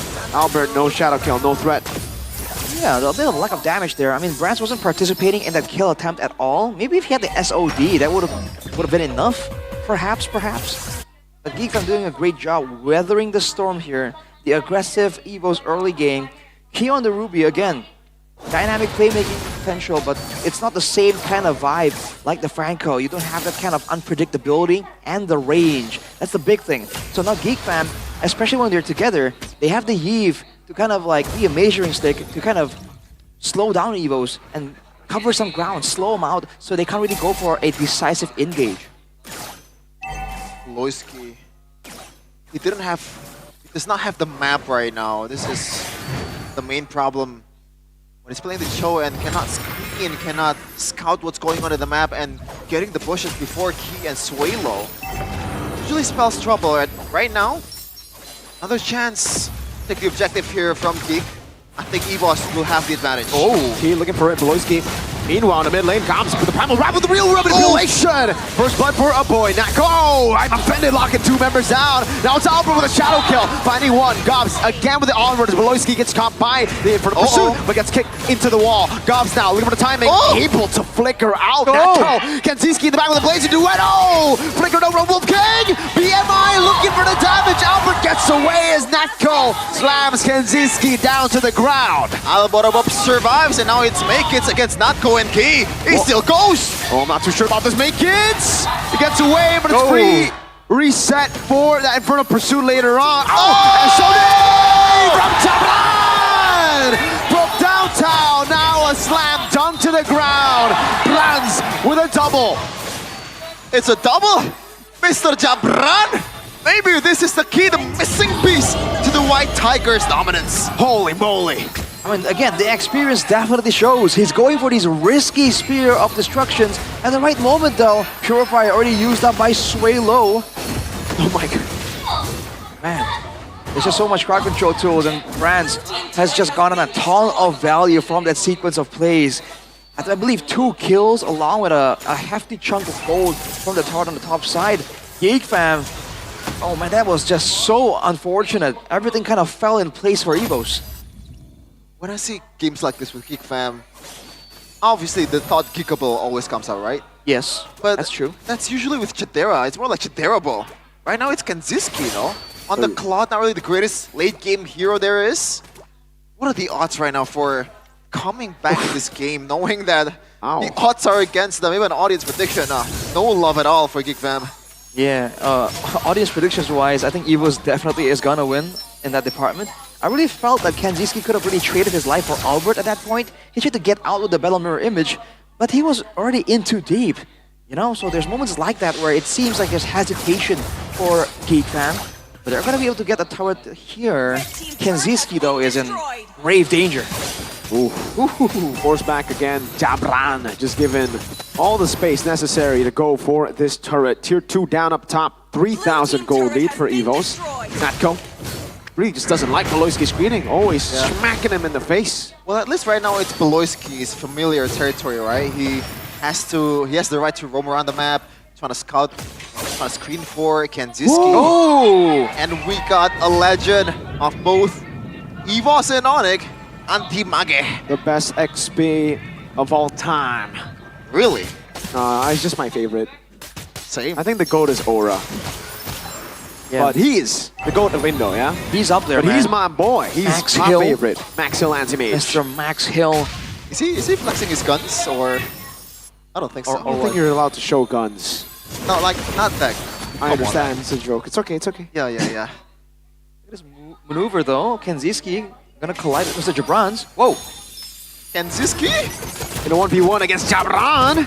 Jabran seems to have won that one. Watch out for the SOD. Ooh. He's waiting for it. Now he shows in the bottom lane, but Jabran's too smart.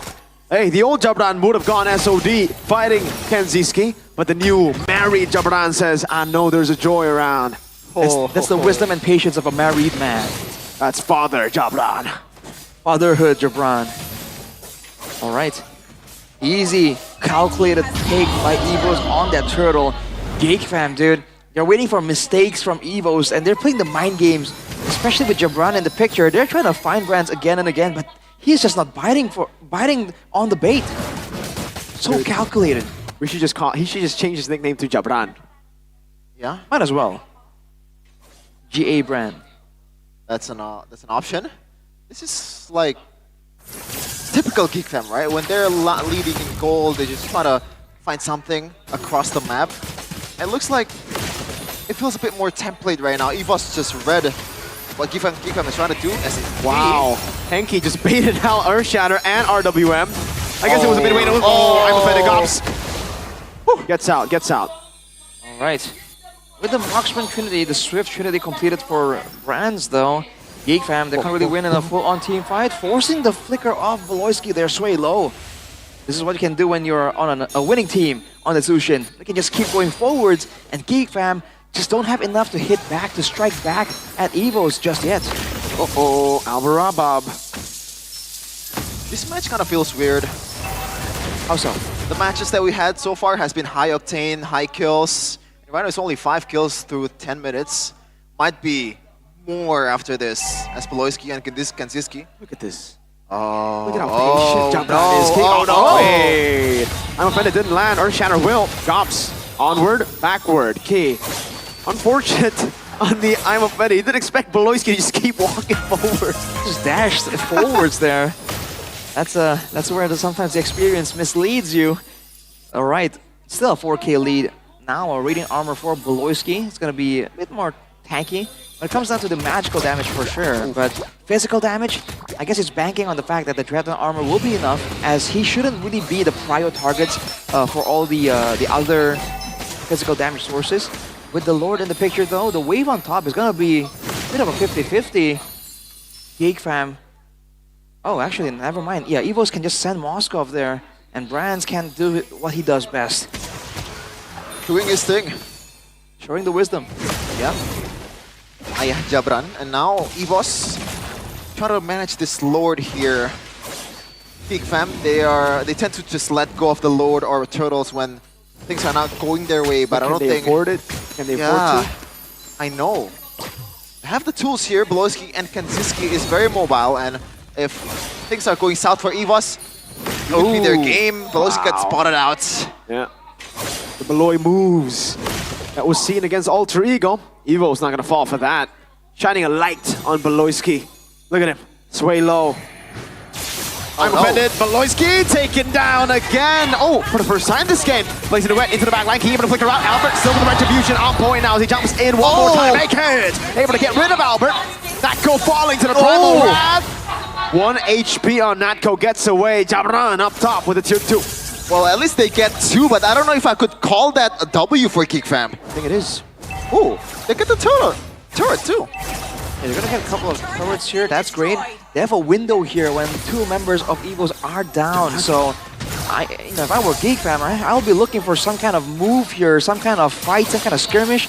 We'll get the Lord down potentially. Oh, make it. Almost collides there coincidentally with Brands. Geek fam will be able to clear just well. They won't be able to push too far though. Gotta be careful of the empowered waves on the other side. Beloyski. Good Shenpu to cancel out the I'm offended. I wait the dragon, but it's only on Natko, who has the Oh wow, Kanziski jumps into the blazing duet. Will just get bursted down by Brands. RWM, Brands able to flicker out.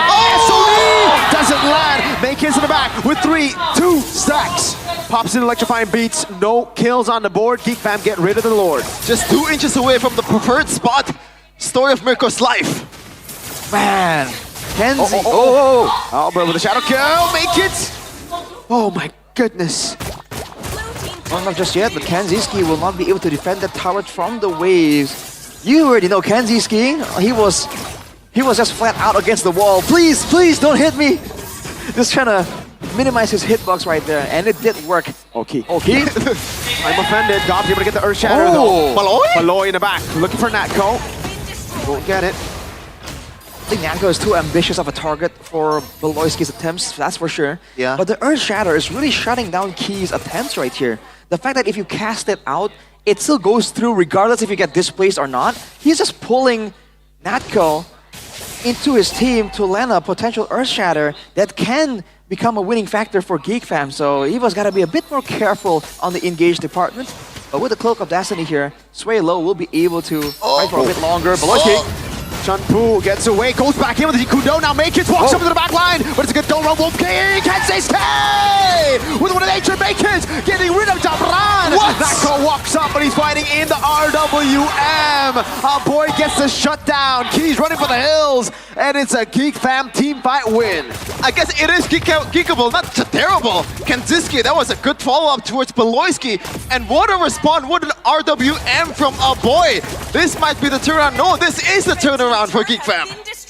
No holy defense. Only Albert and Key left to defend. 13 seconds. Right? Key able to go for the I'm offended. Kanziski still able to BMI out. Make it. Still able to play now. Albert walking up. That's a kill over for Albarabab. At least they get the mid turrets. That's a W. Geek. They're just gonna run and try to regroup once again, knowing they have everything that they wish. Definitely a small W for Geek fam, but where the heck did Albert go? This the moves, man, the quad shadow. Kakashi. That was definitely shocking. But Evo's They gotta try and use brands here on the split push kind of style. Why are they going for a full-on brawl? Because the boy's not alive. They want a 5v4 it. Makids walks up. Natco canceling it out. Makids still has the next fight. Beats! Get through it! In the back line, it's gonna be Beloyski with the kick with the way to Dragon. Immortality to pop right now. It's Kenziski. Oh, it's got the piercing damage of Shabran. Again, SOD into the back line. It does land on Makids now. Brands takes it. They're a bit low. This might be a window for Geek. It will be. Makids, no electrifying beats. Key, looking for the play again. Good poke over. Albert able to go for the quad shadow. RWM locking Key down and will take it very low. Again jumping in. Makids goes in and wins out the entry battle. And now he's chasing Albert. Under the turret he goes. Makids is unstoppable. Evos have been wiped out. This is the turnaround. What a game! What a play from Geek. They're just trying to end it right now. Natco will go for Geek. Geek will go for Evos' throats. A full best of 3. Wow. Wow. Wow, I did indeed, not bro. expect that at all, Arashi. That was 5K from Evos. And what Geekfam does, literally, was just try to avoid them in every occasion and take opportunity when it's presented. Gee. Oh man, they just waited for their win conditions. Like we told you, man. When the going gets stable, when Geekfam can kind of predict what's gonna happen, Jeffin, they just wait for it. You gotta keep doubting Geekfam. Is it Geekable? Is it Chaderable? Exactly, And dude. then Kenzi's like, hey, hold up, champ. Hold up, chef. I got you, brother, man. This team sucks. You gotta keep jinxing them, man. Holy moly, was that clean. It's the late game fights, dude. The AoE was so good. And right here, Evos. Literally, by the way, Arashi, Sheffin said, this is slow game, not high octane, and then they just started brawling. Yeah, indeed, man. Kenziski, though, with the damage output on the quad. We haven't seen this hero in a long, long time, and you're reminded the damage potential. That was so good, dude. With that Moskov in the picture, Evos should not have given Geekfam that full-on 5v5 cluster team fight. But they did! What's... This team is gonna be one of the weirdest team out there. Geekfam, man. That was definitely a weird... Can you guys co-sign that? Yeah. Co-sign? All right, I'll sign statement? it. Give me paper. No, I'll agree. And I'm happy that I'm a fan of this team. Because it's like a box of chocolate. You never know what you're gonna get. Shout out to Forrest Gump. Rest in peace, Bubba Gump. I don't know who that is. Actually, I think haven't Bubba Gump isn't watched his Forrest name. Gump. Huh? I don't think haven't Bubba Gump watched- is his actual name. Yeah, but It's the company, Bubba whatever. Gump. You know, shout out to Bubba. The Bubba. Bubba. Baba Yeba? The real bro. No, what? Baba Yaba Jabra? is still alive. Brother. Young and well. Oh, okay. Sorry, yep. Anyway, moving back to the game at hand here. Yeah. Oh, let's take a look at the crucial moments here before anything else. Take a look. That was the big fight, man. RWM hitting everyone. Kenziski, I think safe to say it's just the Kenziski damage on all the squishies in the back line. And Evos just did not see it coming. Man, I wonder if like they're really trying to play it a bit mentally. It's not just strategical, from a strategical standpoint, every team fight that they make, because it feels like Evos, they felt a bit too comfortable. Little too comfortable. So that's why when Geek strikes, they're not ready. And this guy is always ready though. The redemption after that mistake on a Fanny towards the Franco this time around, with the joy, he's definitely enjoying himself. 100% team fight participation. Yeah, I saw that too. Damn. That's ridiculous, man. In a game like this, with all the spread apart action, 100%. Take a look at the highlights here presented by the official tournament smartphone, the Samsung Galaxy A36 5G. In the early game, it was Evos with the mobility, with the playmaking, with the burst damage. And here, I thought Kenziski should have just gone for broke and traded his life with Albert. Seems like he was trying to escape there. And the SODs were massive from Brands, dude. Like, come on. Oh, the foresight to know exactly where the members of Geekdom are gonna be. That's the second time Makids got caught. Almost in a blind SOD there. And when Evos have the control, this is what they were able to do. But you can see inklings of a win condition here for Geekfam. The fact that they were able to shatter the whole squad of Evos. And right here, they double down on it again. Despite losing out in the AoE. Dude, the dive from Makits and Kinziski together, you can't even itemize against it. One's magical, one's physical, and you can see the backline of Evos immediately just melt down. This was the moment where Albert was able to actually clear the wave out, at least stall out the game even longer. But they tried to go for the punish when Aboy wasn't in the picture.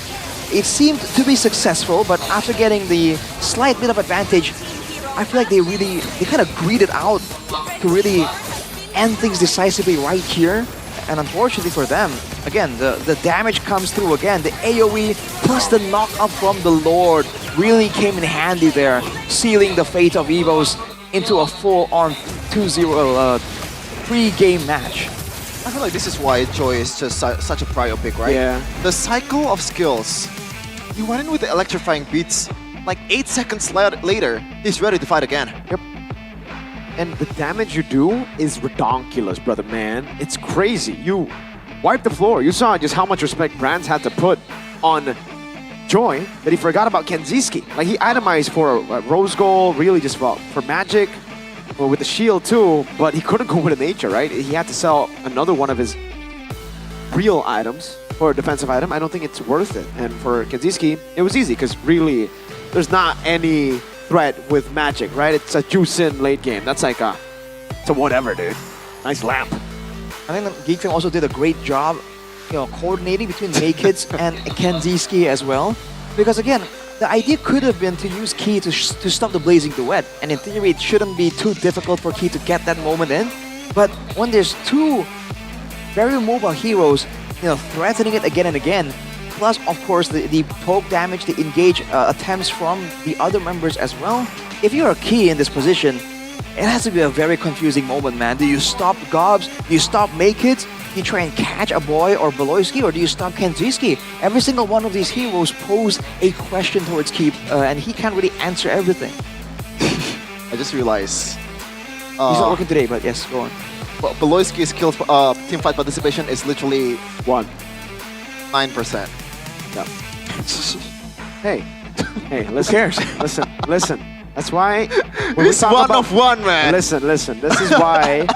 Oh my lord, that has to be the lowest damage dealt in the history of MPL ID, no? For a whole game, 4,500. Is it? Might be. I've never seen a 4. Oh my god. Because he wasn't using the throw damage we were talking about. He was just trying to escape, dude. Trying to survive. I'm telling you, At this point, just use focusing mark instead of just conclusive blast. No, he needs to clear in the mid lane, brother. He needs it's still prio, like getting prio. But, dude, this is why whenever we talk about Beloy's Cho, it's screening, never set up. And whenever someone says like, oh, he can go for pick, no, this is Beloy, sir. Like, yes, he can go for picks, but he can also just screen. He can also just be there, exist. It's like, hey, I'm here, man. Distract. It's like that one fly that you have in your house, and you're like, where's this guy coming from? And he just sticks around. You're watching TV, you're watching MPL, you're eating foods, like, he's just there, and you're like, but the thing is, I can't catch him because he's slippery and he's slipping away from you. The thing is, Beloyski is a fly like that. He's already annoying, he's everywhere.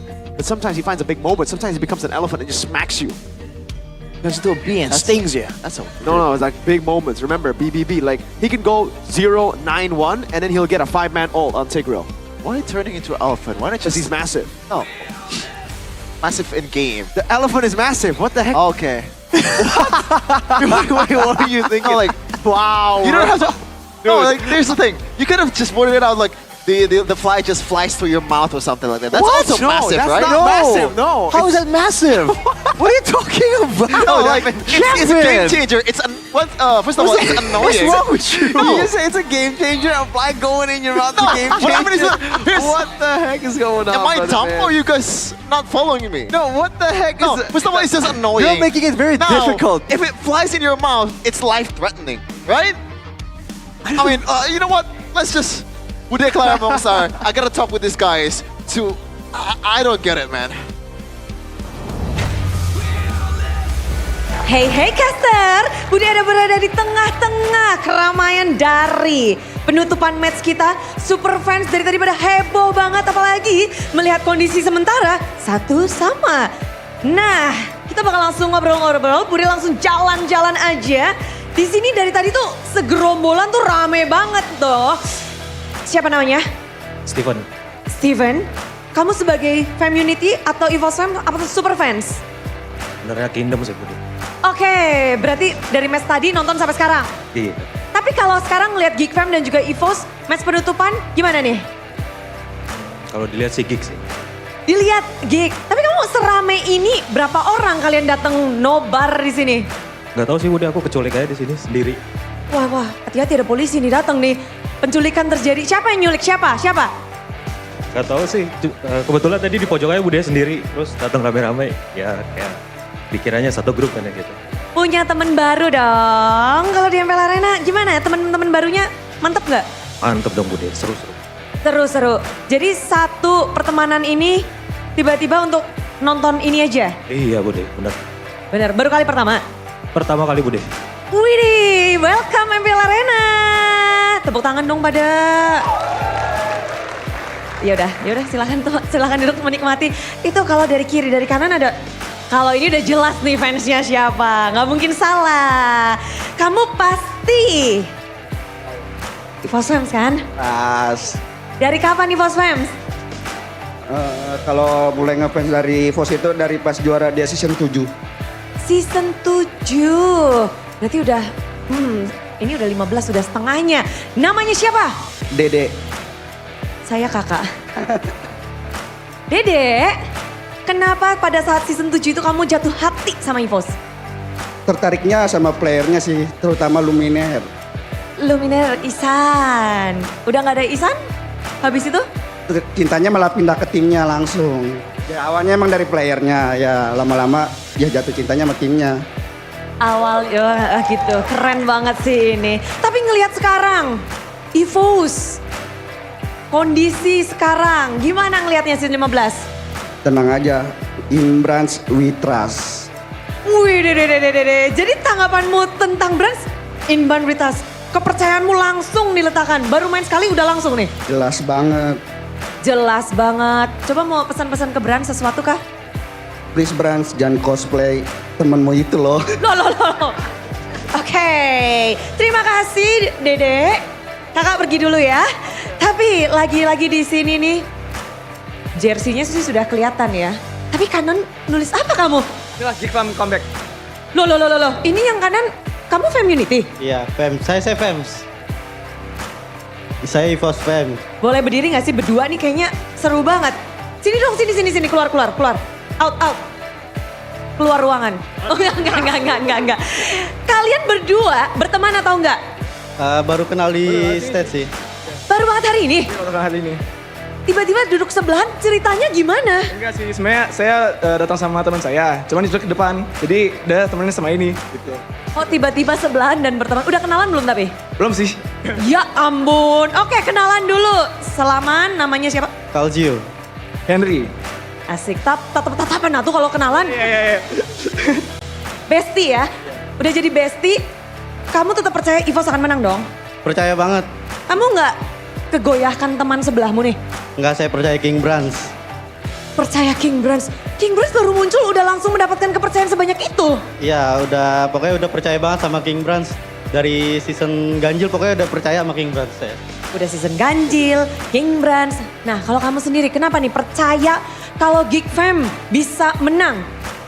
Selalu percaya sama moto once a geek always a fam. Jadi dan percaya kalau misalnya rookie kayak Kenzie itu bisa nge-carry kayak game tadi, Claudio-nya luar biasa. Luar biasa ya. Tapi kalau ngebahas tentang Geek, kamu dari kapan sih Bude penasaran? Dari kapan kamu jatuh cinta sama Geek Fam? Dari SMP sih sebenarnya. Iya, kapan ya SMP-mu ya? Kapan lulusnya? Dari kapan tuh? Berarti season berapa cinta sama Geek Fam? Lupa sih sebenarnya. Kayak season 7 juga deh kayak. Season 7. Berarti ya anggap aja dari lahir dia langsung jatuh cinta sama Geek Fam. Kalau kamu? Dari season 4. Menang dia. Dia dari season 4. Kamu season 7. Iya, oke. Tapi nggak apa-apa. Sama-sama saling yakin menang. Silahkan duduk lagi. Jangan berantem ya. Jangan cubit-cubitan.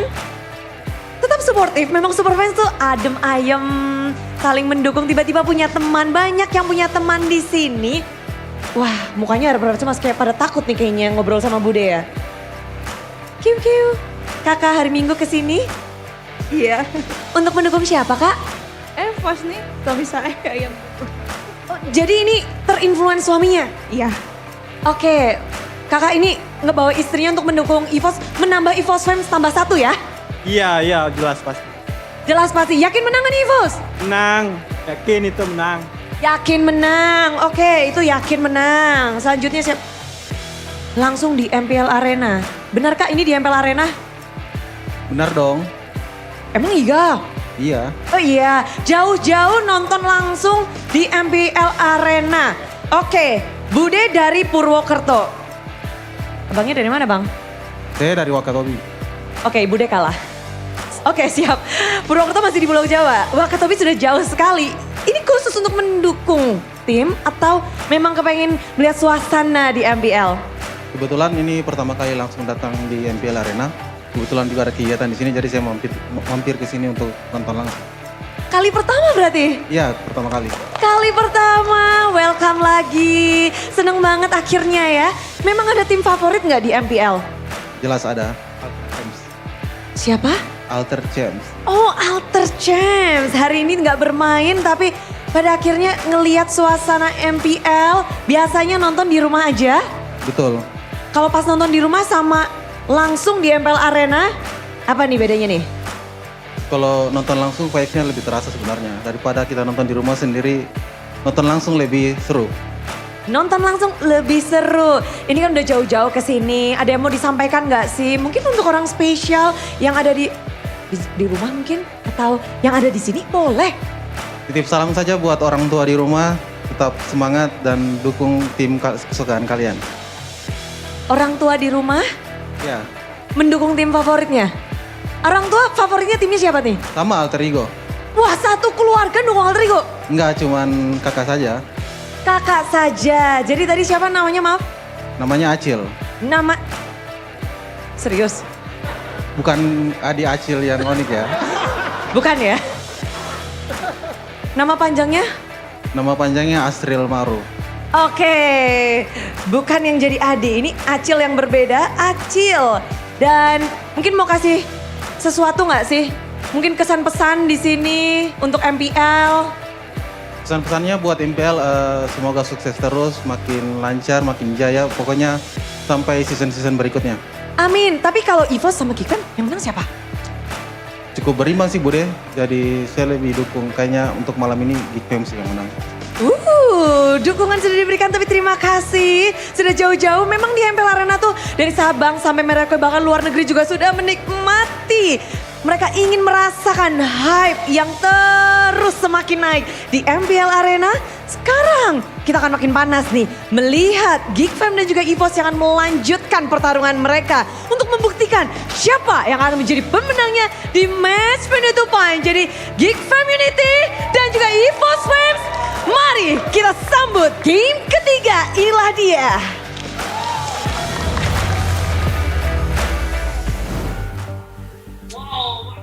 Wow. The community is going strong, Chevin. Yeah, they're even growing. the Alter Chevin. Champs is supporting Geek Fam. I don't know why we just smacked them in the face last time. Because you're the same color. Look at this. Black and red. Same color Alter ego. palette. That's true. It's black and red, but I'm feeling blue. What? Why would you feel blue after a win from Geek Fam? They have the momentum now. Because I'm not sure. And look at the pattern. Look at the pattern, I'm folks. not sure. Match 2. Who won game 1? Who won game 2 and game 3? Geek Fam can do it. But you have to jinx it, you're right. Gotta feel blue. Yeah. Yeah. You gotta jinx it. There's no jinx on us, I think. I don't know. I think we're past that. Uh-huh. Yeah, hopefully. Chevin now has the power. Wait a minute. Right now, BTR and Geek Fam is equal. Yeah. Points, right? Yeah. So if you win, you go up. That's That's a wide grin. That is a very creepy smile, my sir. Some very devilish smile here. I can literally see your teeth drying out. Bro. Like, Mischievous relax. intentions from me. Don't But you yeah. worry, my friend. Evo's here. 2x BTRs. They're gonna make sure BTR stays on top. Oh, the earlier one? The Jabran guy? Jabran. Okay. He was doing pretty well up until he did it. Not like Kenziski's level though. There are This levels guy to was this the guy game. saying, "Hey, Weren't you doubting Kenziski? Huh? Weren't you calling the for duality Chidera? of man, The duality of man. I'm a representation of Indonesia. Are you an alter ego fan? Because you have a lot of faces. That's true. That's No, true. like I'm an Indonesian netizen, you know? Ah. If we win, we praise. If So we are lose, you gonna hate on Kyrie? you suck. Are you gonna hate on Kyrie? No. Okay. They're gonna hit But I thought you were RRQ an as well because they, Indonesian they got beat. No. Why not? Well, I'm not. Those things does not concern me. Oh, you're saying you're bigger than Kyrie. You're bigger than RRQ. That's fam. respectable. That's respectable. Geek Fam is bigger than everything. Okay, wait a minute. Not in that way, you know. He said Indonesian netizen. Why did you assume RRQ? Huh? Oh. We were talking about What's going on with RQ? What? What do you mean? Are there anything going on with RQ No right one now? mentioned All RRQ right. Kingdom. No, because he's saying like, because you're saying, are you gonna hit on Kyrie? I'm like, are you gonna hit on RRQ because they just lost? No. Don't get it. That's what I said. I don't get it. I don't get it either. All right, let's go back into the game then. Game 3 though. Is the Cho gonna be available again for Baloy? I don't think it's super prior right now. It's good for the guy. Like, yeah, it's good for the guy. And to be honest, if we're taking a look at some of the stats that Baloy has been putting out, it's not that prior for Geek Fam, but it's more than just a stat, right? Yeah. Looking at the win rate for first pick and second pick, it's looking quite decent from Geek Fam as they're gonna take the first pick here as the home team. Mirashi, does this change a lot of things? I mean, it's the same side. So Yep. today, I 3 think games in a row. today we've seen all the matches, just both teams sticking to their own sides. We haven't really seen the back and forth that we are used to seeing for sure. So that's definitely an interesting dynamic to see here in Season 15. But yeah, I think it's going to be a bit more similar of an idea. But Evo's got to really think about that late game, man. Because again, I think you were saying the same thing about RRQ, Mirko, but their early game was great. The aggression was really, really good. And then they lose the plot. Lost the plot. Weird. I mean, in all their losses, the last 2 losses, it's been that way. It's been winning out early, and then there's a big throw later on. And we saw it again against Alter Ego after that BTR one, and then here, I believe, they weren't able to get the win in the early game earlier, but then it just went away. Maybe again, it's Geek Fam with that macro, What's your or maybe command? just that high octane that they weren't used to in the early game. Back to the starting point though. Who said Best there are of no one shortcuts in life? drafting I phase literally presented by invented official one. tournament smartphone Samsung Galaxy A36 5G. So far, it's still back on typical. And don't forget to cheer for your team in the YouTube chat right now. Geek for Geek Fam and EVOS for EVOS, obviously. Kevin's immediately trying to chat as much as possible. It's a futile effort. It's a futile effort, he says. Well, let's see if ban the Hayabusa here. It's going to be a futile effort. Geek Fam with a full-on respect angle towards Albert. Okay, Lucas, Fanny, Time to Haya. drop the beat of the flash. Still going to be the Fanny ban for Geek Fam, and now with the Joy ban, takes a whole lot of that Ryo from the jungle. What's left open here? Do they want to play it a bit more dynamic with a Matilda? No, it's gonna be Kalea. Beloyski with a Kalea. Oh, it's not always Beloyski, but it could be Beloyski. Right. Should be. Should be. Yeah, interesting. I guess too many engage. It's not really that great either for you. Gotta find someone to roam around the map, taking all damage, and now Albert is back on the Suyo, which boasts a 70% win rate this season. Damn! Suyo, man, it's just so good, so effective, so flexible as well. Surprised at Geek Fam themselves having Make Hits as such a great player. Game number 1 MVP as well. Not really going for that Fredrin, but that's for the Suyo, but that's the Fredrin. That's what I was trying to say here. Wow, different angle immediately. Pick off, crowd control, decent amount of tankiness and sustain, and they have a longer distance clear and damage tool with the Granger. And the synergy between the Fredrin and the Kalea, remember man, the Kalea heals heroes around her, so the Fredrin can seem even tankier than usual. So this is something that EVOs definitely have to respect. Okay, so surely this is gonna be a gold pick, right? They need someone to take care of the Fredrin. Because right now, the damage is quite lacking and you don't want that decision to be up in the air after the bans. Yeah. Well, okay, so it's still gonna be the same pick. 3 games in a row for Mr. Brands. Thing is for Geek Fam, last time they did this, yeah, they got a Fredgen, but they also had a healer in the Florin last pick. So this does give Evos a way to actually ban it out now. Last time I believe it was the same comp. It was Kalea and XP as well with the Fredgen, and then a Florin later on with Granger. Unless. And what was the mid lane though? Novaria. Novaria, there you go. I think now there are more options for mid lane because the Kimmy is still there too, and it works really well. With like the double front to back with Rhapsody Kimmy, like, right? Granger Kimmy. And utility is just Fredgen. Exactly. And Kalea. They can still pick the Florin, by the way, if the Kalea goes to EXP. Yeah, I don't know if they're gonna do it though. Yeah, a lot of valid options here for Geek Fam. Now Evo's definitely confused here. We were talking about a potential counter for something like a Fredrin, would be the Valir. But with the Tushin already shown here, it's gonna be quite difficult. And with a Tushin that doesn't really output damage that reliably, I think they for sure need to curb some of those healing tools. The Florin comes to mind, but even the Mathilda, some of those heroes that can just bring the photo and be such an absolute disaster for Evos. I don't think the Suyo Moskov alone is going to be enough to melt through those shields and healings. And I think Mathilda would be a better pick here than a Florin, considering that Fredrin does need a gap closer. It could help. I feel like he already has enough up against this kind of composition, right? If it was a long-range comp, maybe a Granger on the other side, then it would be very hard, but it's a Moskov, Suyo, Jusin. I think gap closer is enough. You also have Kalea to engage.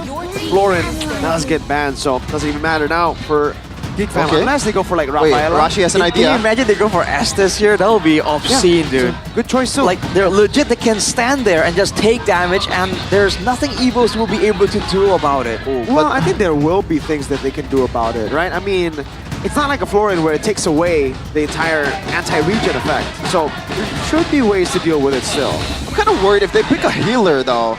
The first objective fight, they're gonna be lacking heavily in damage.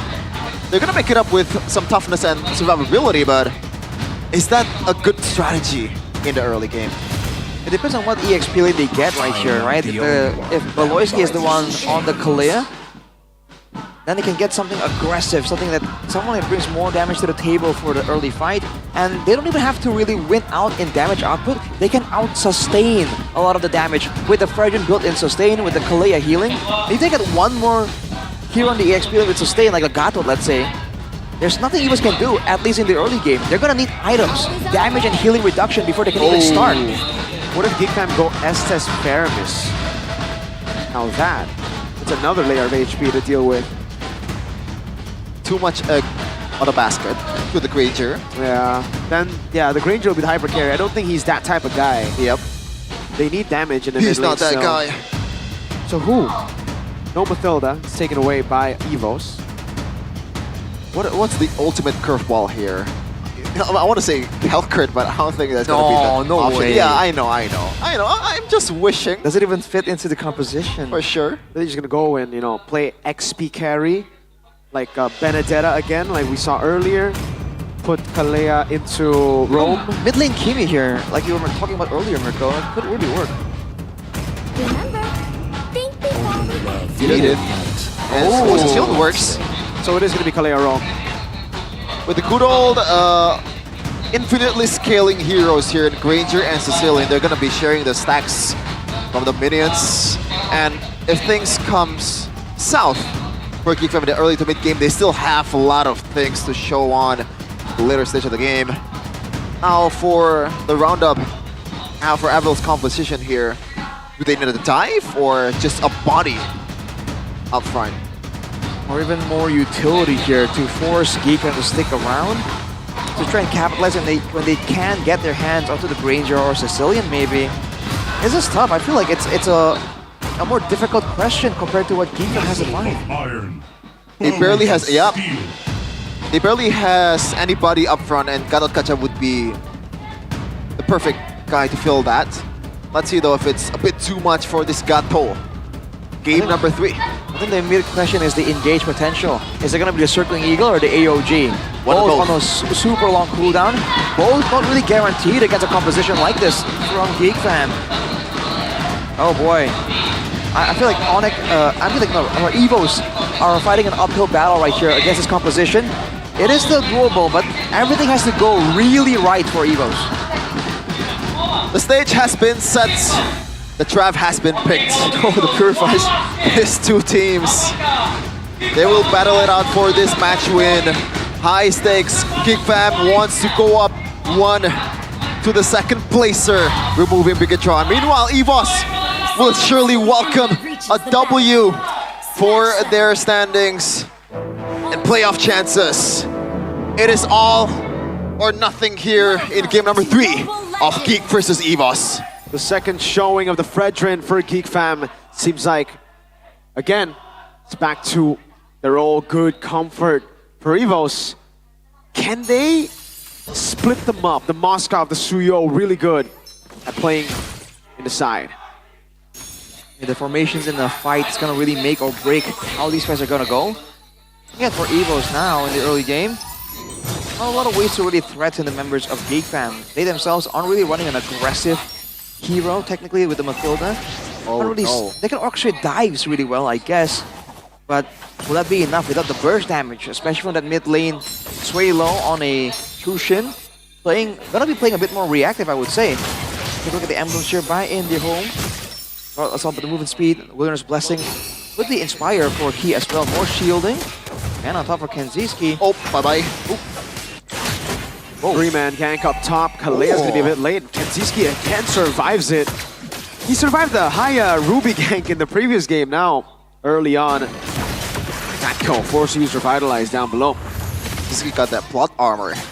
And now, just realized too that Rashi, pack your bags, this is a Sakura skin. Sakura skin? This is pretty saddening. Why am I packing my bags? Yeah, you don't have to analyze. It's pretty clear who's gonna win here. Oh, it's a lore accurate performance? For sure. What you're saying? Alright, we'll have to see, man. So far though, if you look at the farming speed, Makis is getting a lot of pretty good clearing here, but Albert is actually ahead in EXP, so... Oh, look at this! Good slam down. Wow, Key forced to use the guy to win already defensively. Rare instance of Sakura being super useful before the team fight begins. Now it begins. Should be a free retreat, and it will be. Make it, secures it. Turtle 1 to Geek Fam. Alright. It makes sense. They have way more control, way more sustainability to push forward into the danger zone. And they have used it quite efficiently. Now Evos, they've already tried to go and orchestrate dives in the top lane, in the bottom lane as well. And they haven't been able to get any value from Kenziski or Gobs.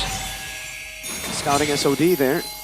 Evos really is looking for it. Tsunami Slam though will lock him down. Key, wow, very late Purify from Key. Ends up being lethal. A lethal mistake for him, and it's onto the hands you don't want to kill on a boy early. What is he waiting for? Playoffs? Oh, damn. A bit spicy there, Shevin, but yes, that was really a long waiting period there. Brands, solo, make it. Uh-oh, the Purifier also ready, but he won't be able to use it. No, it'll just be Kenziski with the last hit on him. It's all Geek Fam right now. Sway low, Crimson Beacon. What? I guess he was thinking that Sway low would lift him up. Huh. Fortunately, didn't quite get close enough. A boy will be able to escape with his life.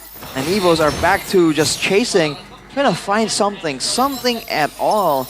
And you're seeing that interaction again. Gobs, whenever he gets lifted up by the Lantern Flare, he can still get an Earth Shatter off. And that is something that Evos constantly have to keep in mind. As Geek Fam, they just stick around the top side. They kind of get Kenziski a lot of value here with these roams. If it works, don't change it. I gotta say, now looking at it again, right, I had my doubts about the Mathilda pick, but now it seems way more evident. Gobs in the bottom lane there, just stopping that from happening. Sanguine Claws, Key taken down again. Which brings me to the point. This Mathilda pick was purely just to deny, it seems, right? Because I don't see the value with the team, the synergy. Maybe in the end later it's going to be used to save brands from danger. With all of these diving crowd control heroes, that could be an angle. But because they went for that option, now in the early game, what can they do? Again, no real engage tool. They're relying on Swalo to get a lift. And they're going in again for a fight. Oh, they went in! They're gonna go in onto Beloyski of all people. Beloyski gonna be taken down. SOD will land. Avoid caught in the bad spot. Pinned down by Jabran. Gobbs Earth Shatter Flicker coming down. The Purify is there, ready to get him out. Gobbs has the Primal Wrap, but will just be stunned down by the Spear of Misery. And Evos are back in the game. Signs of life here for EVOS, and now the gold swing is pretty evident. It's gonna be, might be skewing towards EVOS after this. Not enough, turns out, but this is something that they can look forward to. Red tree. Purify. That's the 3 Purifies available for Evos there, that's for sure.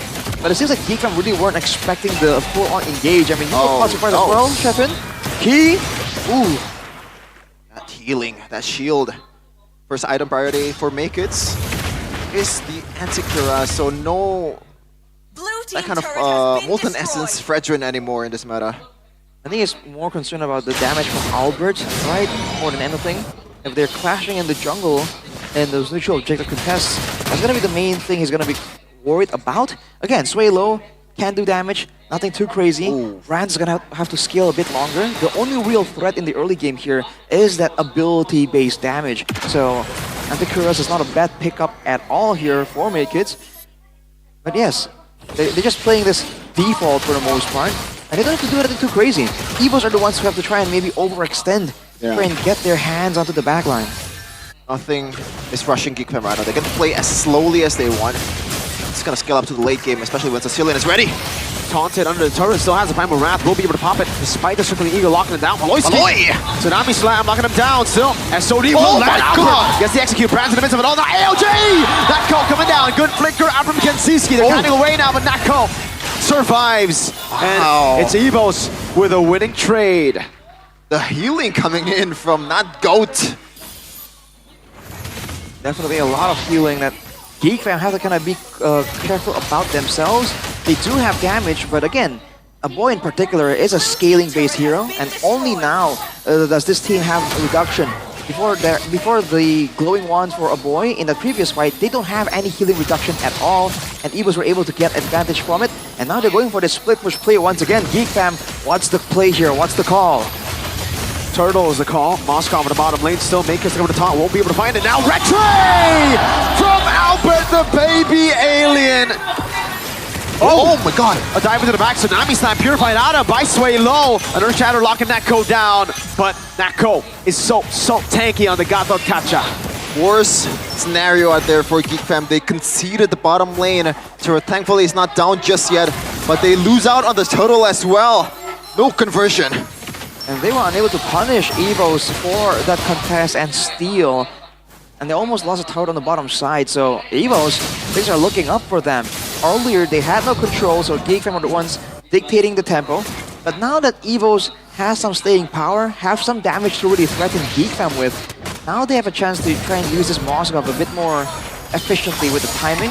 And again, Key, the Mathilda pick isn't really great to be aggressive with, but in the end, it's still a Mathilda. It's a very good hero, and especially for someone experienced like Key, he would have a good knowledge on the ins and outs, when to go aggressively, when to go defensively on that hero as well. About a minute left towards the Lord right now. Curious to see how this will end up, because so far, like right now, Geekfam, they cannot really deploy the usual strategy of just putting your marksman on the other side of the lane, or like the map, and try to split with Beloyski screening. This is a Granger. Not a Moskov, not a Claude. Beloyski misses. Now Albert, that's a good power spike in that Malefic lore. It's pretty good for Evos that two of their main scouters have a Purifies here. Sway Low and Key are gonna be the main people walking into danger zones, Sway Low in particular. But if Sway Low's Purifies down, they can send Key and have a relatively okay time denying Beloyski any impact of the Tsunami Slam. For now, at least. Evos trying to play the wave game here, trying to set up for the Lord. Are they going to try and attempt a burst angle? Are they going to play it slow? Okay. Thought I was going to try to wait for Jabran at the bottom lane, but it turns out it's just a single clear for Geek. Even Jabran is playing it super safely, doesn't want to go out. Oh, even letting the turret go down. Yeah, it's all good. As long as he's able to survive, right? Like tier 1 isn't gonna hurt. But what's gonna hurt is walking up and possibly getting picked off. possibly costing his team the Lord. That's the worst case scenario right here. And EVOS are playing it patient. Brands in particular is playing it super patient. Now there's info right here. He's gonna start pushing. He'll shove. Tsunami Slam could purify out just like that. Oh. Let's get out of the jail. Free card with Guiding Wind. Now, massive AOG. Oh, everybody dodge away from it. Comes to the back line. Albert still winning out the retreat battle despite it. Swalo caught on the back spot. Naked. Get to the taunt. Oh, it's a slam from Beloyski. Healing it away. The Sanguine Claws catches key. Albert gets shut down. Moskov in the bottom lane, only able to get a tier 2. They got the numbers, but EVOS got the Lord. Who won? I think it still has to be EVOS, man. The fact that Geek Fam, in theory, have such a strong front line, and yet the EVOS were still able to find a window there to go for the Lord. Even if they didn't get the Lord, getting it away from the hands of Geek Fam is going to be so valuable for them. Now they can use this to get some more control, use it as a secondary frontliner as well, potentially, depending on how fast Geek Fam clears this out. EVOS? Certainly Eagle zoning them away. Teori ancaman. Not much they can do here. Geek Fam with the dub. Right. So the game's gonna be stalled out a bit longer. EVOS' scaling really isn't like super good, especially with the Chushin in the picture. But they still have the Moskov, right? The macro play, and they've shown that they know how to play using it. The only concern is Geek Fam themselves also scaling up with a Granger and Sicilian. That's an issue that they still have no solution for. They gotta start going. They gotta start thinking here because Geek Fam are itemizing pretty well too. C. Halbert for Kenziski means that he's gonna be doing a lot more damage onto Natco and Key if they're all trying to move forward and distract them the same way. This is the margin that they're really fine with, right? Only 1.4k gold lead for EVOS. Towards 2k, and they still have the Sicilian and Granger. It's all fine and dandy for Geek Fam. Just gotta watch out for overextensions because even though you are super tanky, Makids, Gops, the healing coming in from Natco, from Key is just too much. And I don't think right now Kenziski could easily just burst them down. Here's the Halberd now, right? So yeah. BOD next item, or do you want to go defensive? It's actually going for... Is that a Winter Crown angle? Yeah, that's a Winter Crown. Potentially, we don't know for sure just yet. Albert is the one with the BOD now, and that's also a concern for Geek Fam. All of their heroes do a great job surviving on low HP, the Fredrin, the Edith as well. But if Albert finds the right moment and soul severs them when they're on low HP, that's a dangerous situation to be in. Especially for the Fredrin that wants to go as low as possible in theory to get damage from the Appraiser's Wrath. Wait, real-time victory rate says 76%. Is it that high? Interesting. To think that again, Geek Fam have a pretty good scaling comp, and it's relatively even. I think it's still within their comfort of only a 2,000 gold lead because they were able to equalize quite a bit earlier. You would think it's a bit more? 50-50? It's not going to be 50-50, but it's like 60-40, not 72. Right. Definitely lopsided towards EVOS. And they have the damage here. They're going straight for the Lord. Yeah. They're trying to go for it. Make it's unable to get to it. It's going to be a free one for Albert. They're still going to look for a fight. Natco able to get the guiding win. Geek Fam want to go for it, but they just have so many ways to disengage EVOS. Gotta wait a little bit. Make it decouple again. This time with the Sicilian, it'll be easier. Tsunami Slam with the flicker. Oh, they are able to catch Albert of all people. Natco in the midst of it all now jumped in. Beloyski taken down by Natco. Purple. Holy Actually heal. by Brands. Hiding back now, Geek Fam. No Albert. Traded for Beloyski. Kenziski! Leave him to play. Brands walks up, gets caught in a taunt. Oh no! The Brands, no Purify jumps in, gets caught by everything. And Geek Fam now have an angle to pull it back. 3 big booms for Mr. Bombastic. They can clear the mid lane turret right here. Two minions helping them. Bot lane, they're gonna be taken care of by Gops. They're not going for it. They're just gonna... Okay, it's hell... Oh, what? Swalo? Okay, Crimson Beacon, he gets away. Huh, interesting decision. I guess they want to play it safely. Maybe that's the angle, but either way, it's still a W for Geek Fam. Yeah, the Lord immediately negated completely. The gold advantage dissipated almost instantly right there. That fight. Geek Fam, after being denied the pickup chance because of the Purifies again and again, they finally get their hands on Albert, the jungler that has to go Retribution, can't go for a Purify. Evo really should have seen it coming, is what I would say. And afterwards, that was just chaos, man. It's a full-on fight. And Evos don't seem to like that in this period in time. Even though they're the more aggressive team, they're the ones who require that slower, macro-oriented gameplay style. I think they're approaching that period in time though where Geek Fam are gonna be able to out-damage them and outdo them in these big team fights. So if you're Evos now, what's the idea? Do you try and go for a split push end angle? These Lord investments, Rashi, have been pretty bad. Yeah. Probably need more research before jumping into that one. With the key though, looking and runs for just a bit longer. And it's so dangerous right now. Despite having all the Purifies, Geek Fam still are the ones in control because of the damage advantage. They're just prodding away at the potential Purifies with the Sanguine Claws. And if it does land, they don't really have to commit to anything. Beloyski though gets jumped on. Tsunami Slam, Purify. It's just the kind of game here. 20 seconds for the Lord. Both teams have so many ways to just get away. And for Evo, technically, there's no engage, right? Key circling Eagle in. Not really the best initiation because they kind of have to just play back and forth. Shouldn't that be a W for Geek Fam? I think so. They used up the Circling Eagle, they used up the Purify from Key as well, and Beloyski only used the Tsunami Slam. Flicker is still very much available. All the eyes are on Albert for sure. No. Swalo! Swalo caught in the bad spot, has the Crimson Beacon, will be able to use the Crimson Beacon. Now backs away. Ooh. Beloyski jumps into the back line, will be able to fight Key, the guy who was already baited to use Purify earlier, and now it's Natko caught in everything, unable to go for the AOG. Alvarabab caught by the Sanguine Claws. Brands up top will look for a play to end the game, but Gobs is right there. A boy with a flicker forward. Swalo getting eaten by the bats. It's over. It's over. Four members down, an SOD. He takes it. One desperate attempt that will not work.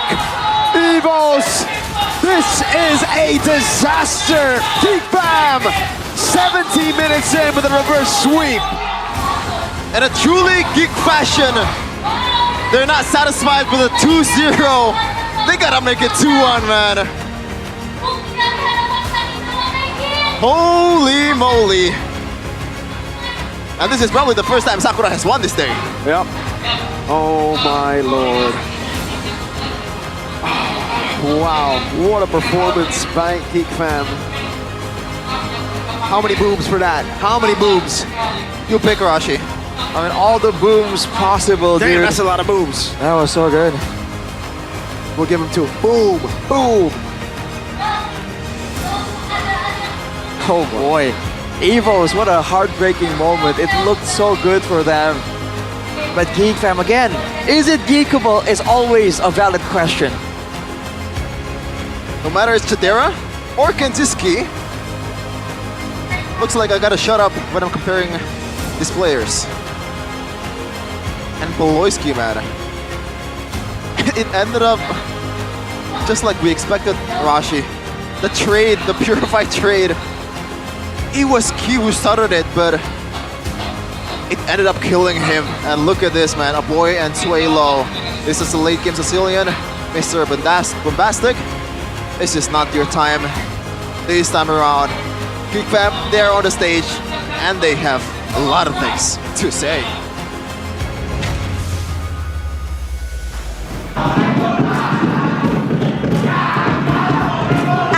Dan Geek Fam, mereka membalaskan dendam kekalahan mereka di leg pertama dengan cukup sadis kali ini 2-1.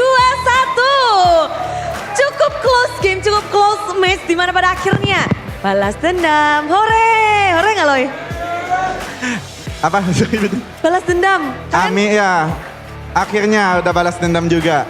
Akhirnya kalah 2-0 pada minggu-minggu awal kalian dan sekarang kalian ngebalesin nih 2-1 cukup 4-4-an ya Balo ya? Sebenarnya kalau dibilang apa gak puas ya?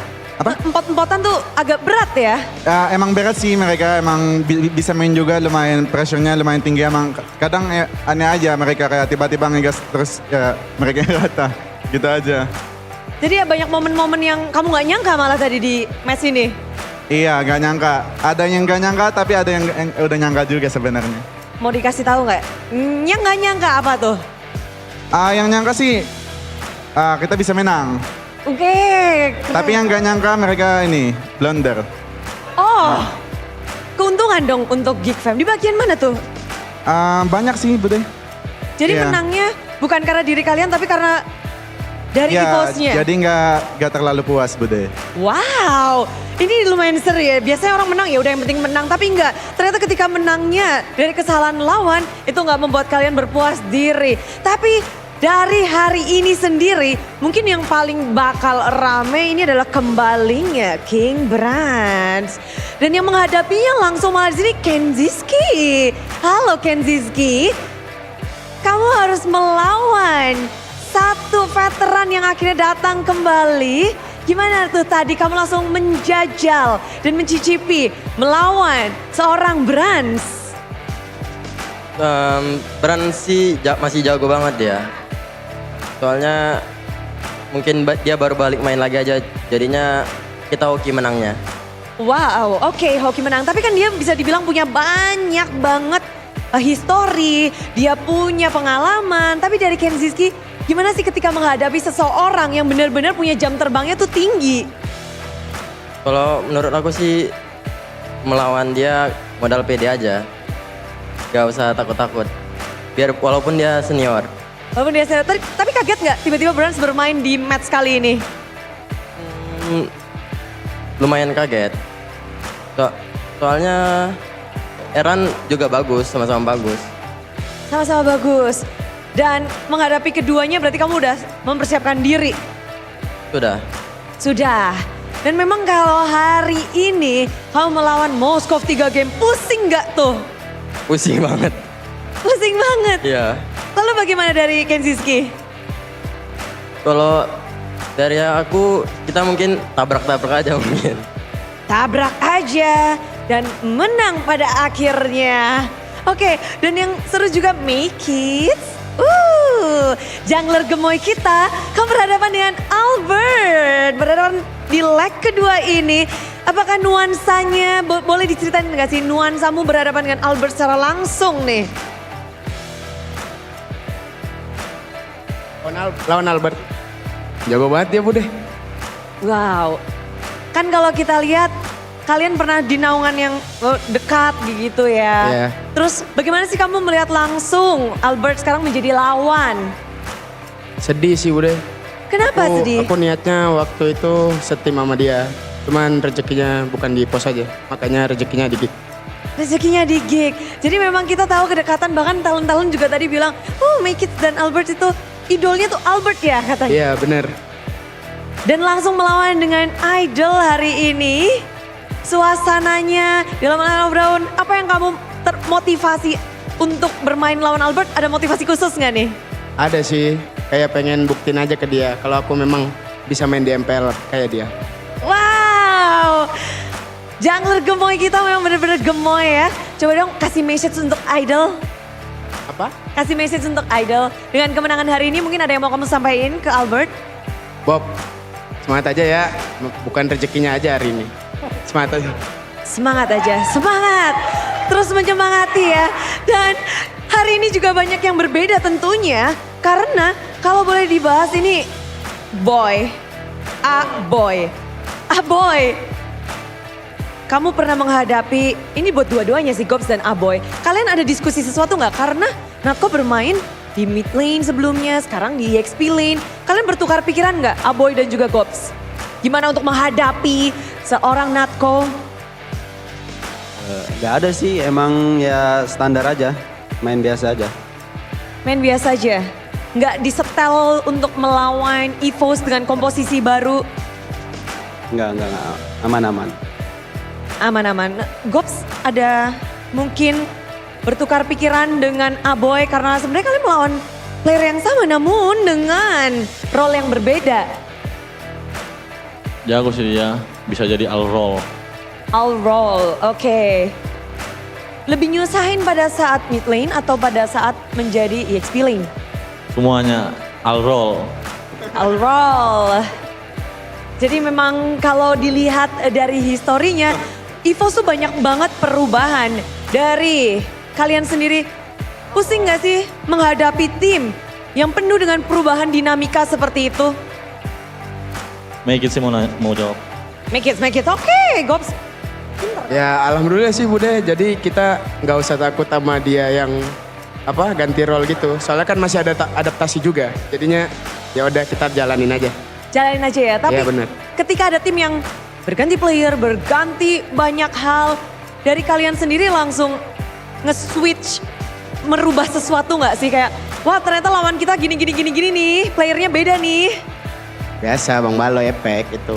Loy gimana Loy? Menghadapi player-player yang kayak, atau tim yang berubah dari segi playernya, itu pasti kan mengubah gameplay mereka. Kalian harus secepat itu nge-switch gameplay kalian atau gimana? Gara-gara Mikits, jago soalnya. Oke, Ya. jadi nggak perlu ngapa-ngapain, yang penting make it jago aja. Iya. Oh well, kalian sekarang lagi ada di posisi cukup nyaman ya. Tapi kalau dari segi klasemen, menurut Baloy sendiri, berat nggak sih? Kalau menurut aku masih jauh sih, soalnya kita belum ketemu yang di atas-atas juga, yang RQ dan lain-lain kan. Ya, jadi masih berat sih, soalnya kan seharusnya kita udah bisa lolos playoff. Jadi kejar upper kan tujuannya sekarang. Tapi berat-berat semuanya, jadi kita harus improve lagi di scrim. harus improve lagi di dalam scrim. Dan kayak minggu depan juga bakal jadi minggu yang cukup panas untuk kalian. Ada 2 match. Dan kalau 2 match itu kalau nggak salah yang satu kalian, bentar, RRQ bukan ya harusnya? Dewa dan juga RRQ, betul. Sesuai yang Baloy bayangkan dong, ini belum ngelawan RRQ.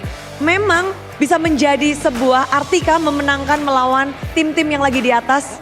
Iya pasti enak banget lah kalau bisa menang lawan mereka. Tapi kita harus improve dulu supaya bisa kalahin mereka, soalnya RQ kan lagi jago banget. Jadi improve dulu. Jadi harus improve. Untuk saat ini berarti harus berkembang lagi. Tapi hari ini setelah berakhir dengan pembalasan dendam yang manis, tolong dong nih Geek Fam Unity, jaduk yang spesial-spesial di kanan itu Loy. Mau dengerin suaramu nih Loy, suara kemenangan dari Baloy dan juga Geek Fam. Kalau buat Geek Community, terima kasih yang udah dukung kita dari awal. Meskipun di awal ada kalah-kalahnya, sekarang udah menang-menang. Semoga kalian, kalau kita lagi kalah lagi, masih dukung. Tapi semoga nggak kalah lagi. Itu yang kanan nggak mau tuh. Introvert dia Bude. Oh, introvert. Oke, buat yang introvert di situ, congrats juga. Tapi bersama-sama Geek Fam Unity, sambutlah pembalasan dendam, kemenangan dari tim Geek Fam.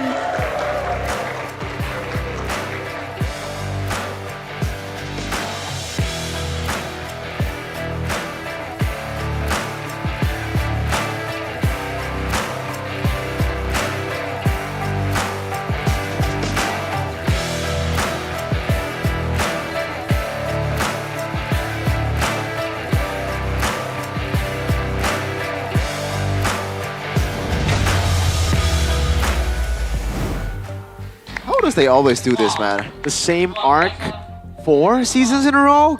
God, Veloisky. Hey, Shows you again, like, They just because it's the haven't- same story doesn't mean it can't be interesting. they haven't reached the promised land yet. Yeah, because they keep on changing their roster every time they get a good That's like true. My That's point true. is, opponents, and then my they're like, point is, this is the time. If it's an actually anime arc. Dude, Okay, they are buddy. really good. I'll be honest with you. Where's The drafts that are looking remote? amazing. The calls, obviously, for Beloisky.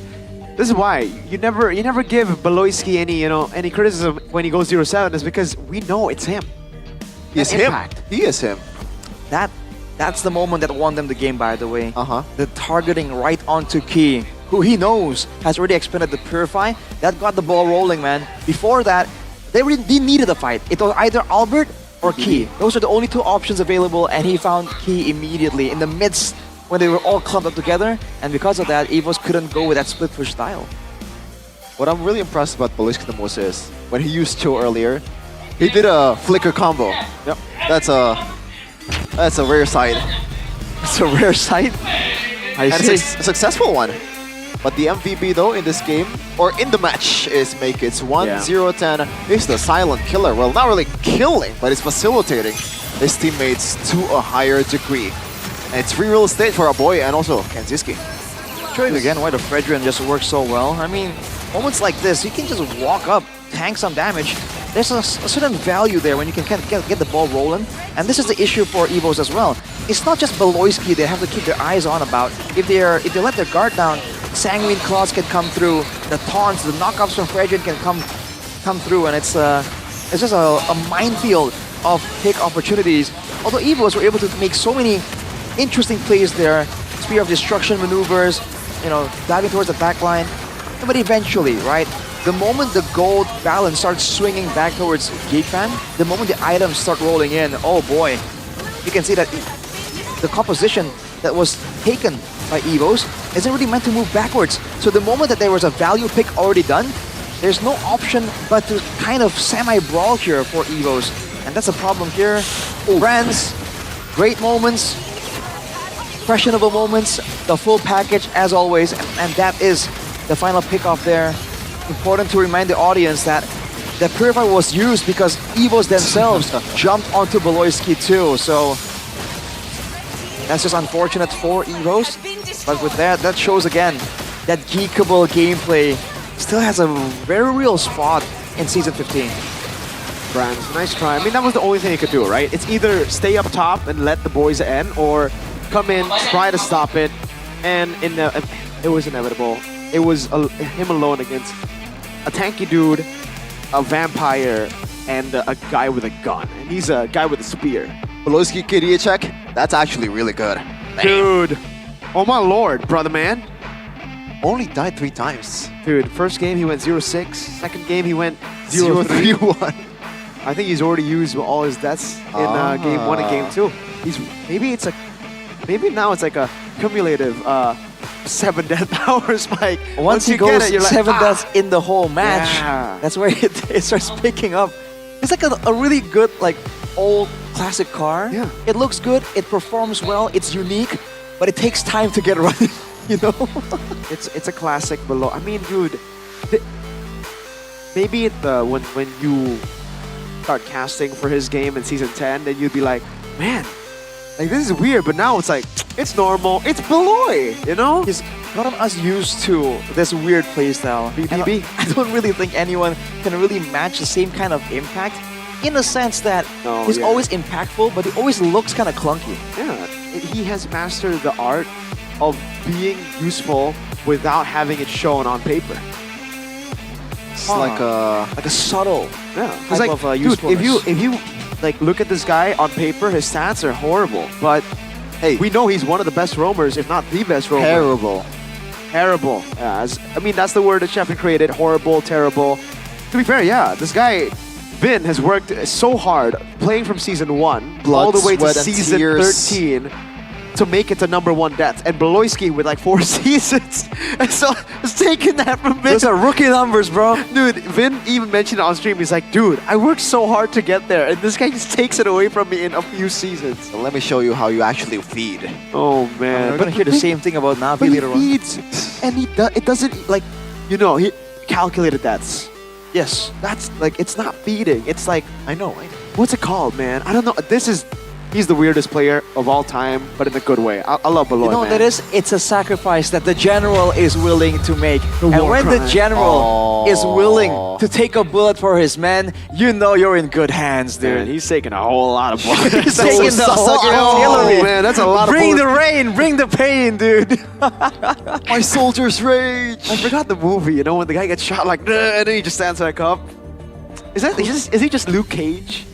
I don't watch movies. What? TV show. Luke Cage is a TV show. Yes. Okay. So he just has a unreasonable amount of durability, dude. He just takes a beating. Oh, he's like Captain America. He's like, I can do this all day. You know, But Captain America can't beat do up it all day. He just, you know. all day. Oh, man. What do we have here? Endings? Okay. Wow. Oh, man. Whoa. What? Whoa! Wow. Wow, dude! Navi are red! Wait, Navi are red! They're down! They're done! They're done! They're actually done! 0-11! Oh my Evos! Because Onyx won, yeah. Oh my lord, Evos. Come on, man. They're What? on 7, by the way. What? They're on 7. Oh no! It wasn't the asset we talked about this. Oh the my- magic the number. dreaded number 7 for The Evos. fated number that Evos always finds themselves associated with. Oh my, dude, what is, like how? How does it keep happening? The difference between 7th placer and 1st placer is only 3 match point. Dude, By the way, if you divide their game win-loss percentage, it's also a 7. oh my lord, dude. No way. Dude, The fight there. no, like 14 divided by 2, I guess. Yeah, game win lose, you know. It's 7 and 7. Coincidence? Yeah, That's, it's a bit of a stretch. You I know, but, I'm but kidding. You get it, Sheffield. Geek Fam number 2, though. I told y'all in week 2 when they were like 8th place that this is just Geek Fam. Don't worry. It's Peloiski with a new team. I sound like a broken record because I keep saying it every week 1 to 3, and the man next to me just doesn't believe it. I swear to God, man. Sometimes Geek Fam, you see the players, you see them playing. How the hell are they in MPL? The next thing you know, how the hell are they not winning MPL? And by the way, this is the winner of the Rookie of the Week. Oh, man. Hey, kids. Rashi. That's my quote. Back to back Rookie of the Week. Oh yeah, wait a minute. Finds ways to catch the opposition off guard, that's fair. But a great partner in crime for the war crime general to get more space. When this guy takes the attention away, you already know Beloiski is sneaking in the shadows. Yeah, you cannot ignore the elephant in the room. Who's the player of the week, though? Who is the player of the week, Sheffield? drum roll. It's Whoa! Kai! Now said Mirko, quick, clean, and simple. Read it out. Is the God in the Jungle back? Season 12, the match against Geek Fam. He punctures away. Boom. Buys Rose Gold. Winter, Imo. Escapes against Luke, against Niall, against Beloy. What? No way, no way. Oh my God, Kai! And the God today, in the Jungle, never doubt this man. and today he played Lancelot. Well, we don't talk about that. We don't talk about the Lancelot game, actually, but is he back? Wait for the edits, dude. When you read that out, is the God of the Jungle back? Is and then the immediately God. it just shows the highlights, you know, all the Lancelot moments. Is the God in the Jungle Oh back? boy. I think it's Onyx. My favorite player They of all are time. back. Not just Kyrie. Yeah, Sans is back, Keyboy's back, Savero's getting there, Lutpi is starting the Benedetta again, just like season 13. I like it. Give them their comfort, man. Lancelot didn't work, but Whoa, who cares? whoa, Whoa. Geek Fam Dewa, BTRT, LID. Oh, there's some history between them. Classic derby, by the way. Aaron has never lost to BTR, he says, and he wants to keep that win streak going. Dewa, AE, EVOS, RRQ. Onyx, Navi. Oh no! Navi, Oh, no! Bigatron! Oh no! You know what? Navi should win that one. Wait, are you What do ignoring, you mean? ignoring the first match on Sunday, Rashi? Classic derby. On Saturday, the big one, Evos versus RRQ. RRQ just winning. Well, actually lost. Both of them coming off of losses. Yeah. And on Sunday, Shevin is feeling kind of confident Number after one that against showing, number two, but baby. I gotta say, man, I'm pretty confident myself and my boys. They're called, back then they were called, what was they called again, Rashi, back then? Back then? Yeah. Geek Fam? Yeah. What? The King Slayer. Ah. Jamie Lannister. We have broken that curse, buddy. Move on. Whoa. We've broken the Apparently- curse. We've No. beaten Geek Fam. Pattern. After the curse. It's a thing. This guy, man. He You're the last guy to talk about patterns, dude. Listen, you called me a madman. You called me a madman when I said this is gonna be the same Geek Fam again for the 4th season in a row. Santai bro is our motto. Alright? I thought you said you didn't like this one. This guy is the definition of hypocrisy, irony. You A walking contradiction. Oh, hey. Ex-BTR, by the way. Yes, that's actually true. Good luck. Good luck. To Let's our go. women national team here. Good luck in 2025 SEA Games in Thailand. Wow, man. And that is... Oh, I Team forgot, Vitality. I forgot his in-game name. Come on, you got it. I can help you. Arashi, you know? Ooh, hang on. Guys, come on. It starts with a C. I remember. It starts with a C. Oh, Cassius. Yeah, there you go. Okay. I remember. I remember. It took a little while, you know the. Who's the look-alike again? Zaya. Okay. My goat. Divided by country. Not doing too hot in Vamos, right? I want to check the DNA there. Maybe they share the same father. They might be brothers. Maybe. Who knows? Maybe like a brother from a different mother. maybe Keisha Sinner was just he went everywhere. What? Another like is it a Genghis Khan story? Interesting. Oh, we got M News. We got M News. M News? M News? What's happening in M? Where's the news? Team Spirit wins MSI Yes, sir. 2025. Ken with DFYG claims the second place. Oh, did Ken mention? Did he play in grand final? XBTR, by the way. Did he play in the grand final? Even in the Wait, playoffs? I was casting here. What do you mean? Why are you asking me? I don't know. Well, you're supposed to be the BTR diehard fan. You have to keep up with the news with all the players. I was keeping up with the BTR. No, that's, Here, the XBTR that's your is here. problem, not mine. Key. Hey, Spirit, by the way. What's that hair for, man? The hair for BTR now. Yeah, Here. I know. Where's your Geek Fam hair? Yeah. It's Big words. It's Hey, black. listen. This is Hey, this listen. is why. Hey. Talk to us when you actually get a jersey from your team, yeah? Oh! I'm sorry. I didn't say that. I didn't say that. He's gonna leave now. No. I'm sorry, y'all. I want to. You were saying something about Team Spirit though. No, Team Spirit just. I mean, they're really good. The fact that they won is crazy though, because they have to adjust to like the Chinese patch, Chinese version. That hurt me more than you thought, man. Hey, it's okay. I got you the jersey though. Remember? Yeah. Yeah. So but it's you. We'll do it again. Oh yeah. So Geek Fam don't care, but I care. I care more about you than. Okay. We'll figure something out. Okay. We'll figure Geek something Fam, out. come on, man. Hook your boy up with a new jersey. Oh my god. Maybe you can join. You know how the teams actually give away jerseys? Yeah. Like to their fans? Yeah. If you come early, if you're one of the first people I'm to come always early here. I came here like 3 hours before the match starts. But you never went to Geek Fam. You just stayed in the talent room. And you never bought a ticket. You just used your talent pass. Buy your tickets now at MPL ID, the website, why would I or buy the GoPay, and you guys can get a free chance to get that jersey and free diamonds. Is that actually true? Yeah, no, I'm serious. Like, have you seen the segments we have when the fans go to the back rooms, to town, like to the playrooms, and then like they get given the jersey? It's signed, by the way. My biggest chance to get a free jersey in that scenario was the NBA x MPL week. And where were you? Hey, where were you? I was just hanging That's a about very good question. in my house. Man was rotting. This in is the bed. basketball guy, by the way. I'm just He's saying. our token basketball guy. He is the only basketball guy we have here. LeBron James. Oh, Chefin is literally a Chef Curry reference. See? And you did Is it it actually? Yeah, it is. The time you would want. You know that.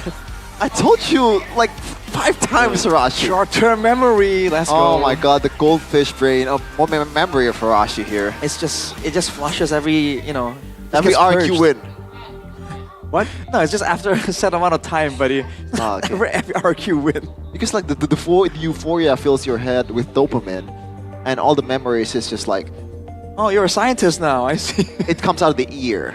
You know? What do you take? There's some for? residue It's not there. the ears. Take the basketball, dude. What are you talking about? it leaves you through the ear. Yeah. I mean, What it's from the anime brain, is right? this, dude? It's like just pouring out. I'm just gonna let these two have a Oh man. conversation. Well, week 6 has been a blast. Yes, sir. And we are gonna be signing out. My name is Shefin. He is Arashi. No, he is Mirko. He is Arashi. There you go. We Got are it. very happy that you guys attend this broadcast. This The mac and beautiful cheese podcast. combo. Oh yeah, the mac and cheese combo. It's a thing, right? I forgot to mention it. I don't think I've mentioned it this season at all. Not at all, no. And you made it. Yeah. We just haven't been casting together for that long. You know what? That frequently as well. Maybe because we're not cheesing no more. What? I think we're still pretty We're cheesy. still Have you- pretty cheesy. Have you heard what we've been talking about I on think the we're the desk, cheesiest dude? when we're with you, man. Oh. This is one of the more That's a mac and unhinged cheese. versions of Mirko and Arashi, dude. Oh, I'm more unhinged than realize. Oh yeah, Then but it's by a Eternal? lot. Yeah, because Realize at least keeps it to the back rooms. You bring it out front, dude. You're intrusive, For brother. example. For example? Yeah. You should replay the entire broadcast. Give it a good listen. Yeah. Okay. Catch Interesting. some hints there. Well, Bude is waiting for us to throw it to her. know. So again, thank you so much for attending this broadcast. See you next week for more MPL Indonesia Season 15. We own this. Dan minggu yang ke-6 telah berakhir. Di mana tim 9 ke-9-nya mereka sudah berjuang untuk mendapatkan kemenangan. Namun apa daya, harus ada tim yang mendapatkan pelajaran, bukan kemenangan. Dan kita harus melihat bahwa semua perjuangan mereka benar-benar mereka usahakan. Dan dengan berat hati di minggu ke-6 kita harus mengumumkan bahwa ada satu tim yang harus terhenti perjalanannya untuk berjuang ke babak playoff. Navi, satu tim yang harus mengakhiri mimpi mereka sudah harus berhenti.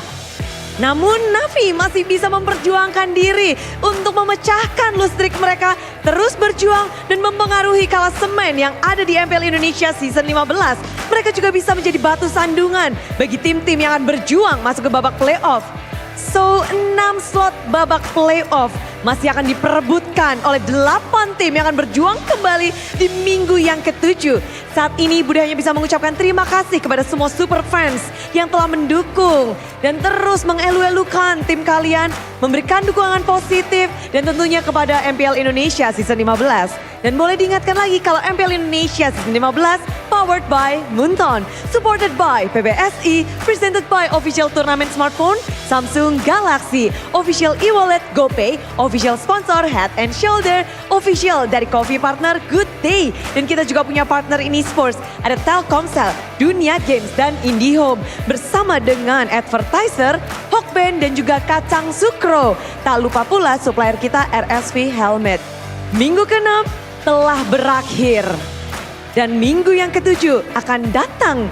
Mereka harus bersiap untuk menghadapi lawan mereka di minggu yang ke-7 untuk menuju tempat di mana mereka ingin berada. Minggu ini Bude ucapkan selamat malam dan sampai jumpa lagi di minggu ke-7 MPL Indonesia Season 15. We own this.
Dan terus berlari, terus ke arah puncak tertinggi.